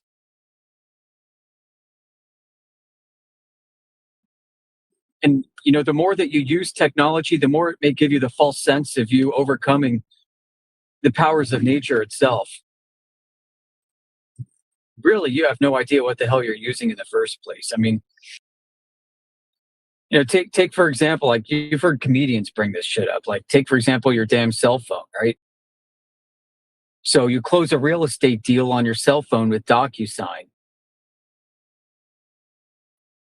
You have no idea. The average person has no clue how any of that back-end technology, that infrastructure, digital infrastructure works. Nobody's got a complete picture of it all.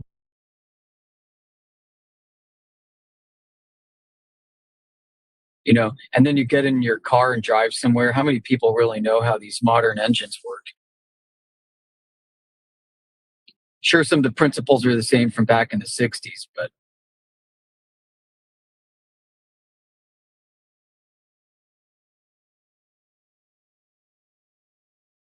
you know, so you're using digital technology, you're using high performance computers to bridge time and space and all this. I mean, to somebody ancient, you look like a freaking wizard, but really you're just like a dope.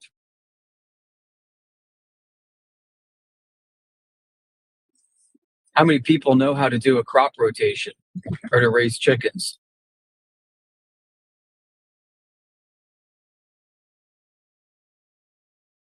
I'm in the process.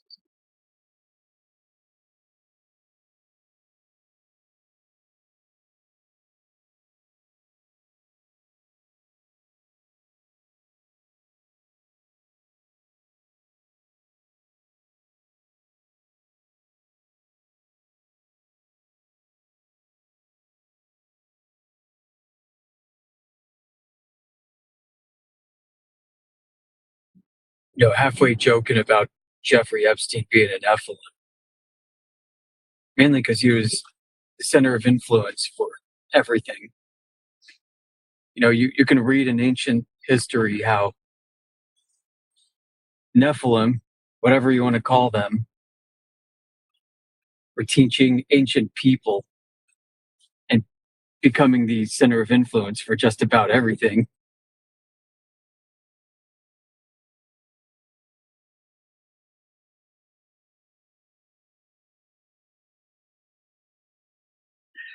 It's also funny, too, how when you read through history, you see many of the same names popping up again and again across different disciplines.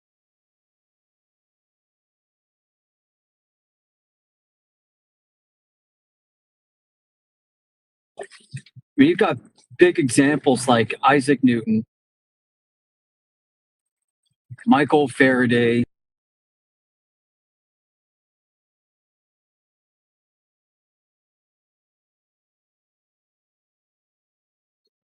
other scientists, researchers. You've got Airy, you've got Bessel, you've got Clark, you've got Gauss.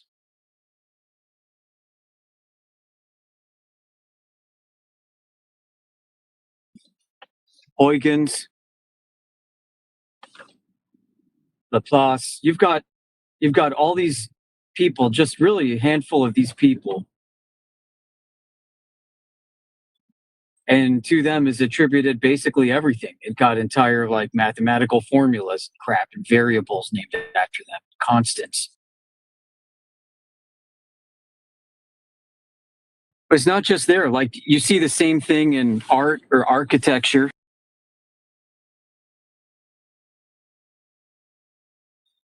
All right, you go look up. You see this beautiful building in New York City. Oh, who built that?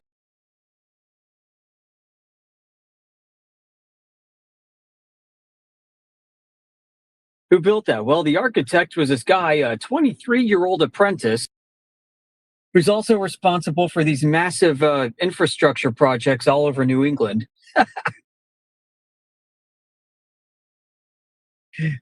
He built that skyscraper and that skyscraper and that skyscraper and so on and so forth. It's pretty freaking funny.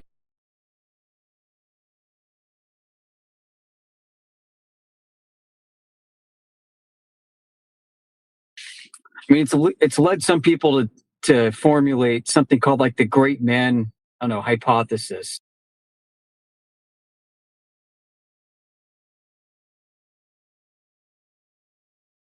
That the great men become men of renown and do amazing things. There aren't that many people like that. The titans of industry. I mean, remember people talking about Donald Trump as the last of the great American titans.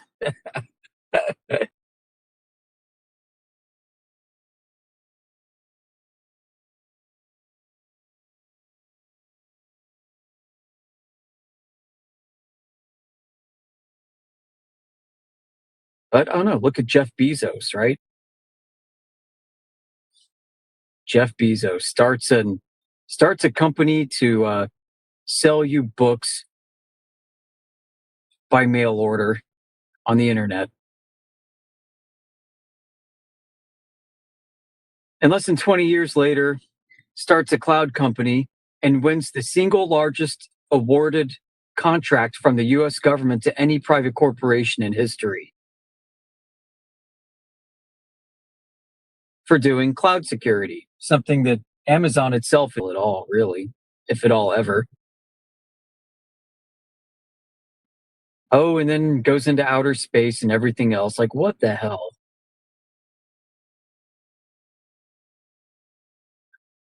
Or like Bill Gates, right? I mean, accused of stealing code. You ever see that movie, Pirates of Silicon Valley? The claim is that he stole code from Xerox or something and then turned it into Microsoft Windows. I might be butchering it, but that's the idea.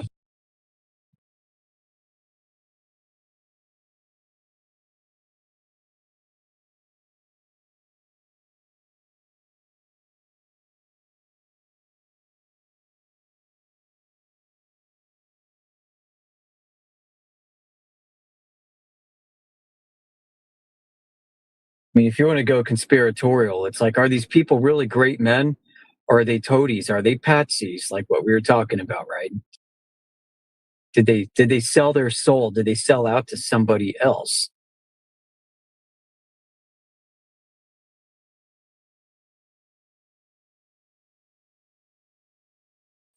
You know, are there people you can cooperate with and they will help you out?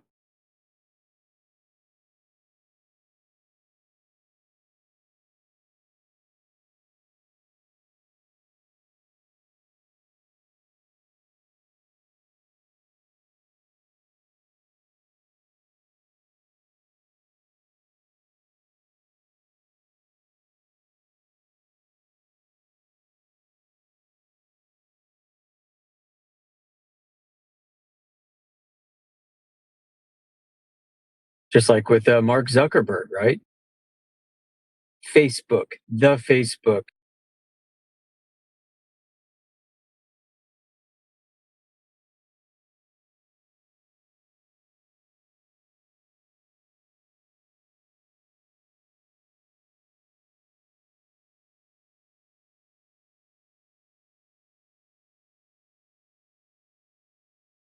Wasn't it really the Winklevoss twins that kind of put their elbow grease into building that thing?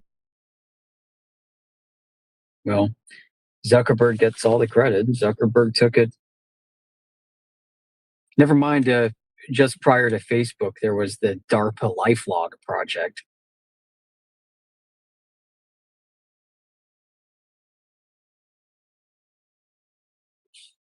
And what was there before Starlink? Oh, yeah, Google Loon.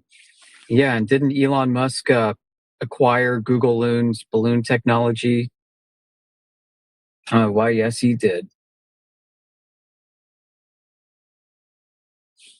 I think after that, he either sold off parts of it or other parts of it were spun out.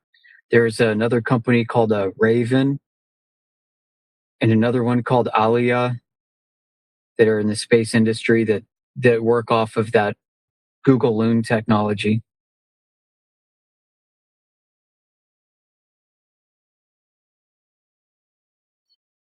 So then you can work right into, yeah, who's Elon Musk? I mean, right, wasn't he behind eBay, PayPal?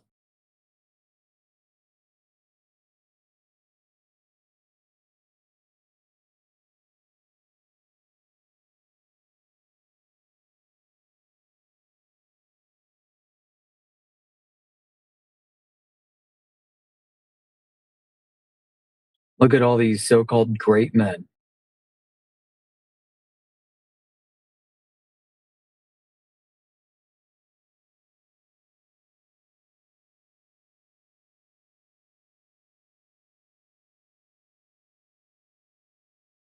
But they're not really the center of influence, right? Not when they're the ones seeking out folks in the shadows that you've never heard of before. Like TW, you're saying you'd never really even heard of Epstein before all this.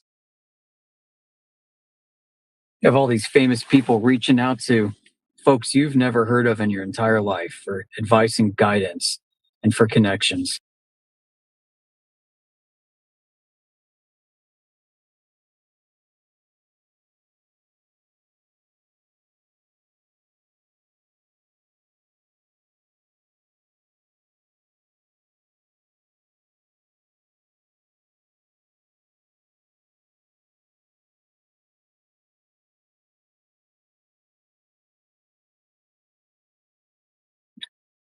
So where this ties into flat Earth, I guess, is, you know, once you understand that this world that you're dwelling in is not a spinning ball in outer space, once you understand that the outer space vacuum, the cosmos of Carl Sagan is a gigantic myth.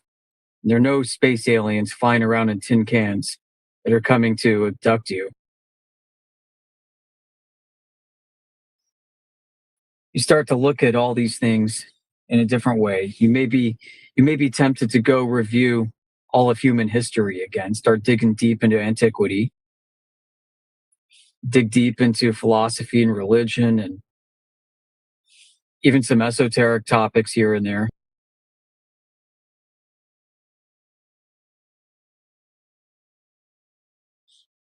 Start to understand that you live in a realm,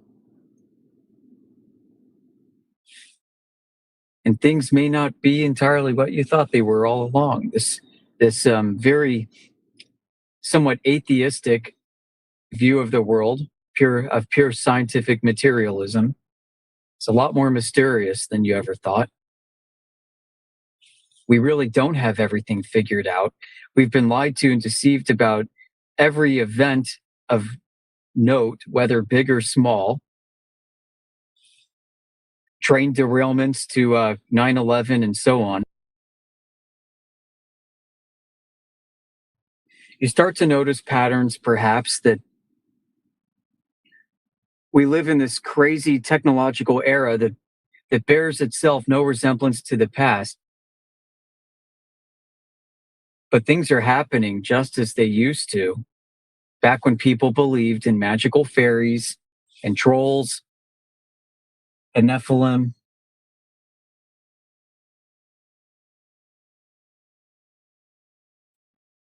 That things are happening in a way that rhymes.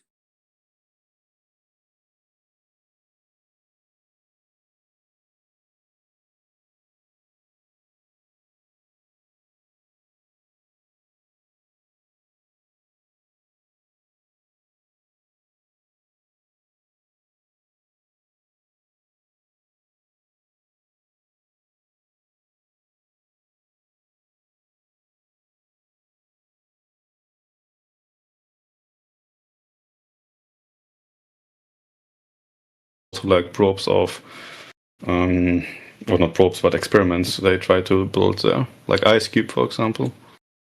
Yeah, there's a cold place that you can visit. It's not only cold, but lots of ice. Just to clarify, nobody here is claiming an ice wall, though. Okay. Yeah, we don't claim that the Earth is a flat disk floating in space. Okay. We don't claim an ice wall. We're not claiming that the AE map is the map of the Earth. Then I have many questions. So where are we in your picture? What is around us? I mean, what is around the known Earth, basically? What is beyond the observable Earth? Yeah, how would we know that? Okay. We don't. Yeah, we're empiricists here. So if we don't know something, we'll just tell you we don't know. And I don't think anyone truly knows that. So, I mean, when we're talking about flat Earth, flat's not a shape, obviously. We're talking about the surface area of the Earth not having any drop over distance. Okay, so it would be defined as like a topographical plane. And in regards to the shape, we're not making claims about things that we can't validate. It's very difficult to explore freely beyond the south, right? 60 degrees south, it starts to become very, very dangerous, and you need a lot of permits and a lot of money and that kind of thing. And then, so we would also argue that you can't have the gas pressure system in the vacuum type of situation that is claimed in the heliocentric model, basically everything residing within a space vacuum. Right, and that we're a ball that's covered in gas inside that vacuum of space. Isn't gravitation the argument? Sorry, gravitation is the argument. Yeah, absolutely. And we could dig into that one soon if you want as well. And then we would say that we would assume that we're in a contained system because we have the gas pressure that we're breathing. And that we have a huge amount of empirical evidence showing that there's no drop over distance. I mean, that's the primary thing in my perspective is it cannot be a globe at all if the surface of the water is not curving. And because of gravity, right, globe gravity, mass attracting mass, everything pulling everything towards the center of the Earth, you can calculate like any 10-mile body of water would have to have approximately 66 foot of curvature, anywhere on the Earth at any altitude. And if we can consistently test that and there's zero curvature over that 10-mile body, then it can't be a globe. And that would debunk gravity or globe gravity. It would debunk the entire heliocentric model. Okay. Do we believe in satellites and space missions?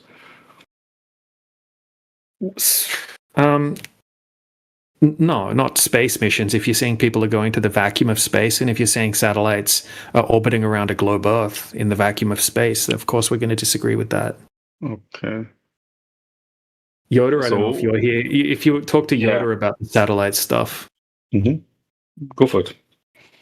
Yeah, sure. I mean, I don't know exactly what the technology is that they're using, but we do have examples that we can point to. So did you know that in the 1960s that they were launching balloons to an altitude of 1,000 miles? And these balloons were also flying at 17,000 miles per hour. That's what they say. I don't know. Well, so for example, there's Echo 1 and Echo 2. They're famous. These were satellites that were set up to be repeaters.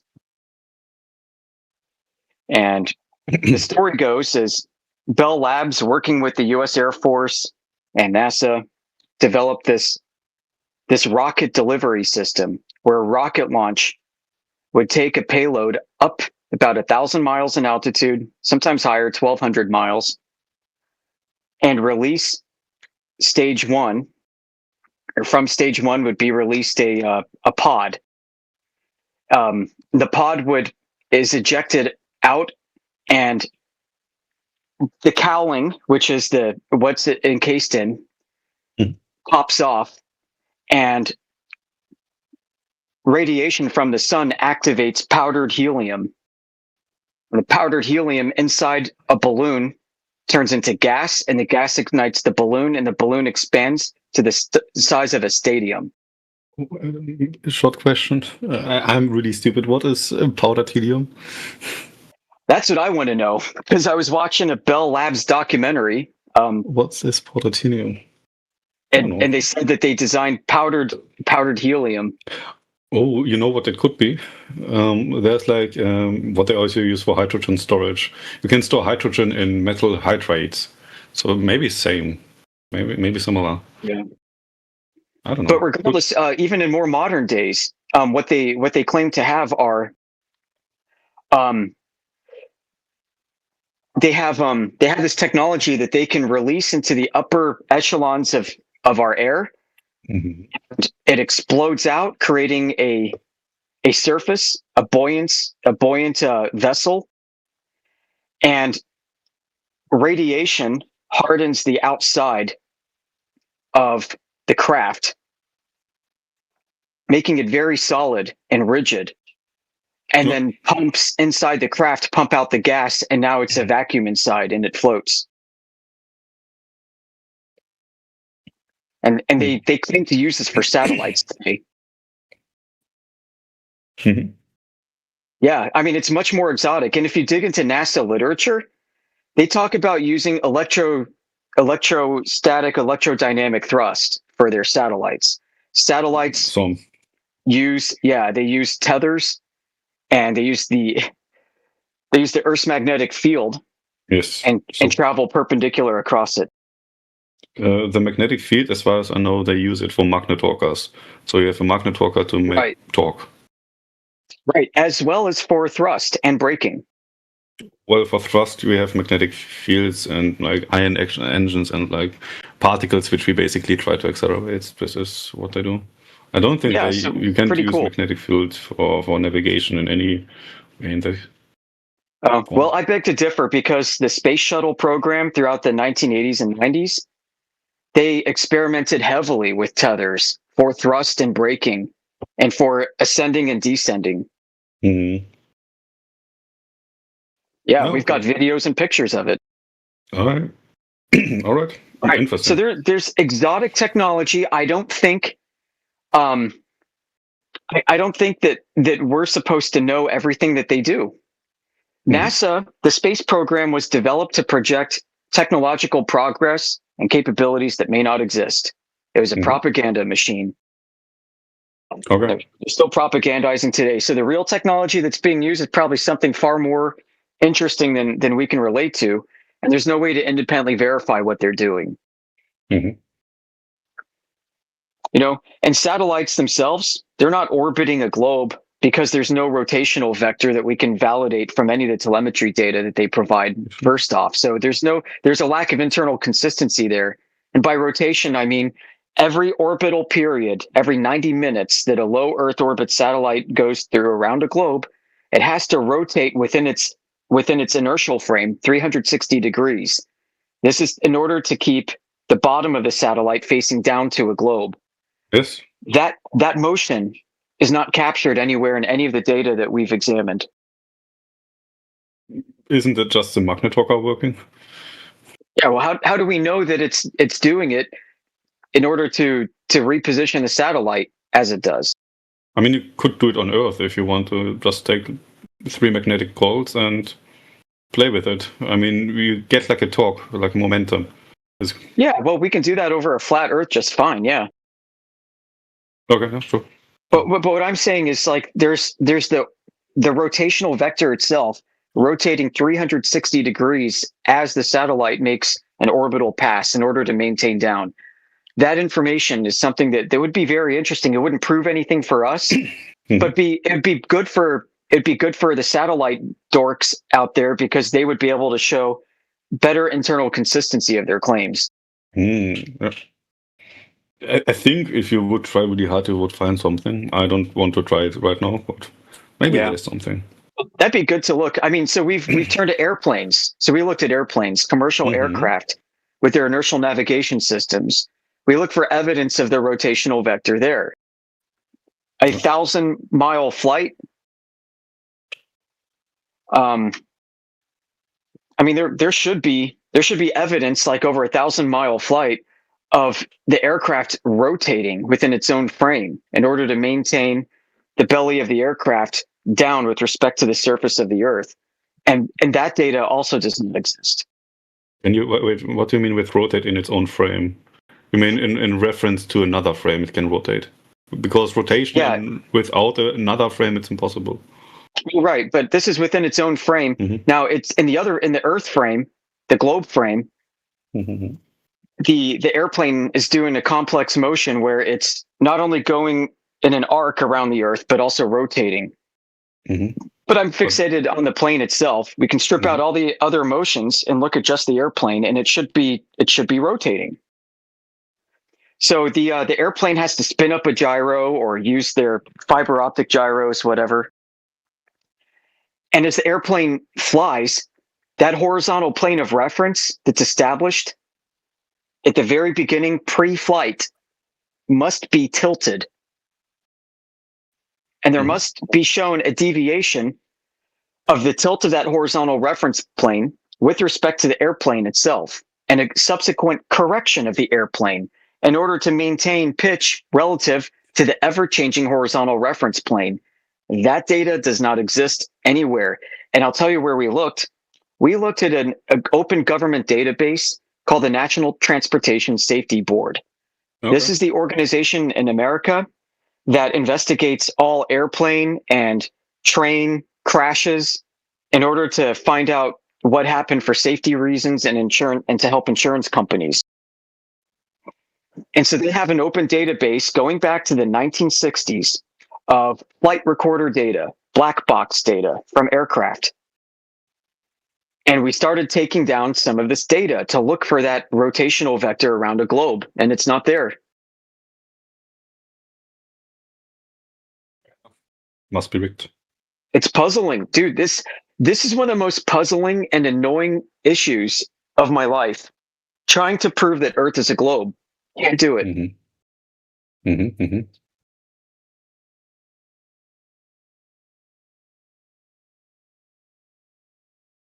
Really interesting.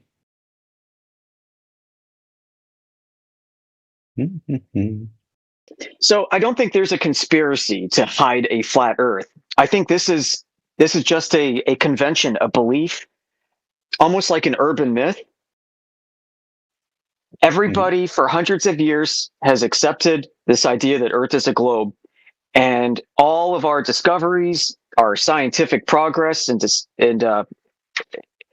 in various fields is interpreted through the globe lens. So people are going to be inclined to take their data and cherry pick or massage it or do whatever they can so that it will fit their globe conception. It's called backfitting or data fitting. It's not a good practice, but this has been going on for about hundreds of years. It's gotten worse in the past 100 years though. But everybody believes they're justified in doing it.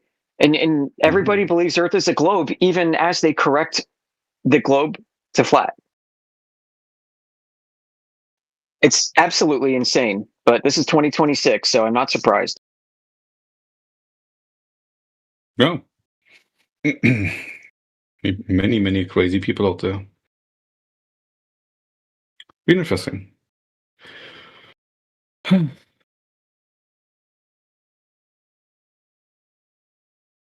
Right, so we got frustrated. We can't find the evidence, so we're out on the internet.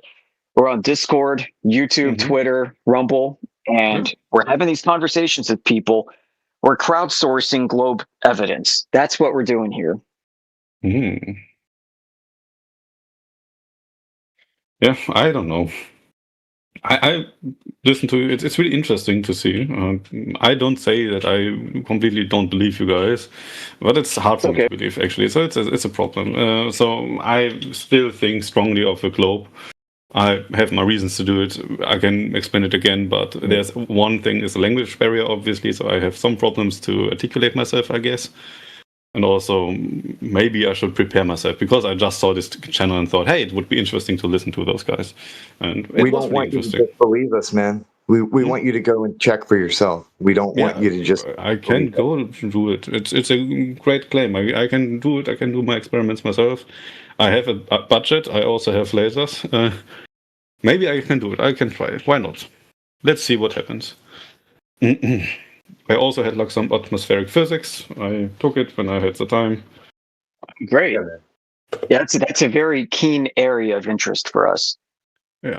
So I can look into it, but I strongly believe, I not only strongly believe everything which we are teach and everything what, of course you can say textbooks are wrong and it is propagated information, but it is at some point not feasible in my opinion. So I don't think there's a reason why it should be wrong. Also with the flight recorder data, by the way, I mean, we look at air pressure so mainly, but this is a different topic. I don't want to go into that.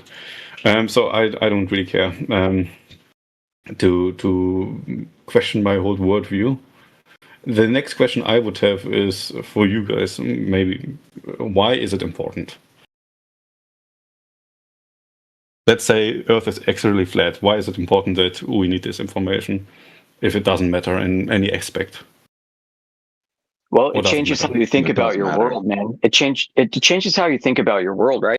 So when people are telling you that there are space aliens coming from other planets, you can already laugh at them. Not that you couldn't before. But people talk about space missions, you know that they're either not telling the truth or they themselves are deceived. But there's going to have to be some office, some group somewhere that knows. And it probably doesn't have to be a lot of people. But we are paying out the ass for space programs. So maybe one of the smallest things that we could see out of this is less taxes. I don't know. I'll tell you what's important for me. What's important for me is to be able to look out in the world with my own eyes and not filter it through some kind of fantasy globe. Like when I say the word Earth, most people in the world imagine Earth from space. I say the word Earth, they imagine the blue marble. Boom. There it is. That is an image that nobody has ever actually seen with their own eyes. And if you were presented an image of the blue marble, you wouldn't know what Earth should look like to evaluate if that image is even true. Mm-hmm. So instead of imagining Earth from space from a perspective you've never seen, how about when I say Earth, instead you have a cognitive shift to your own experiences, and instead you think about your vacations at the beach, you think about your airplane flights, you think about how Earth actually looks in your real lived experience. This is about aligning how you think about your world and interact with it with how it actually is, instead of a fantasy, which is a globe. And I think there's a profound power there that can give you strength in other areas of life, because if you can align yourself, your senses, with your thoughts, you'll be able to live a life that's more consistent in principle. Mm-hmm.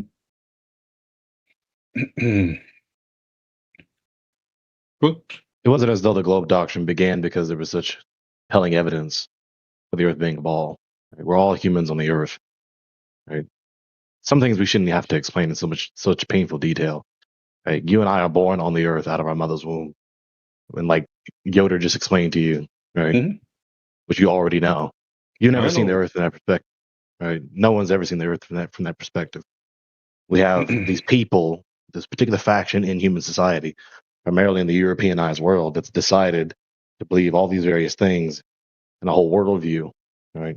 With all this distinctives, which we conveniently call scientism, right? Then you have someone who decided one day, however long ago, be it centuries or even millennia ago, even going with the common notion, right, beginning with Pythagoras in the 6th century BCE. That's where it primarily began. That's what your scientist clerics are going to tell you. That's what the books, right? That's what the so-called academic sources say, that this primarily began with Pythagoras contriving the idea. It wasn't because he saw the Earth this way. It wasn't because he saw any evidence that exclusively indicated by some rigorous deduction and induction that proved the Earth to be a ball. No. Mm-hmm. He decided to espouse and promulgate this notion because, in his opinion, with all the imaginations that he just ran with no self-discipline and no one to correct him, really, is that, well, the gods would have made the sphere is the perfect shape, right? This is his aesthetic opinion. The sphere is the perfect shape, and of course, the gods would have made the Earth, one of the most important things in the world, the perfect shape. I mean, why wouldn't they? And there you have it, and hence all the other distinctives of what we call Pythagoreanism. So we're nothing more. The majority of the world for centuries has been nothing more than a bunch of unwitting Pythagoreans for no good reason. Mm-hmm. And then for centuries and millennia after him, just weak induction upon weak induction based upon the presupposition that the Earth's a ball, along with a handful of other presuppositions. Right? All these alleged operations or measurements, like with Eratosthenes or Al-Biruni, right? None of which are exclusively indicative to a ball. Again, in scientism worldview, you only really have something that really has some cowbell until the late 20th century, right? In the 1950s, 1960s.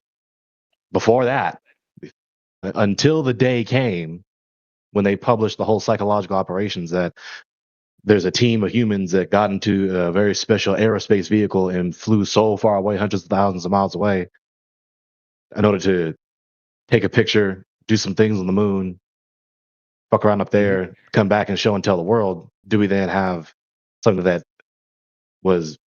seemed like rock solid evidence beyond any shadow of rational doubt? Well, lo and behold, this is actually another deception, another mass delusion, another psyop. So that's really what we have here. So someone in the first place decided to lie, right? Someone looked at the Earth. Someone some adult, after decades of experience, experiencing the Earth to be this horizontal surface, more or less, right? Some adult decided, I'm going to believe something that's obviously contrary to what I've ever seen.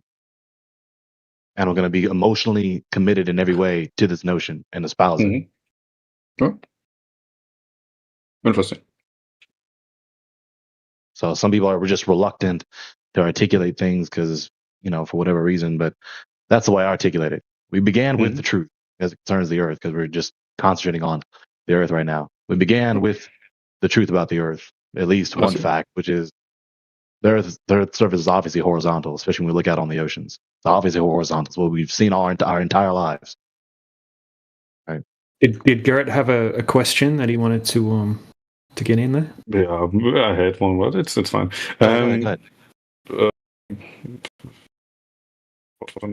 Okay. So another question for Maya was especially the moon. Is the moon spherical or is the moon also flat? Don't know. Okay. Verified. Not verified. What do we see? You can only just recall what we all see all the time. Mm-hmm. And humans were neither circle in the sky. And humans were never on the moon. Never. Say again? Humans were never on the moon. That's my question. Correct or false? Not as far as we know. As far as we know, not. Okay. Isn't there like I'm trying to be like analytically strict.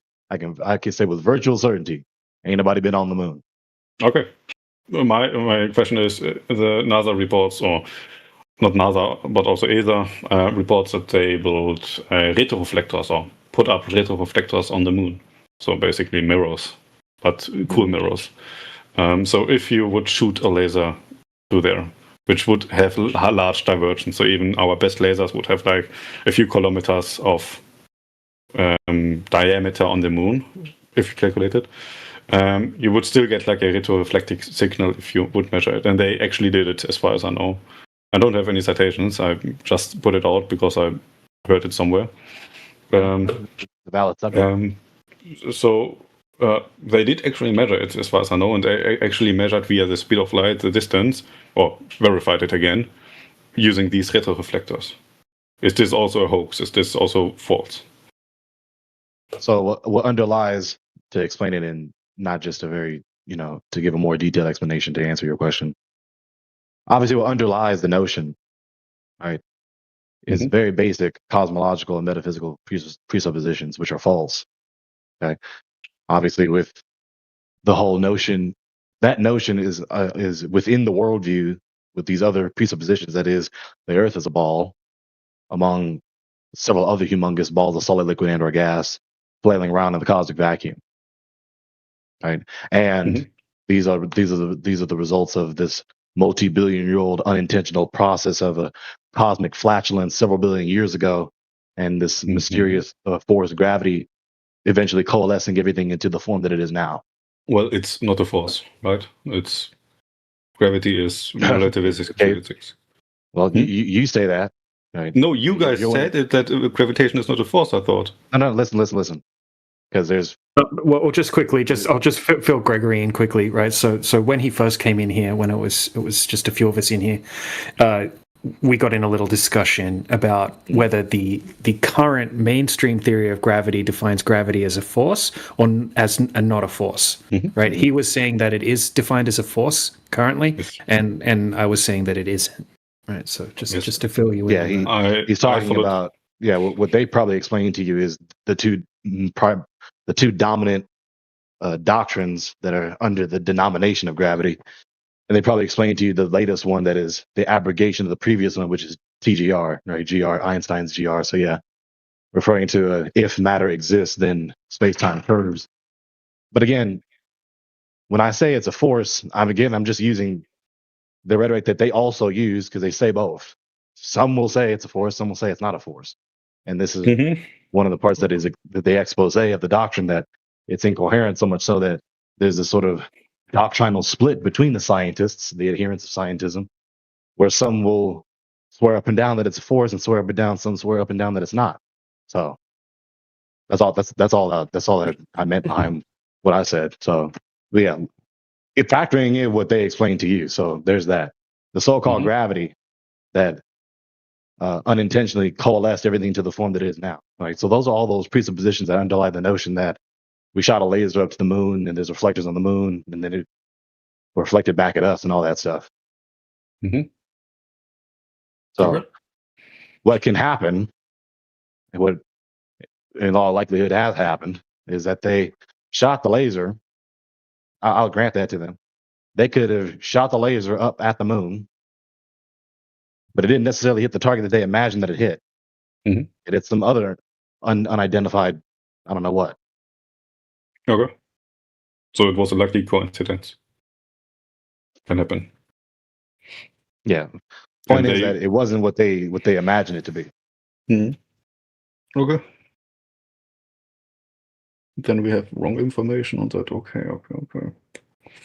Write it down. Really cool.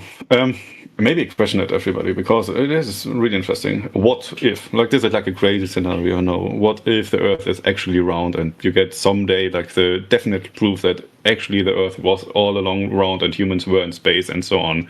If this would, everything would be actually true, would your worldview be shattered? As well. Be a very significant emotional event too. Because that would be crazy. Yeah, look, we already went through that once. We already changed our mind. I know. I just wanted. That was shattering. That's a valid question. Self scrutiny. Yeah. But yeah, absolutely, of course. But it would have to be empirical evidence. It would have to be repeatable, and then there would have to be an explanation for all of our huge amount of tests that have been done. But even if, for example, you were talking about the moon missions and whatnot, right? Like we don't use that as proof that the Earth is flat or anything like that, right? If they faked the moon mission, issue. Yeah, that's them lying about space travel, maybe to win the space race or for a bunch of different potential reasons. But if someone can actually find that 66 foot of curvature over a 10-mile distance over the surface of water and validate it, right? That it's actually there, then that would be interesting. That would be great. We would definitely concede if the testing was sufficient. Very cool. What else can I ask? I'm sorry if I question many things, because it's really interesting to hear your explanations. I can validate. I still don't believe, just to be sure. But let's continue with like interesting stuff. If anybody else want to talk, I don't know. I don't know if I'm the only doctor here, so I don't know. No, you're being considerate. You're good. You're good as far as I know. I don't know. Is everybody here like a strong believer? Is this like an echo chamber? No, there's other globe earthers in here at the moment. Oh, okay. Oh, there's plenty of debates about bigger or smaller subjects, bigger or smaller details between those who are in the flat Earth circle, quote unquote. What could be interesting to talk about? So if I'm on an ocean, for example, and the Earth is flat, I should see other ships, right? Like, no matter the distance, if my optics are good enough. No, because the way you asked the question, either your optics that you're looking through are sufficient enough, and or the environment is conducive enough. Yeah. So let's say we pump away our atmosphere, we have a vacuum, we would see everybody. It depends if your optics are that powerful. Yeah, I don't think course. You're Kryptonian, are you? I assume my optics are powerful. Let's say I have like extreme optics, like telescopes, like multiple meter telescopes. I don't know of any telescope that can see an indefinite distance. Yeah, of course, not indefinitely. But a few 100,000 meters is easy with a telescope if the magnification is great enough. If the telescope arm is depending on the telescope and depending on external factors, depending on how much brightness, depending on several factors that go into everything. Brightness you can counter. Brightness you can counter if you measure long enough. But this is an unrealistic scenario with with a vacuum air, right? This is never going to happen, right? So, in the real world, you have a visibility limit. Okay, you can check the average visibility through the air at a particular, portion of the Earth, and usually it's about 10 miles to 50 miles, depending on where you're at, and depending on the weather. Okay. But if the Earth was a globe, right, you would have to have that physical constraint, right? You would have to have that geometric horizon at a certain distance, depending on the height of the observer. And then anything that's beyond that would obviously have to be physically obstructed behind the curvature of the Earth. Does your question concern the shape of the Earth at all, or are you just asking about visibility? Well, just visibility. I thought like, okay, if I'm on the ocean, I see that ships vanish like at some point.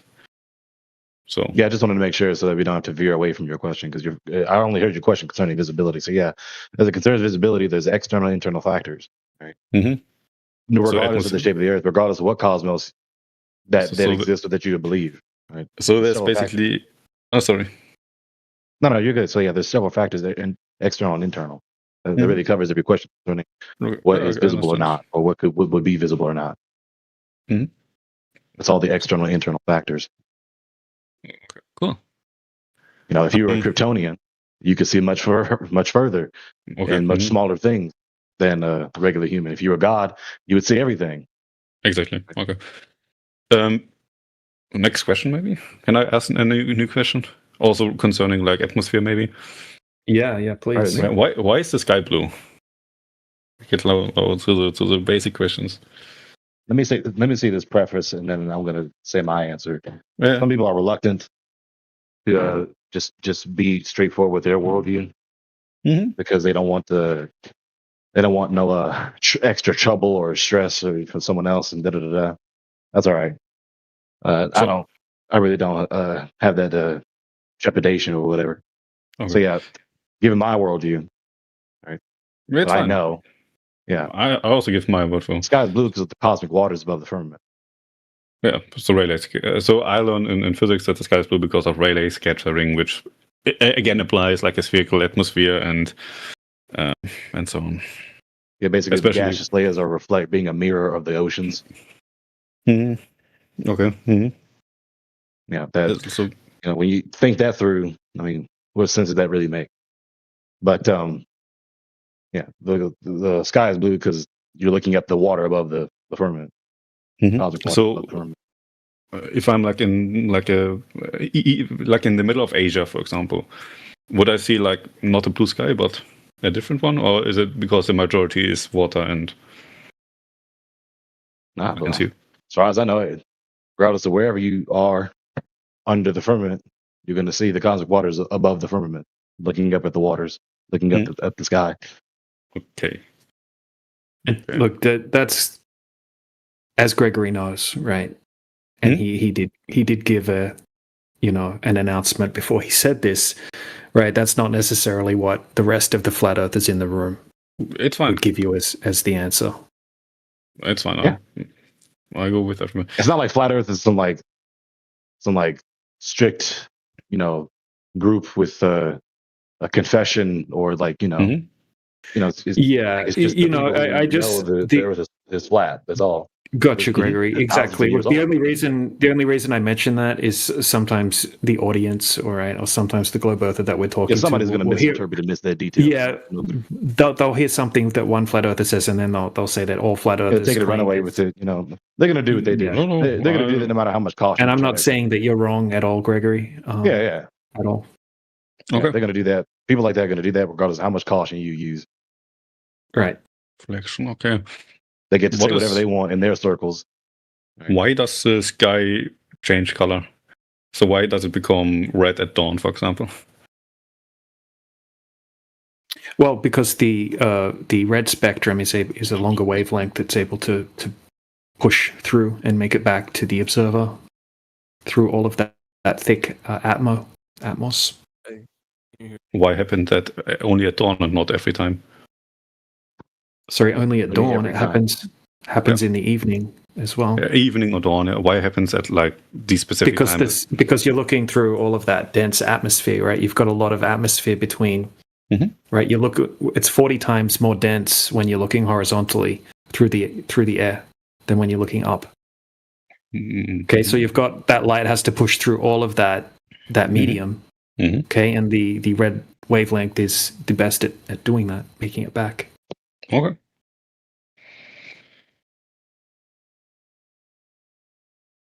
What else you got? You probably got 1,000 more questions. Well, I'm thinking about stuff which was interesting. Well, I'm writing stuff down, by the way, so I have a big list on stuff. I would like to show you a long distance observation because you were saying that you did want to do your own tests. Now, another What did you say you worked as again? A physicist or? Yeah, I'm a physicist. I'm mostly not for like atmospheric stuff and so on. I had like some lectures on it, but that's not really that important right now. Most of it is about accelerator physics. Okay, cool. Yeah, because the observation that I wanted to show you, it was done by a PhD that is in the field of spectrophotometry, Dr. John Dee, and he went out trying to do the same thing that you were suggesting that you would do, right? Try to find the curvature, and he took a bunch of his lab equipment, lasers and whatnot, and he started doing a whole series of different observations, and he was kind of forced into the flat Earth thing, by his testing. But yeah, he has a really good long distance observation done over the surface of the ocean in the UK, where he sets up a very powerful zoom camera on a tripod just 1 meter above the surface. It's an extremely calm and clear day, and out in the ocean is a windmill farm, and there's a windmill that's 11.2 miles away, and he's able to zoom in from 1 meter height and see the bottom of that windmill touching the surface of the water very clearly. And then beyond the windmill, you can see a little boat in the background. It's actually a big boat, but it looks small, obviously, because of perspective. And then he tracked the boat, and he worked out, okay, that boat is called the Shetland Trader, and the boat is actually, I think it was 14 miles away, which is, 20-something kilometers. So he did the math, right? He looked up the boat, right? He got the name of the boat. He looked up the size and the height and everything like that. And he determined that boat would have to be physically obstructed behind 28 meters, right, hidden height at that distance, and that the boat itself was only 8 meters above the surface, but we could see the entire boat. And the windmill tower, right, the bottom 52 feet of that windmill tower should be obstructed. I'm sorry, I'm jumping between metric and imperial. The bottom 16 meters of the windmill tower should be obstructed behind the horizon, and that horizon should have been at 2.3 miles, right? The physical geometric horizon, you shouldn't have been able to see any more water beyond that, and then you should have, the bottom 52 feet of 16 meters of that windmill should have been hidden. But he could see the entire thing, right? And he went back to that same location on multiple different days, right? Repeating it, and he could consistently, see way further.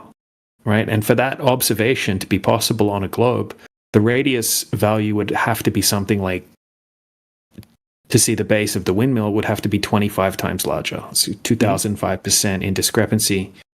And we don't see any miraging effects. It's really, really nice, clear observation. So yeah, that's the type of observation that I find extremely compelling, and so do a lot of other people. But I will, if you want to check it out at some stage, since you're writing stuff down, I'll put the link to Dr. John Dee's YouTube channel and that specific observation in the side chat. And because it's a really good video, he spends an hour and a half going over all of the technical specifications, the atmospheric conditions. He shows you everything that you would want to know about the observation in the video. So I'll just pull that up. I'll pop it in the side chat. And if you choose to watch it, then I'm sure you'll enjoy it. Cool. I put it on my watch list or my text document about stuff I want to do. And if you're more interested in lasers, then he has some very good laser tests on his YouTube channel as well. Like I mentioned, our lasers are a little bit different, but I will look into it. Yeah. What I wanted to tell. Is there like? Are you skeptical to? I mean, this is like a stupid question again. Are you skeptical also like to other physicists? Like, for example, I mentioned I'm from accelerator physics, so not atmospheric physics, not like astrophysics or anything like that. But would you say that most people who study astrophysics or do like observation stuff and so on, that their life is a hoax, or that is wrong, or that they have learned something wrong? Yeah, I'd say they've learned a particular cosmological model. They've learned a particular model, and they know the ins and outs of it. And I would say that probably for the most part, they're not actually lying about anything. They're not being deceptive. Yeah. They're just, very good at remembering the information that they were taught, and they've done a lot of calculations of their own. I guess a lot of studying within that, within that heliocentric model that they believe in. And they're teaching that to people, and they're doing different studies, and coming up with dark matter when things don't work, and all sorts of different things like that. So yeah, I wouldn't necessarily say that they're lying, rather than they're they're working within a particular worldview, a particular model. Interesting. Tradition is peer pressure from dead people. Whoa. I don't have any peer pressure. This video was already sent. Yeah. Oh, someone sent it. Thanks. I was joking. I digress. No, it's fine. Never heard that notion before.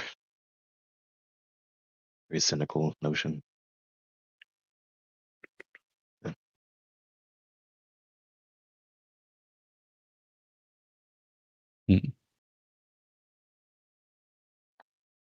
My answer to your question concerning astrophysicists, people like them, I mean, they're a distinct category of people in human society that, like AJ just told you, they're adept at that worldview, especially concerning the cosmos. It's primarily a cosmological view. They don't really have much to say about history or ethics and things like that. It's more so primarily its distinctives are of scientism. It's primarily mostly made of metaphysical distinctives.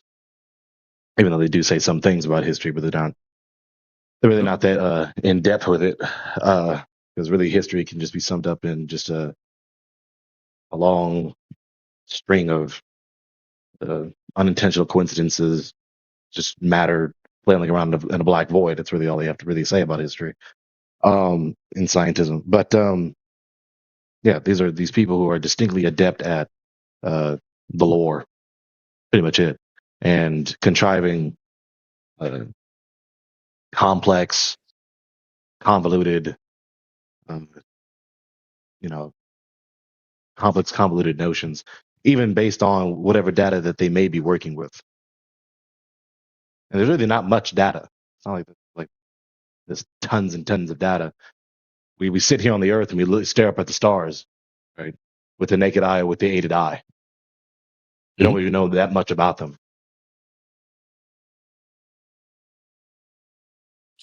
Yep.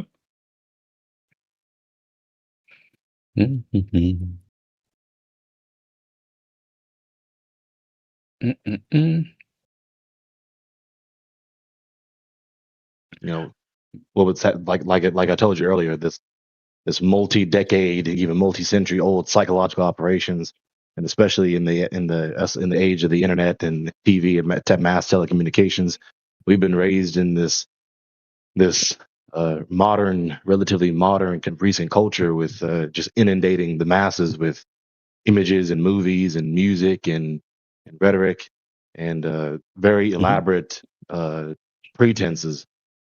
Yeah. Right. All the while being deluded themselves. Right. There's the small faction, the small group that exists or that has existed that knows the truth. But someone has to know better in order to contrive these psychological operations, right? To deceive, right? Deceivers know they're trying to deceive the audience to believe and not believe, and to move them away to not believe. Right? That's what deceivers do. So there's that group. The vast majority of everyone else are just the targets of the deception, and some are. I understand. People trust their parents and their grandparents and their teachers, and I don't blame them. So when they repeat that, and they're proud of themselves that they can remember all of these facts, all these things they've been told are true, and I don't blame them when they put their faith in that. Of course, they're going to.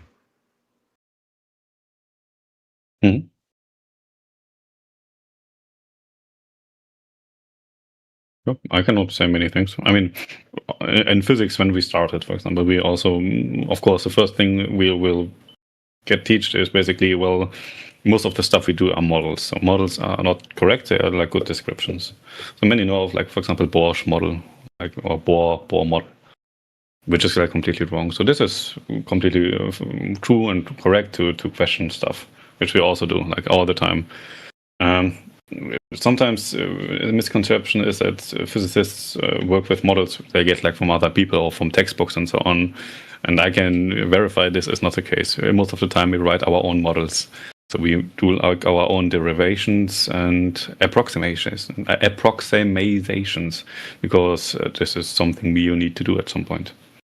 So most of the models they also use in astrophysics, especially in the publications by PhD students and so on, is mostly their own model which they applied.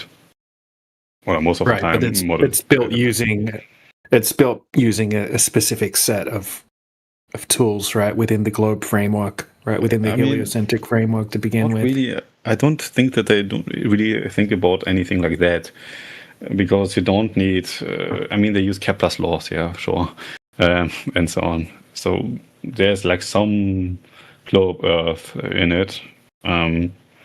But it works. So, they correctly estimated stuff in our universe. Then you have again space missions on satellites which prove that. So it's all again false. You're right.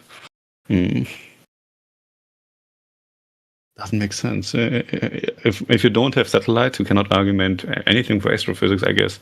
And also telescopes are not working because it's all falsified data because of the atmosphere.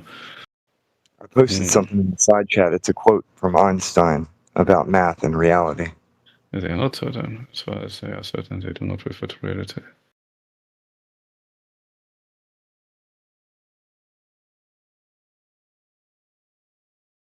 What? As far as the laws of mathematics refers to reality, they are not certain. As far as they are certain, they do not refer to reality. His words, not mine. Yeah.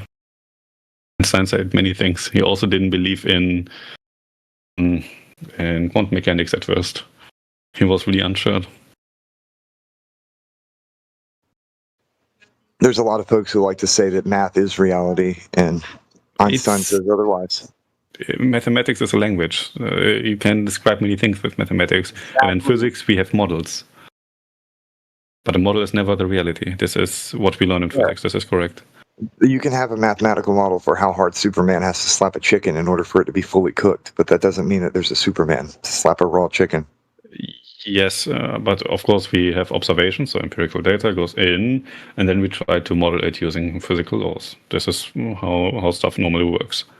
So, for example, I look at something, look at how it changes in my image.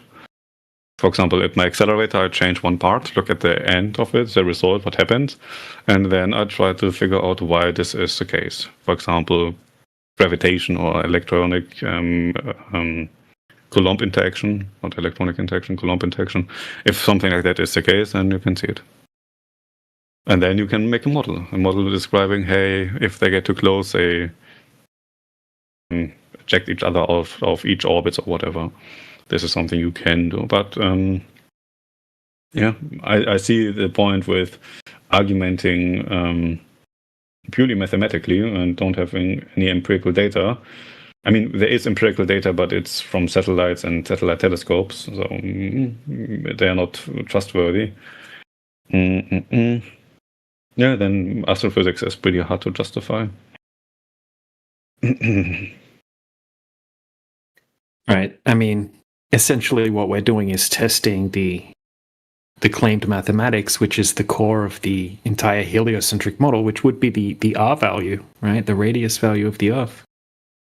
Yeah, sure. It's if you can validate that, then that would be something we'd be very into. Yeah.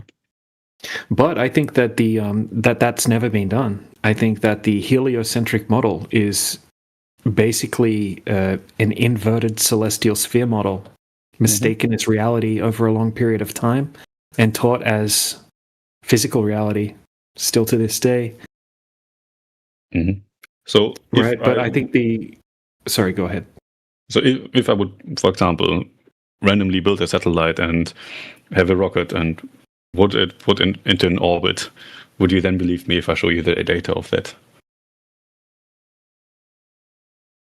How would you validate the data? I mean, obviously, you're not going to be able to launch it up there. You're going to have to hitch a ride on a government-approved rocket. No, it's a company.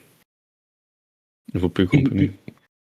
Right. But it's which company in particular? I mean, they're going up on rockets that are basically permitted to go up by the country that's launching the rocket. So it's a company. I think it's Samos, so I don't know. But yeah, it would be a permitted by country. That you're right. So it's still unbelievable, right? So even that. Well, it's not something that we can validate, and not necessarily something that you could really validate either. You would be handing over data that you're getting from someone that you would have to trust.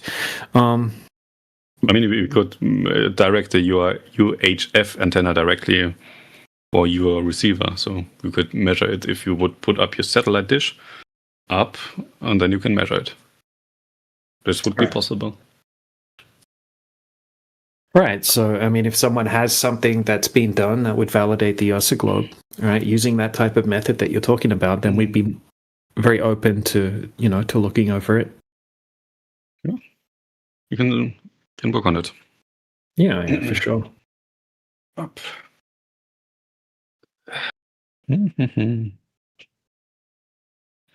That's a cool project.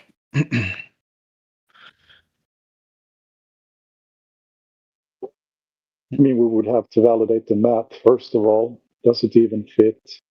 You send pictures back of Earth, and it's like a complete 100% seeded ball from, I don't know, 100 kilometers up. That wouldn't be feasible mathematically. So that would be the first step. And then we'd have to validate the picture. Okay, so we see a curving lake. Okay, so we go to that lake, and there is no curve. When we measure over it, what are we going to conclude? Okay, well, good argument. So we would need like a satellite which can measure what magnetic field. No, that is not correct. What could we measure? What would be interesting? I think the easiest thing would be to find that 66-footer curve over 10 miles. But your satellite would not rotate in space. It would just detumble, and then it would be circling. It would stay the same, except if we would say, for example, we look at the smaller albedo we have from Earth, and then we would always rotate back to Earth. But normally satellites don't do that. But let's do that. Then we would find like a 360 it would make all the time. It would be really inefficient, and it will probably die really fast. I got something fun that you can do that's pretty easy. You can take any given image from Earth that they give you, any sphere-looking image, and compare it to any map that you want to compare it to. You might have to resize it to get the continents, but compare it and just have a look for yourself. Okay. What do you mean, like with spherical images or like maps? Whatever image you want, whatever map you want, but you're gonna have to resize it so that the continents match, and just overlay that image of the sphere or whatever over that map. Have a look. Yeah, because it's a projection. So if I would be coming from a globe perspective, we need to add data basically, because if you spread area, you always have any map, whatever map you choose, any map, any image, it doesn't matter. Okay, I have no idea how I would do that right now. I would take an image and try to figure out how the Mercator algorithm works, and then I would use that to back translate maybe. But I need to figure that out, how to do that. Like I mentioned, I'm not a specialist for maps and geophysics or something like that. But yeah, really cool. Well, if you end up doing it, you'll see what I mean. It's interesting.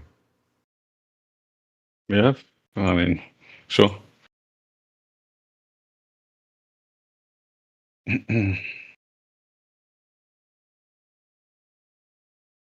Really cool. But yeah, so satellite astrophysics. Let's take that away. This is not working. That is stupid. The We have no issue with high altitude aircraft over a horizontal pit plane. Works fine. Yeah, okay. Well, I mean, that is reasonable. So where does all the money go for, like, all the satellite projects and rocket projects and what else?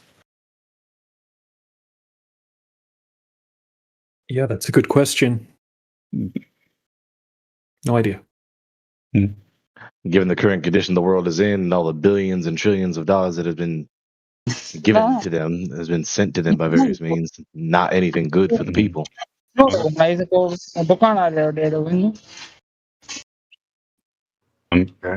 you actually believe? I mean, let's take Artemis. Artemis just happened, or did not happen. I don't know.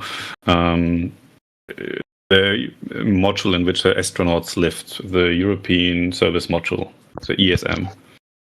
Did they actually build it? Questioning that. A lot of Globers who are talking. I understand why the computer has disconnected me. Yeah. Okay. Maybe this is circular. I mean, we already talked about it, that it's not trustworthy to. I'm asking circular questions, I guess. So why talk about? I was excited with the Artemis mission, and I think a lot of globe earthers were excited. Because we can take a $500 camera and we can zoom in on the moon, and we can see the craters upright at the top of the moon, and then we can pan down and we can see upside down craters on the bottom of the moon, no problem.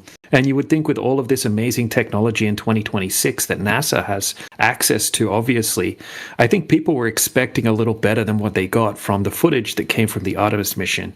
For example, people were hoping that they could maybe zoom into the Earth, right? Videotape the Earth rotating from space, maybe zoom in on some upside down mountains, or something like that, right? Zoom in on some upside down clouds. And a lot of people are extremely pissed off that they feel like they didn't really get what they had hoped for. And I think it actually created a lot of new skeptics, millions of new skeptics potentially, because the footage was very unimpressive. There were a lot of hiccups, right? Quote unquote hiccups in the footage as well that people have pointed out.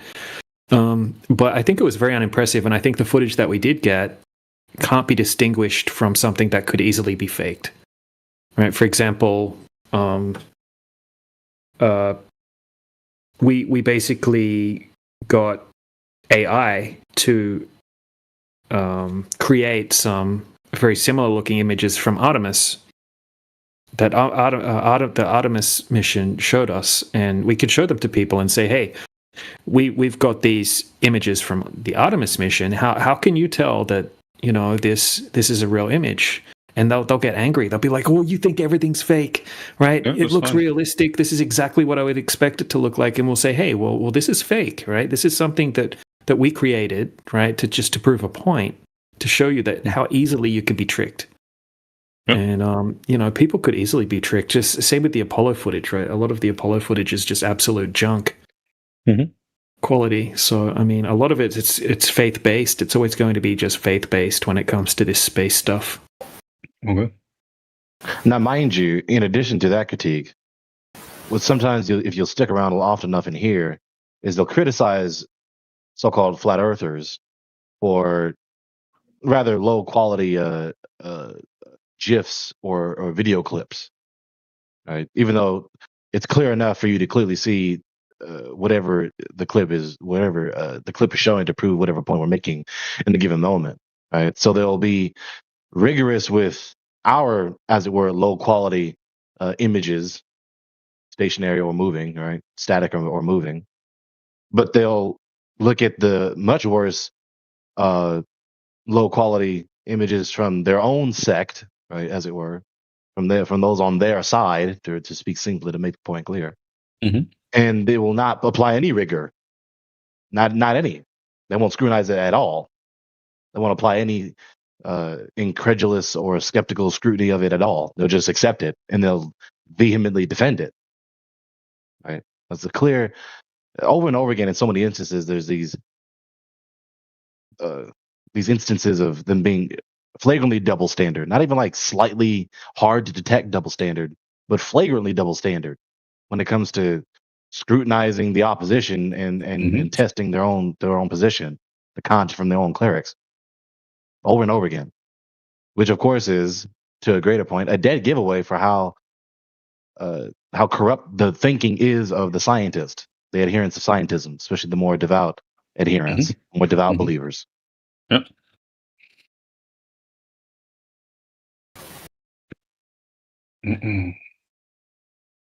Have you seen much of the original Apollo footage? No, I mean, I saw like the videos where they played a little bit and put up their boulder and so on, which is quite funny. What do you think about? Have a look at the footage, right? The little clip I just put in the side chat there. You know, I find these highly unimpressive. You know, more looking like something that would more so be miniatures models. Something like that in a studio. I find it extremely unrealistic looking. It looks DJ, I see what you did there. Highly unimpressive. I see what you did there. I find it. Is it GIF, you mean? Yeah, I see.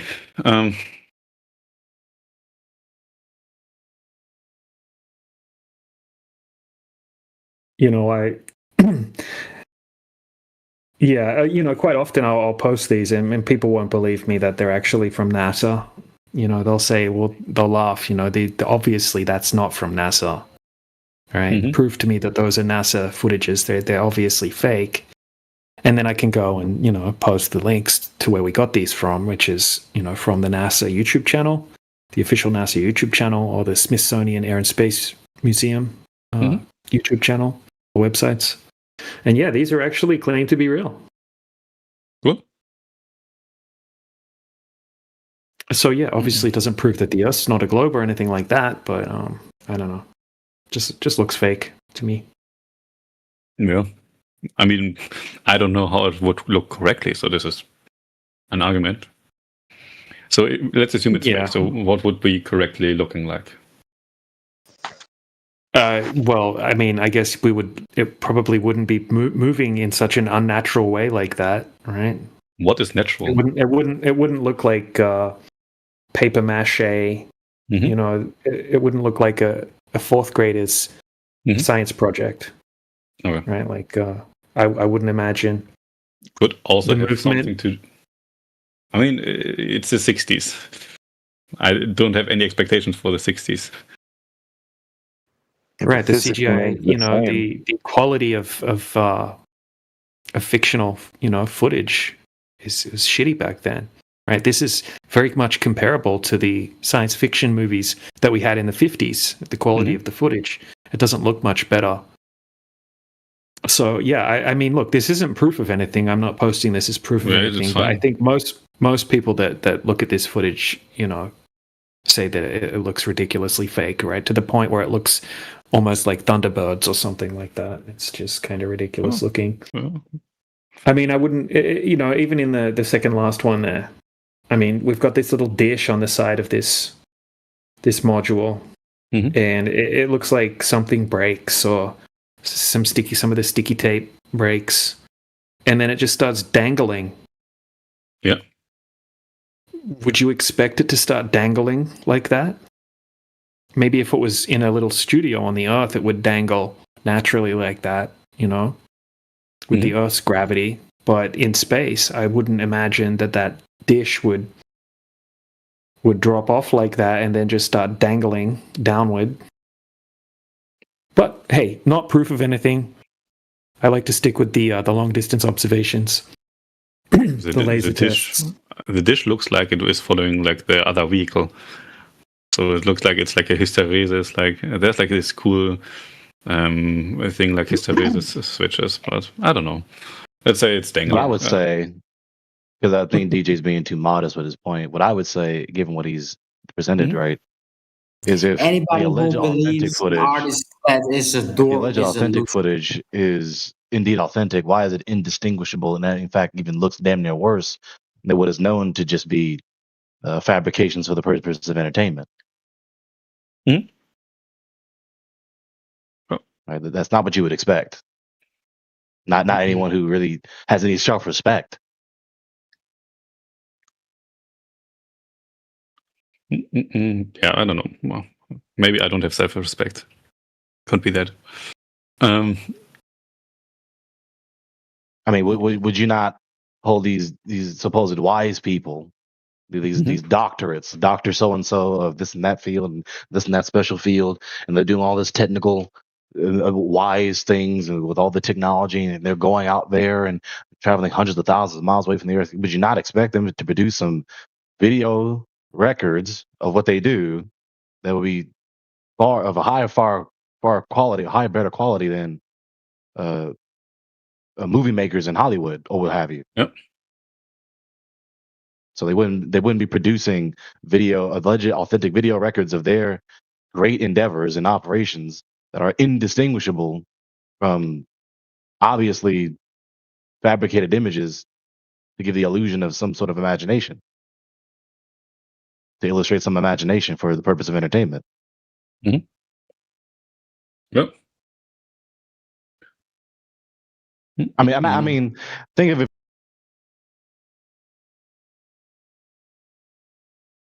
Oh, connection.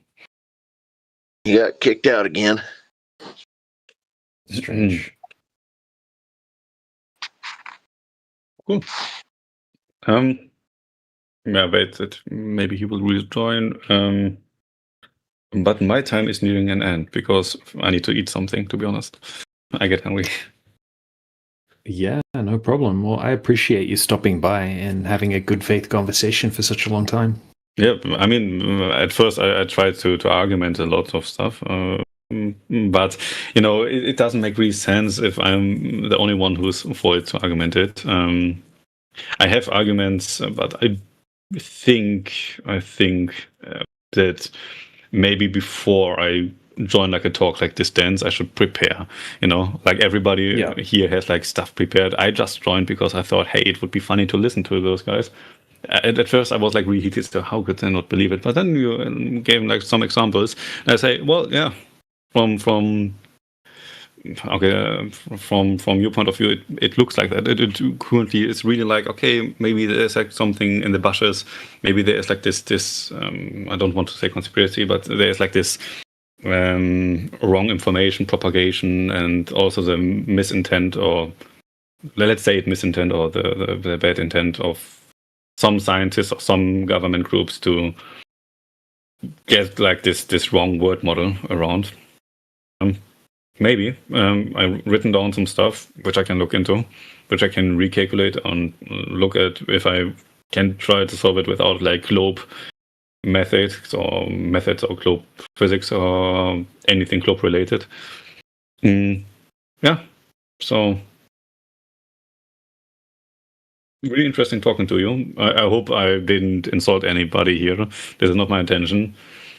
No. You've been very respectful, and I apologize if I said anything fine. That was rude at any point. I get heated sometimes in science. There's like strong beliefs. It's like we talk here about worldviews, and still, I still are really doubtful. Not really doubtful. I think to 100% that I'm right. That I say the Earth is round. You give me many proofs. I say that some of these proofs are either false or not really correctly done, or that there's like some consideration which is not done to a complete experiment. So reproduce. Right. Yeah, done. Look, I understand that. And most of us, when we first had a conversation about this, right, called bullshit on it as well. Yeah. And it's not until doing a lot of research that it starts to actually, make sense. But, I understand that you're in a line of work that's highly globe related, I guess you could call it. And yeah, but like I mentioned, I will look into it. Maybe this is the thing. I mean, you try to think of, when you're thinking about this topic after you go, okay, why can we set up a camera, just above the surface of the water, right? Say 5 foot above the surface of the water, and zoom across a 34-kilometer lake and see the shoreline on the other side of the lake, right? Do it during the daytime, during the nighttime, then we can shoot a laser across it and hit something, right, on the shoreline. How would that be possible if there should be, 200 Yeah, of course. Sorry, 293 foot of curvature over that distance. It's a huge amount of physical obstruction. But we just see completely flat, straight across the lake. Sure. Mm-hmm. I will look into it. There's maybe some explanation or not. Let's see it. Like I mentioned, we are building a satellite which will launch like maybe this year or next year. So maybe this is also wrong. Maybe we will see like a flat Earth. I don't know. But I saw the satellite. I also saw the ESM, by the way. I also went to Bremen and looked at it and talked with a physicist at place, which is quite funny. So maybe they were like gaslighting me and said, "Hey, we built it for fun." Well, no, you will actually. I mean, because I just eventually just dropped out. I'm sorry again. It's fine. Yeah. We wondered where you went. But yeah, I don't know. We went over that earlier. You were saying that the tunnel's straight and that the laser goes straight, right? But the but it's mapped onto a spherical coordinate system. It's not mapped on. If you put it in relation to the geo potential, the geo potential is curved in general. But in like normal Earth coordinates, everything is straight. It's a tangent line lying on a curved path. And you need to consider that in construction. This is all what I said. So the tunnel is curved if you put it into this geopotential coordinate system. But we are not in a geopotential coordinate system. We are in a normal Cartesian coordinate system. So this is all I said. Of course. I love what you just said. Thank you. Truth. Yeah, okay. We live in a Cartesian coordinate system. Geopotential is important if you want to have same sides. Anyway, I need to eat something, like I mentioned. Take care, you guys. It was nice talking to you. Yep, and hey, Garrett, I apologize for being uncharitable to you earlier. I was frustrated with other things, and I took it out, so... It's fine. I mean, I get also frustrated with you guys, to be honest, at some point. Oh, good. Okay. Yeah. But that is normal. That is science. This is science discourse. It is normal. Well, I appreciate having you. I'd love for you to come back and we can have further discussions. This was great. Yeah. Maybe I can also prepare some stuff because this time I was not prepared for this conversation. Yeah, we know. Most people aren't. Take care. Bye-bye. Oh, man. He's got some cog dis, and I think he's starting to see through it. So that might be interesting. Yes, to reconcile. Yeah, he was pretty passionate when he first came in, but he chilled right out. He chilled right out. I got that feeling, even though I wasn't here to hear it. Yeah. Unfortunately, we didn't have the bot wasn't in here for the start of the conversation, but. Yeah, it ended up being a good conversation. He mellowed right out and was listening and not trying to argue every single thing that was said.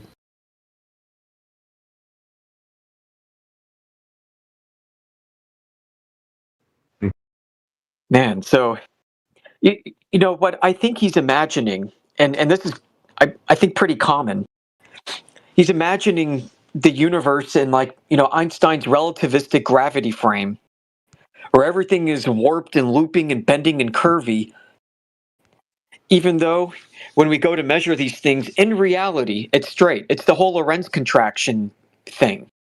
In all likelihood, that's a very good inference. Yeah. He sounds intelligent enough to contrive such an erroneous idea. Yeah. He kind of encapsulates the target audience that I really hope we can reach. So I'm kind of pissed at myself for getting angry at him earlier, because I would like for more folks of his caliber to come through here. Yeah.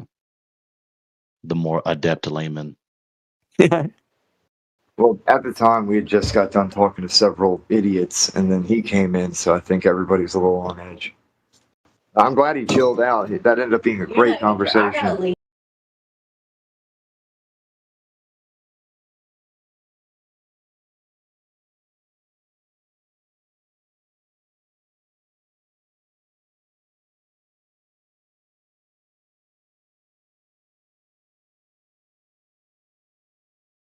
All right. Well, I had an event lined up. I thought I started it, but I didn't start it. So I'll start the event.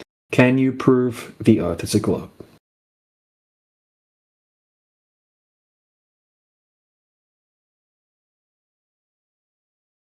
Are you able? Do you have that skill?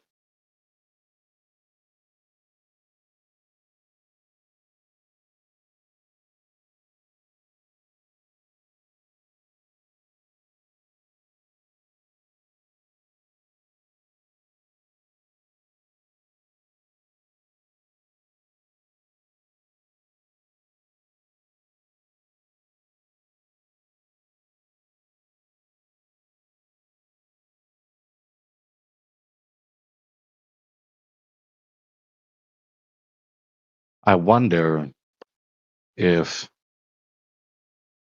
the suppressors, I'll call them, I wonder if the suppressors, those who are designated to the task or the operation that is to suppress, as it were, so-called flat Earth content, I wonder if the intensity of their effort has decreased or increased over time. I wonder.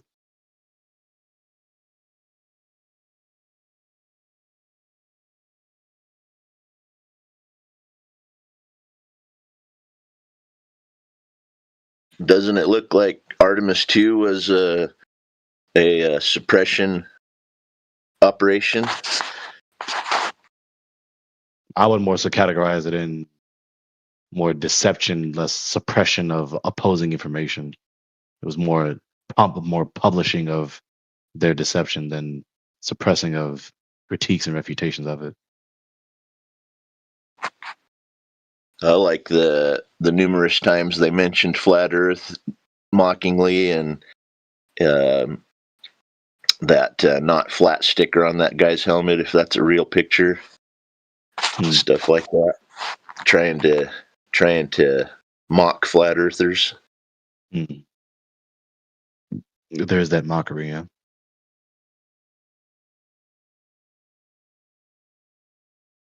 Yep, that's their best tactic. I think that, they're on the right path with the mockery, ridicule, make it socially unacceptable. Have it that the general opinion of what flat earthers are just morons that aren't worth being taken seriously. And it seems to be that most people that don't know anything about flat earth have that opinion of flat earth. They think it's retarded, right? The arguments are junk. It's been completely debunked. And again, what makes the difference, right? Because people still don't grasp it. What makes the difference is sound argumentation. If all you have is just bigotry, if all you have is this attitude that basically says, nah, snicker, and then wave your hand and then disparage, if that's all you have, then you haven't proven that you know better. That does not make you know better. Okay. But if you actually have sound argumentation, then that's when you know better. So if they have anything except sound argumentation, you don't know better. 24/7 Flat Earth Discord live.